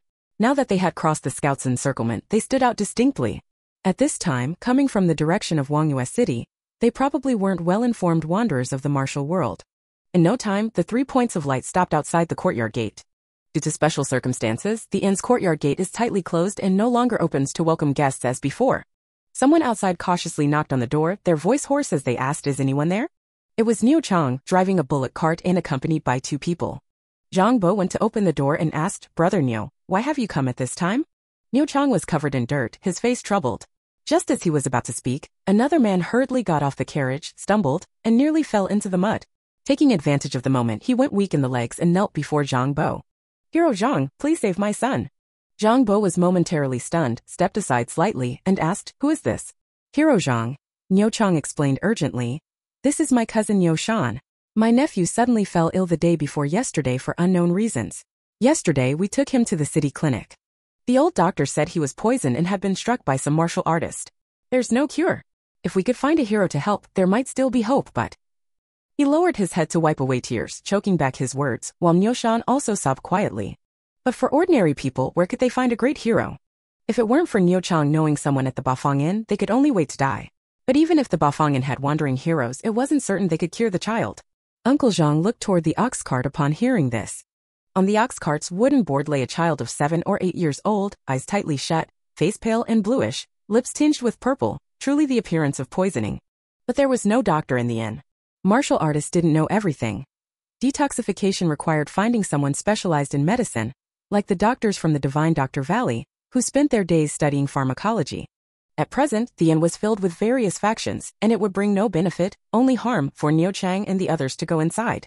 But after all, this child is alive. He sighed softly, a pill and poison pill that Lu Jianwei had taken out flashing through his mind, and said, I'll go ask the shopkeeper. Thank you, Hero Zhang. Niu Chang and Niu Shan both bowed down to the ground. Zhang Bo closed the door, and just as he turned around, he saw Lu Jianwei nodding in approval. Thinking back to how shopkeeper Lu didn't mind the trouble and took him and Ashuan to stay at the inn, he felt quite grateful. He asked hoarsely, shopkeeper, how should we arrange the 3 of them? The servants' room still has a vacancy, let them go in there. Lu Jianwei couldn't bear to see a small life disappear and also wanted to take this opportunity to test his medical skills. Since the old doctor said that only a wanderer could save her, she might as well give herself and the Niu family a chance. Even if she can't save her, with so many wanderers in the inn, some of them must know famous doctors, so there will definitely be a chance for treatment. Zhang Bo responded, reopened the courtyard gate, and with the grateful looks of the Niu brothers, allowed them to carry the child into the servant's room. The child was placed on the bed, exhaling more than inhaling, looking as if on the verge of death. Shui Guanhe and Yushu both came to see, their faces showing signs of sympathy. Who on earth is the deranged wanderer who would do such a cruel thing to a child? You all go out first, Lu Jianwei instructed. Niu Shan only looked up at her after hearing her speak. Seeing that she was extremely beautiful and so young, he was at a loss. Brother, this is the innkeeper Lu, you come out with me first? Niu Chang pulled him out of the room and whispered, she's the powerful innkeeper I mentioned to you before. He was familiar with the manager of Yuelai restaurant and had been asked about the inn by Master Shui, so he got the news that young Master Shui had already become an apprentice of Manager Lu. Even an old martial artist like Zhang Bo admired Manager Lu, which shows that Manager Lu must be a highly respected expert. They couldn't judge a person by their appearance. Niu Shan was shocked, but you never said that Manager Lu was a young woman. Is she a man or a woman, does it matter? Niu Chang retorted. Niu Shan was stunned for a moment, then shook his head sharply and said, it doesn't matter. As long as it could save his child's life, nothing else was important. The worker's room was very small, with one bed, a small clothes trunk, and not even a low table. The Niu brothers hurried over in the rain. The ox cart had only one plank and no shelter from the wind and rain, yet the child's clothes were dry, not a bit damp, showing how tightly Niu Shan had protected the child. Lu Jianwei sat on the edge of the bed and reached out to feel the pulse. She hadn't taken anyone's pulse before, but the human body model produced by the system could not only be used for acupuncture but also simulate the pulse patterns of different illnesses. So far, her accuracy in assessments has been over 90%. It was precisely because of this that she agreed to treat the child. This was a life. She could not take it lightly. The child's pulse was extremely weak, almost on the verge of death the next second. He had a piece of old ginseng in his mouth, barely clinging to life. However, the old ginseng only delayed the loss of vitality. To save him, the poison must be detoxified. Besides the poison, the child was also attacked by a wandering martial artist and internal energy was swirling inside his body. He was not a martial artist and being so young, his meridians could not withstand it. If the internal energy was not removed, even if the poison was detoxified, the child would suffer unbearable pain day and night until his meridians were completely severed and he died. Lu Jianwei examined the child's eyes, nose, lips, and tongue again, and combined with the pulse analysis, came to a conclusion. He has been poisoned with Chuanfangdu, a toxin derived from the juice of the leaves of the tiaxin vine. It is said to have been created by a master poisoner to punish a philandering husband and his lover, later deciphered by the divine Dr. Gu. Xiaoku, is that correct? The medical book she was consulting had annotations, sometimes indicating the origins of medical skills, prescriptions, and poisons. Xiaoku. Yes. When tricking Lu Jianwei into studying pharmacology, it never expected Lu Jianwei to learn so quickly. So half-hearted.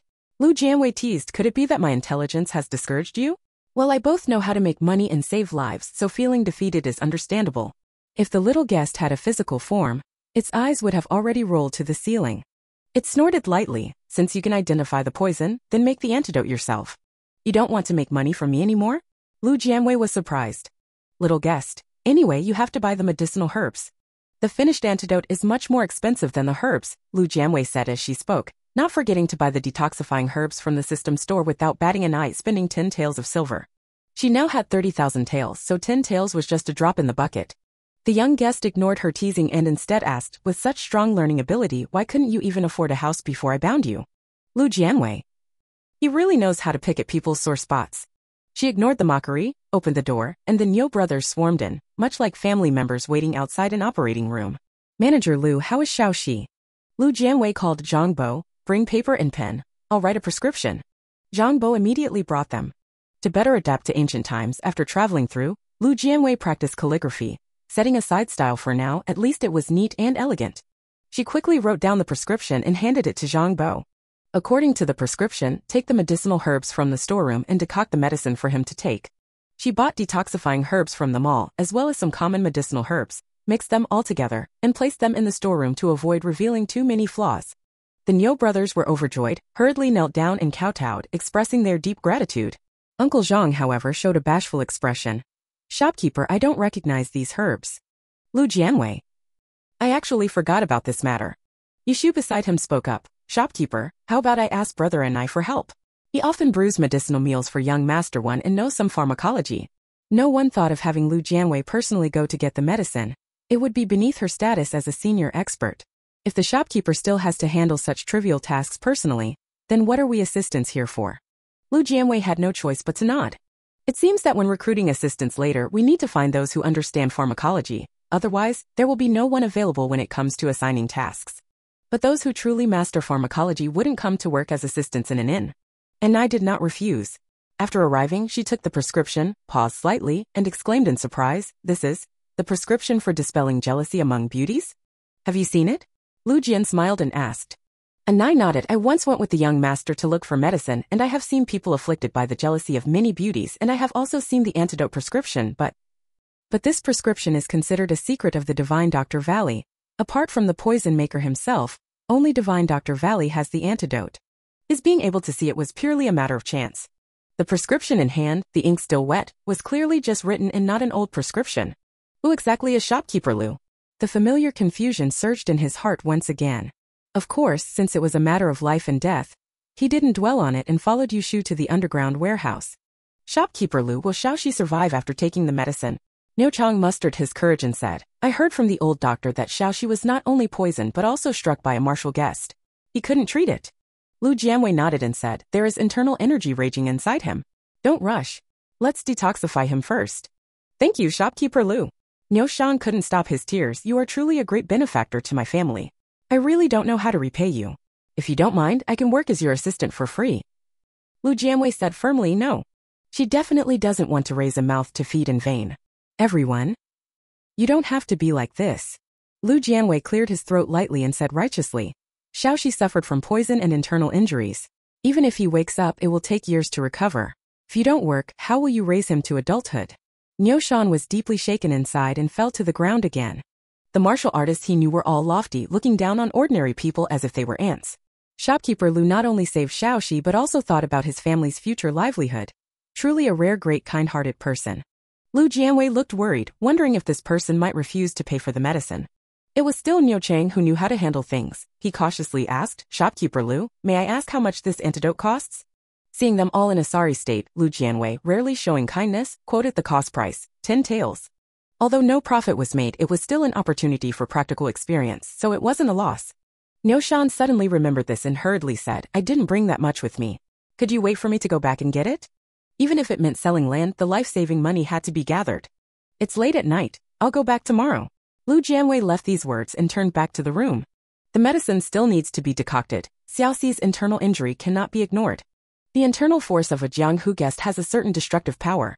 Xiaoxi's internal organs have been injured, and combined with the toxin invasion, they have become extremely fragile. Not to mention that the internal force still lingers in the meridians and has not yet been resolved. If a martial artist is attacked by internal force of the same level can barely resist it. If their own cultivation is higher than the attacker's, they can expel and resolve it themselves. If the internal force is lower than that of the attacker, it will cause internal injuries. If the opponent's internal force cannot be neutralized in time, it will remain in the body for a long time, damaging the meridians and even the dantian. Either suppress it with medicine or become a cripple. Xiaoxi is a child who does not know martial arts. Death is the only fate awaiting him. Lu Jianwei furrowed his brows and pondered for a moment, then said, "Young guest, you mentioned before that my technique can absorb others' internal force. Could this method be used to neutralize the internal force in Xiaoxi's meridians?" "I never said that." Xiaoke took responsibility. "It's all your own speculation." Lu Jianwei smiled lightly, not denying it was an admission. "Don't blame me for not warning you. Acting rashly can easily backfire." Xiaoke was still a bit worried about her. "Lu Jianwei, you can't stop eating just because of choking." She wanted to level up as quickly as possible. If she just trained step by step, even with high talent, it would still take several years to become a top expert. Although Yan Feisong was only 30 years old, he was already a level 6 expert. He had also diligently studied for more than 20 years to reach the level 6 realm. His talent was considered top-notch, and his family background was not ordinary. He lacked nothing in resources for practicing martial arts, yet it still took him over 20 years. Lu Jianwei could not wait. She must find an alternative path to quickly gain the capital to establish herself, ensuring the smooth progress of her future money-making ventures. Just running in to serve guests, she would never be able to afford the time travel props to return to the modern era in her lifetime. Since the unnamed cultivation method has the effect of the star-absorbing technique, why not give it a try? In many martial arts novels, the protagonist is either lucky enough to be taught skills by someone or passively absorbs others' power, then suddenly becomes a top expert. She might not have that luck, but it's not without a way. Xiaoxi's situation opened up new ideas for her. Wanderers in the martial world are reckless. Xiaoxi is not the only one facing such difficulties in the world. If she could turn these internal energies to her own use, could she quickly level up? The heart moves with the will. Lu Jianwei sat down again and reached out to Xiaoxi's wrist. The internal energy pierced Xiaoxi's meridians like silk threads.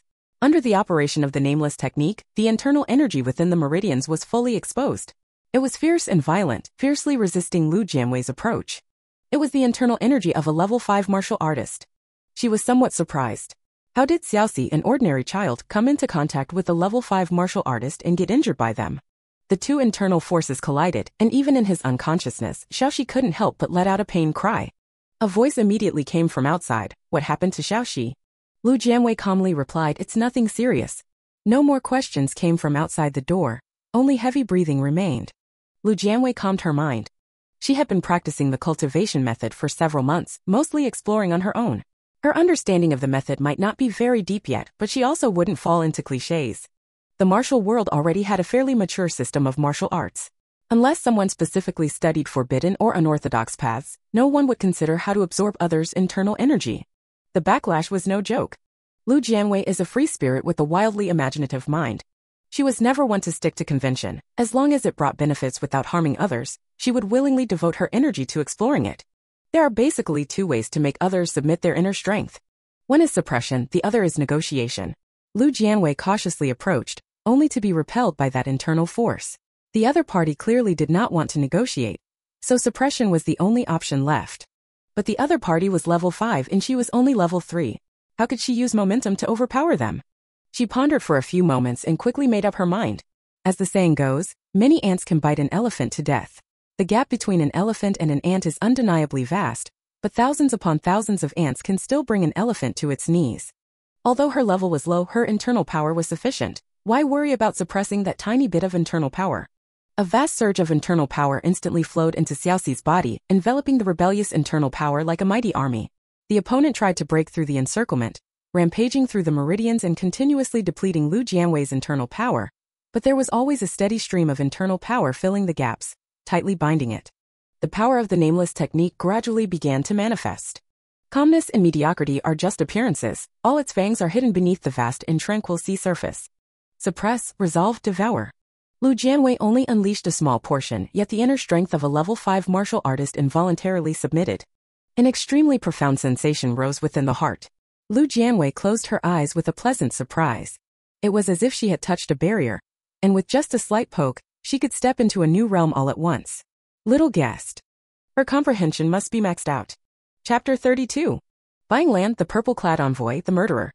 The antidote was brewed for an hour, and Lu Jianwei stayed in the room for an hour. It was not until the fragrance of the medicine wafted in that she woke from her enlightenment, opening her eyes with lingering satisfaction. All the internal energy in Xiaoxi's body was completely neutralized. She opened her personal panel. Level 332054/100000, except for Yushu and Shuiguanha, you are the lowest in the inn. Ignoring the comments behind, the numbers in front made her extremely surprised. An hour ago, her progress bar was just over 30,000 points. She didn't expect that the small amount of internal power from a level 5 martial artist would replenish so much, directly increasing by 2,000 points. Truly something to celebrate. She could feel her internal energy growing stronger, but looking at the progress bar was more intuitive and stimulating to the eyes. This method works. Lu Jianwei suppressed his excitement, his expression still calm and composed, then got up and opened the door. His internal energy has been cleared. Taking the antidote on time will detoxify him. But his vital energy is severely damaged and needs proper rest. You can go to the city clinic to get a prescription for regulating the body and replenishing vital energy. You should recover in a few years. The Niu brothers were naturally overjoyed, thousands of words of gratitude stuck in their throats, but they couldn't say a thing, only kowtowing in thanks. As for why she didn't prescribe any medicinal recipes but instead sent them to the city's traditional Chinese medicine clinic, the two instinctively thought that such a trivial matter was beneath shopkeeper Lu's attention. Uncle Zhang and the others looked completely bewildered. Their internal energy had already been cleared? Is it really that easy to clear someone else's internal power? Such matters, if handled carelessly, can backfire and cause irreversible damage to the injured person. Unless one's own level is far higher than that of the attacker and forcibly expels the power through exertion, it is difficult to achieve this. Zhang Bo was already at the peak of level 4, and after practicing the new palm technique, he vaguely felt the momentum of a breakthrough. He could tell that Xiaoxi was injured by an attack from a level 5 martial artist. And I was also at level 4 and could see it as well. The two looked at Lu Jianwei with eyes full of disbelief. And I couldn't help but ask, Innkeeper Lu, just what kind of expert are you? Lu Jianwei smiled and said, I'm just an innkeeper, not some kind of expert. Everyone, unbelievable. Completely unbelievable. The guests who were originally meditating in their rooms also came over to watch the commotion. Hearing this, of course, they didn't believe it either. Even if Lu Jianwei has experts backing her, it doesn't mean she herself isn't a master. Whether it was writing prescriptions or clearing internal energy, she did it all personally. How could she be just an innkeeper? The more she said this, the more everyone felt she was unfathomably profound. Niu Shan carefully fed the medicine. In no time, the medicine bowl was empty and Xiaoxi's complexion changed from blue to pale, her lips losing color. This medicine must continue to be taken 3 times a day. After 3 days, the toxin can be completely removed. Lu Jianwei asked, did you buy the medicine to take home and brew, or will you stay here? Niu Shan was bewildered, this. May I ask shopkeeper Lu, what is the difference between going back and staying? Lu Jianwei, staying at the inn requires paying for 3 days' room and board. She spoke very frankly without feeling that there was anything wrong at all. Everyone, shopkeeper Lu is indeed high-ranking, but he loves yellow and white things so much that their previous respect for him has diminished by more than half. Fortunately, they don't know the term filter. Or else they would say, the filter shattered all over the place. Niu Shan now respects Lu Jian's WeChat service a lot and hurriedly said, I want to stay and it's only right to pay. Brother, you stay to take care of Xiaoxi, I'll go back tomorrow to get the money, Niu Chang suggested. Niu Shan naturally agreed.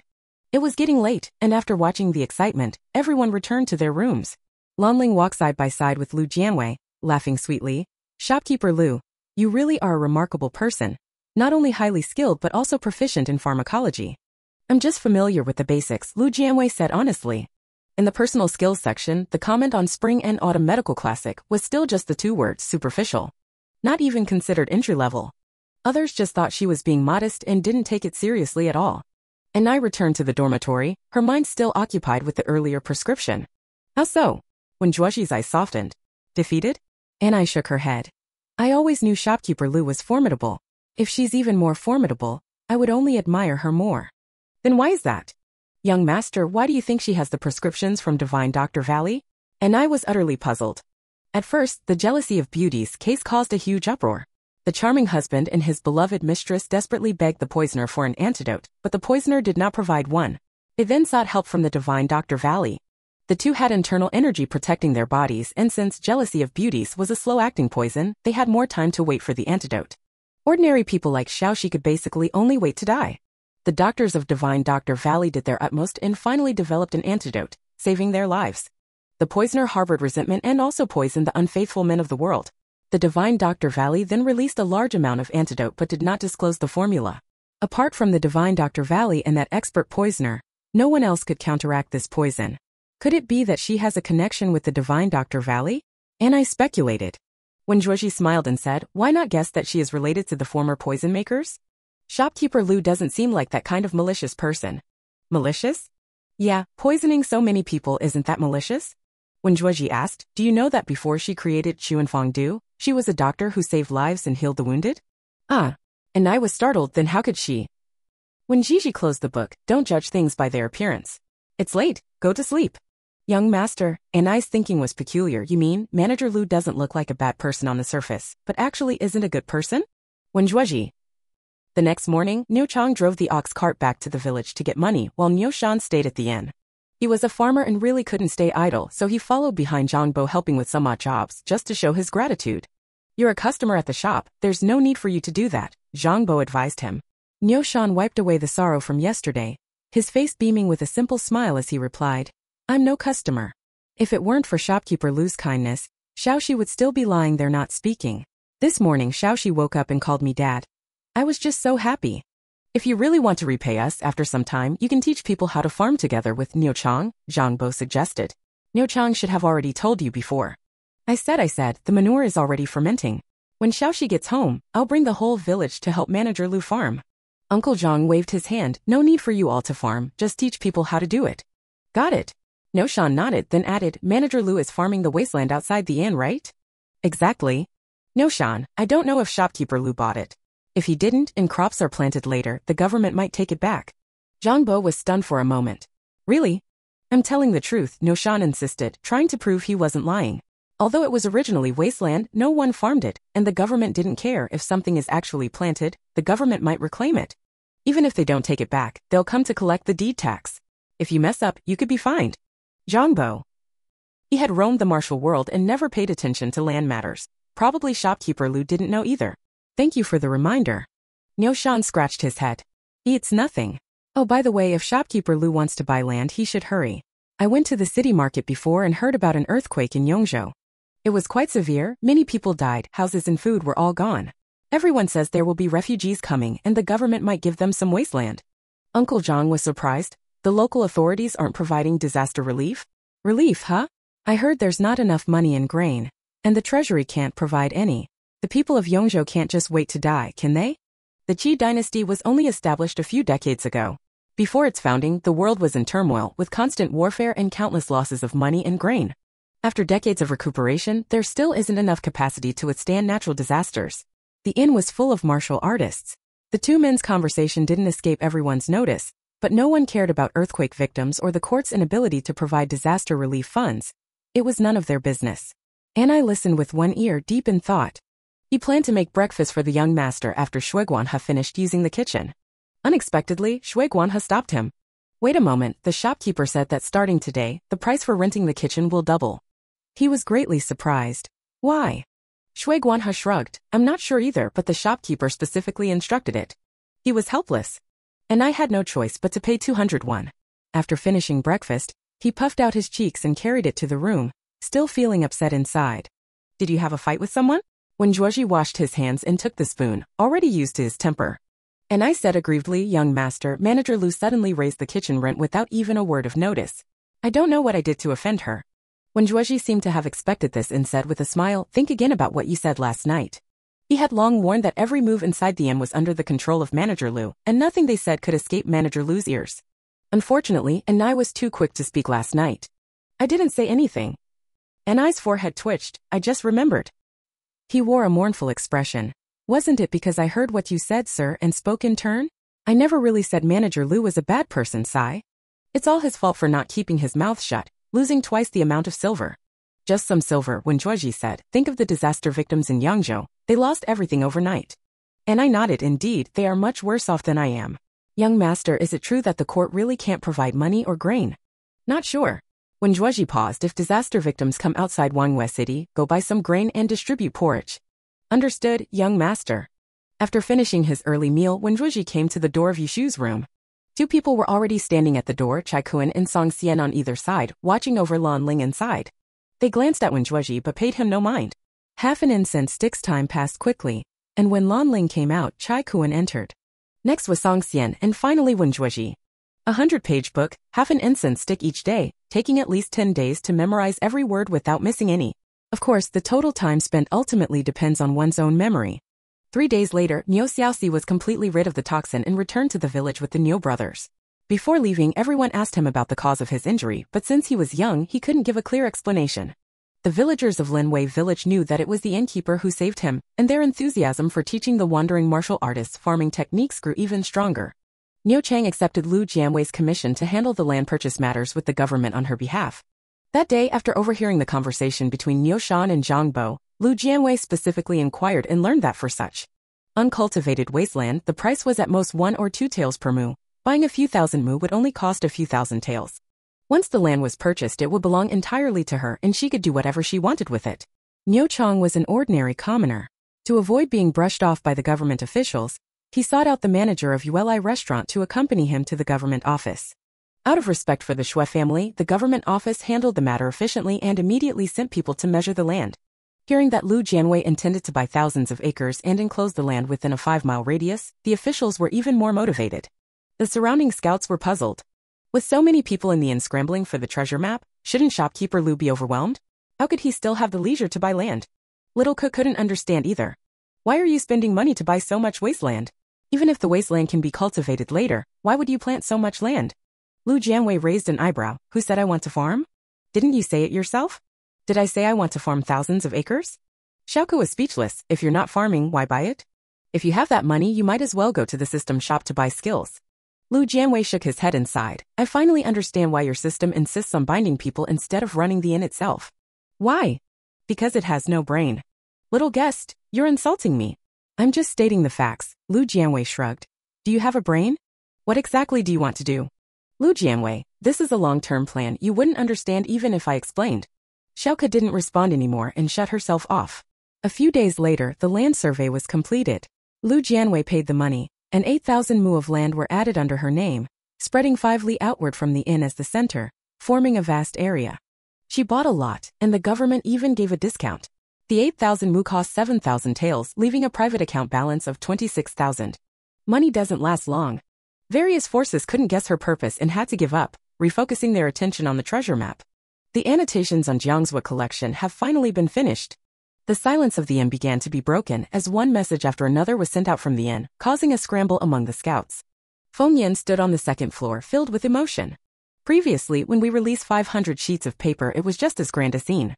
Your Excellency, we already sent out the information a long time ago, but no one has come from above yet, Wang Xiaoshan said anxiously.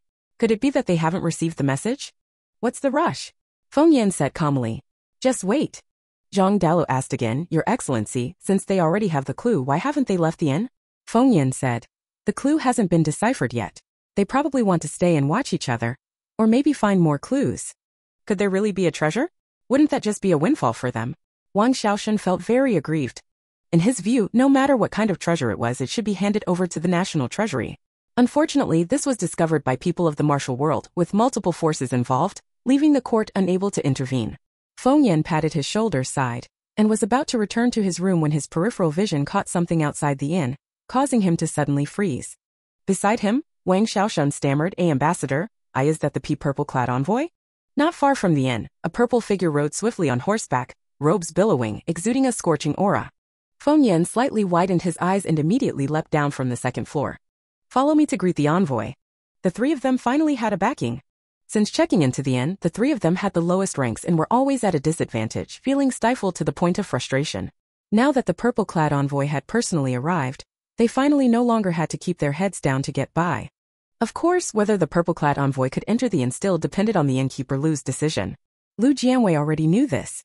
She didn't care about the identity of the guests, as long as they paid, it was fine. Besides, Feng Yan and the other 2 were well behaved in the inn, so she didn't mind having one more.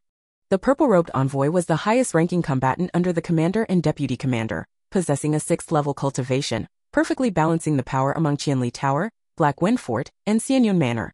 Shui Guanhe went to open the door. The visitor wore a purple robe embroidered with intricate patterns, looking quite splendid. A curved blade hung at his waist, and he rode a tall horse with a very upright posture. His sharp gaze seemed capable of cutting through flesh. Shui Guanhe then saw a person lying across in front of him. The person was bound with ropes, pressed tightly against the horse's back at the waist and abdomen, hands tied behind, head hanging limply. Shui Guanhe, having built up his courage, calmly asked, "Are you stopping for a meal or staying overnight?" "Neither stopping for a meal nor staying overnight." The man in purple dismounted, tugged, and the person on the horse was pulled down.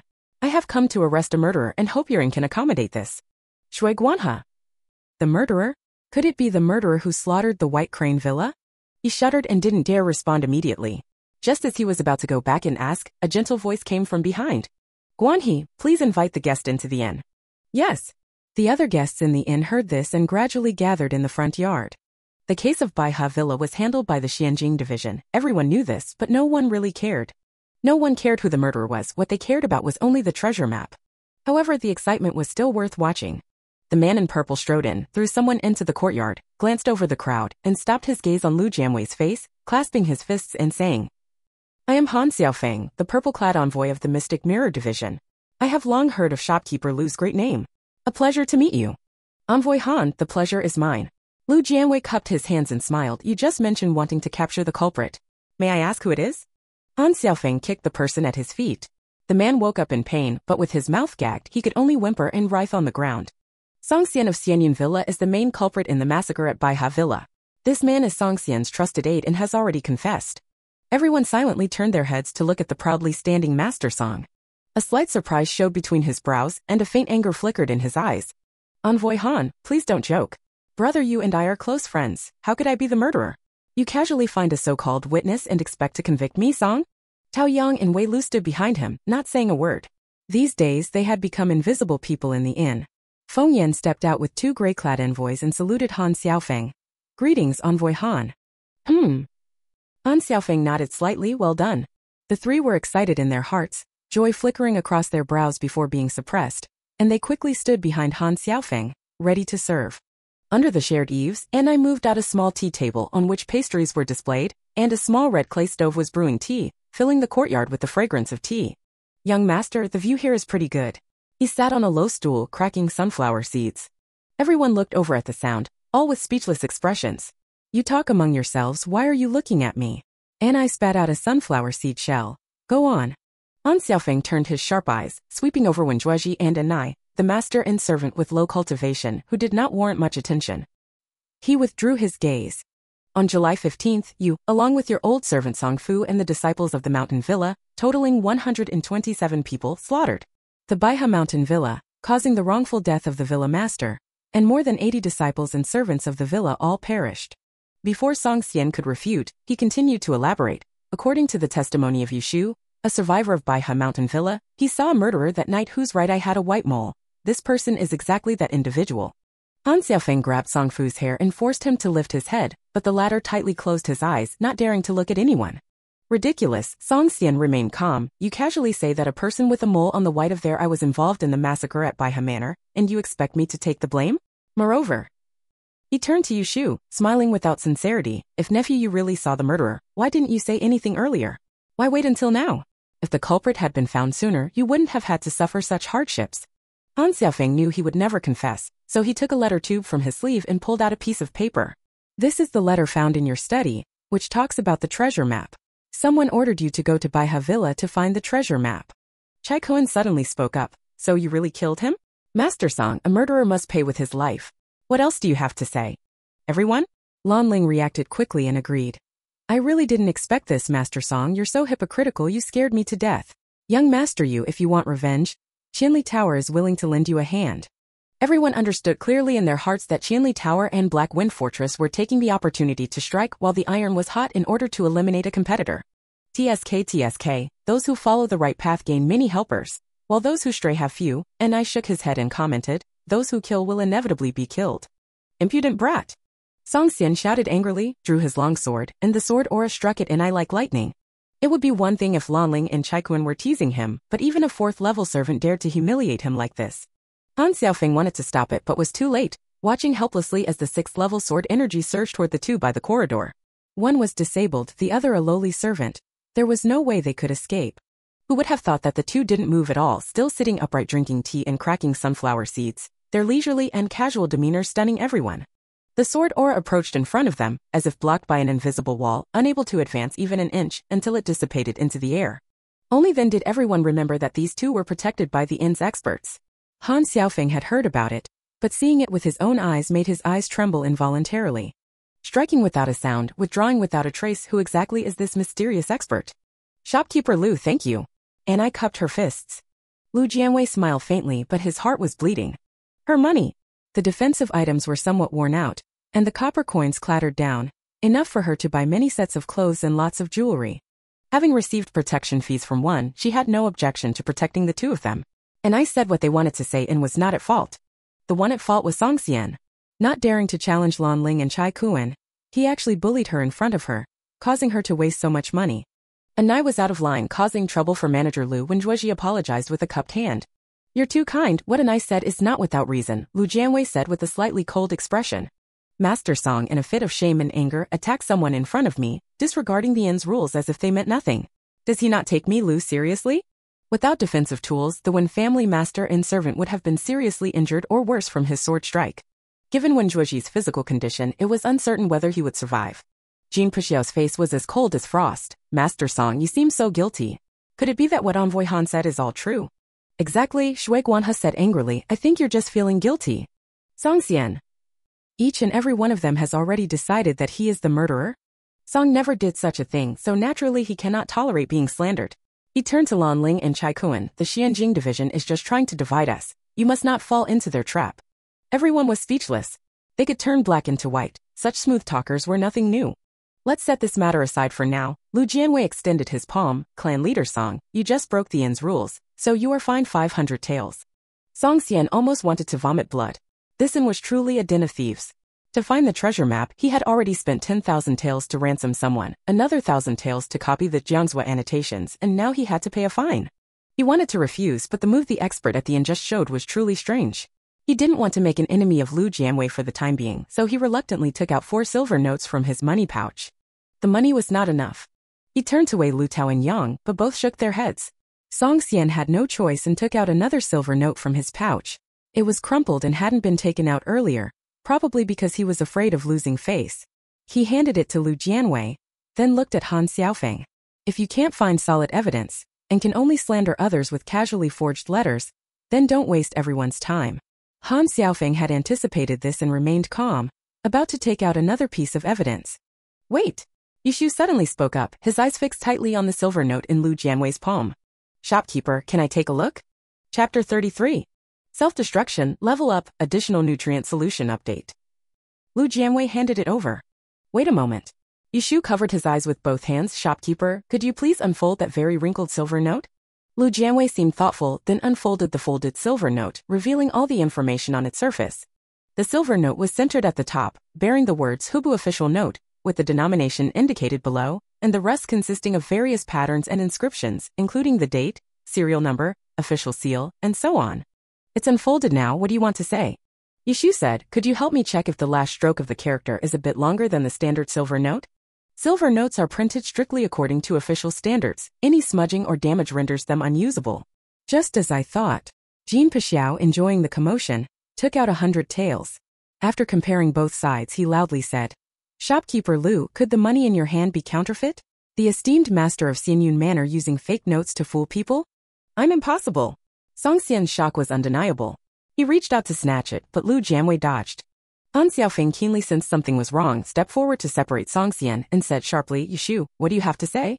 Yushu lowered his hands, his eyes red, glaring hatefully at Song Xian. I wasn't sure before, but now I'm certain. You are the murderer.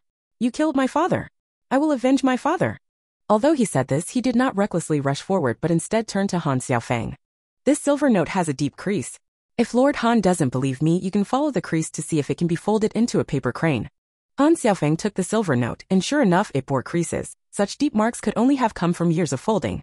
His hands moved swiftly, and within moments, a delicate paper crane stood on his fingertip, as if ready to take flight. Everything was understood without a word. The silver note Song Xian took out, Yushu could tell from the creases on the back that the last stroke of the character Pal was slightly longer, and he could even identify where the creases came from. What does this imply? This shows that the money he took out is the money that Yushu is familiar with and should belong to Baiha Manor. He stole the money from Baiha Manor. If anyone says he wasn't involved in the massacre at Baiha Manor, who would believe it? Well, it turns out you really were the one who harmed Master Yu. Jin Puxiao's voice was loud enough for the scouts outside to hear. Master Song, you've really hidden it well. Han Xiaofeng stared intently at Yushu. How did you find out? Yushu spoke frankly. When I was a child, I was mischievous and played with a silver note. Seeing that the character was complex, I tried to trace it with a pen, but ended up ruining it. The other strokes and the seal were integrated, only the last stroke was a bit longer than the standard one, which is not obvious unless looked at carefully. My father scolded me when he found out, and I cried bitterly. Then he comforted me by folding the silver note into a paper crane to play with me. Later, the paper crane became my bookmark. I remember before I left the villa, that paper crane was tucked inside a travelogue on the second shelf of my father's bookshelf. With such clear reasoning, everyone present was convinced that the silver note must belong to Baiha Villa, and Song Xian was the thief who stole the money after committing murder. Who would have thought he was so greedy, not even sparing the silver note paper crane in a book? If you don't flip through the book, it's impossible to find this paper crane. Yushu's tears streamed down, choking up. He was looking for the treasure map. This paper crane carried childhood memories.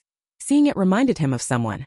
His longing for his father suddenly burst forth at this moment, like a torrent pouring out uncontrollably. Lord Han, please make sure to bring the murderer to justice, return my father, and give justice to the dozens of lives lost in the manor. He did not seek help from the other Jianghu forces, but looked earnestly at Han Xiaofeng. Qianli Tower and Black Wind Fort only cared about profit. The Golden Knife Trading Company and White Crane Villa had no prior relations, and since Master Wen's poison had not been cured, he was unwilling to trouble the two. After the incident at White Crane Villa, only the Xianjing Division was diligently investigating the case, and only the Xianjing Division was willing to give him the truth. I came here to capture the culprit, Han Xiaofeng said solemnly. Yushu bowed and saluted. Thank you. No need to be polite. Han Xiaofeng turned his head and asked sternly, do you have anything else to say? Song Xian. He never expected that he would be defeated by a small silver note. Such scoundrels of the martial world naturally must go to the grave of Master Yu to apologize. Lan Ling twirled a strand of hair around her finger and laughed coquettishly. Elder Chai, what do you think? Chai Kuan spoke with righteous severity. Miss Lan is right. Song Xian, you have betrayed the trust of Master Yu for many years and broken the bonds of friendship, all to ruthlessly attack Baiha Manor over a treasure map.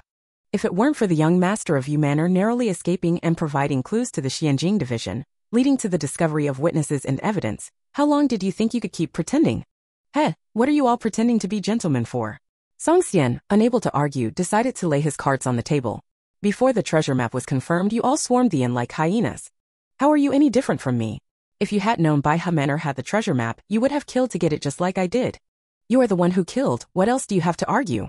Chai Kuan snorted coldly. I will make this matter public in the martial world. Don't think you can escape responsibility. Song Xian laughed loudly towards the sky. You think you can stop me? The long sword was drawn, slicing through the air with a blazing light. The sword's glow forced the crowd back as he leapt up, ready to jump over the courtyard wall. A very thin thread looped around his right foot. Lan Ling stretched out her arm and the golden bracelet circling her wrist shot out a thread. The thread was extremely tough, difficult to cut through with ordinary swords. Shopkeeper Lu, I'm not fighting, I'm capturing the culprit so you can't find your servant's money. Her eyes were like autumn waves, her red lips blazing like a demon. Lu Jianwei was rarely at a loss for words. Miss Lan, you must be joking. Her attack tool had already been upgraded to level 6, enough to suppress Song Xian, but each use cost a lot of money, so it was naturally better if someone else was willing to make a move. Song Xian was trapped by golden threads and seeing no way to escape, reacted very quickly. He turned back, grabbed Wei Lu by the collar, and held his long sword across the latter's neck. Let go, or I'll kill her. Tao Yang shouted in alarm. Junior sister. Master. His mind was in a complete mess. One was the master who raised him and taught him martial arts, the other was his junior female disciple. He didn't understand why his master had turned into such a terrifying figure. How did things come to this point? Using your own disciple to threaten others, you really can think of anything. And I rolled her eyes.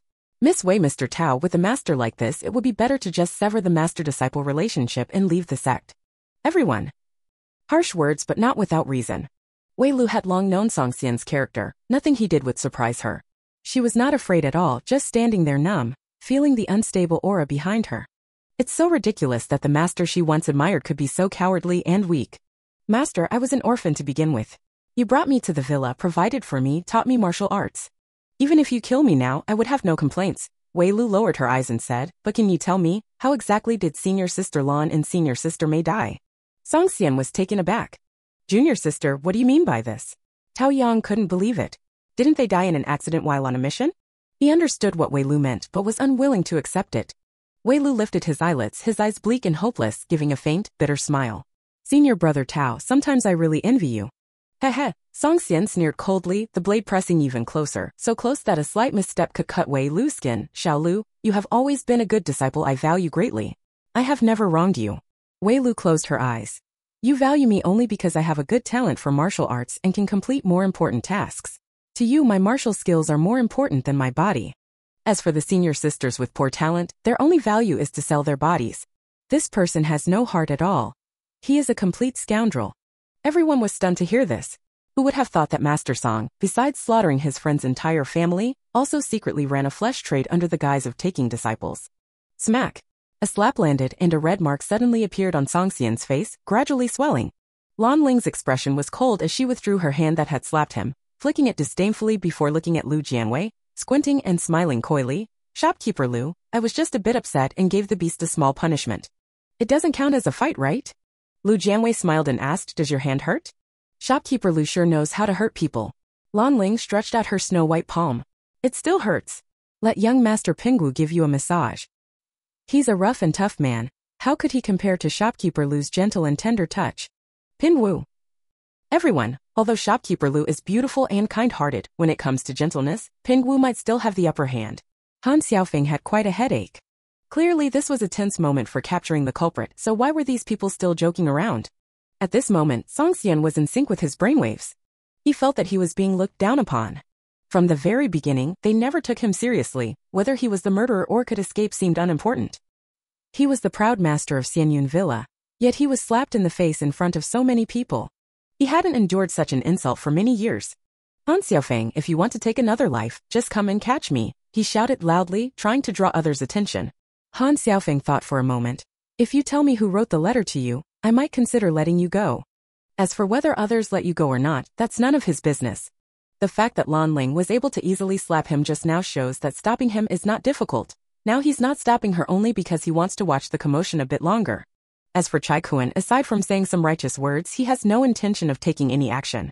The two indeed wanted to reduce their competitors, but they were even more intent on using the Xianjing division to eliminate Song Xian. Once he indicated letting Song Xian go, these two would definitely find a way to stop it. What letter? I don't know. Song Xian's blade mercilessly slashed toward Wei Lu's neck. I know that cripple paid a hefty sum and the inn is willing to protect him, but my apprentice... His words abruptly stopped, and he looked at the sword in his hand, his face full of disbelief. No matter how hard he tried, the blade could not move any further and there was not a single trace of blood on Wei Lu's neck.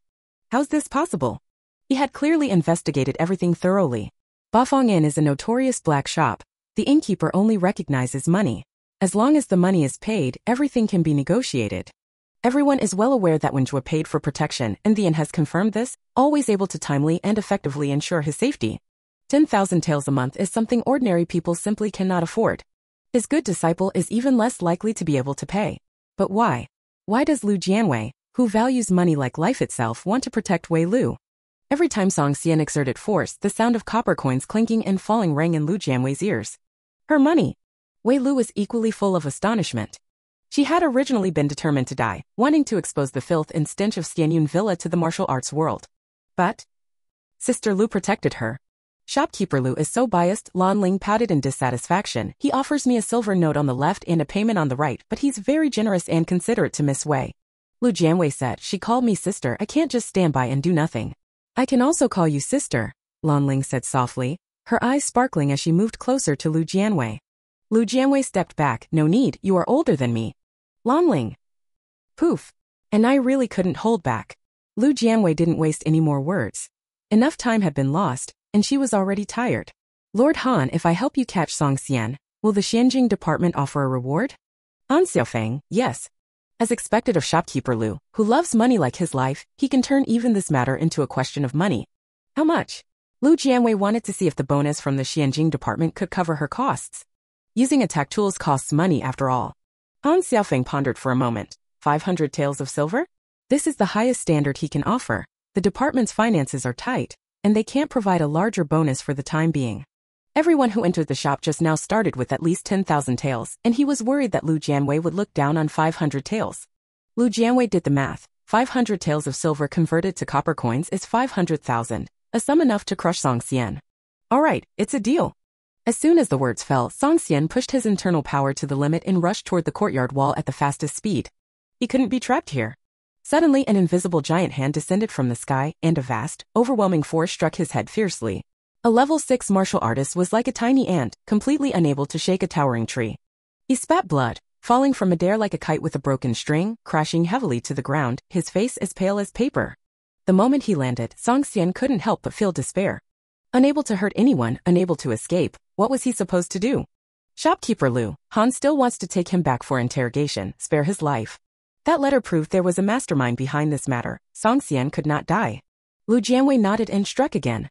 The level of the end's props represents the highest value of the same level.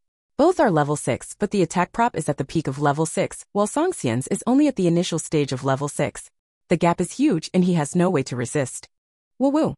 Song Fu, with a mole in the white of his eye, was silent for a moment, then suddenly struggled, twisting on the ground, his eyes fixed tightly on Song Xian. The blood in Song Xian's mouth flowed down his cheek, staining the ground red. He heard the noise and looked toward Song Fu not far away, his eyes filled with unwillingness and resentment. After enduring countless hardships and tasting endless suffering, it was only with great difficulty that he achieved what he has today. How could he bear to give it up? Heaven is so unfair. Song Fu was wailing again, his eyes bloodshot. A loyal servant indeed, Jin Pushio sighed. Lu Jianwei carefully observed the expressions of the two, raised an eyebrow, and did not agree with Jin Pushio's words. It did seem like a deep master-servant bond, but something felt off. Before he could think further, he heard a sudden exclamation. Chai Kun abruptly stepped back a few paces, pointing at Song Xian. He's about to. Self-destruction. A warrior's self-destruction involves mobilizing all internal energy and vitality within the body to release lethal force in an instant. The only outcome for one who self-destructs is complete annihilation, leaving no trace but ashes. Of course, self-destruction has its limitations. Warriors below level 4 cannot self-destruct because they lack the skill to control their internal energy proficiently. The self-detonation of a 6th-level martial artist has a destructive radius of about 100 zhang, roughly equivalent to over 300 meters in modern terms. The closer to the explosion center, the greater the impact. Self-detonation is instantaneous. It can instantly elevate the internal power level. Even an 8th-level martial king would have to retreat several steps when facing the self-detonation of a 6th-level martial artist. Chai Kun was the first to leap over the wall, fleeing the inn at top speed and escaping into the distance. After Song Xian exposed himself, the 8 directions in would surely turn to smoke, he thought. Lan Ling was unwilling to fall behind, ignoring even the flat plains, and ran off in another direction. Han Xiaofeng could escape, but he could not. Young master. Anai desperately pushed the person into the room, shielding the wheelchair with her body, turning her back to Song Xian. No matter whether the experts at the inn are unknown figures or Manager Lu, they might not be able to protect everyone's lives in the self-detonation. Zhang Bo, Yishu, Shui Guanha, and Yan Feizong, who is currently in seclusion, are all staff members of the inn. Even if protection is necessary, they would be prioritized first. And I dared not take the risk this time. When Zhuozhi tightened his grip on the jade flute, a cold sharpness covering his gentle brows and eyes, he extended his right hand, with his index finger hovering over the Yanlinquan point on his calf, about to press down. Xiaoke, Lu Jianwei ordered decisively, activate the defense tools to protect everyone inside the inn, activate the attack tools to counter and suppress Song Xian's self-destruct energy, deduct the coins as needed. The defense tools have already been upgraded to level 7. As long as there is enough money to cover the expenses, it will be enough to protect the dozen or so people present. The attack tools are the same. With sufficient funds, they can unleash a power even more overwhelming and fierce than the self-destruct. The public account numbers rapidly depleted, losing several zeros in the blink of an eye. Han Xiaofeng fought with all his might to resist the self-destruct shock, already prepared in his heart for severe injuries or even shattered meridians. In his despair and hopelessness, an invisible, powerful, and unmatched wall blocked the impact. A narrow escape from death. It was not just him. Everyone in the courtyard felt a gentle yet strong protection. They all cast astonished glances. Shopkeeper Lu did not move, indicating he was the mysterious expert overseeing the inn. Everyone looked around, trying to find any sign of the expert. Lu Jianwei smiled faintly. Stop looking, the protection fee has already been recorded. Rest assured, Shopkeeper Lu, when Zhuozhi lowered his suspended hand, smiling with his eyes, just 10,000 taels is not enough to repay the life-saving grace. Under the pressure of a level 6 martial artist self-destructing, being able to calmly protect more than a dozen people, What an overwhelmingly terrifying ability is this? Han Xiaofeng cupped his fist. Shopkeeper Lu, I thank you for saving my life. 500 taels was really a bit too little to offer. He had to think about which of his properties he could sell to repay the life-saving favor. Wei Lu, Tao Yang, Feng Yan, and the others came to their senses and all expressed their gratitude. Even Enai had a beaming smile on her face. Shopkeeper Lu, besides the young master, you are the best person in the world. Lu Jianwei. She said in a low voice, all of you go inside and close the doors and windows. Everyone was puzzled but obeyed the instructions. Han Xiaofeng did not forget about Songfu, this important witness, and grabbed him as he stepped into the inn's hall. Closed the doors and windows, waiting quietly. No one dared to disturb her. They all stared at each other silently, the worry in their eyes almost tangible. In the courtyard, Song Xian's self-explosion was suppressed by props. With both sides at a stalemate, the level 6 energy weakened somewhat. And the inn's public funds also dropped significantly. Lu Jianwei was heartbroken to the extreme. If this continued, her more than 90,000 taels would be reduced to nothing. Little guessed, if I can absorb some of the internal power, would it cost less? Little guessed, you're only level 3 and they're level 6. Aren't you afraid of a backlash? There are props to suppress it. Lu Jianwei made up her mind. Fortune favors the bold. If I cultivate slowly, I'll never step out of the inn in my lifetime. At her current level, leaving the inn doesn't necessarily mean she will die or get hurt. There's no need for her to put shackles on herself, but she's unwilling to gamble on that tiny chance. She is afraid of death, but she would rather die on the thorny path she chooses than under someone else's sword. Little guest, you must be very careful. Lu Jianwei took a deep breath. Make an opening in the defensive tool first, I'll try. An invisible wall tore open a crack, and level 6 energy surged in wildly, roaring as it rushed toward her. Close it. The defensive wall shut. The nameless cultivation technique operated at lightning speed. With Song Xian's level 6 self-detonation energy masking, even if she used internal power, no one in the room could detect it. Having previously neutralized the internal power of a level 5 martial artist for Neo Xiaoxi, she had accumulated some experience and was not at a loss when facing the raging energy. The stray internal power detached from its source and began to weaken. Lu Jianwei directed the internal power to envelop it like a torrent. The opponent quickly submitted, merging into the nameless internal power and returning to her body. The level progress bar instantly jumped up a small segment. Lu Jianwei showed a pleased expression. Useful, really useful. She repeated the previous process, tearing open a slit, letting the internal energy flow in, closing it, quickly crushing and subduing, then opening, closing, and absorbing again. This energy was like an excellent tonic. In no time, she had surpassed 100,000 experience points, the progress bar reached the top, and she successfully stepped into the realm of a level 4 martial artist. One declines as the other rises. Her level increased and she handled 6th level internal energy with greater ease. She continuously increased the amount of internal energy flowing in, from intermittent drops to a trickling stream, then to a rushing river. The progress bar grew significantly and the internal energy she could endure and assimilate became much more robust. On one side, the attack tools exerted strong suppression, while on the other, Lu Jianwei was frantically absorbing. Song Xian's self-detonation had not yet fully formed and was confined within a very small area. He was not reduced to bones, but his meridians were completely severed, turning him into an utterly useless person, like a lump of soft flesh lying on the blood-stained ground. Pain was no longer sufficient to describe his miserable state. Unable to survive, unable to die. But no one cared about his feelings.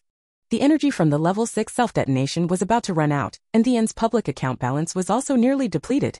90,000 taels vanished like smoke in the wind. Lu Jianwei felt pain and joy at the same time. It's okay, there are more than a dozen people in the room, all of whom owe her their lives. If they can't repay the 90,000 taels, they should at least be able to recover half of it, right? The key is her cultivation level. After continuously absorbing a small amount of inner power, her level has now surpassed 1 million, successfully advancing to level 5. A level 5 martial artist can be considered capable of self-defense in the martial world. She also has the support of unquestioning time, top-tier swordsmanship and blade techniques, and various poisons for self-defense. While she may not overpower everyone, at least her escape skills are sufficient. The deep-seated unease in her heart has mostly dissipated. Everything settled, the inn's public account money was no longer deducted, and Lu Jianwei withdrew his hand from the absorption technique. Song Xian's 7 orifices bled, his eyes staring blankly at the sky above, mouth opening with continuous, ho-ho, sounds, but what came out was a gush of blood. Other than that, the inn suffered no damage. Lu Jianwei reined in his aura, returned to calm, standing imposingly in the courtyard, his beautiful clothes free of blood, untouched by wind or frost, and even his sideburns remained perfectly neat. Inside and outside the inn there was complete silence.